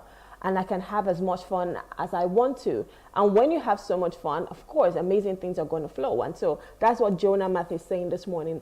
When you have confidence, you can have a lot of fun. And when you have a lot of fun, you can do amazing things. So stop keeping yourself under. Start to gain that confidence. Start to say, yes, I can do anything that I want to. It is important that you have that mentality that impossible is nothing. Everything is possible. Everything is within your reach. As long as you say you want to do it, yes, you will. So have that confidence, have fun, and the sky is going to be your limit. All right, that's it for our quote of the day. Moving over to some top trending stories this morning. Reps to donate 50% of salaries to fight hunger. The House of Representatives has pledged to donate 50% of their salaries for 6 months to help combat hunger in the country. The motion, amended by Deputy Speaker Benjamin Kalu, calls for each member to contribute 300,000 naira monthly, totaling 648 million over 6 months. Speaker Tajuddin Abbas presided over the session where this initiative was announced. This contribution aims to support ongoing government efforts to address national challenges, acknowledging that a single year is, well, insufficient to resolve all issues. Well, I mean, it's nice that they're thinking about this, because we've always said this, that what is the government doing? A lot of times they tell us to tighten our belts, to make some sacrifices. And one question that we've always asked is, what are you doing? What sacrifices are you making? It's okay to come out and tell the Nigerian people you should make sacrifices, but you, who is supposed to be the leader, are you leading by example? Are you making certain sacrifices? Well, now we can see that they're trying to do that. Well, 50% of the salary, 648 million naira in 6 months. I don't know if that can cater to over 200 million people in Nigeria. So basically, you'll be getting how much? Okay, fine. Let's say they're only giving it to the less privileged or the people who are poor. But what is the data they're going to use to give it to these people? I understand that it's coming from a place of care, which is something that we've always wanted, but I don't think that is sufficient. I don't think that is enough. Now, I know some people would say, well, we have to start from somewhere. I agree. But in as much as you're saying we're going to do this for the next 6 months, what happens after the 6 months? What is sustainable for everyone in Nigeria to live better? I know that now the federal government has come out to say, you know what, we're going to increase the minimum wage. We're settling for 70,000 naira. That is a step in the right direction. And something that I really love is the fact that the president has said he's going to review this every 3 years. So these are policies that we're seeing that is going to help to ensure that, okay, people are fine, and then even our economy can start to thrive. So these are the measures that we expect to see. Not just saying we're going to give you 50% of our salary, and that is just basically, well, I would say your basic salary. How about all the other monies that you get? I think what we would really like is for you to go there and not take taxpayers' monies. How about that? How about you go there and do what is right for your constituents? So those are the things that we would really want. Giving us 50% of your salary, that's about 300,000 naira. That is just a handout. It's just a take this for now. What happens after then? We're not begging for crumbs. At the end of the day, as Nigerians, we're entitled to all of our resources, not just some select few. So I love the fact that, you know, they're thinking about this. They're making moves, let me just say, to give some form of respite to the people, but I don't think it's enough. And I think we need to start to think of sustainable ways to ensure that people are living, you know, good. There should be a good standard of living. So I would expect the government to do more, but kudos that you're even thinking about us in the first place. I mean, it's taken a long time to get here, but, well, I guess this is a step in the right direction. All right, another top trending story. Senate moves to establish local government electoral commission. On July 18, 2024, the Senate introduced a bill to establish a federal agency responsible for conducting local government elections. The bill passed its first reading in the Senate, marking the initial step in the legislative process. The proposed agency aims to enhance the management and oversight of local government elections, and this move seeks to address issues related to electoral integrity and autonomy at the local government level.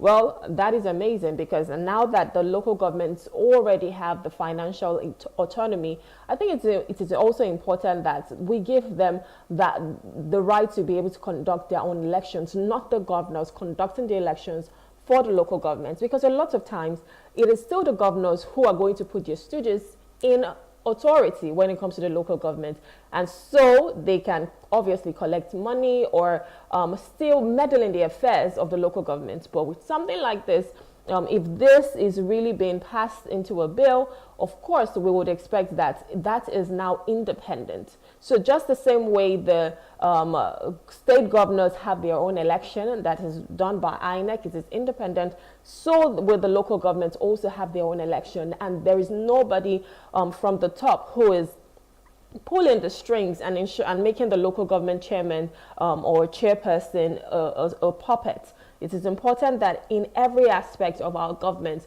we try to get that autonomy and make them independent from one another. And that's the only way we can start to develop our nation. With a local government autonomy, I think it's fantastic. I think having an independent electoral commission for that would be amazing as well, because what we want is for a way that we can develop our nation one step at a time. And I think it starts with your local area. So it starts with the local government, because those are the ones who are closer to the people, not even the state governor, not even the federal government. A lot of times we're always crying and shouting and saying the federal government is not working or the government is not working, and we make these generic blanket statements talking about the government. But do you even know your councillor? Do you know the person representing your constituency? So these are the people, these are the leaders who are supposed to be in those key positions that we can approach and let them know what we want, because that is what democracy is all about. So with the local government autonomy, I think it's going to just foster this development that we've always been wanting. All right, our final top trending story: Nigeria not marriage driven, and that is being said by Governor Hope Uzodinma. The Imo State Governor, Hope Uzodinma, criticized Nigeria for not being merit-driven, highlighting that many opportunities and advancements are based on connections rather than merit. During a lecture at the Yoruba Tennis Club, Uzodinma stressed the need for a system where individuals are prompted and hired based on their abilities and contributions. He links the decline in patriotism to widespread mistrust and the pursuit of better opportunities abroad, noting that purposeful leadership and accountability are essential to rebuild a national trust. Uzodinma called for a focus on national unity, inclusivity, and good governance to foster patriotism and effectively utilize Nigeria's diversity as a strength. Well, most times we hear of nepotism, and nepotism is when you put your family member or your friend or someone that you know, not based on merit, but just because of the connection. And I think that's what Governor Hope Uzodinma is talking about. So most times in Nigeria, it's almost like a norm that when if you know somebody, that's how you get the job. But that's not what it's supposed to be like. It should be you being suitable for that job, you meriting that job, you getting that job based on your capabilities, based on your skills.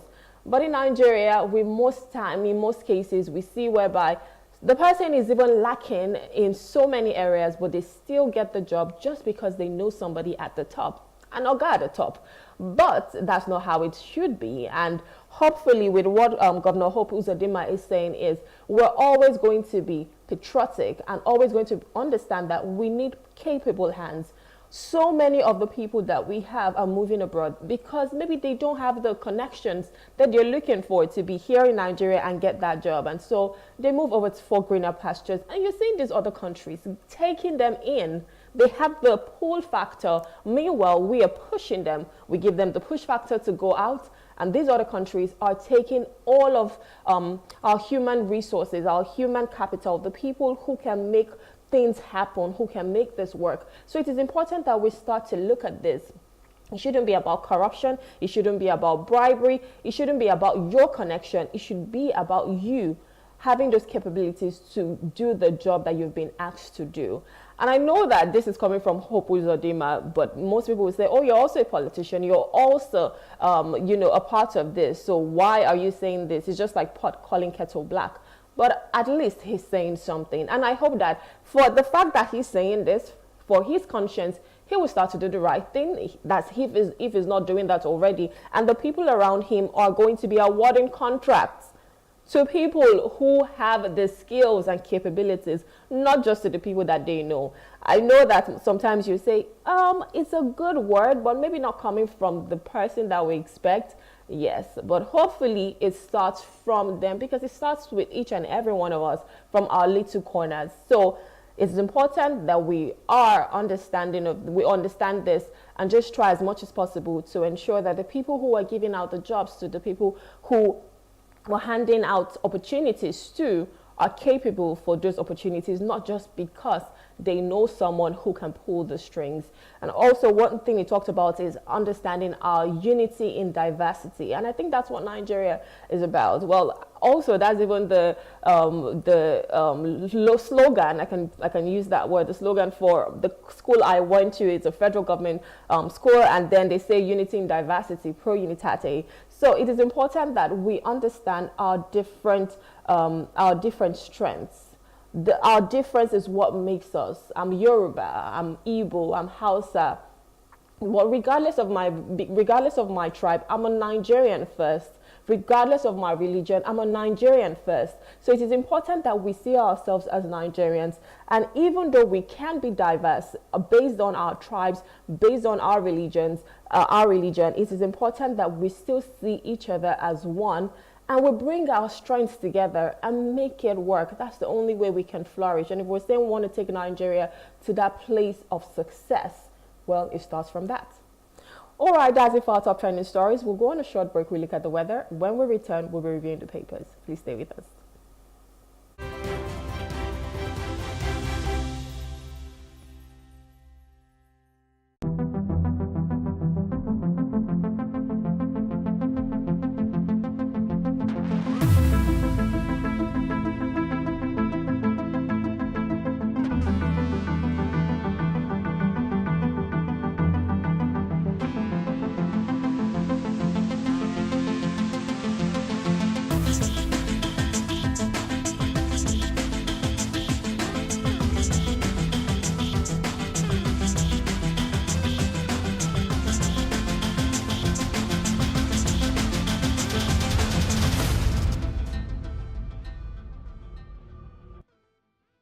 Welcome to Bayes University, Abuja, Nigeria, with a legacy of excellence and a vision for nurturing future leaders.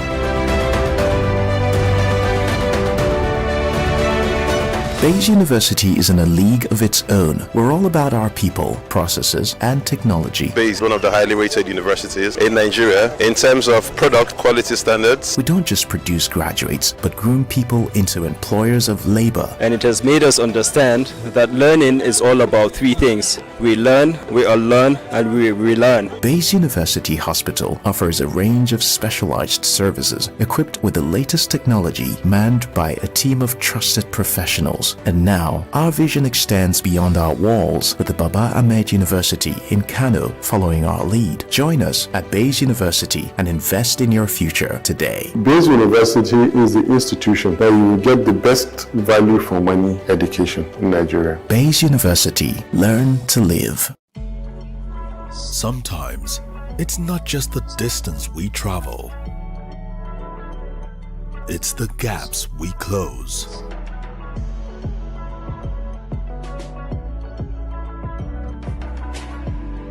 It's not the things we buy. It's the memories we create. Sometimes it's beyond the places we go. It's the connections we make. Not just the things we taste. It's the taste of things to come. And it's never a question of if, but when. Because life is always just a bit better with American Express. Introducing the Access Bank American Express Gold Card and the Metal Platinum Card, now available through Access Bank.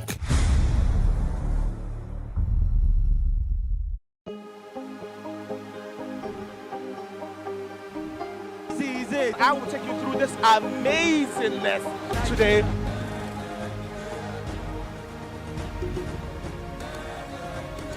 Welcome Welcome to Plus Trending. I am Buki November, your host, saying thank you for joining us on today's episode. Welcome back. It's tea time on Plus TV Africa. Practice makes perfect. I'm not perfect yet, but I'm a lot better than I used to be. He's a king. He's entitled to marry 100 if he wants to.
On my paintings Kike Johnson, but I mean, yeah, I think so. Thinking about it now, I'm not even sure, but yeah, I think so. Most of them have my name on it, apart from my fashion brand though. My name is Kike Lomo Johnson. I am a visual artist and a fashion designer. My art is inspired by a lot of things, by Black women, by colors, animations, different things. A lot of things that like inspire me, but I naturally enjoy drawing Black women. I think it's amazing. Yeah, sometimes I have artist block where I want to draw something but I can't. I just get like, okay, I don't know what to do, or I just get, it's just a block, you know. So sometimes I have to get out of that phase by either drawing something else or creating something different, or maybe getting inspiration from something else totally different from what I am doing at the moment. So that way I get inspired again and I get to draw and actually do something. Black women are amazing, number one. We have a lot of amazing features. You know, as an artist, there are different things I see. Like I can see someone's face and I'm like, oh my God, I need to draw that, the angle, you know, just different things on the face that makes it very interesting, you know, to visualize and to draw. You know, and then we have different skin tones. So it's just amazing to see how you can blend colors together to get a particular tone, you know, and you can have 5 different women with 5 totally different skin tones. And it's just, every time I see someone, I always look through, you know, look at those things, the shadow, the light, you know, and all of that. I think I enjoy the process most about expressing myself through art. I enjoy how it's done. I enjoy seeing the finished product. After spending like 6 hours drawing something, I'm like, okay, I think we're good to go, you know. I enjoy the entire process generally. I just like doing, so there are days where I don't want to create portraits. I draw maybe something minimal. I can do like a minimal line art. And it's okay, this is all I'm doing today. You know, and I enjoy the process of that. That might take me 30 minutes, but I still enjoy going through that process.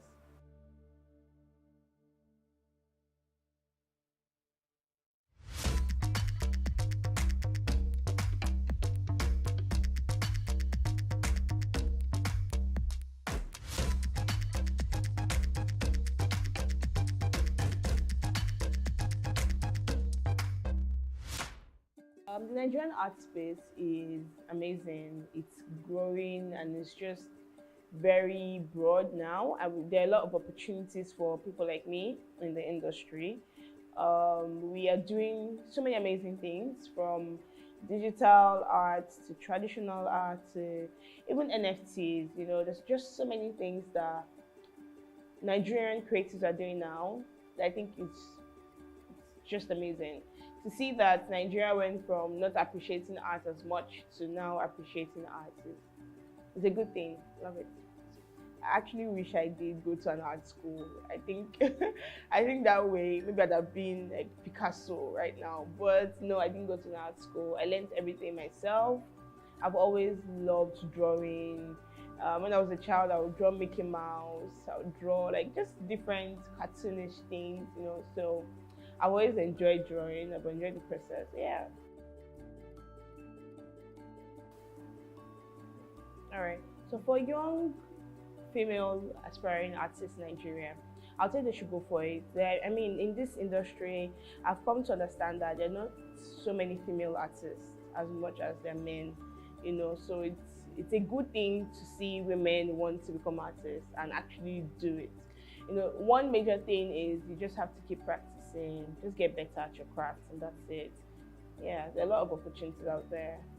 Art has influenced my fashion in different ways, from colors to patterns to just creating something. Sometimes I just do a design, I'm like, okay, this is not what I wanted, but at least we tried it, you know. So art for me is life.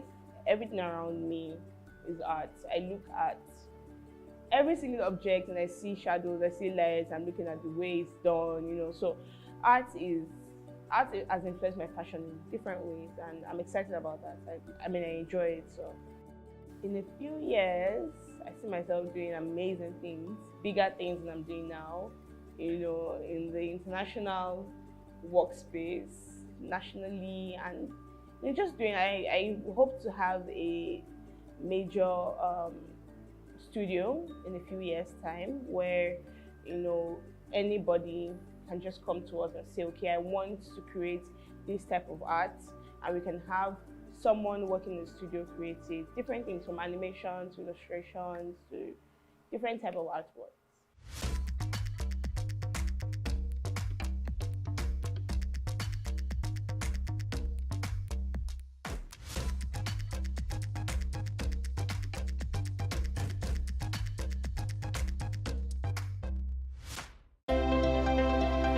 Nigeria is a beautiful country filled with cultural resources and a preserved tradition.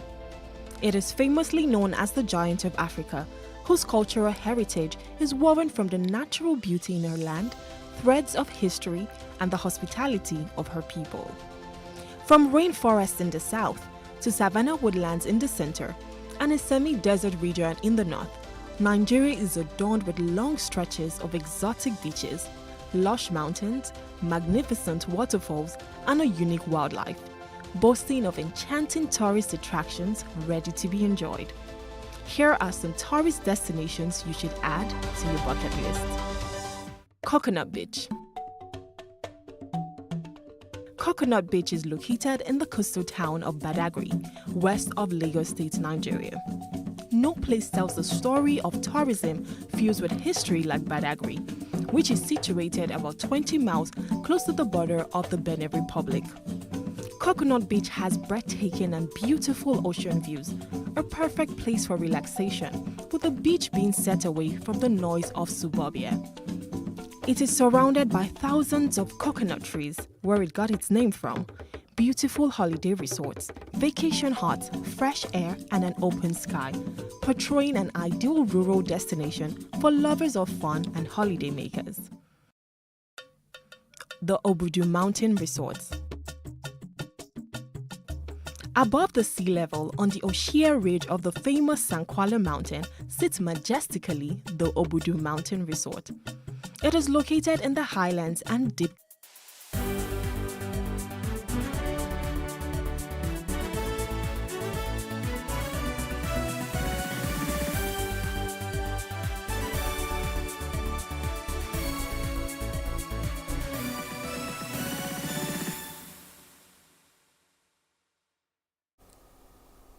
Thank you for staying with us. You're still watching The Breakfast on Plus TV Africa.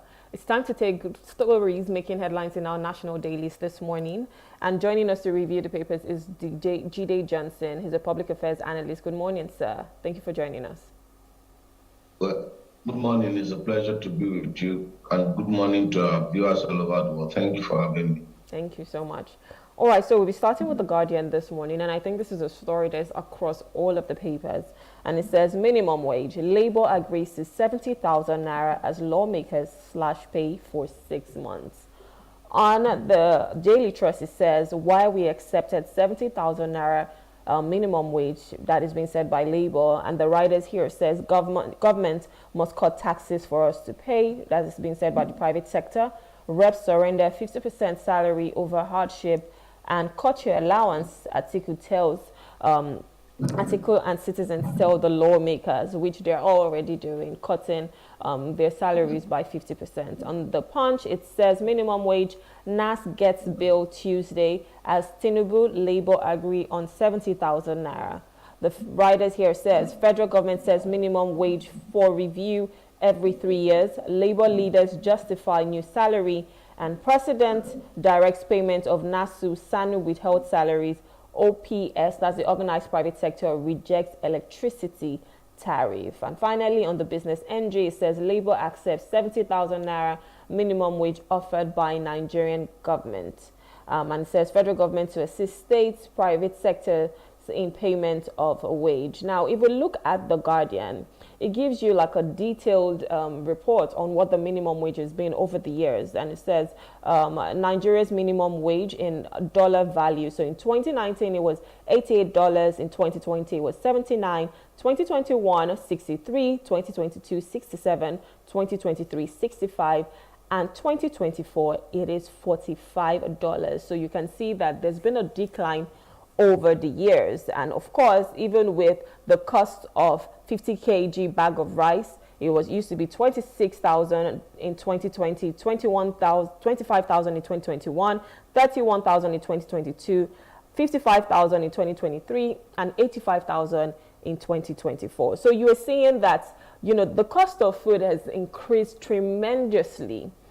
However, the value in dollars for the minimum wage is very little. In fact, it is just over half of what it used to be in 2019. So it's 70,000 naira. Yes, I know some people would say at least they're doing something. But do you think this is enough for anyone, for a household, a family, to be able to live on this for a whole month? Well, the comparative analysis done by the Guardian gives you an overview of whether there is actually improvement in the standard of living of Nigeria comparatively to the cost of living, and in relation to the increase in wages might not lead to an improvement in your standard of living. That's just the truth about that. A graphic illustration about what the value of the minimum wage was over the last 6 years that Guardian did in their front page. We have said it over time that increasing workers' wages will not solve the problem, that what will really solve the problem is for us to have economic development, and it's for us to have a comprehensive policies and program that improves our economy, that strengthens the Naira, that ensures that Nigeria is not a consuming economy, but also a producing economy. That the major sector in Nigeria that are thriving are not the service sector, but the manufacturing sector. So we have not made critical investment in manufacturing. We have not made critical investment in agriculture and exporting agricultural products to other parts of the world like we used to do in the 60s, in the 50s, and in the 70s and 80s. Before it took a turn around in the 90s. And so we always have this particular problem. And like the agreement which by Labour signed, 70,000, and the time span for the review has been reduced from 5 years to 3 years. So that means that in 3 years' time, we'll be having another negotiation for increases in wages of workers across board. So we'll be in a vicious cycle if we don't address the attendant economic problem. We must address the attendant economic problem that contributes to inflation, that leads to the devaluation of Naira comparable to other foreign currency, and the inflation that invariably affect the standard of living because of the high cost of living in the country. So if we don't do that, all we'll just be doing is for these gladiators, either at the government level and Labour, to sit down, judge, and then stretch the emotions of Nigerians over periods of 1 year, and at the end of the day, will come to an agreement to agree on what they think should be a minimum wage, which invariably is not a living wage, because if you look at it from dollar value, have we actually increased the wages of workers, or have we actually decreased the wages of workers? So that's the reality. The reality on ground is that we must do something to address our economic fortune, and that is beyond the purview of labor. It is beyond wages alone. It is the responsibility of government across board. It is beyond the National Assembly cutting their salaries by 50%. Yes, now that's just playing their street. I was just about to ask that, you know, well, they're doing something. It is not the salary that makes the National Assembly who they are. It is the allowances. What we should be talking about is about the various allowances, and perks of offices they are collecting that should be addressed, and not the salary. So we can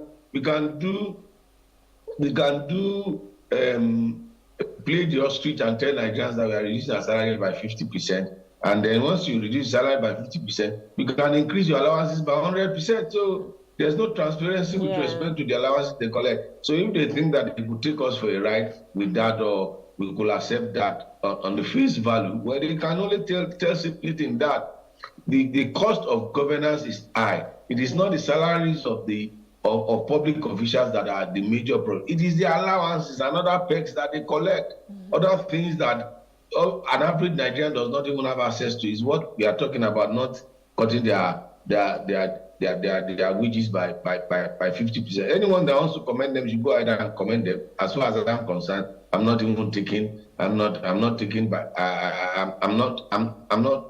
by it, and I'm not taking the fault for their PR stunt. It's just a spin on the real issues that is affecting Nigeria. I agree with you, because I mean, I was even saying earlier in the show that 50%, yes, but what happens after the 6 months? And honestly, the 50% is going to amount to about 648 million for a nation of over 200 million people. Like, how is that even sustainable? What's going to happen? Who's going to even get these monies that you're saying you want to cut your salaries for? Also, what are the policies that you're doing? Even if this is a handout, but it's just a handout. There is nothing to it. I don't even think it's going to be sufficient for people in the first place. Maybe a select few, but it's not going to do enough. And what are the policies you're doing for economic growth? Not just saying we're going to cut out 50%. I know that it seems from a place of care, and because we've always said, oh, the government is not doing anything and they're asking us to make sacrifices. What are the sacrifices they're making? Maybe this is one of the sacrifices they're making, but I don't know if it's enough. All right, let's move over to another story here. Let's still talk about the National Assembly. And it says, Ndume reps back demotion as Atiku, CUPP, others fault attack on democracy. So now we know that Senator Ndume has been removed, or has been sacked as the chief whip, because of the statements he had said about the president. And he was just talking about our economy and everything. And so, well, they said he is, would I say anti? Yes, maybe saying things that are not in favor of the present government. And so the APC leaders asked that he be removed and he should be replaced with someone else. What do you think about all of this? With Atiku and CUPP saying this is an attack on democracy, do you think it is? Because at this point, it just seems like nobody is able to voice out their opinions anymore, even though they know that is the truth. But you're going to be sacked, or you're going to be taken out, or you're going to be silenced. So what happens? Is this really an attack on our democracy at the moment? And are we just sitting back and doing nothing about it? Now, if Ndume, as the senator representing Borno South, has made that statement in his capacity as senator of the Federal Republic representing Borno South, that's okay. That's fantastic. Don't forget that Ndume is the chief whip of the Senate under an APC administration, under an APC-led legislature. So as the chief whip, his role and responsibility is to ensure compliance to the party's directives, to ensure compliance and adherence to the party's policies and program within the structure of the National Assembly. So it's to enforce this, is the enforcer. So there is this term which is used in the legislature that if you go against the party's position, you lose the whip. And as the chief whip, Ndume lost the whip because he went against the party's position publicly. As a principal officer in the National Assembly, there are other avenues in which he could have used to express the views which he expressed. So it is based on the office he's occupying, it is not expected of him to have done what he did. He could have resigned and then take that higher ground and make that position clear because he's the chief whip of the party. However, there are some attendant issues. How did the party and the National Assembly responded to that particular issue? That's the larger issue that we need to look at. One, I've said it that the National Assembly must assert its independence, and it's very, very important because it was the national chairman that wrote the Senate president that they should remove him. It is not the National Assembly members that said we are removing you, the senators elected under the platform, that we are removing you because you are no longer representing us. I think they should have allowed the senators, not an outside interference, the senators to have put in place their own disciplinary measures for him to have a principle of fair hearing and then discipline him, not an interference from the party led by Ganduje. So I think that issues need to be added. The other issue is that if the chief whip of the National Assembly does not have access to the president, that tells you the kind of system and structure of government we are running. It tells you that if the principal officers in the National Assembly do not have access to the president from the same party, it tells that there is a need for us to really look at the structure of governance and the kind of structure we use for public governance in Nigeria. Because I believe that if there are avenues through which the leadership of the National Assembly could have access to the president and they could join and reason together, I think it wouldn't have led to him going rogue, coming to the media and delivering that particular statement which indicted the sitting, which indicted the APC government. So for me, these are the issues that we need to look at. The fourth issue is about the tolerance level of the present administration and the leadership of the party. I think that anybody that wants to succeed must be ready for constructive criticism because you need to hear what you need to hear, not what you want to hear.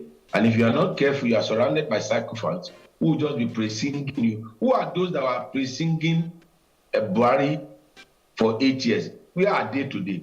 Those that are praising them, Jonathan, where are they today? Those that did for Obasanjo, where are they today? It's the same thing for President Bola Ahmed Tinubu to understand that those that are praising him, those that are preventing him and shielding him for the reality of time, after 8 years, they will leave him, or after 4 years, depending on whatever the outcome of 2027 election is, they will leave him, and the administration will be tagged Bola Ahmed Tinubu administration, not the administration of any of his aides that are shielding people from getting across to him. And that's the reality that those that are in public office must understand, because the bottom line is the buck stops on his table, and you must create an atmosphere where people could get across to you, and you should also create an atmosphere where people can criticize your government so that you can have an alternative view to whatever you are doing.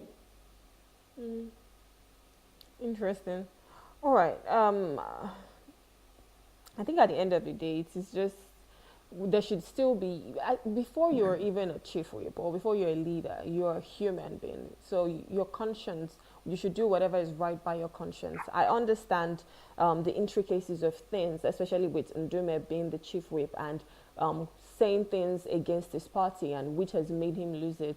But like you said, the way the party has responded to all of this is even a larger issue. And I just hope that everything is sorted and we understand that people are really suffering.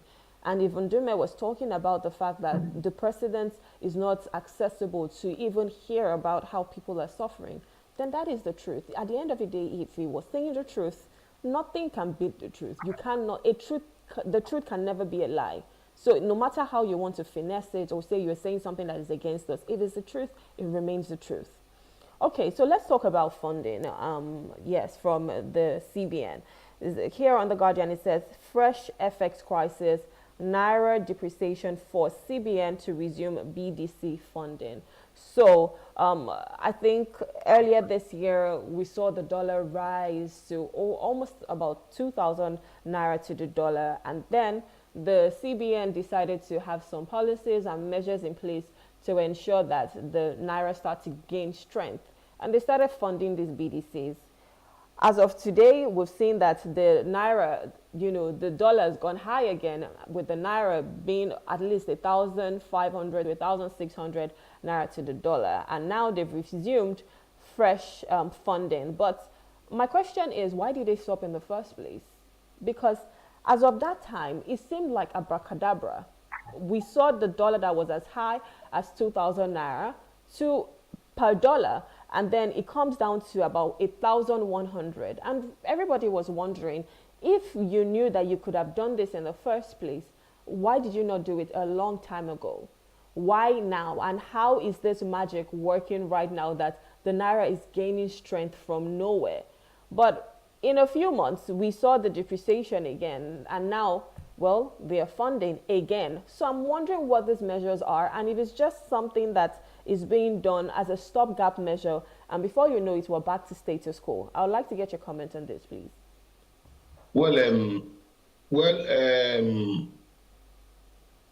You see, one of the challenges we have is lack of continuity in public administration in Nigeria. And when new administration comes in, or when you appoint new people to head ministries, department, and agency of government, they come in with their own fresh policies. So there's no consolidation of policies in Nigeria, and that's why we have seen that at every sector that we have in the country, we always have this steep curve in terms of up and down, like the valley approach, and that's a major issue. Even within the same administration, once there are changes in the headship of agencies of government, critical agencies, you see that there are policy changes.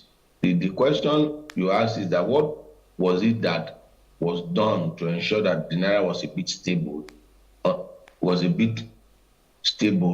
under the previous administration at the central bank, and what was done within the first year of Cardoso's administration that made the Naira to become a volatile currency that is unpredictable.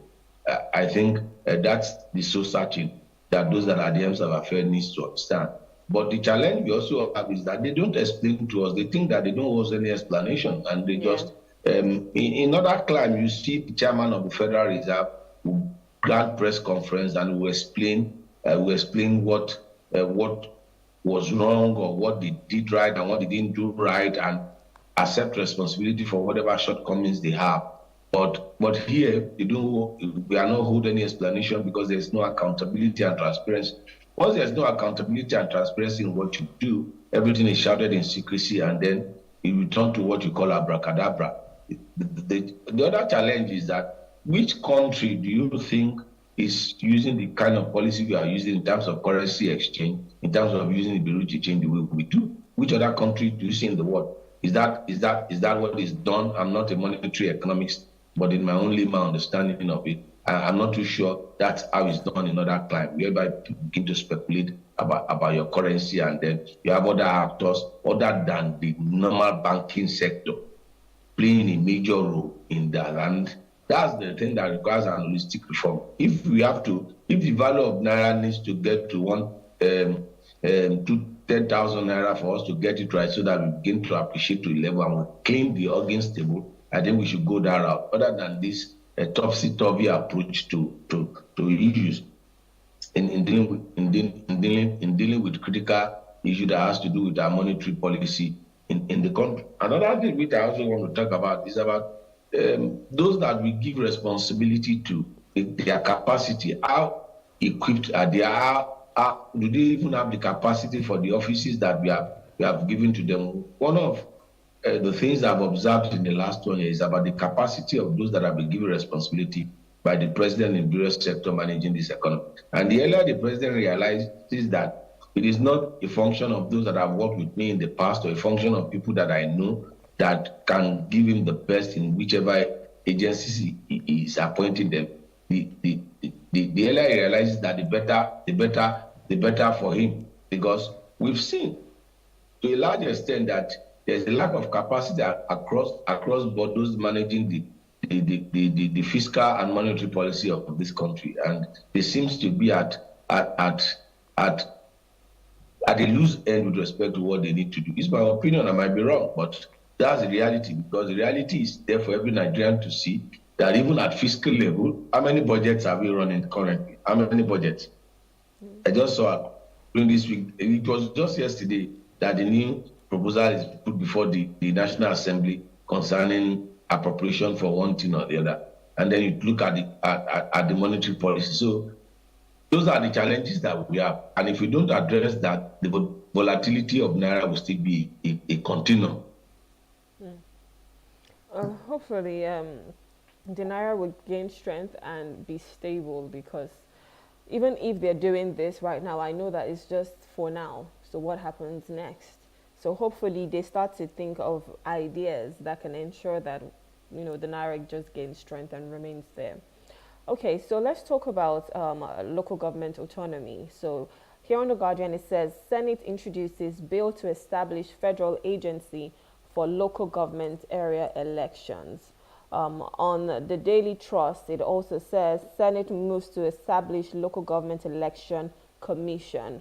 And so this is just talking about the independence of the local governments, because we've seen cases whereby most times it's the state governors that are the ones who put their students in the local governments. So they still run the affairs, they still take the money, they still do whatever they feel like doing. So the local government is never really independent.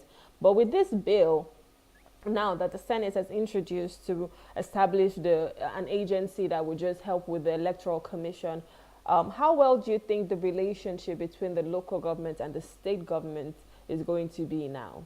And do you think this is even something we should be looking at?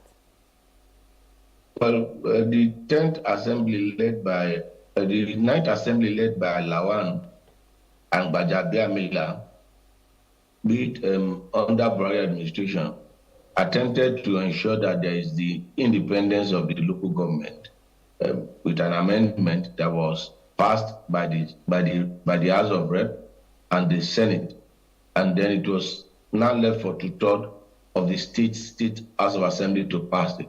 And then the thing was, only 21 states passed that amendment. If 24 states had passed it, it would have become a law, and then we will not be talking about what we are talking about now. And unfortunately, the state that didn't sign to it was states that you never could ever do that. Lagos State, Ogun State, Ondo State.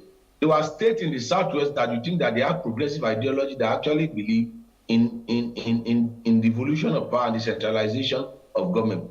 I think we should be very, very careful with what the National Assembly is trying to do, so that we don't have an overreach by the federal government in an attempt to circumvent the state government and directly reach out to the local government.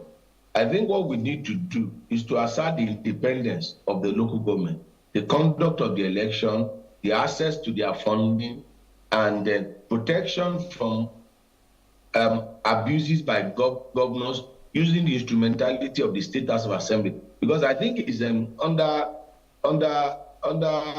in the Constitution, the 1999 Constitution, the responsibility of the local government is tied to that of the State House of Assembly. And if you want to do that, we need to have a constitutional amendment. So if the Senate is coming up with that, they will require 2/3 of the State House of Assembly to pass that. And that it's very, very important for us to really have meaningful development. Until we put a proper structure at the local government level, there won't be any meaningful development. The funds and the resources that are meant for the local government have been overtaken by governors. And majority of those that are at the National Assembly today and those in both the president and the vice president were two-term governors. They were two-term governors.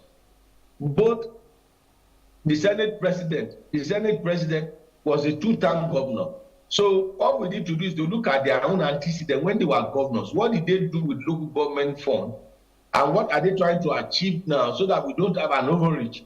Probably the federal government is trying to have a control over the local government structure, form and administration, and at the same time the local government fund. So that we should be very, very careful. What we should be interested in is actual independence, financial independence, autonomy for the local government in Nigeria, and then for the election to be conducted uniformly so that we will have a uniform structure of local government in Nigeria. The election will be conducted by one body. We know the term and the tenure. So just like we know for the National Assembly, we know the date for the election. We will know the date for the elections into all the local government. When we elect the councillors, we elect the chairman, and then everything is consolidated. So we have consolidated development. So partially I support what the Senate wants to do, but we begin to see what the provisions they are making in their bill, and that's where we begin to know whether we give it 100% support or not. Because sometimes there's an attempt for state capture by those that were put in the hands of affairs of our country.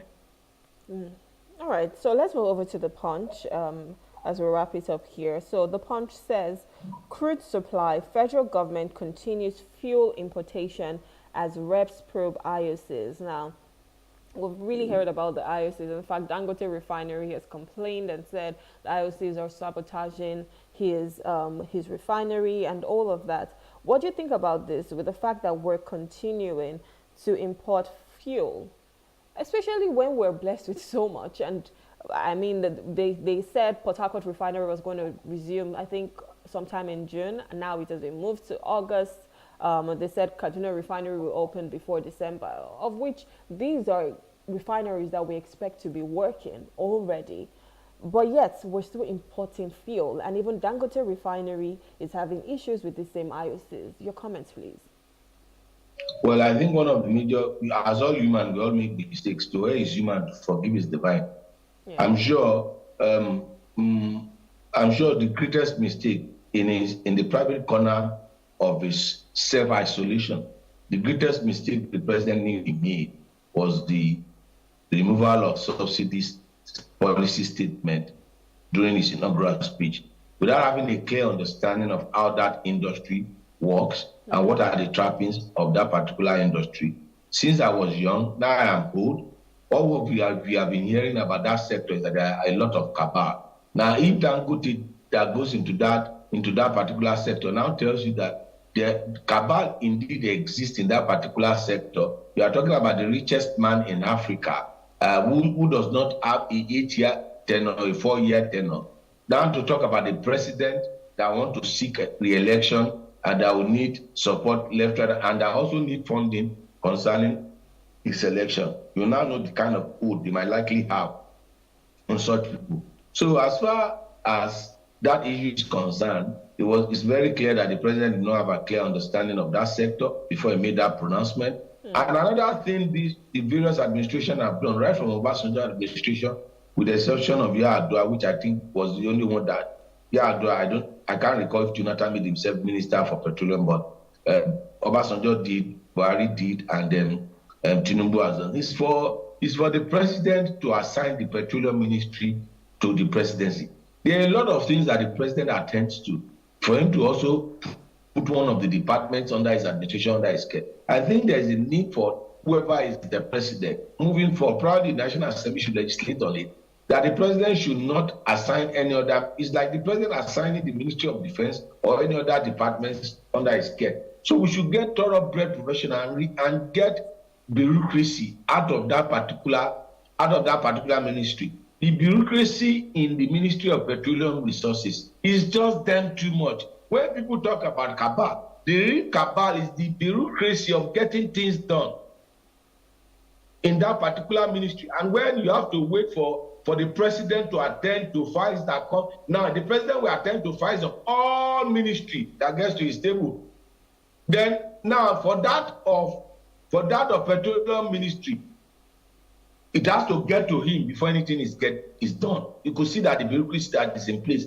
You'll be empowering some people within the system, particularly civil servants and public servants within the system, who knew quite all right that well, the lifespan of any administration is just 8 years. After 8 years, you can't compare the experience of somebody in a civil servant in Ministry of Petroleum Resources that has been there for the past 30 years with somebody that is just coming there as a minister or as special assistant that will just be there for 4 years or 8 years. You will be looking at mirror, you will be looking at marriage. So it is the bureaucracy in place in this institution that creates this bottleneck. And you require someone that has the political will and the political strength to shake it down to its marrow. So we continue to be having this particular problem until we have the political will to do the needful. All right. This is where we have to wrap it up on this segment. Thank you so much for coming and sharing your valuable contributions. Thank you. It's a pleasure to have you back again. Thank you for having me. Have a wonderful weekend. Thank you. You too, sir. And keep smiling. All right, sir. Thank you so much. All right, so we're speaking with Jide Johnson. He's a public affairs analyst, and we've just been taking global stories making headlines in our national dailies. We'll go on a short break. When we return, we're talking about the minimum wage that now stands at 70,000 naira. Please stay with us.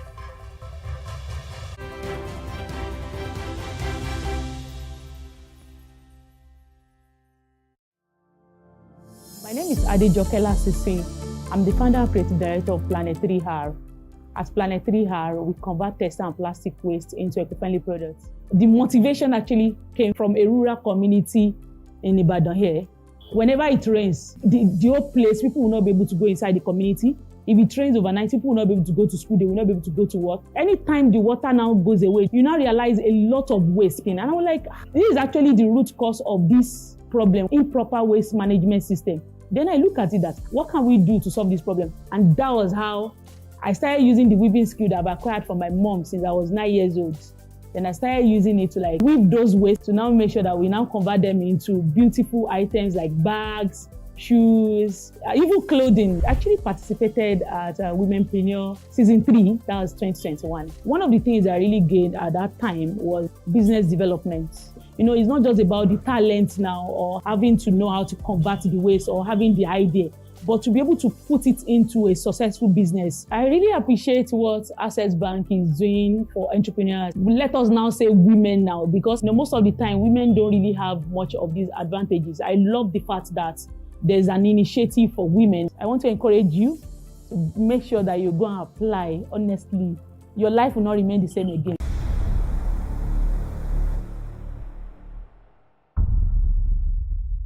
An African girl somewhere is sitting at home, accompanied by dreams that seem so far away. Africa is one of the continents with the highest out-of-school percentage in education, and girls are at an early disadvantage. The sub-Saharan Africa records about 18 million out-of-school girls. This gender gap extends to the tech space with a projection of only a 33% global female workforce representation in tech firms for 2022. Let us help change the stories and numbers. Africa Agility's Project Training